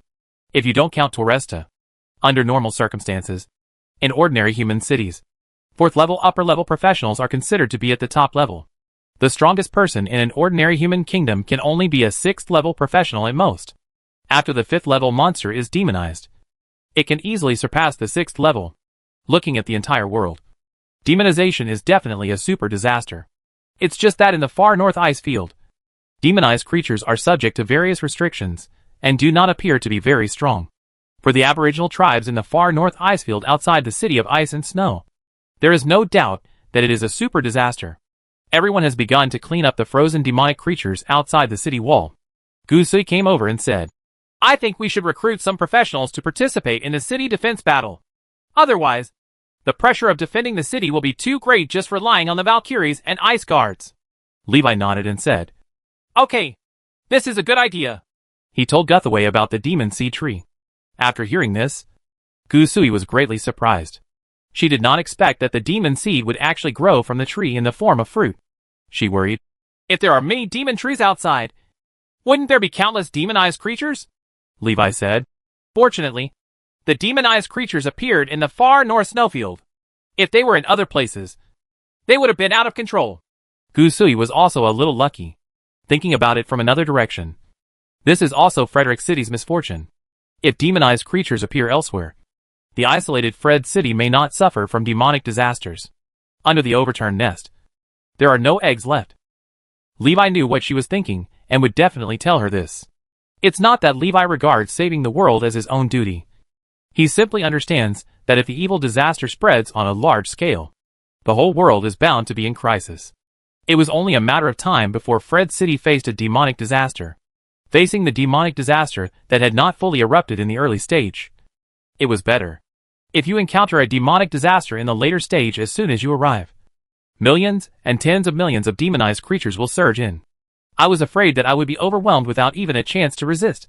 Levi released all the people imprisoned in the magic cabin and asked Valkyrie to take them all to the Ice Jade Palace and lock them up. After seeing it, Gusui said, "It won't work if this goes on. The Bingyu Palace can't accommodate so many people." Mona said, "Prisons can be set up in the barracks to hold these people." Upon hearing this, Gusui immediately asked someone to make arrangements. Located between the city at the foot of the mountain and the Ice Jade Palace on the top of the mountain, the area of the barracks halfway up the mountain is much larger than that of the Ice Jade Palace. It is more than enough to divide a separate area into a prison. The bigger question is what to do with these people. Gusui noticed that there was actually a Valkyrie, who was also a demon seed bearer. She suggested to Levi, "Can you like Monus, help them divide their souls and avoid losing consciousness. Levi shook his head and said, not everyone can bear the pain of soul division. Monus's soul is strong enough that she can persevere until the end. Ordinary people, I'm afraid that if I cut them off with a knife, they would be gone. This worry is not unreasonable. Monus is a 6th level professional, even if she has not specifically practiced soul power. His own soul is also 100 times stronger than ordinary people. Even so, Monus almost collapsed when she underwent the soul division surgery. Unless one possesses extremely strong willpower, the only outcome for an ordinary person undergoing soul division surgery is to lose their soul. Monus is an example that is difficult to replicate. Chapter 531 6th Level Advanced. Late at night, finished handling the demonized creature siege incident. It was already dark, and Gusui was sitting in the government affairs room of Bingyu Palace. She bowed her head and wrote a letter with a quill. Facing increasingly severe tests, Yuzue also had to think about requesting foreign aid. She is writing a letter to be delivered to the Imperium of Man. After writing the letter, she carefully affixed the magic seal. Send the letter to the nearest magic association through the magic circle. After the magic association sees it, it will alternately transmit this letter to the rulers of the human empire. This is not a free transfer. While transmitting the letter, Gusui also put some precious magic crystals into the transmission array. However, it is uncertain how long it will take to get a reply from the human empire, and whether there will even be a reply. This is the only thing Gusui can do now.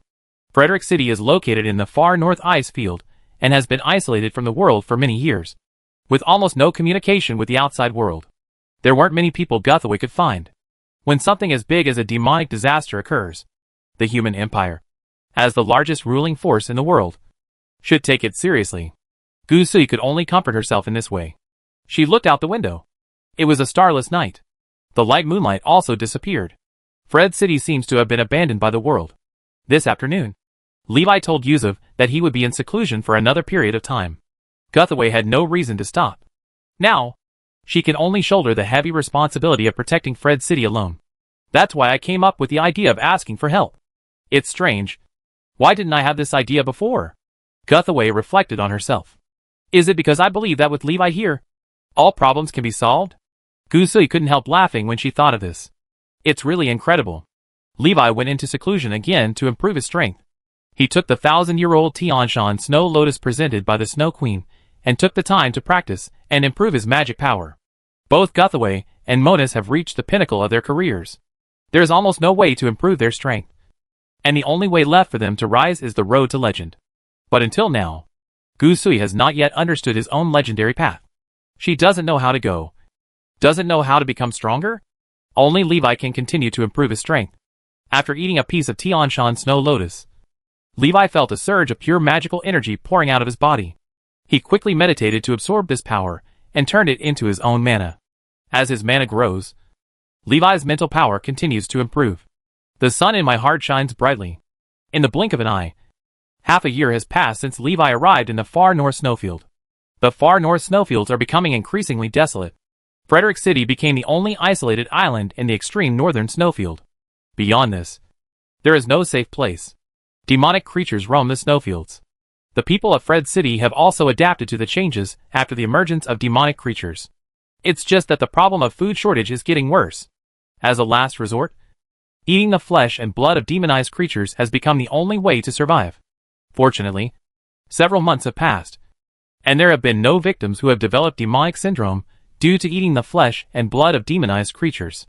At present, the only thing that can cause people to suffer from demonization disease is demon parasitism. The people of Fred City refer to the process of demonization as demonization syndrome. Yuzavir kept sending letters to the human empire, but all the letters fell into the sea without any reply. She even suspected that the Magic Association had swallowed up the letters and gems. Fortunately, half a month ago, she finally got a reply.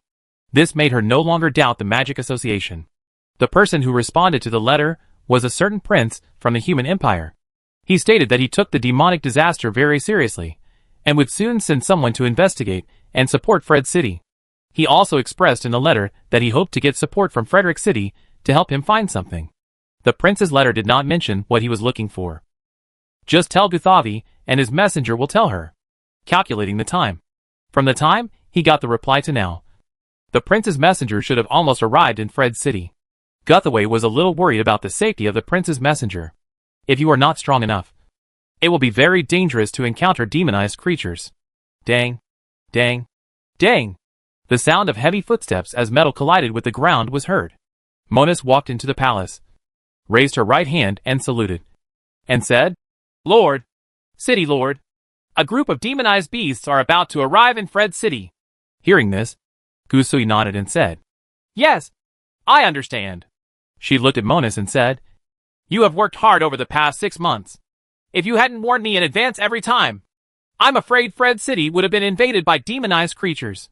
It's just what I should do," Monus said. Guthaway looked at Monus for a moment and said, "Can you take off your helmet and let me see? We haven't seen each other in half a year." Monus took a step back and said, "I'm going to call the guards first." After saying that, she turned around and left. Gusui looked at Monus' leading figure with a hint of worry. She didn't know how long Monus could hold on. Monus' degree of demonization increases every moment. Half a year has passed, and Gusui doesn't know what Monus' body has become. Monus didn't want to show it, and she didn't deliberately find out. Guthaway brought up this matter just in the hope of understanding Monus' current specific situation. She sighed, picked up the frost staff, and walked outside. Walking out of the palace, he saw a figure and stopped. Gusui smiled and said, "Levi." Levi looked back at Gusui. "Good morning." It took nearly half a year to finally digest the 1,000-year-old Tianshan snow lotus. Li Wei's strength also increased from the 6th level of elementary level to the 6th level of advanced level. Without treasure such as the 1,000-year Tianshan snow lotus, it would have taken Li Wei at least 10 years to cultivate to the 6th level. He has already tried it in the secret realm of time, without relying on external aids. It took 7.5 years of cultivation with his qualifications to advance from the 5th level to the peak of the 5th level. Levi said, "I just saw Monus hurried out. Are there another demonic creatures attacking?" Gusavi nodded. "Yes." Levi laughed and said, "It's just a good time to stretch your hands and feet." The two of them flew towards the foot of the mountain. Arriving at the city wall, Levi saw Guse, who was commanding the Fred City Mage group. Although the number of mages in Fred City is very small, with Guthaway's efforts, a group of less than 20 mages was still assembled. Most people's career levels are not high. Guse can be regarded as the top master in the mage group. The main reason is that Fred City lacks mage inheritance, and most people can only rely on their own exploration and practice. Gusui's ability to reach this point is all due to his own talent. Most of the mages in the City of Ice and Snow are ice mages.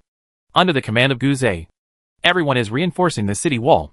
Many ice picks are made diagonally downward on the outer wall of the city wall to prevent demonized beasts from climbing the wall. Guse noticed someone walking over and subconsciously glanced back. Seeing the person coming, a look of surprise appeared on his face. "Levi!" Levi looked at Guse for a while, then said with a smile, "Teacher Guse's strength has improved quite quickly." Guse smiled bitterly. "This is nothing. I am completely incomparable to you. It only took half a year to practice from the 2nd level elementary level to the 2nd level intermediate level. We still have a lot of training resources provided by Weiwei." The two chatted for a while, and a flying cloud appeared in the ice and snow outside the city.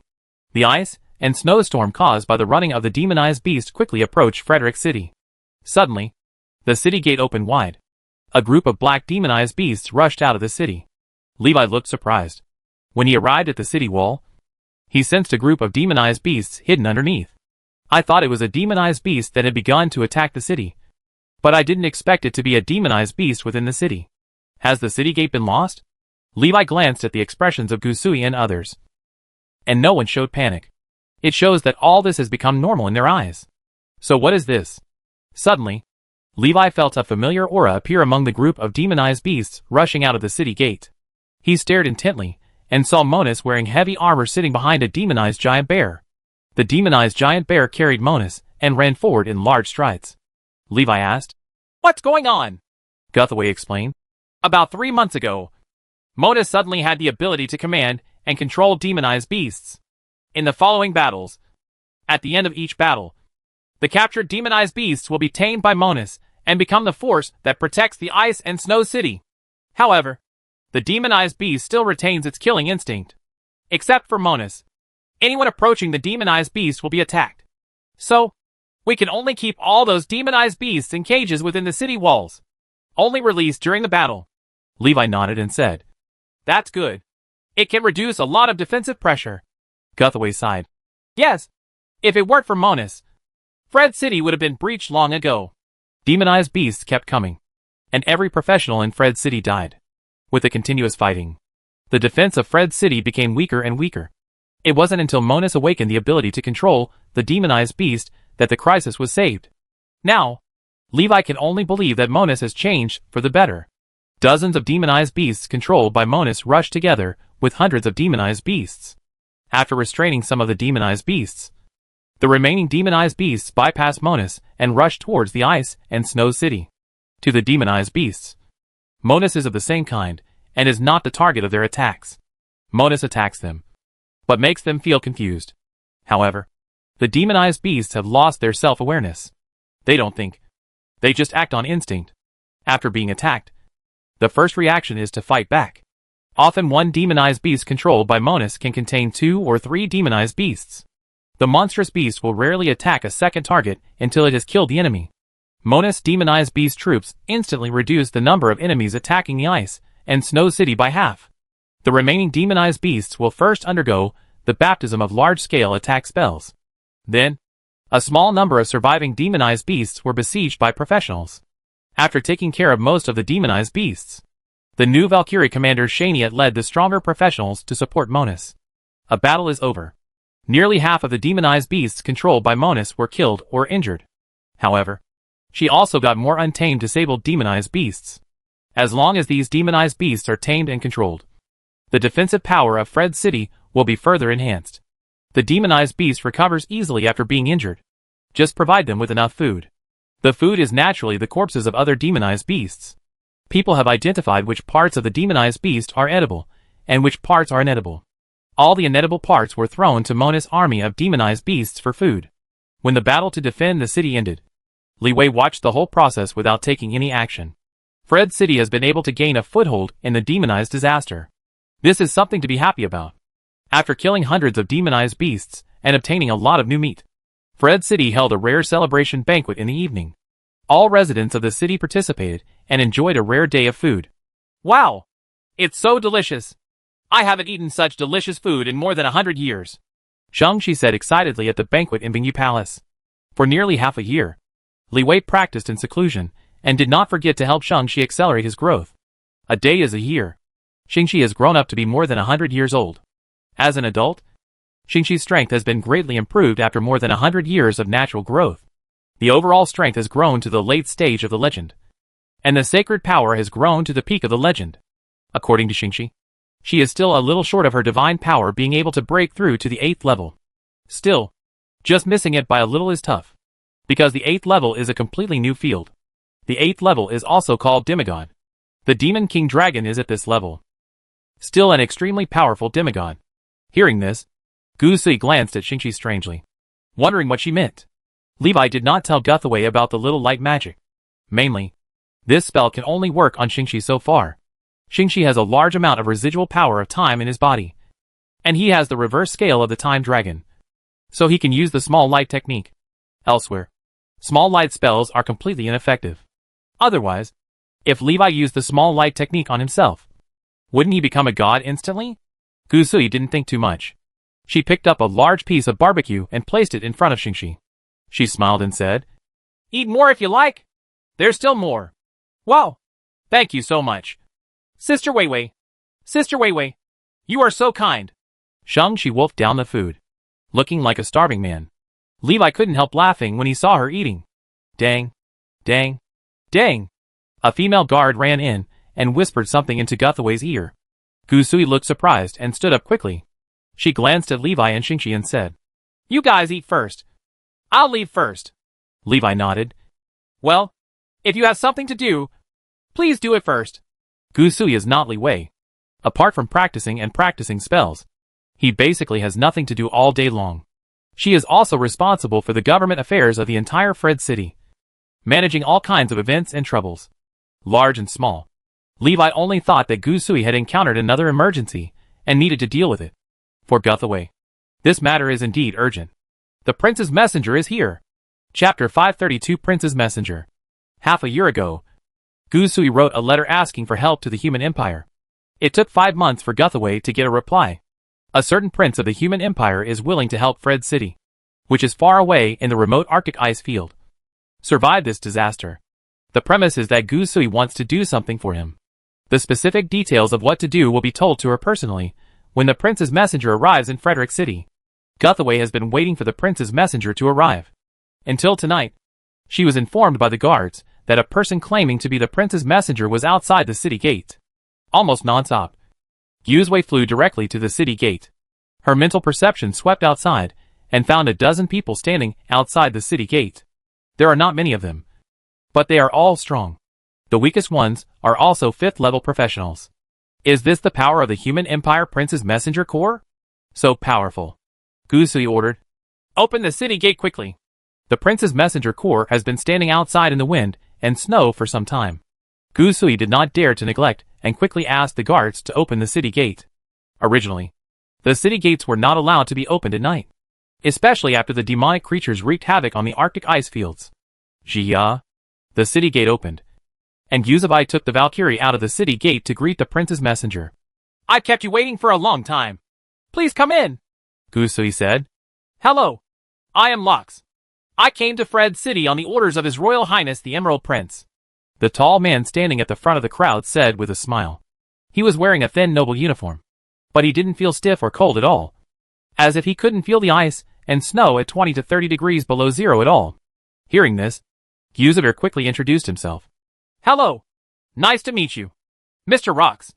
I am the current Lord of Frederick City. Gusui, Lord of the Ancient City." Rox said a salute. Guthaway returned the favor. She glanced at Rox a few more times and felt that he seemed a little strange.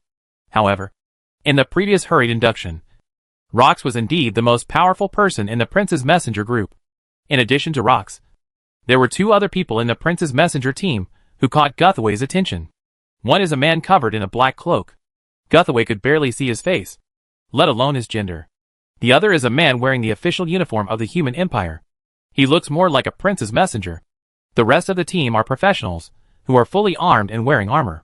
He couldn't see his exact appearance clearly, but the chilling aura on his body clearly meant that he was not an ordinary professional, most likely an elite soldier within the Imperial Army.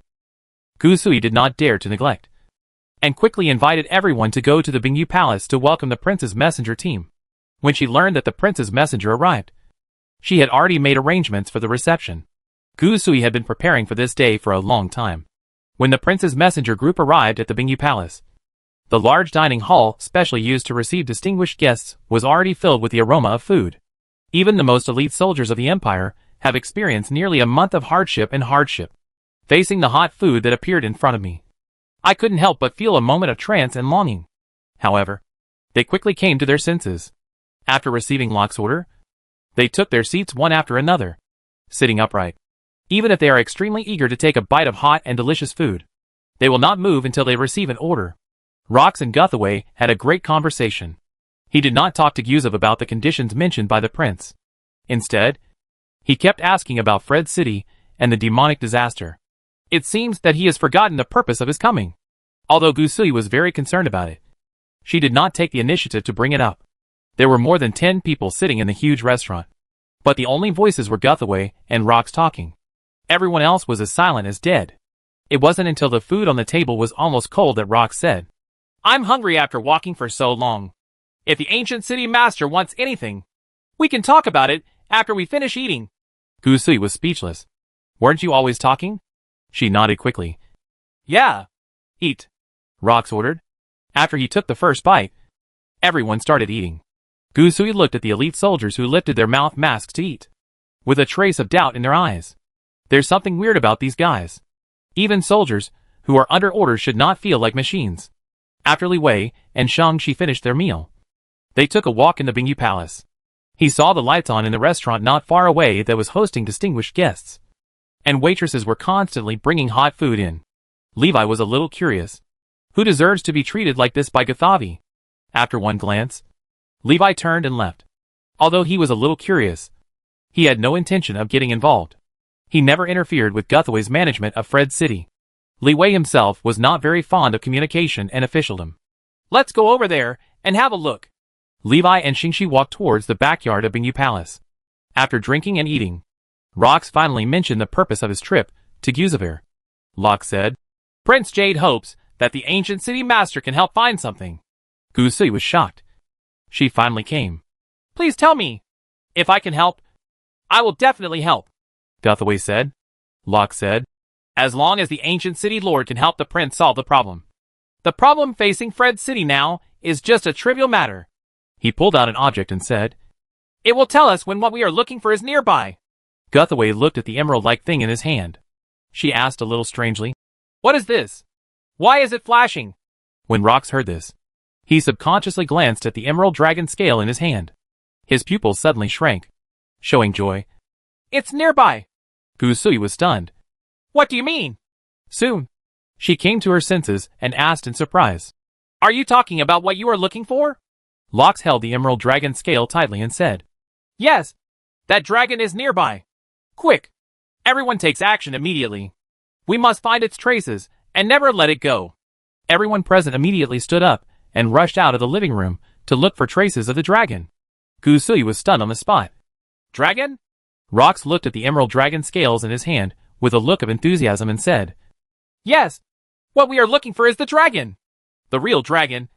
The only dragon in the world. Gusui immediately thought of Sheng, she next to Li Wei. Xingxi is a giant dragon. Could it be that Rox is looking for Xingxi?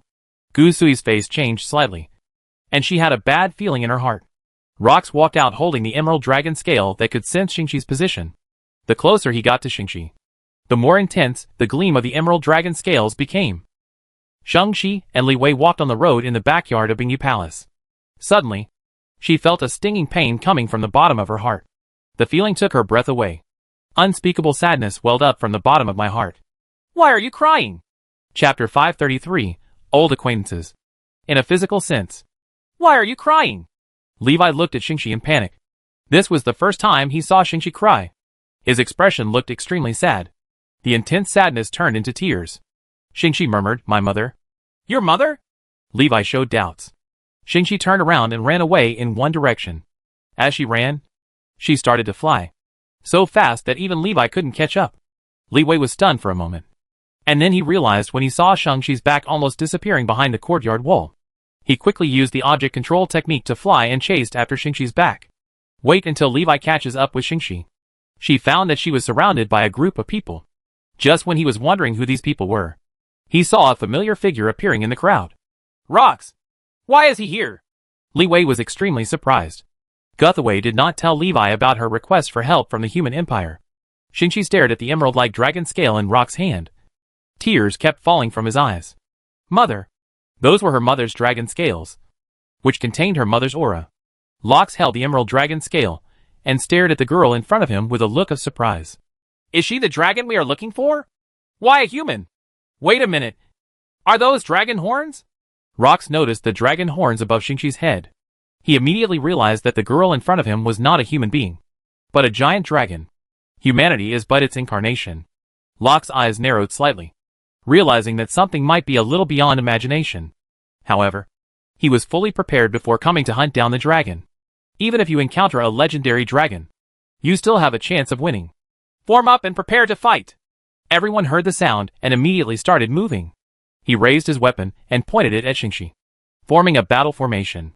The armor on everyone's body shone with black light, and an invisible force spread and enveloped the entire place. Xingxi felt that his body had changed. There is a force suppressing her dragon bloodline. Logically speaking, Xingxi is a sacred dragon and has the body of a sacred dragon, so he will not be afraid of any abnormal conditions at all. However, when Xingxi was surrounded by everyone, I still feel a sense of suffocation and oppression. The sense of terror and oppression arising from the source of blood makes people feel surrendered. Xingxi was stunned for a moment, and immediately realized that this oppressive force came from the more powerful dragon clan. Notice the change in Xingxi's face, and the weakening of his breath. Locke smiled. This is the Sai of the Demon Dragon King, his trump card for hunting legendary dragons. The Sai of the Demon Dragon King is a set of armor made using the power of the demon dragon, which has a strong restraint on dragons. At the peak of the human empire, many giant dragons were hunted with this set of armor. It was not until the Dragon Blood Warriors gradually became stronger that the Sai of the Demon Dragon King withdrew from the stage of history. So far, only a handful of people know about the existence of this set of armor. Before Prince Emerald gave this set of armor to Rox, he had never heard of such magical equipment. As for why the Demon King Dragon wants to help humans build a set of armor for giant dragons, the specific reason is unknown. Perhaps only the holder of this armor, Prince Jade, knows the secret. Suppressed by the Demon Dragon King's psi armor, Shingi couldn't help but feel a sense of fear in his heart. She felt the supreme pressure coming from her bloodline. Now, the Demon Dragon King has become the leader of the Dragon Clan. The bloodline is superior to all dragons. Shingi was already afraid of the Demon Dragon King. Just a little bit of the Demon Dragon King's power had a huge impact on her. This invisibly amplified the fear in Shingi's heart. She almost surrendered to the pressure of the Demon Dragon King. If he loses his courage, even if he possesses legendary power, Shingi will not be able to exert it. Just when Shingi felt that he was about to fall into despair, Levi's voice reached Shingi's ears from the air and reached Rox's ears. Rox, as expected, no matter how many times I see you, I always feel very uncomfortable. The flame in Levi's hand turned into a fire dragon and took off. The fire dragon hovered in the night sky, looking down at everyone on the ground. The power exuded was even more astonishing than the Demon Dragon King's psi. The psi of the Demon Dragon King can only be felt by the dragon bloodline. The fire dragon in front of me is real magic. If it falls, it will destroy everyone. Lox heard a familiar voice and looked up suddenly. When he saw Levi's figure, his eyes narrowed and his pupils shrank suddenly. There was also a sneer on the corner of his mouth. Ah ha ha. What a coincidence. I didn't expect to encounter so many surprises tonight. Levi had killed an important part of his body. Rox thinks about revenge against Levi all the time. It's a pity that Levi was forced to escape from the elemental tower by the light cult, and he didn't know where he went. Rox also couldn't find Levi's whereabouts. I thought that Li Wei would die in the hands of the light cult, and that he would never have any hope of revenge in this life. Unexpectedly, I would be able to see Levi tonight. Seeing Levi, he was even more excited and surprised than seeing Shingi. I can finally get my revenge. Rox doesn't plan to kill Levi. He wants to make Levi his new puppet. He also wants to retain Levi's self-awareness and let him know what true despair is. Shingi looked up at Levi, raised his right hand, and shouted feebly, Levi, save me! Levi glanced at Shingi and said, Don't worry. No one can hurt you as long as I'm here. He felt Shingi's missing fighting spirit. Lose courage. Lose fighting spirit. Shingi was unable to fight anymore. Levi was also very surprised, and didn't know how Rox did it. Shingi is obviously immune to this abnormal state. But I fell into it, and couldn't extricate myself. Levi was also extremely vigilant, worried that he might also fall into Rox's strange methods. Lox glanced at the crowd surrounding Shingi and said, Catch her! Erica! Punk and I will deal with him. When Li Wei heard this, he subconsciously looked at the man covered in a cloak. The cloak was lifted, revealing Erica, whose face was covered with magic lines. Those magic lines were like centipedes, crawling on Erica's face and neck. Rox performed a deeper bioalchemical transformation on her. Now, Erica's strength has become even stronger. The light that once remained in Erica's eyes has disappeared, and her eyes are cold and ruthless, like a delicate machine. Punk is the man in official uniform next to Rox. He is a close associate of Prince Emerald, a 6th level Magic Forbidden Master. Magic Forbidden Master, an extremely rare and extraordinary profession, known as the Mage Killer. This is why Rox is still full of confidence even though he knows that Levi is extremely powerful. Punk took action, and 2 magic circles appeared in his palm. With both palms united, the formations overlapped and rapidly expanded, covering the entire sky.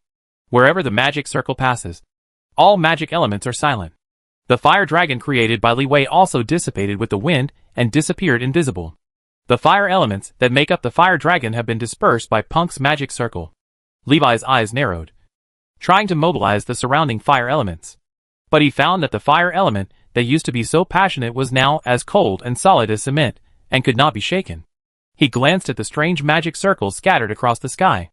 Is this the thing that locks the magic elements in this area? Levi looked at Punk in slight surprise. There are literally 2 brushes. Punk restrained Levi from casting spells. Rox and Erica were already attacking Levi. Bang bang. The 2 men suddenly burst out with amazing strength and jumped up, attacked Levi from both sides at the same time, outflanking and attacking. The magical elements were silenced, and Levi could not cast elemental spells. it doesn't mean he loses his fighting ability. Levi controlled the object control technique, raised the flying altitude, and avoided the siege of Rox and Erica.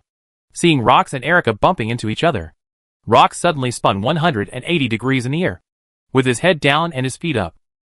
Erica crouched into a ball. Bang! Rox kicked hard, and Erica exploded into the air like a rocket. With the combination of Rox and Erica, Erica instantly approached Levi and appeared on Levi's left side. His hands turned into sharp claws, tearing apart Levi's body like blades. Tear it apart. Click, click, click. The sharp claws tore through the air and hit Levi's invisible armor shield.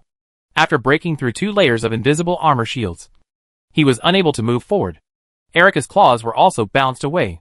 She wanted to continue attacking, and a huge blue hand appeared above her head. Bang! Hoo ho ho!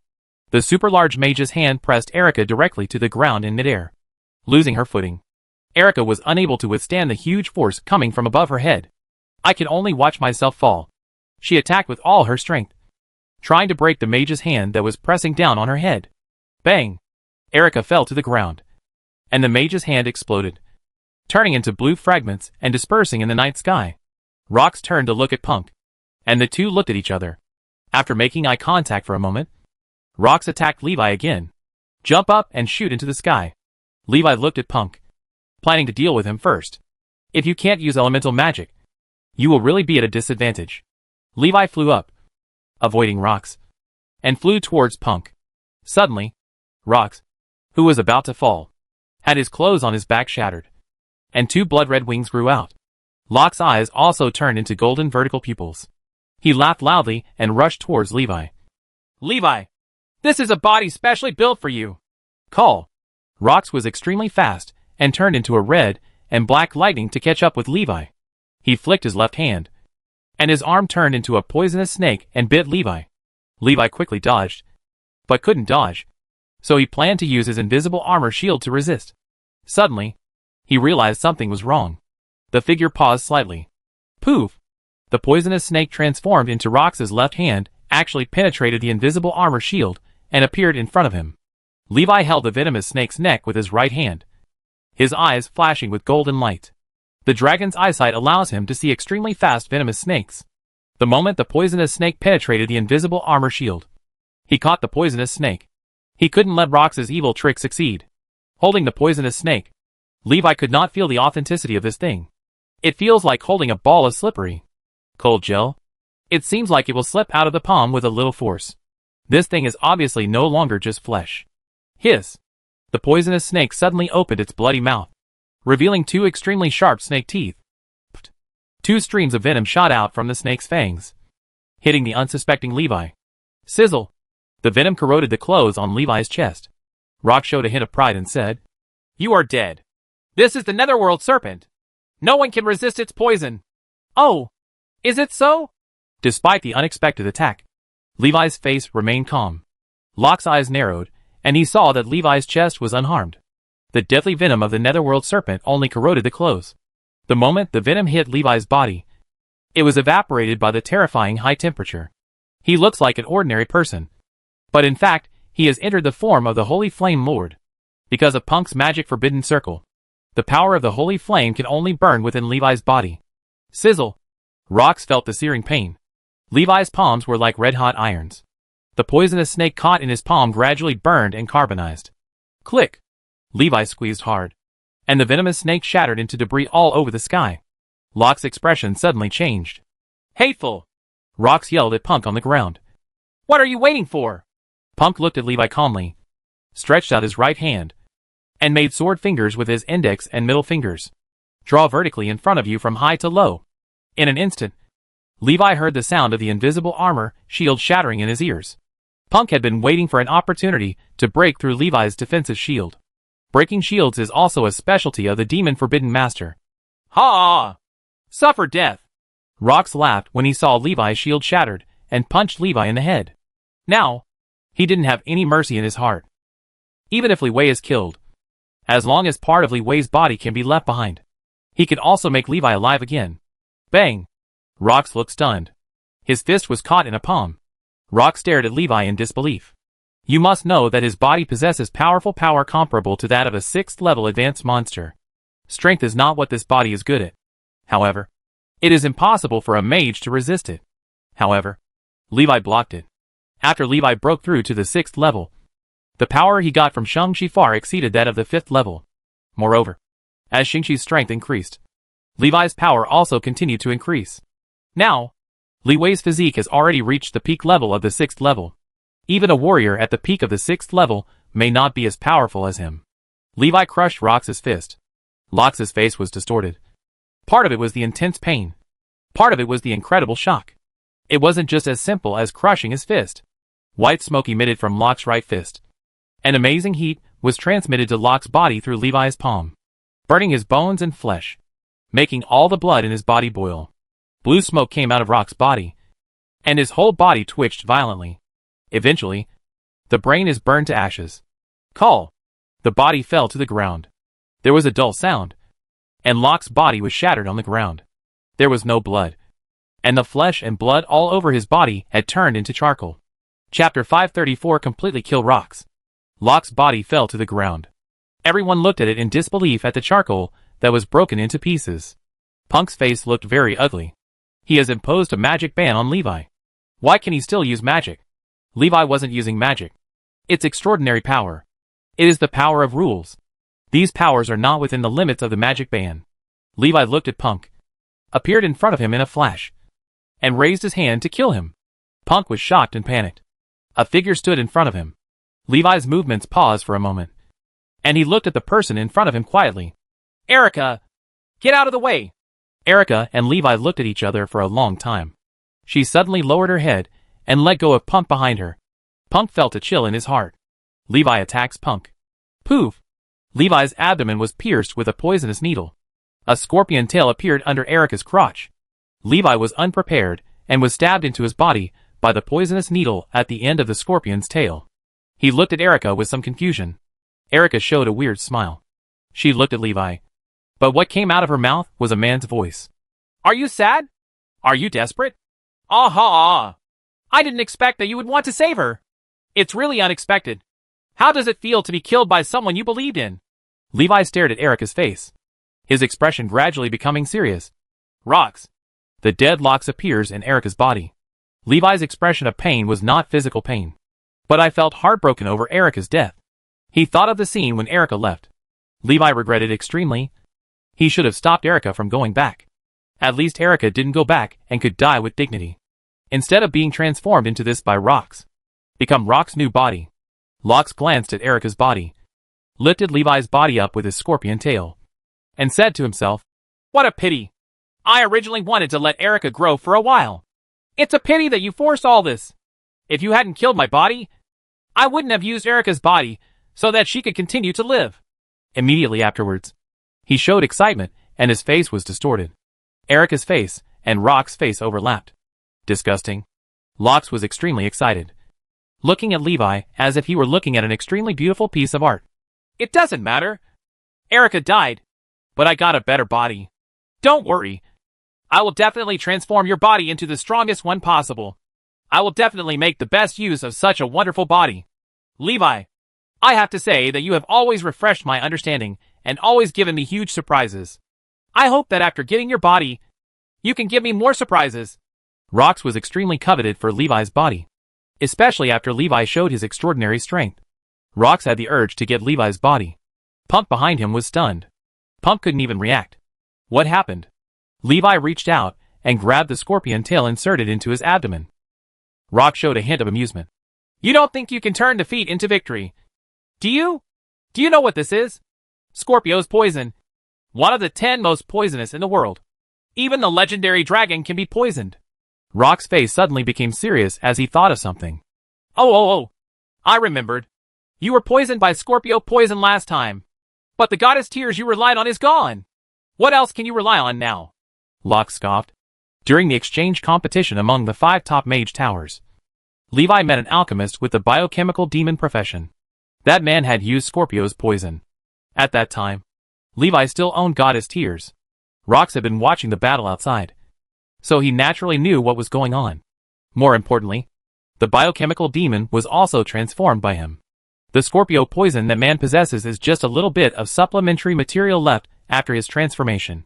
Now, the Scorpio poison in Erica's body is the essence he extracted from the remains of Scorpio. Can poison legendary professionals. Apart from the tears of the goddess, there is almost no other way to relieve the poison of Scorpio. The holy flame burns brightly. Golden flames emerged from the wound on Levi's abdomen. Erica's scorpion tail was burning. Erica's twisted face showed a hint of shock. What's this? Flame? Shouldn't he have been imprisoned by Punk's power? The abnormal status immunity supernatural characteristic possessed by the Holy Flame Lord comes into play. The damage caused by Scorpio's poison to the elemental body is greatly weakened. In addition, the Holy Flame Lord is immune to abnormal conditions, further weakening the impact of Scorpio's poison on Levi. The power of poison rules attached to Scorpio's poison was also offset by the power of Levi's advanced fire rules.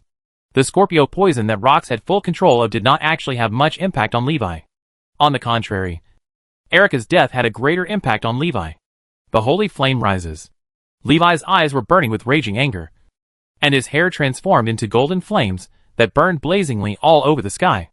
Rox turned towards Punk behind him and shouted loudly, "Do it quickly!" Punk hurriedly formed a seal to perform the magic forbidden technique. The forbidden power fell on Li one after another, but the flames on Li did not weaken at all. Punk immediately realized what was wrong.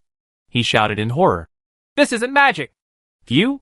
Li's right hand turned into a flaming palm sword. Sweep across and cut off the scorpion tail inserted into the abdomen. The hot palm knife sliced through the extremely tough scorpion tail like a hot knife cutting through butter. It was easily cut in half. Rox staggered back 2 steps. Levi approached him step by step. "Except for sneak attacks. Don't you know how to fight anymore? Damn it! Don't underestimate me!" Rox roared angrily, twisted his body, and slammed his right foot on the ground. Bang! The ground was trampled, and he rushed towards Levi with terrifying speed. Hoo ho ho! Countless yellow and white bandages covered with magic runes fell off from Erica's body. The bandages turned into white snakes and wrapped around Levi's body. The magic bandage is engraved with sealing runes. Even extraordinary power can seal it. Magic bandages were wrapped around Levi's limbs, extinguishing the flames on his body and suppressing him back into his body. Rox tugged on the magic bandage and pulled Levi in front of him. Erica's right hand turned into a blue-black dragon claw and grabbed towards Levi's heart. The sharp fingertips are lingering with cyan edges. "It's no use. You're too weak." Levi looked at him expressionlessly, raised his left hand, and grabbed the dragon's claw. His left hand was like an iron pincer, making Rox unable to move at all. The magic bandage wrapped around his body burned with golden flames, turning into ashes all over the sky and scattered in the wind.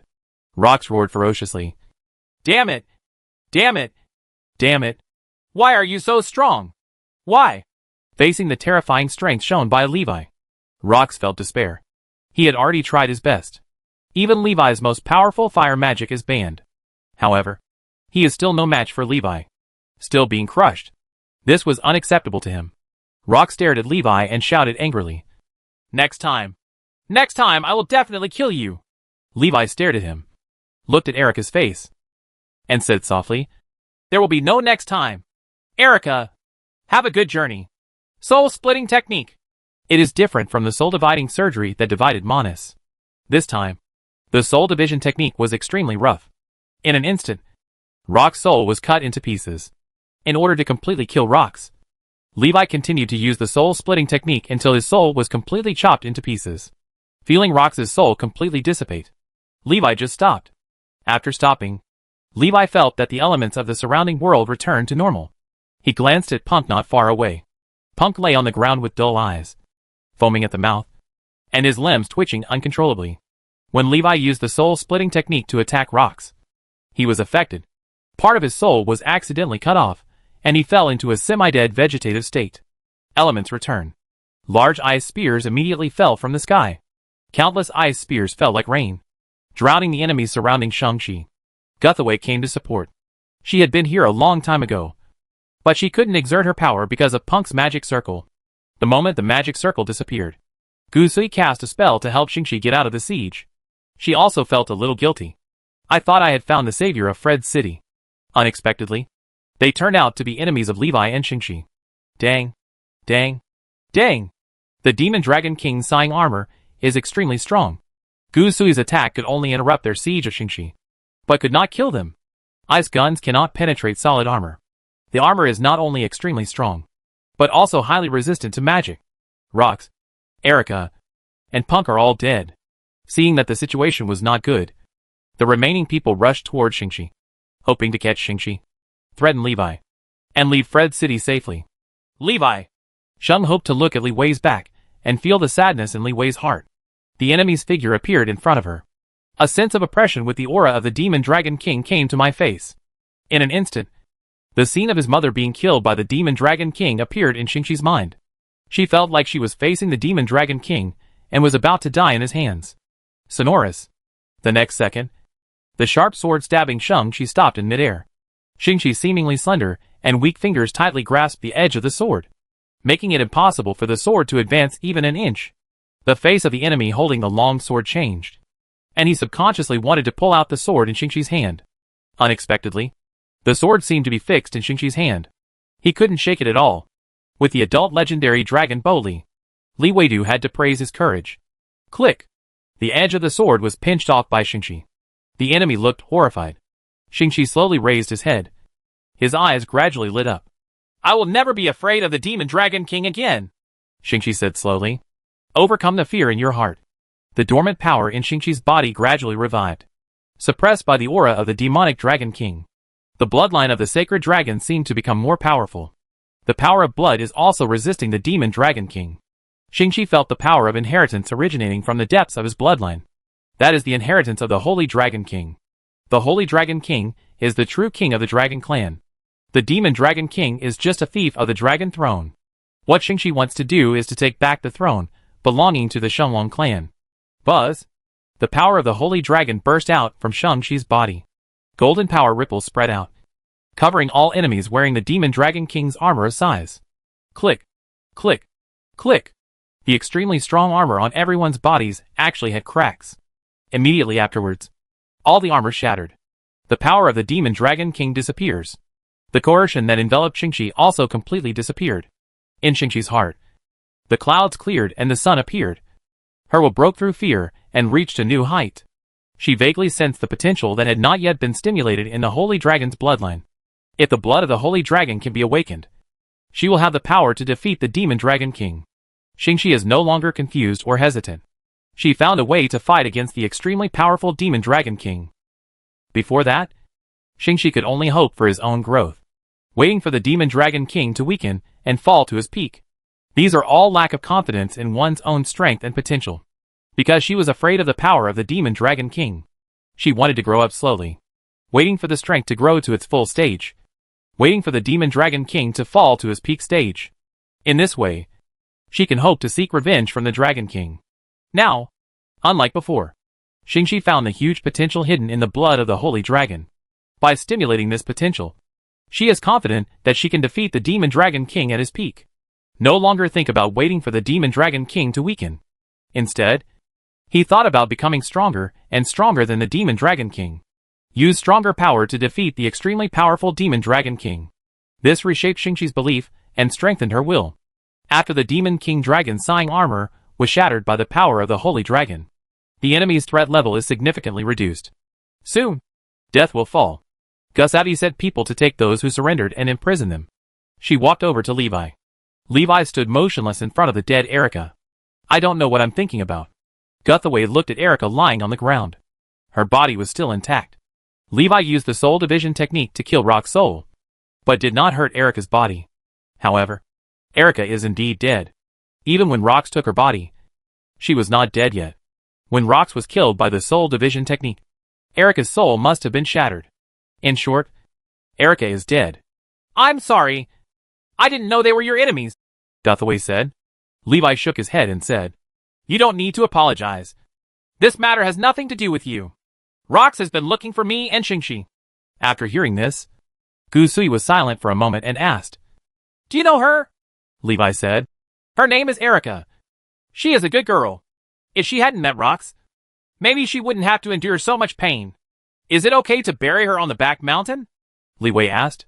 There is only one tomb in the back mountain, the unknown monument to the Snow Queen. There wasn't even a body inside. The Snow Queen completely dissipated. Gusavi nodded. Of course.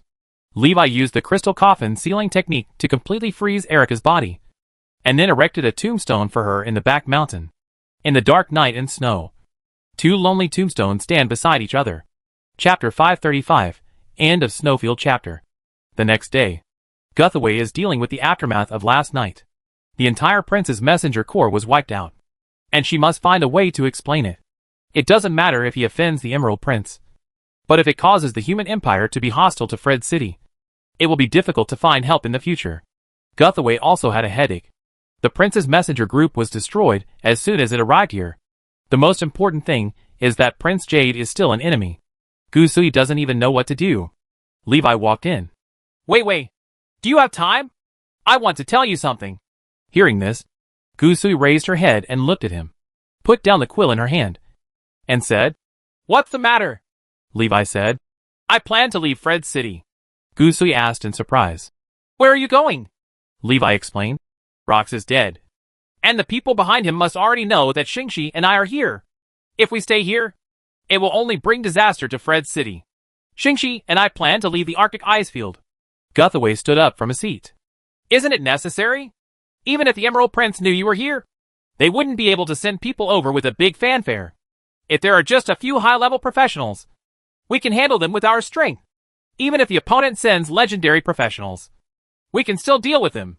Levi's eyes were solemn, and he said, Not just rocks, but also the light cult. Gusui's face froze when he heard this. She remembered. Li Wei also had conflicts with the Guangming cult. Gusui was silent for a long time, feeling extremely entangled in her heart. She wanted to be with Levi, but she couldn't give up Fred City and leave with Levi. If she leaves Fred City will almost certainly be destroyed during this demonic disaster. She could only choose between protecting Fred City or leaving with Levi. Levi said with a smile, Don't make it seem like life and death. I will come back to you sooner or later. It's just a temporary break. Gusui looked at Levi and was silent for a while. She nodded with difficulty and said, Okay. She walked up to Levi and hugged him. Must come back. Levi hugged her tightly, pressed against her ear, and whispered, Don't worry. I'm sure. Li Wei also told Yuz about leaving. Guze was silent for a moment, then smiled and said to him, Have a nice trip. He knew that the big world outside was the stage that belonged to Levi. I saw Levi turning around and leaving. Yuz suddenly shouted again, You must come back. Wait. She is still waiting for you. Levi paused for a moment and said without looking back, Of course. Before leaving the far north ice field, Levi planned to do one last big thing. Levi and Shingi stood on a snow mountain. A figure walked up behind the two of them. Mona said, That's almost it. All the demonized beasts and demonized people near Fred City are here. Levi said, Thank you for your hard work. Monas looked at Levi's back and said nothing. Destroy these demonized creatures, and Fred City will be able to calm down for a while. Levi looked at the groups of demonized beasts at the foot of the mountain. Hoo ho ho! A burning meteorite fell across the sky, hitting a group of monsters at the foot of the mountain. The burst of fire instantly drowned all the monsters. The terrifying shock waves set off a tsunami-like wave of snow. The snow peaks under Levi's feet were shaking. Large swaths of snow fell, and a super avalanche broke out. There are no survivors at the foot of the mountain. Levi and Monas walked down the mountain. Okay. Just stop here and say goodbye. Levi turned to look at Monas and said. Monas stood there and stared at Levi for a while. She suddenly asked, Do you want to see what I look like now? Li Wei was stunned for a moment, then said with a smile, You haven't even shown it to Wei Wei. Are you willing to show it to me? Monas raised her hands and took off her helmet. I have become a monster now. I don't want to make her sad. Monas said sadly. Levi looked at Mona's face covered with black lines, which turned into black and red eyes. There is a strange beauty of blackening. Levi stopped to smile and said seriously, No, you didn't become a monster. You are human. You will always be human. Thank you for your comfort. Monas said. Levi shook his head gently and said, This is not a consolation. In fact, you are quite beautiful now. Monas showed a hint of surprise. She chuckled. Ha. I didn't expect you to have such a preference. Aren't you afraid that I would tell Gusui? Levi said deliberately. Then you must help me keep the secret and don't tell her. Mona smiled and did not answer Levi's words. Levi said. I'm really leaving this time, so there's no need to send it off. He turned around and waved, leading Shingi towards the distance. Monus stood there, holding her helmet and watching Levi go away. Bang! Hoo ho ho! There was a gust of wind in the distance, and frost blew across my cheeks. Monus narrowed her eyes slightly. I saw a huge thing flying into the sky. Shingi turned into a giant dragon and flew towards the edge of the Arctic ice sheet carrying Leeway. The cold wind howled, making Levi's clothes rustle. He opened his eyes wide and watched Shingi rush up to the clouds, the dazzling sunlight shining into his eyes. Leeway squinted his eyes slightly and felt the power of the blazing sun in his body growing rapidly. Waves of heat penetrated into his skin, nourishing the sun in his heart. Looking down, I saw a sea of clouds stretching to the end of the sky below my feet, and I could no longer see the snowfield below. Shingi flew towards the sun. Leeway took advantage of the great opportunity to sit behind Shingi and practice the concept of the blazing sun. Practicing in the face of the scorching sun, the growth rate of mana is significantly accelerated. Unconsciously, the sun disappeared, leaving only stars in the sky. The moon was left behind by Levi and gradually went away. The flight lasted 3 days and 3 nights. Shingi fell down, broke through the sea of clouds, and saw a continuous snow-capped mountain. This snow-capped mountain separates the far north ice fields and the northern wastelands. Levi opened his eyes and looked down. He could also see the orc tribe living on the other side of the snow-capped mountains. The orcs looked up and saw the giant dragon flying overhead. They were all stunned and froze in place. They didn't even know that the things in their hands had fallen. Flying dragon! Flying dragon! Flying dragon! Someone was running after Shingi. After a while, Shingi disappeared from the eyes of the orcs. Levi patted Shingi on the back and said, That's enough. Just let them know that we have left the far north ice field. Hearing this, Shingi responded to Li Wei. It gradually slowed down and fell towards the ground. When she was about to land on the ground, her figure was shrouded in light and shrank into a human form. The figures of Li Wei and Shingi disappeared in the vast northern wasteland. News of the Dragon Clan's appearance in the northern wasteland spread like wildfire, and soon reached the territory of the human empire. Middle-earth. Rich emerald collar. In a huge manor occupying the entire hillside. The eldest prince in the empire sat on the throne, listening to his subordinates report the news about the giant dragon that appeared in the northern wasteland. I know. Let's go down. As commanded? The Emerald Prince has lived for thousands of years. Only a handful of people in the entire human empire know how he lived for such a long time. Now, the Emerald Prince is also facing the threat of death at the end of his life. He looked out the window at the big green trees. How I wish life could last as long as trees. Prince Emerald looked back at the letter in front of him and murmured, Rox, have you failed? What kind of opponent did you encounter? Even you died there. He crumpled the letter into a ball and threw it on the ground. Rox, forget it if you die. You even lost the Demon Dragon King's armor a size. Damn it. Now, I can only rely on him. Prince Jade walked outside. Oh, dragon. What an enviable life. Powerful and long-lived. Holy mountain of light. In the temple of light, the saint and Minus stood in front of the statue of the god of light. Minus lowered his head and recited a prayer to the god of light. After a while, the saint said, Minus, you'd better go there yourself and bring him back to me. Minus nodded. I understand. The saint reminded, Be careful. There may be terrifying power hidden in the far north ice field that we are not aware of. The 8-winged angel Russell has been missing for half a year. Minus said solemnly. I will be careful. The light cult learned from the gods about the disappearance of Russell, the 8-winged light angel. However, the specific reason is unknown. They only knew that Russell, the 8-winged angel of light, was there for the demon apostle. However, relying solely on the power of the demon apostle should not be able to fight against the 8-winged angel of light with the power of the gods. This can only show that the far north ice sheet is likely to hide an unexpected and powerful force. Minus left the holy mountain and headed towards the northern wilderness. Western desert wasteland. On the ancient battlefield, countless undead began to move, heading towards the empire of man. The current situation is turbulent. A great war is about to begin in the north. On the other side of the human empire, a war that will change the world is about to begin. The crystal at the top of the elemental tower sounds an alarm. All the mages looked up with wide eyes. This is the first time that the elemental tower has sent out an alarm signal. The last time, the legendary Lich led millions of undead to attack the elemental tower without triggering the alarm limit. All the elders of the elemental tower gathered together and discussed the movements of the undead on the ancient battlefield with serious expressions. It is almost certain that all the undead in the entire ancient battlefield are moving toward Storm City. Damn! What on earth does he want? I said it a long time ago. He is no longer a human being. And we can no longer look at him from the perspective of a human being. Now that things have happened, it's useless to say this. Hurry up and inform Storm City and the human empire. Except for Zufone. All legendary mages are preparing to strike with forbidden spells along the way. It is naturally impossible for the elemental tower to allow the undead from the ancient battlefield to attack the Great Storm Wall. The intention is to use the forbidden spell to eliminate the number of undead in the maximum range. However, even the forbidden spell, which is known for its wide attack range, cannot prevent the outbreak of the undead natural disaster. It can only slow down the pace of the undead. Although the undead are weak, when a large number of undead gather, they will spontaneously form the supernatural phenomenon of Death Canopy. Death Canopy will greatly weaken the damage caused by forbidden spells to the undead. Life forms that fall within the canopy of death will also be quickly transformed into undead. This is the real undead natural disaster. A supernatural disaster. Maple Leaf City. 6th floor of the Mage Tower. Instead of Toresta, Levi's incarnation sitting in the Mage Tower opened his eyes. Since the death of Toresta, there has been a period of turmoil in the Maple Leaf City Mage Tower.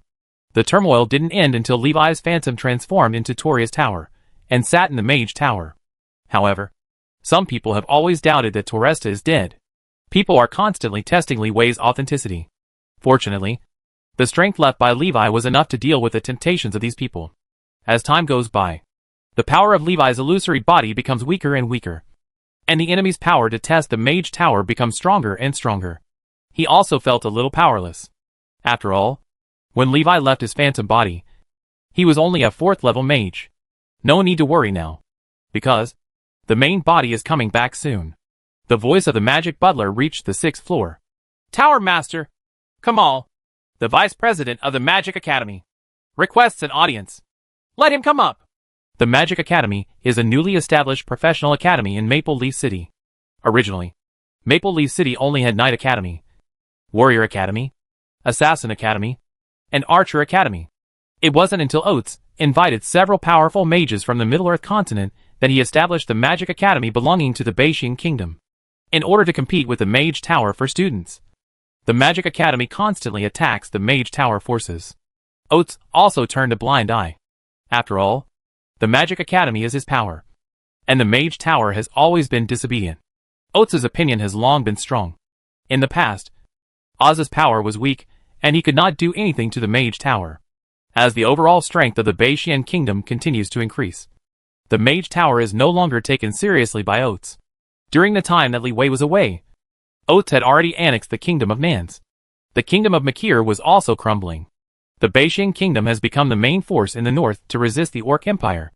Therefore, it received the attention of the Human Empire. As long as it annexes the Maciel Kingdom, the Baishian Kingdom will become the only kingdom to resist the Orc Empire. Obtain the most important frontier voice of the Human Empire. Of course, the arrogant nobles of Middle-earth have never regarded places outside the Great Wall of Ice and Snow as the territory of the Human Empire. They look down upon the kingdom located in the remote and barren north. The aristocracy of the empire has been passed down for thousands of years, and has long since become corrupt. They only want to hold on to the existing 1/3 of an acre, and have no ambition to expand the territory of the Human Empire. Not aware of the importance of having a voice on the imperial frontier, only a handful of people in the empire still have lofty ambitions. Behind Oates stood one of these very few people. Kamal appears on the 6th floor of the Mage Tower. He looked at Toresta, who had his back turned to him, with a look of displeasure in his eyes. What should a 4th level archmage wear? Why are you pretending to be in front of him? Kamal made a noble salute and said, Toresta, have you considered what I told you last time? Levi replied without thinking. Just give up. It will never be possible. No matter how many times it is impossible. The Magic Academy wants to annex the Mage Tower. In name, it is to centralize mage teaching resources, so that the mages of Baishian Kingdom can get a better learning environment. The ambition of a wolf is obvious to all. Chapter 536. The tower remains in the city. But the tower is destroyed, and the city is destroyed. No way. Never. Hearing Torresta's answer, Kamal had a look of displeasure on his face. I curse secretly in my heart. I don't know what is good and what is evil. A faint smile appeared on Kalma's face, and he pretended to be kind and said, Since the Tower Master doesn't want to, then forget it. Maple Leaf City doesn't lack a mage tower either. Levi asked coldly. What do you want to do? It's not what I want to do. It's just that you are stubborn and can't see clearly the general trend, Kalma said with a smile. Don't worry. We won't break up with you. Everything is everyone's choice. This is what the people want. Karma turned and left. Levi frowned, wondering what he was doing. Suddenly, he sensed many people leaving the mage tower. Such an abnormal phenomenon attractively weighs attention. He walked to the edge of the 6th floor and looked down. A group of mage apprentices and mages followed Karma out of the mage tower. Kalma looked back at Levi and smiled proudly. Although he couldn't see Levi, he knew that the other party must be standing there. Just kidding. The Magic Academy poached all the people in your mage tower. It depends on how you maintain it. Levi saw Martin and Comas leaving with Kalma.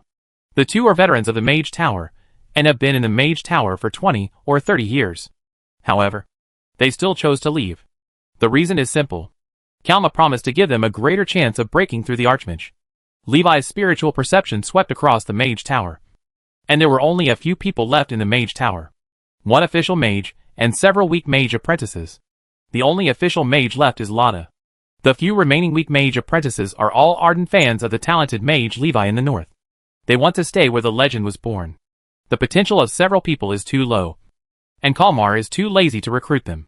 Because of Liwei's experience, among the low-level mage apprentices, there are more people who admire him. Many people aspire to one day be like Levi and soar to the sky. When Martin and Comas walked out of the gate of the mage tower, they subconsciously looked back, and then left without hesitation. Comas whispered, The Tower Master won't be angry. Right, Martin said expressionlessly. Tower Master. He is no longer the original Tower Master. Comas looked at him in surprise. Martin had no explanation. He couldn't explain it. It was just intuition. The building was deserted, and the lively mage tower instantly became silent. Levi sat in the middle of the 6th floor, smiling helplessly. Master. He was filled with emotions. In the end, he could only smile bitterly when he thought of Torresta. Torresta probably wouldn't care if those people left, because, to him, the only important thing in the mage tower is the dragon soul trapped on the 7th floor. Now, the dragon soul has long disappeared. The mage tower has lost its meaning to the Toria's tower. At night, the mage tower was particularly deserted. The few remaining people have gone back to their rooms to sleep. It's definitely going to be a sleepless night. Several figures quietly appeared under the corner of the mage tower. They looked up at the towering mage tower and looked at each other. Let's do it.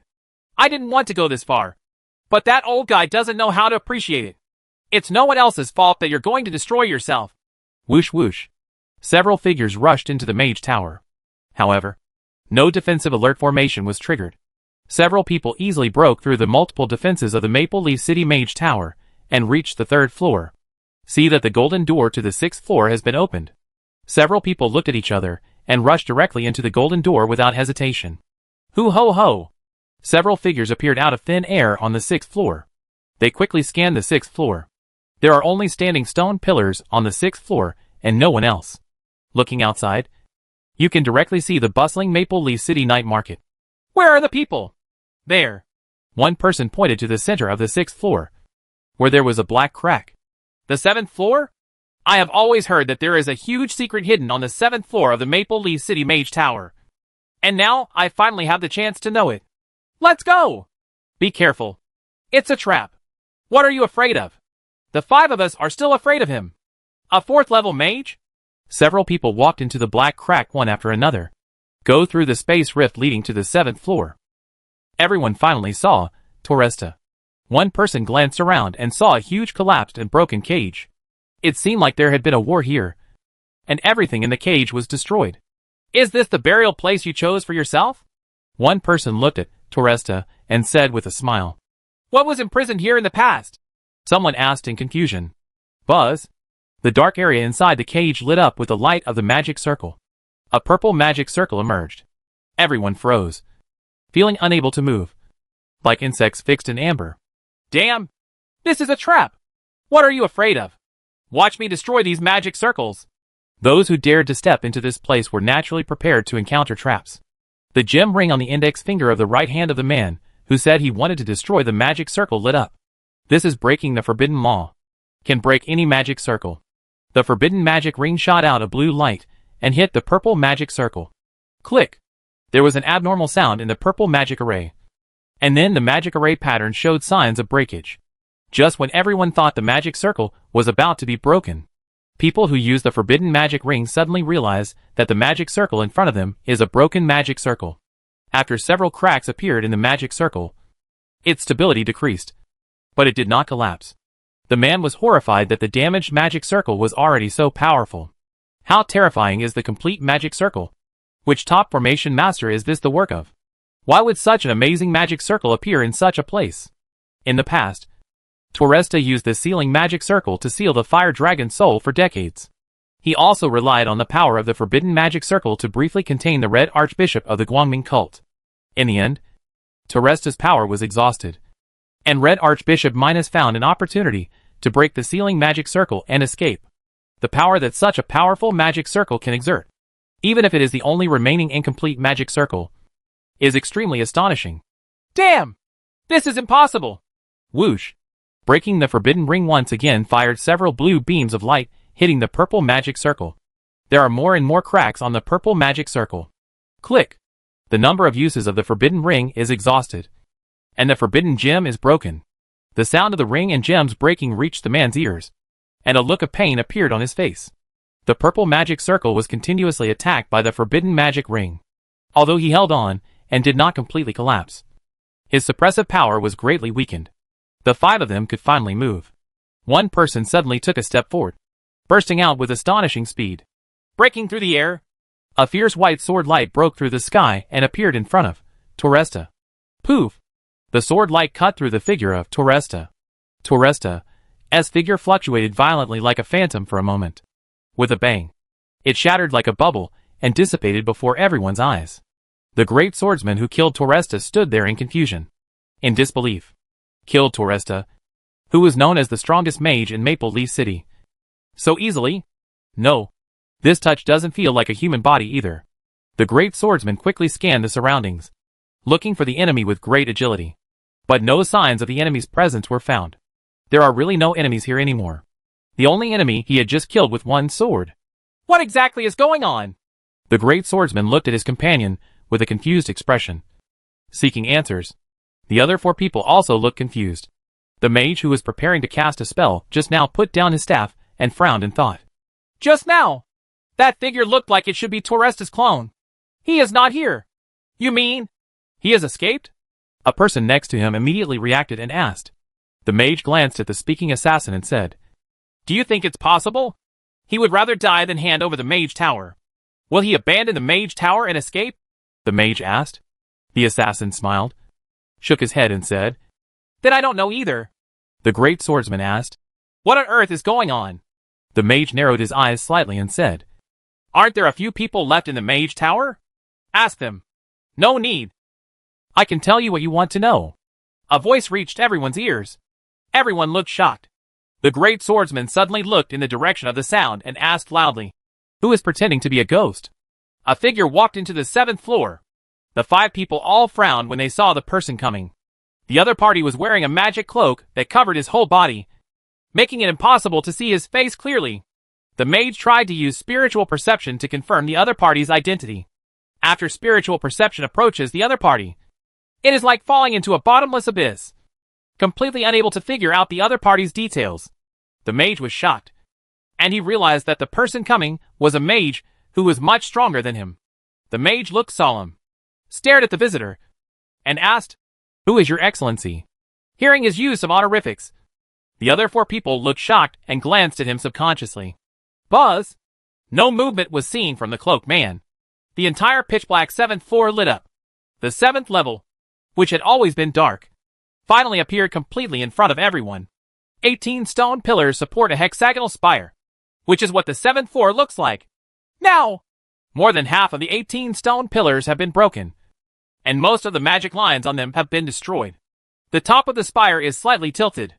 Looking up, You can see that the bottom of the top cover is also covered with magic arrays. Just like the 18 stone pillars on the 7th floor, the magic array patterns on the top cover have also been damaged, with only a few areas still shining. That part of the area is the purple magic circle that everyone saw before. It is unbelievable that a magic circle that is less than 1/10 intact can still exert such a powerful suppressive power. Buzz! Hoo ho ho! Debris on the ground and fragments of the broken spire cover flew up one after another. It's like stepping back in time. The broken stones flew back into place. The tilted spire was straightened, and the fallen stone pillars were re-erected. Everyone looked at what was happening around them with surprise. Only the mage in the team looked like he had seen a ghost. He felt that there was a huge and precise magic power surrounding him. It's hard to imagine how the person in front of me can control such huge mana so accurately. Fossils to mud. Turn mud into stone. Levi cast 2 spells in succession, and the destroyed 7th floor returned to its original state.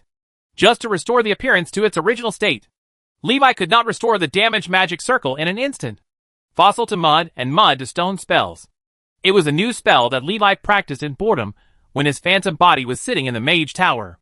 In addition, the phantom body has basically learned all the spells in the mage tower. Anyway, as the tower owner, he doesn't need to pay any contribution to learn spells. After Levi returned, he used the arcane code and directly inherited all the spell proficiency of the phantom body. Today, the number of spells recorded in the arcane code has exceeded 3 digits. Levi hasn't felt his limit yet. Who are you anyway? The mage stared at Levi with an extremely solemn expression. Such terrifying ability to control mana.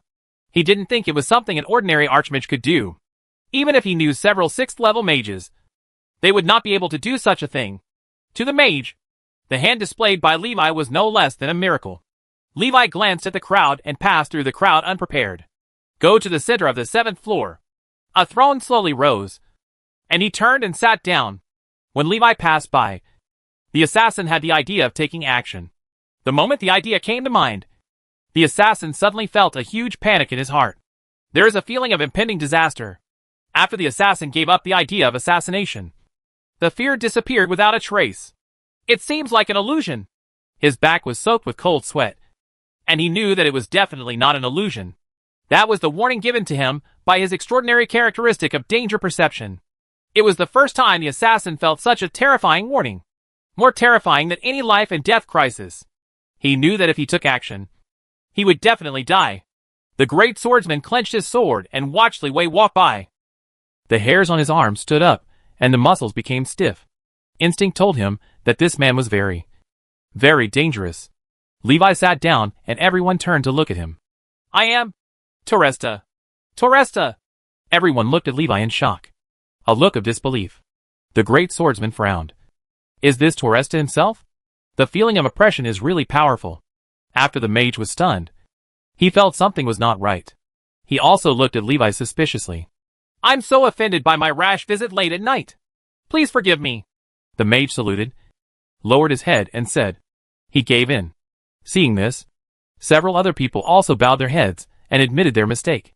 Levi said calmly, Go back and tell the people behind you that no matter what you want to do, don't try to get rid of the mage tower. With the mage tower gone, it doesn't matter where the forbidden curse falls. When the master heard this, he was shocked. He knew the other party was threatening. If something happens to the mage tower, a forbidden spell will fall on Maple Leaf City. He didn't dare risk it. The other party may really have this strength. The master said with a big bow. I understand. And I will tell you the truth. Then I won't disturb the tower master's rest. Several people exited the mage tower in fear. Forbidden spell? Can he really cast a forbidden spell? The assassin asked in disbelief. The mage said, I don't know either. But he is indeed the most powerful mage I have ever seen. His strength has far exceeded my imagination. Even I can't estimate how strong he is. Chapter 537, The Great Sun Nuclear Explosion Technique. Shingi walked into the 7th floor. You scared those people to death. I almost fell down when I saw them walking out, Shingi said with a smile. Levi smiled helplessly. You are exaggerating. Although I scared them a little, things won't end that easily. With that said, Levi created a new phantom body. This time, the phantom body sitting in the mage tower reached level 6. The entire Bei Xian kingdom is invincible. Li Wei can also rest assured and go looking for the Holy Dragon inheritance with Shingi. After Shingi broke the fear of the Demon Dragon King in his heart, he sensed the power hidden in his blood. The bloodline of the Sacred Dragon is very powerful. However, if you want to fully realize the potential of the Sacred Dragon bloodline, you must obtain the Sacred Dragon inheritance. Every Sacred Dragon who receives the inheritance of the Holy Dragon will become the new Holy Dragon King of the Dragon Clan. As long as she finds the inheritance of the Holy Dragon, Shingi will be able to gain powerful power against the Demon Dragon King. Levi thought for a while, and felt that in addition to the phantom body sitting in the Mage Tower, he also had to leave something behind for the Mage Tower. Otherwise, when the time comes, don't come back and see that only the phantom body is left in the Mage Tower. Not a single living person. The arcane code emerged from Levi's hands. He embodies the arcane code. Use apparition to transform the arcane code into a super magic book containing hundreds of spells. It is different from ordinary magic books. By reading the super magic book transformed into an arcane code, you can not only learn spell models, but also understand the changes in spells at different stages. Only high proficiency spells within Levi's control. However, Levi's fire spells have been mastered to the 6th level of perfection. All fire spells in the arcane code almost include all stages of fire spells from entry level to perfection level. This is of great benefit to novice mages in improving their spell proficiency. Levi handed the super magic book to the magic butler for safekeeping. A ban has been placed on it, and no one can take the super magic book out of the Mage Tower. The moment the super magic book leaves the Mage Tower, the restriction will directly destroy the magic book condensed by the apparition. As for how to use the super magic book, Li Wei left this matter to the latecomers of the Mage Tower. At present, Levi has only told Lotta one person about the existence of the super magic book. He has the right to learn and view all spells in the super magic book. This can be regarded as Li Wei's reward for Lotta's insistence on staying in the Mage Tower. The few remaining mage apprentices, Levi also gave them a limited opportunity to learn spells for free. How far they can go depends on themselves. Levi has never enjoyed this level of treatment before. After staying in Maple Leaf City for a while, he originally wanted to meet some friends he had met in the past. People have gone, and the buildings are empty. Today is not what it used to be. Little John has graduated from the Knights Academy, become a royal knight of Baishian Kingdom. Now, he is no longer in Maple Leaf City. The former Spark Literary Club has now changed drastically, became an important propaganda department of Baishian Kingdom. The founders of Spark Literary Society have all risen to become kingdom officials. In the past, Jimmy, who often pressed Levi for manuscripts, inherited Gus' position as editorial director and became the junior leader of the Spark Publicity Department. The rapid development of Maple Leaf City has driven many people to become rich and created huge opportunities for many people. In the past, Jimmy would never have imagined that one day he would take over Gus' position as director. Levi stood outside the Spark Publicity Department for a while and saw Jimmy's figure in the window of Gus's office. Jimmy immersed himself in reviewing the manuscript and correcting inappropriate parts. He suddenly raised his head and looked out the window. There was a crowd of people coming and going outside. He is also very emotional about his current life. I couldn't believe it in the past. Jimmy subconsciously recalled the man who changed the Spark Literary Club. The Dragon Knight novel has been discontinued for more than a year. Levi's whereabouts are unknown. Jimmy had only heard occasionally that several big shots with unimaginable identities had come to Maple Leaf City, looking for Levi. He didn't know what happened to Levi. However, Jimmy feels that Levi is definitely working hard to become a legend now. It's like a legendary story like the protagonist in the Dragon Knight novel. Jimmy has always felt that Levi is a living legend. Maple Leaf City has changed a lot since we left. Levi sighed as he walked. Shingi held a bunch of candied haws and asked curiously, "Oh, what was it like here before?" Levi described Maple Leaf City in the past to Shingi. "Before, there weren't that many buildings there. It was a dilapidated slum." This trip left Maple Leaf City, and Levi didn't know when he would come back again. He and Shingi are going to find the Holy Dragon inheritance, going somewhere far away. As he was talking, Levi's mind suddenly moved and he sensed something appearing. He fell silent. Shingi also had a look of caution in his eyes. The two looked at each other, understanding each other, and quickly rushed out of the city. In the blink of an eye, both Levi and Shingi had left Maple Leaf City and arrived at a deserted forest. Stopping, Levi turned back and looked into the air behind him. "Come out!" The figure of Red Archbishop Minus slowly emerged from the sky. He looked at the two of them in surprise and said, I didn't expect that you would take the initiative to leave the city. Levi looked at him and recognized him as a powerful enemy who had fought against Toresta before. In the past, Toresta tried his best and burned his soul to hold Minus back for a while, giving Shingi and Levi a chance to escape. Now, Levi was able to face Minus. Levi looked at him and said, "You don't want to destroy that city, do you? Otherwise, you would have already taken action when you discovered us." Minus nodded slightly, slowly fell down, and said, "The order given to me by the Saint is to take you back. There is no need for you to resist." Levi laughed, spread his hands and said, "That's really unfortunate. I have something else to do and can't go back with you." Minus said calmly. "Then we can only do it hard." Buzz. The Minoans didn't say much. Just do it right away without any hesitation. The golden sky of holy light enveloped the woods, trapping Levi and Shingi unable to escape. In this area, the space is also locked, and space teleportation spells cannot be used. Chain of divine order. Wow! There was the sound of chains all around. Levi looked up and saw several golden chains extending from the dome of the holy light towards him and Shingi. The golden chain exudes an air of avoidance. Levi understood that if he was hit by the golden chain, the battle would probably be over. This is the sealing power from the gods. This is the most difficult thing for theists to deal with. Almost all their abilities come from gods, and they are all the highest level abilities. Ordinary people have no chance to resist. The sealing power of these divine order chains is much more powerful than the sealing power of the demon forbidden master. Levi didn't think he could fight the power of the gods. "Shingi, leave these to you." "Clear." Shingi rushed into the sky, transformed into a giant dragon, and resisted the chains of divine order falling from the sky. Minus was not surprised when he saw the sacred dragon that Shingi had transformed into. He had long known that the sacred dragon and Levi were together. In other words, the Guoming cult guessed what Levi was doing by taking away the tears of the goddess. Where the tears of the goddess disappeared, the aura of the sacred dragon appeared. The results are clear. Bang, bang, bang. The sacred power collided with the divine order chain, and the divine order chain bounced away. Shingi bought Levi time to cast the spell. Against Minus, one must use all his strength. Levi is rubbing a super magic spell. Minus glanced at the flying sacred dragon and looked down at Levi. "You don't think I'll let you cast spells normally, do you? Holy Light Realm." The light blooms and covers everything. In an instant, all magical elements between heaven and earth disappeared. Only the holy light that filled the world remained. Suddenly, a golden flame appeared in the world filled with holy light. The flame spread rapidly, occupying a quarter of the holy light field in the blink of an eye. That is Levi's holy flame domain. The gap in strength between the two sides is obvious. Li Wei tried his best, but he could only regain a quarter of the territory. The forces of the two fields are crushing each other and refusing to give in to each other.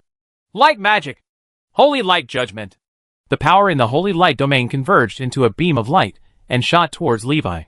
The beam hit the holy flame domain, and after a moment of stalemate, the holy flame domain was penetrated. Levi wanted to dodge. The feeling of being locked in my heart still lingers. He could only activate the invisible armor shield with all his strength. Bang! The holy light judgment hits the invisible armor shield, forming a spreading light wave. Layers of light waves continue to peel off the thick invisible armor. The 360 layers of invisible armor are rapidly collapsing under the continued impact of the holy light's judgment. Hold on for more than 20 seconds at most.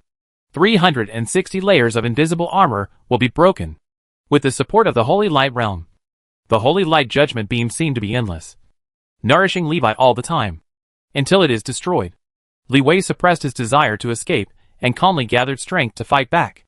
Not everyone can remain calm and continue casting spells in the face of the danger of death. Minus sensed that the power of Levi's holy flame domain was weakening. Immediately pressed the holy light domain with all its strength, intending to end the battle in one fell swoop while he is weak. Holy dragon breath. Hoo ho ho! Shingi grabbed the gap where the chain of divine order was knocked away, swooped down, and breathed the holy dragon towards Minus. Minus' eyes froze, and he had to free his hands and use part of his strength to resist Shingi's attack. Even Minus couldn't ignore the holy dragon's breath attack full of divine power.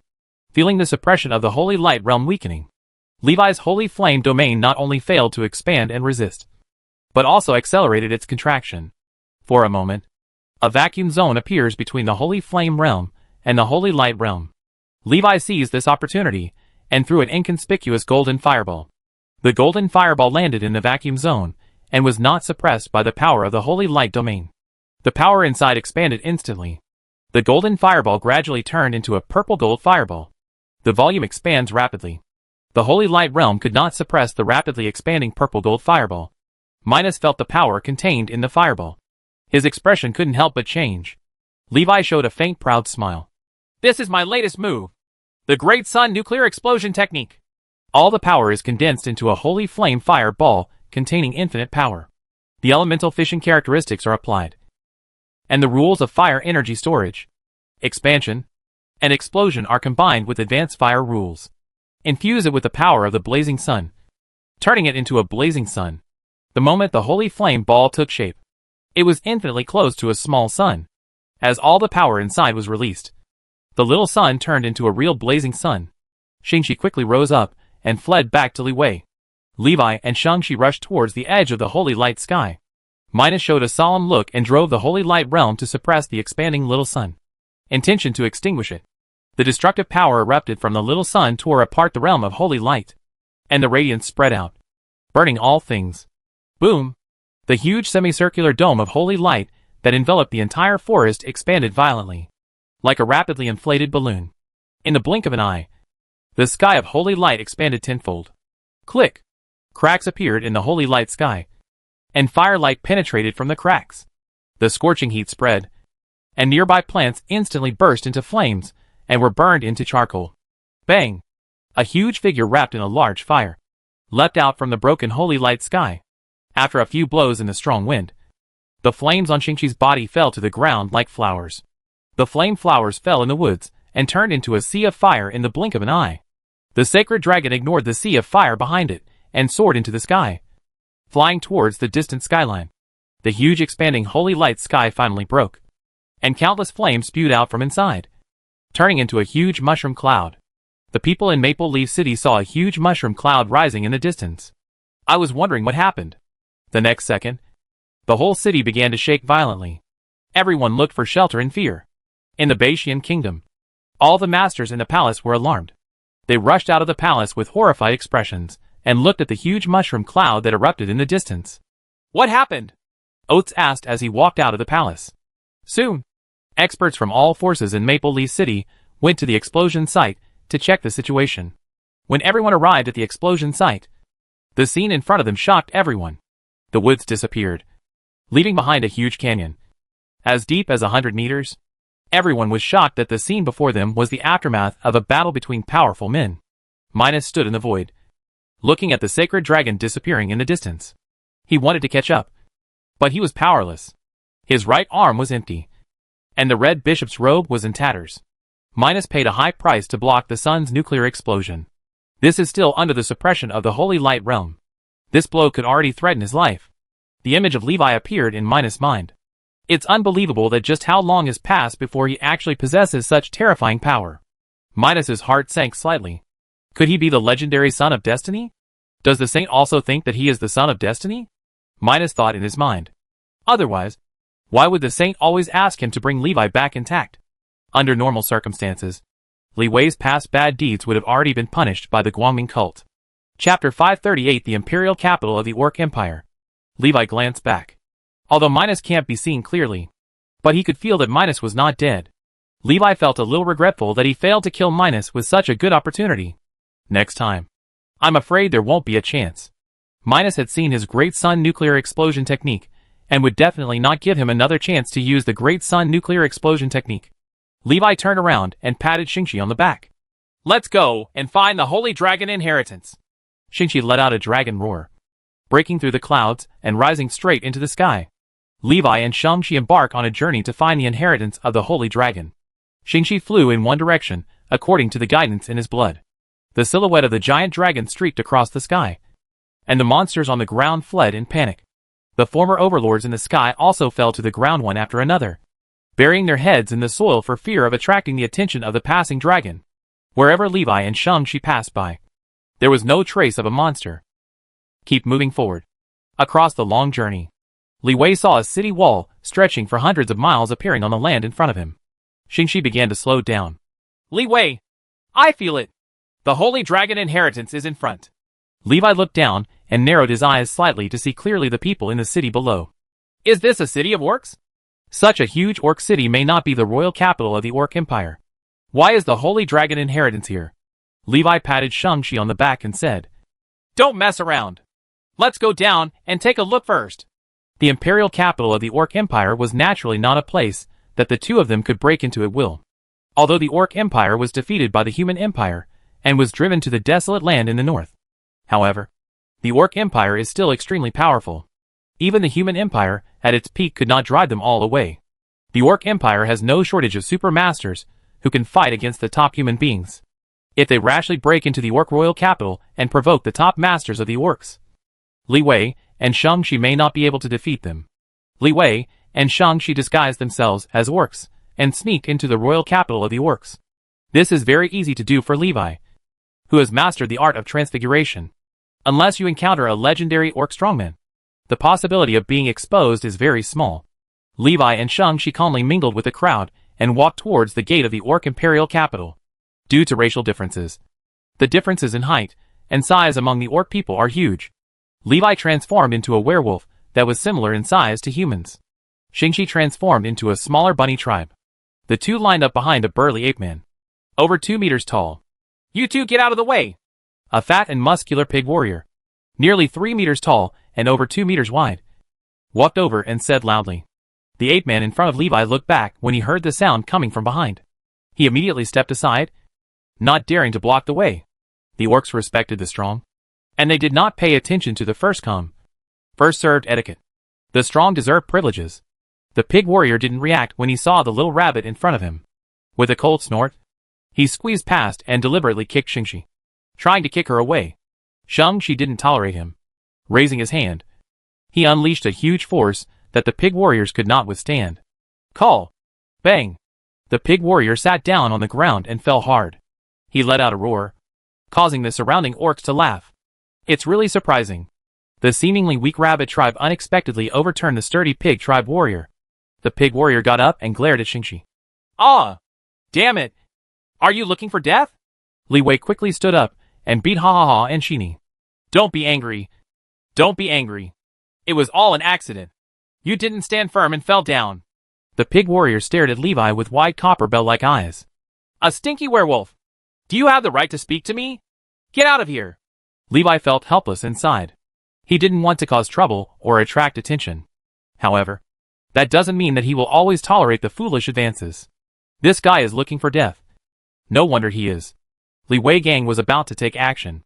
The guard at the city gate glanced at a few people with an unkind expression and shouted loudly, If you have anything to do, get out of the way and don't block the road here. The pig warriors were scolded and did not dare to refute a word. He glared at Levi and Shingi and muttered loudly, Come with me if you can.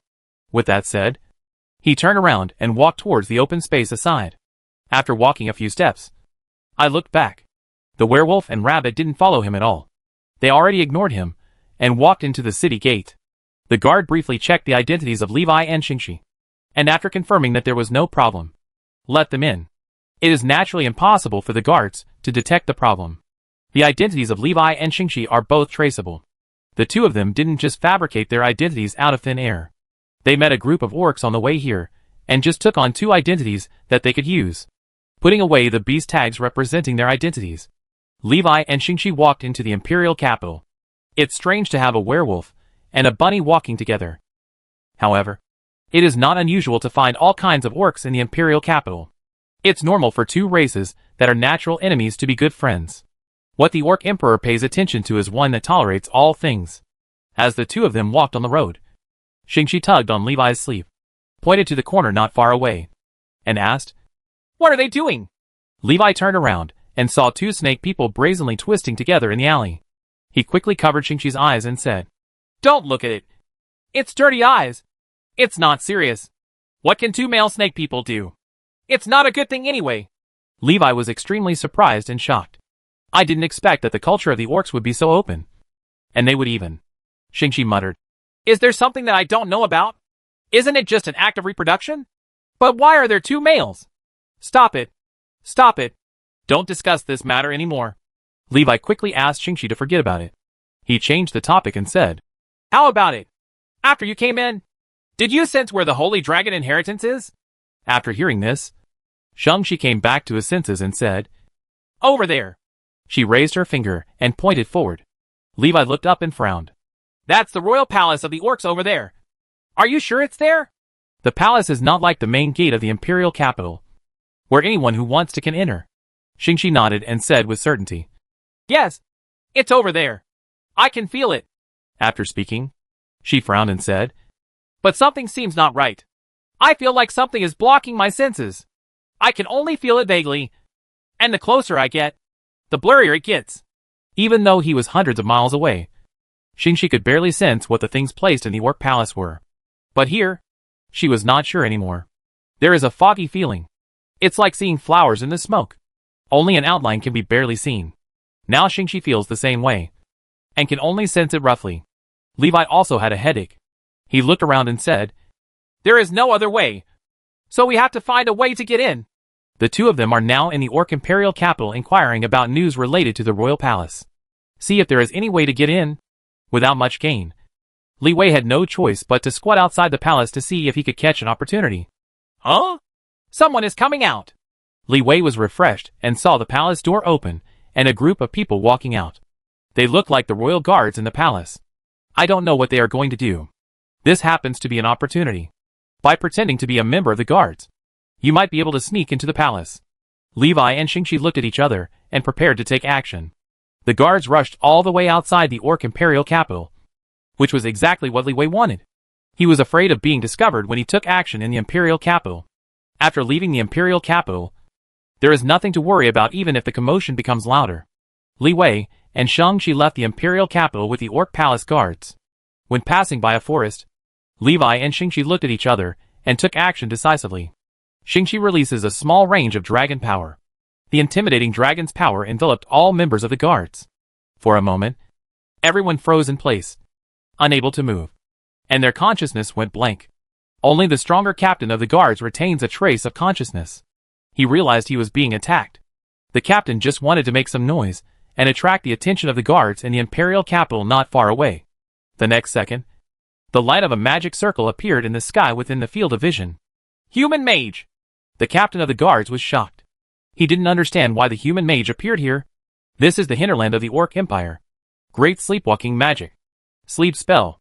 When Levi obtained the great sleepwalking technique, it was when the black cultists used the sleeping technique to attack Guzei and others. The dream spell is a branch of the great sleepwalking spell. When Levi displayed it, his power was much more powerful than that of the black cultist. The orcs, who fell into a state of shock from the dragon's power, fell into the dream world with almost no ability to resist, falling asleep and dreaming one after another. Bang! The captain of the guard struggled to resist the double erosion of Long Wei and sleeping magic. Suddenly, there was a heavy blow on the back of the head. He instantly lost consciousness and fell to the ground. The moment he lost consciousness, all resistance disappeared, and he was instantly pulled into the dream world by the sleep spell. Shingi put down the right hand that knocked out the guard's captain and turned to look at Levi. Li Wei stood there with his eyes closed. Immersed in the dream world, the area had been hidden by Levi with a magic circle in advance, and the passing orcs could not detect the unconscious people. Shingi was guarding Li Wei's body outside, giving him a break, and protecting his safety. Levi is immersed in the dream world and uses dreams to obtain information about members of the guards. Using violent interrogation may not yield much useful information.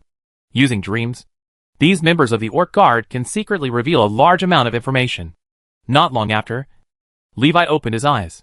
They can be dealt with, he said. Shingi spit out a mouthful of dragon flame, burning all the Orc Guards lying on the ground to ashes.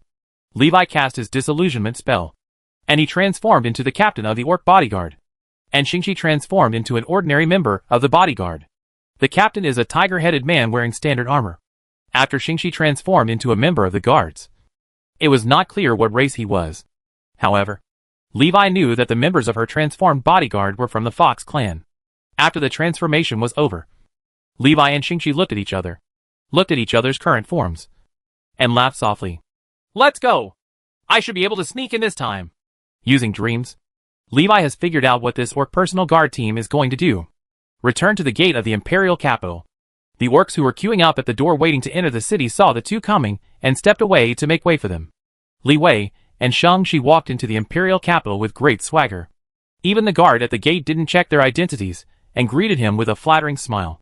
Shingi glanced at the armor on his body and whispered, "This leather is really useful," Levi said.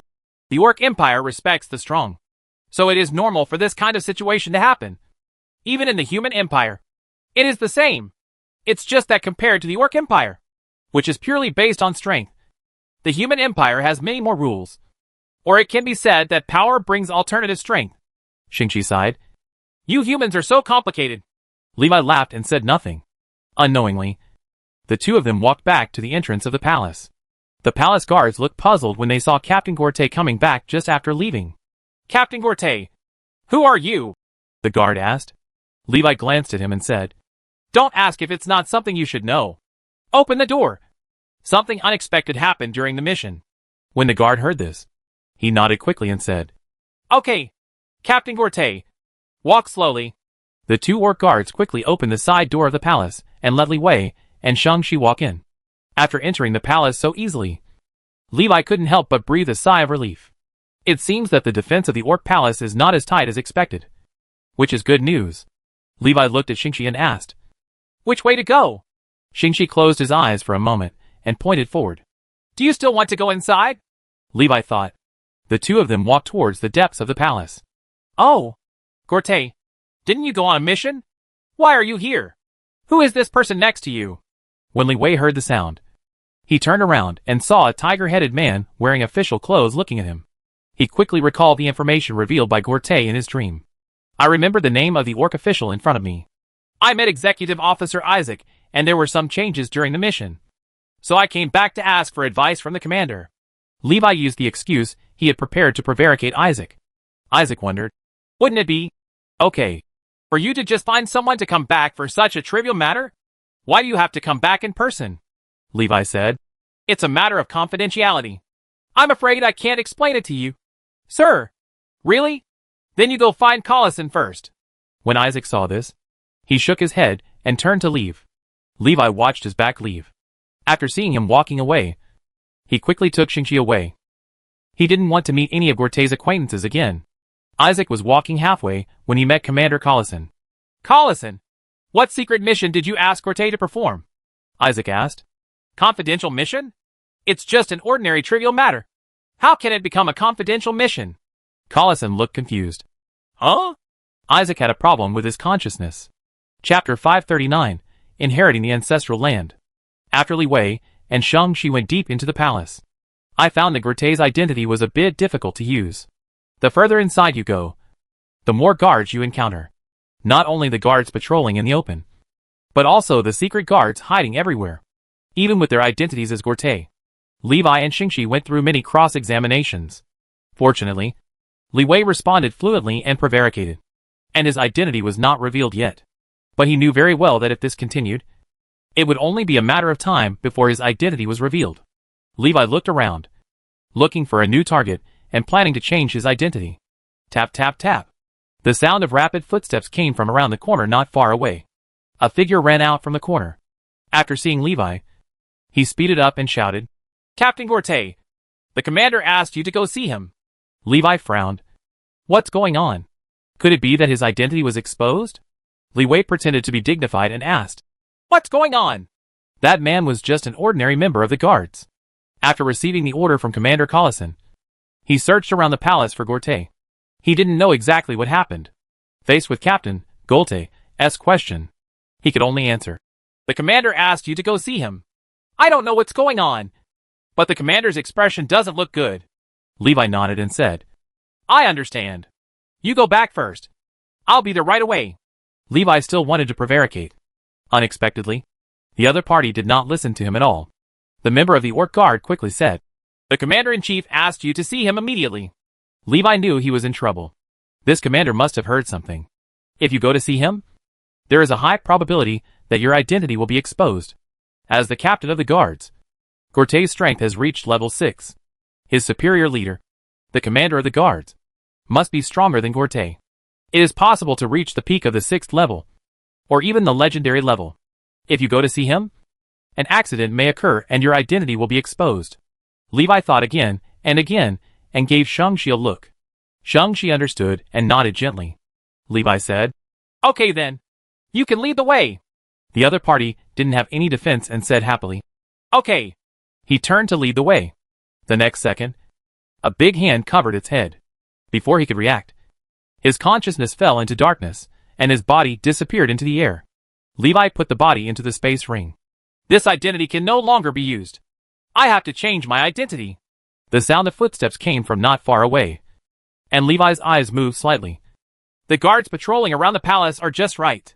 Sneaking into the patrolling guard team, you can go to various parts of the palace without being noticed, and you will not be suspected. Levi and Shingi hid, waiting for the guards to pass by.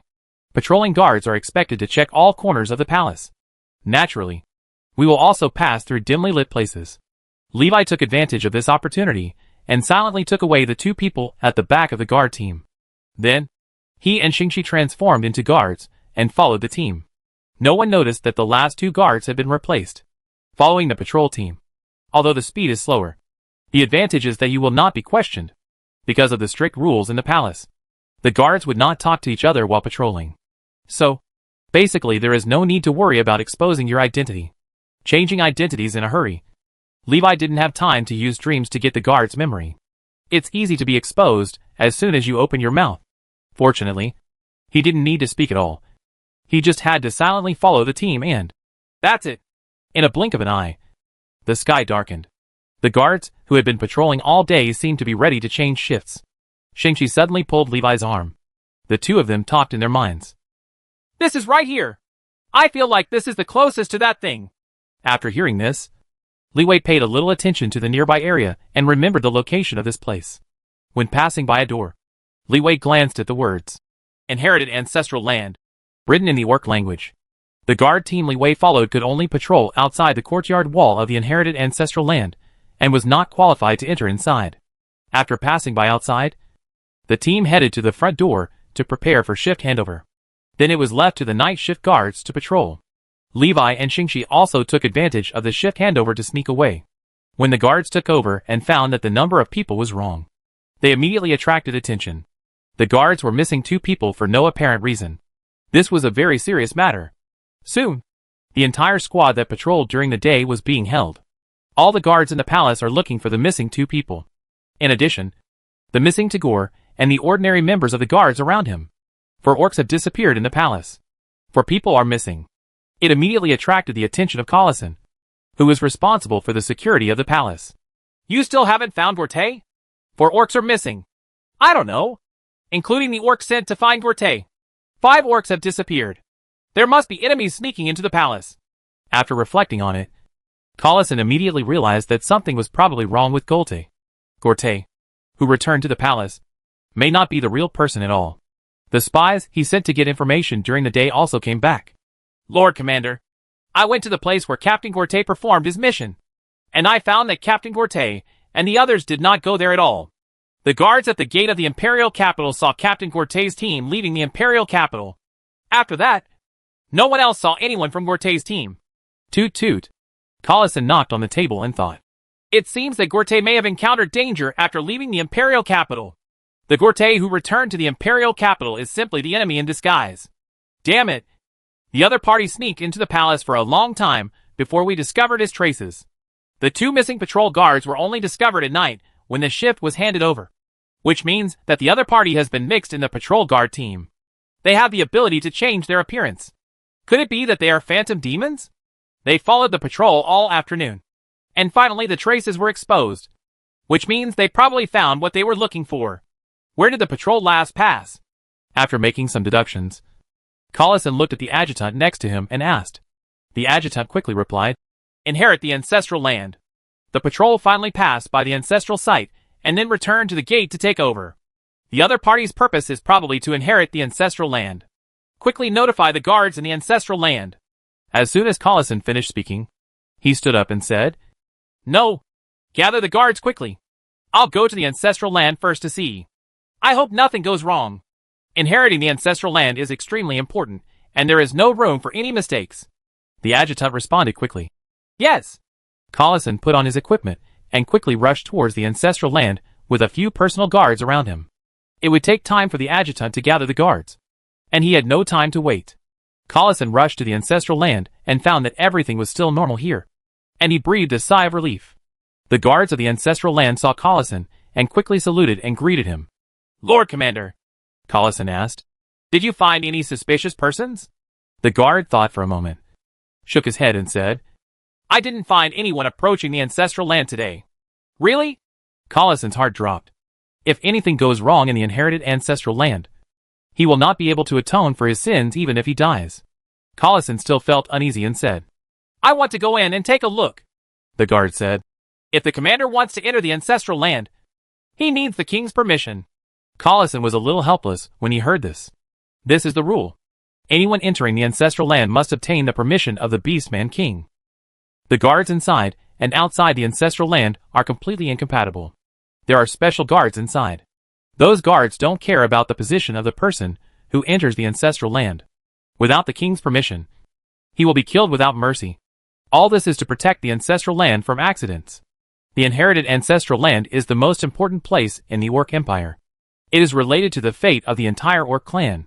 Even when the Orcs were at their most dangerous, the ancestral land was never threatened at all. Collison had no choice but to go to the Beast King to allow him to enter the ancestral land to investigate dangerous factors. However, it is already evening. In principle, the ancestral land is not open at night. So, if you want to go in, you have to wait until tomorrow. Collison left with regret. Just after taking 2 steps, an astonishing fluctuation suddenly erupted in the inheritance ancestral land behind him. Collison stopped for a moment and looked back. He looked shocked. "Magic? Human mage?" There are no mages among the Orcs who can use magic. Although the Orcs also have magic, their magic is more like witchcraft. It's completely different from human magic. Collison barely hesitated and rushed directly to the ancestral land. The guard at the door sensed the changes in the ancestral land and subconsciously glanced back. They quickly turned around and saw Collison rushing over, and the two quickly blocked their weapons in front of him. "Lord Commander, calm down and don't be impulsive. Step aside." Collison doesn't care about that much now. He knew that if something went wrong with the inherited ancestral land, it would be useless to kill him. Now, even if he violates the rules set by the Beast King, he must go in and find out what happened. Collison waved his hand, and the 2 guards at the door flew up and fell to the side. He pushed open a crack in the door and quickly got in. Bang! The door to the ancestral land closed automatically, leaving a few Orcs outside looking at each other, not knowing what to do. Li Wei put down his right hand, and the enemy not far away fell down, lifeless. "I was careless. I didn't expect there to be guards hidden here." Levi sighed. Shingi nodded and said, "It's really surprising. I didn't even notice his existence." Levi glanced at the dead guard and felt that they didn't look like living people. It's more like a puppet refined by some secret method. If it were a puppet, it might indeed escape his perception. After all, when the puppet is inactive, it does not emit any movement or life. Killed a puppet guard. All the puppet guards in the ancestral land were immediately alerted. Li Wei immediately sensed that a large number of powerful auras appeared in the originally lonely and uninhabited ancestral land, as pure as a cemetery. One guard after another appeared in front of Levi. All the guards looked the same, their whole bodies covered in black armor, and their faces could not be seen clearly. It can only be seen from the huge differences in the body shapes of different guards. These black armored guards guarding the ancestral land are not all Orcs of the same race. Call. A black armored guard more than 4 meters tall. The arms are as thick as iron pillars. Wearing an extremely heavy metal glove, he smashed it down on Levi's head. Bang! The next second, a black shadow hit the black armored guard. The huge body of the black armored guard flew back more than 10 meters in an instant and smashed a rockery. Shingi adjusted his posture and landed gently on the ground. She kicked the tall black armored guard away more than 10 meters. The 4-meter-tall black armored guard wearing palm-thick heavy armor was kicked through by her. A deep footprint appeared on his chest, and cracks spread all over his body. The terrifying power of the legendary dragon is undoubtedly evident. Levi glanced at the many enemies in front and said without looking back, "Quick fight! We have been exposed." Shingi nodded. The 2 of them tried their best. Levi cast a spell, covering a large area of enemies with ice and fire. Shang-Chi turned into a black shadow and quickly moved through the crowd. Wherever he went, The enemy felt like rice, and no one could stop him. The strength of these black armored guards is not weak, at least to the level of 4th level professionals. However, there was no resistance at all in front of the two of them. Both Levi and Shingi were far more powerful than these black armored guards. Li Wei saw that the number of enemies not only did not decrease, but also increased. He quickly shouted to Shingi, "Stop fighting! Look for something first." After hearing this, Shingi flew away in one direction without looking back. Levi saw this, and cast a spell to clear the way for her. Fire, rain, and meteors. Hoo ho ho! Fireballs filled the sky and fell in front of Shingi, clearing the enemies on the road ahead. Facing Levi's spell attack, the black armored guards could not get close to Shingi, and could not stop her from moving forward. Bang! A black shadow more than 6 meters high appeared in front of Shingi, blocking her way like a mountain. The shadow is also wearing black armor, but he is obviously different from the ordinary black armored guards around him. Call! A long black shadow swept toward Shingi from left to right. Shingi jumped up and tried to get away. The slender black shadow was extremely flexible and turned directly to wrap around Shingi's body. Li Wei took a closer look. The 6-meter-tall giant elephant guard used its trunk to grab Shingi. Shingi grabbed the elephant's trunk that was constantly tightening with both hands, trying to open it. The power of the giant elephant guard is extremely amazing. Shingi's human form was actually invincible, and unable to break free from the shackles of the giant elephant guard. Upon seeing this, Li Wei immediately cast a spell to save Shingi. Whoosh! A black shadow fell quickly from midair and attacked Levi from behind, who was about to cast a spell. Bang! Invisible armor blocks attacks. However, Levi's spell casting was also interrupted, being hit by a huge force behind his back. Li Wei staggered and almost fell. Turning his head to look, a black armored guard with wings on his arms appeared in his eyes. Levi felt the other party's aura and was shocked. Legendary guard. He thought of the giant elephant guards who trapped Shingi. That is probably also a legendary powerhouse. Chapter 540 Lion King. Li Wei and Shingi sneaked into the ancestral land to find the inheritance of the Holy Dragon. But he was discovered by the guards unexpectedly. A big war breaks out. Encounter a strong enemy, and fall into a tough battle. Li Wei faced the legendary black armored guard from the Yu tribe, and was in crisis. If he encounters a legendary powerhouse elsewhere, Levi can solve it with a little effort. However, this is the Orc Palace, the core of the Orc Empire. If you encounter a legendary enemy here, you will almost be declared dead. As long as the legendary strong men from the Yu clan hold Levi back for a moment, the strong men from the Orc clan will arrive. At that time, he will be surrounded by many powerful people. Even someone as strong as Levi could only drink with hatred. Seeing that the situation was not good, Li Wei decisively chose to retreat. Shingi! Retreat! Levi shouted to Shingi in his heart. Li Wei felt very sorry for not being able to find the Holy Dragon inheritance. But it's better than losing your life here. Levi transformed into the Holy Flame Lord without hesitation, and the Holy Flame domain spread out to cover the entire place. Overwhelm all enemies. Only legendary masters can act under the suppression of his domain. Shingi shouted, transformed into a giant dragon, burst the elephant's trunk forcefully, and slapped the legendary giant elephant guard away with one claw. Call! Shingi flew to Levi, grabbed him, and flew out of the city as fast as possible. Levi allowed Shingi to catch him, while he used the meteor fireball technique. Hoo ho ho! Boom! In the night sky, a bright shooting star appeared. Everyone subconsciously raised their heads and looked up. After a while, all the orcs in the imperial capital looked horrified, because they discovered that the meteor actually fell towards the imperial capital. Ah! Run away! It's over! It's over! I'm going to die! Damn it! Someone come and save us! Levi deliberately used the meteor fireball technique to attract the attention of the strong orcs in the imperial capital. Otherwise, even Shingi would not be able to escape the imperial capital. Sure enough, a figure rose up in the imperial capital, facing the huge falling meteor.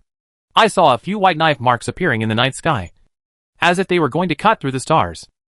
The meteor snapped and shattered into a sky full of fire, lighting up the night sky. The meteor fireball technique was destroyed by the strong men of the Orc tribe. When Levi saw the scene, his pupils shrank suddenly. No one knows the power of the meteor fireball technique better than him. Even the meteor he summoned in a hurry was extremely powerful. It is no less powerful than a forbidden curse. This man was actually able to kill falling meteor fireballs. Doesn't this mean that the forbidden curse has no effect on him? The orcs actually hide such a terrifying strongman. Li Wei was filled with fear. Fortunately, the meteor fireball technique has already attracted it away. Shingi took Li Wei and fled from the orc imperial capital quickly. Several figures rose up in the imperial capital and chased the two people who were escaping. However, the flying speed is not as fast as Shingi flying at full speed. Shingi has grown to the late legendary stage. The body size is already 45 meters long. Flying at full speed, even an 8th level demigod master may not be able to catch up. Dragons are one of the fastest flying species. I saw several figures behind me chasing them for a while, then disappeared. Levi breathed a sigh of relief, seeing the imperial capital gradually disappearing. He felt a little pity. Such a good opportunity. They have already arrived in front of the treasure. I missed it just like that. Ha ha. I still think about this kind of thing. Fortunately, I ran fast. If I were caught up by that orc master, I would be dead, Levi said thankfully.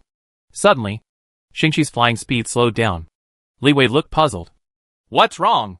This place is still very close to the imperial capital, and it's still very dangerous. Shingi's voice sounded from his heart. Levi, there is someone behind me. Levi looked surprised. He didn't even notice when the other party appeared. Shingi let go of Levi, and Levi slowly flew up behind Shingi. Seeing the figure standing on Shingi's back, Levi's pupils shrank to the size of pinholes, and his heart was shaken. Although he had never seen the king of the Beastman Empire, when Levi saw him for the first time, he knew very clearly that the figure in front of him was the king of beasts. The other party was wearing a loose yellow robe, and his long, loose and lush hair was blowing in the wind. The face looked unmistakably human, judging from the golden brown hair. The other party is obviously the royal lion of the beast clan. The more powerful an orc is, the more like a human it is. This is a characteristic of the orcs, especially the royal family of the orcs. The orcs of royal blood basically have blonde hair as lush as a lion, and are no different from humans in other aspects. Looking at the Lion King in front of him, Levi floated quietly in midair. His mind was racing, looking for a way to escape. The Lion King is undoubtedly the strongest man in the Orc Empire. The Orc Empire respects strength, unlike the human empire. If the Beast King is not absolutely powerful, it is absolutely impossible to become the Beast King. Rack your brains. Levi found that he seemed to have no way to deal with the situation in front of him. After much thought, he finally chose to stand in front of the Lion King. The Lion King kept looking down at the sacred dragon at his feet, until Levi fell and stood in front of him. The Lion King then raised his head and looked at him. His eyes fell on Li Wei, and for a moment Li Wei felt a great sense of oppression and dignity. That is the prestige accumulated over the years by the Beast King. One glance can make ordinary people lose their ability to resist and completely surrender. Levi was not like this, but his mind was still affected. Soon, he came back to his senses. Looking at the Lion King, neither humble nor arrogant, Li Wei saluted and said, Archmage, Li Wei, I have met His Majesty the Beast King. The Lion King looked at Levi and smiled slightly. Human, you are really brave. Aren't you afraid of me? The Lion King was very surprised by Levi's attitude, let alone his enemies. Even his closest ministers would be extremely restrained and nervous when seeing him, and would unconsciously show their surrender. The humans in front of him actually treated him as an equal. It's unimaginable, Levi said, since he didn't take action against us from the beginning. His Majesty the Beast King must have no ill intentions towards us.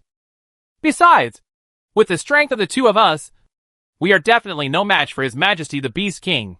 The Lion King laughed. Ha! Interesting. You are very smart. It's a pity that you guessed wrong. Levi's face changed slightly, not knowing what he meant. Suddenly, the surrounding space shattered. He looked around nervously, wondering what the Lion King was going to do. Click! Bang! A large area of space collapsed, and the figure of the sacred dragon disappeared into the space cracks. Wait until Levi comes to his senses. Shingi has turned into a human form. The place where the two of them were was no longer where they were. Shingi looked at Levi with a puzzled face and asked, What happened? Levi quickly glanced around and felt that the surrounding scene was somewhat familiar. An idea flashed in his mind, and he looked surprised. The scene here is exactly the same as the ancestral land. Are they back again? But what's going on? Levi thought of the previous scene of space being shattered. Could it be that the Beast King brought them back?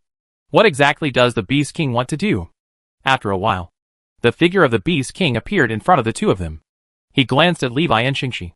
then turned and walked towards a dim bamboo forest. Follow me! Levi had no choice. He looked at Shingi and followed the Beast King's footsteps. He had no idea what the Beast King was going to do. It's obvious that both sides are enemies. But why doesn't the Beast King show any hostility at all? Levi didn't know either. Walking into the depths of the bamboo forest, there is a stone gate. The Beast King stretched out his hand and pressed it on the stone door. After a moment, the stone door opened automatically. He walked in first. After the stone door opened, Shingi's heart was shocked. She pulled Levi's sleeve and whispered, "It's in there! What's in there?" As soon as Levi finished speaking, he remembered. He looked at Shingi in surprise. "You mean?" Shingi nodded. "That's right." Levi was even more confused, not knowing what the Beast King was going to do. He and Shingi followed the Beast King's footsteps and walked into the stone door. After the two entered, the stone door closed automatically, passing through a long corridor. Levi and Shingi came to an extremely simple stone room. The Beast King has been waiting there for a while. He was holding a wooden box with a thoughtful look on his face. The Beast King said without looking back, "Is this why you are here?" After hearing this, Li Wei and Shingi subconsciously looked at the wooden box in his hand. There was a look of desire in Shingi's eyes. She sensed that what she was looking for was inside. Levi came back to his senses, looked at the Beast King in confusion, and asked, "What do you mean? Why do you want to help us?" The Beast King did not explain. He handed the wooden box to Levi. "Open it and you'll know." Levi's eyes shifted to the wooden box in front of him and stared at it for a long time. He then reached out and took the wooden box. After a moment of pause, he did not open it, but handed it to Shingi. He had sensed that the wooden box was just a very ordinary box with no traps hidden on it. Under the gaze of Levi and the Beast King, Shingi opened the wooden box. Levi and Shingi were stunned when they saw what was inside. The thing inside is an inconspicuous stone as big as a palm. "What is this?"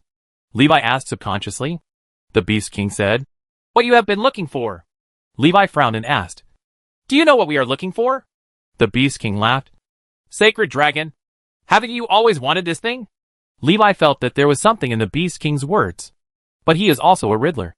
And he is always unwilling to explain clearly what is going on. In other words, the Beast King felt that there was no need to explain to Levi. The superior does not need to explain anything to the inferior. Shingi picked up the stone and felt his blood was touched. And new inherited memories emerged in his mind. After a moment, Shingi raised his head and said to Levi, "It's not over yet. This is the first token of the Holy Dragon's inheritance. I have sensed the location of the second token." The Beast King looked at Shingi and said, "If I guess correctly, the second token is in the hands of those wooden people, and they are not as easy to talk to as me. I haven't given up on that possibility yet. Those wooden people have already accepted their fate and may not give the token to you. What's more, for them, that token is also very important. Unlike the stone, it is of no use to the orcs." Levi frowned and asked, "Can you explain clearly what this means?" "Don't be the Riddler." "Okay," the Beast King said. "Now that I know, it will do you no good. You are always under their watch. If they find that you have lost control and exceeded the limit, they will not hesitate to take action against you. So, hurry up." "Them?" Levi showed doubts. "Who are you referring to?" Levi asked. The Beast King didn't say anything. He ordered the guests to be kicked out and said, "It's time for you to leave." After finishing speaking, he didn't wait for Levi to react. The Beast King pushed through the air, and the space behind Levi and Shingi shattered. The two figures couldn't stop retreating and fell into the cracks in the broken space. Poof! The wooden box fell to the ground. The Beast King glanced at the space that had returned to normal. He bent down to pick up the wooden box on the ground, dusted it off, and put it back in its place. He glanced at the wooden box and walked outside. Hopefully, this is the last time. Blue sky and white clouds. A space crack appeared above the dense woods. Two figures fell out of the cracks in space. Blah blah blah. The two fell into the woods, broke a dozen branches, and then fell smoothly to the ground. "Ah! Luckily I didn't lose it," Shingi screamed, his hands empty. When he lowered his head, he found that the stone he got from the Beast King was thrown away not far away. She breathed a sigh of relief, fearing that the baby would be lost. The Beast King sent Shingi and Levi into the space crack with one blow, teleporting them to an unknown place. Shingi had no time to put the stone away. During the space teleportation process, Levi was unable to open the space ring and take the stone in. Swish. Swish. Swish. Levi walked out of the grass without any injuries. Not even a blade of grass on his body. All falling damage was absorbed by the invisible armor. He picked up the stones on the ground and walked toward Shingi. He reached out and pulled Shingi up from the ground. Then, hand her the stone. So far, Shingi doesn't know what the purpose of this stone is or what it is. The two could only see it as a stone. According to Shingi's inheritance memory, this stone should be one of the tokens that started the Holy Dragon inheritance. Next, they have to look for the next token. Shingi put the stone away, closed her eyes and sensed it, showing a look of surprise. The second token is not far away. Huh? Levi looked surprised. He thought of Beastmaster's expression when he sent them away. That expression that means so much. Levi estimated that the Beast King should know the location of the second token. Therefore, the two of them were sent here deliberately using space cracks. Levi looked up, and the sunlight fell on his face through the gaps in the leaves above his head. Warm. When he was in the Orc Empire, it was just entering night. After being teleported to this place, it turned out to be broad daylight. I don't know if the transmission process took too long, or if it was just too far away from the Orc Empire. It was so far away that the Orc Empire had just entered the dark night, and it was still noon here. Levi guessed it was the latter. If it was a time difference, he should be able to feel it. Levi didn't feel how long he had been in the space crack. Then it can only be the time difference between day and night caused by the huge spatial distance difference. Levi glanced around. The most important thing now is to figure out where this is. Swish. Swish. Swish. There was a sound in the woods not far away. Levi turned around and saw several figures appearing not far away.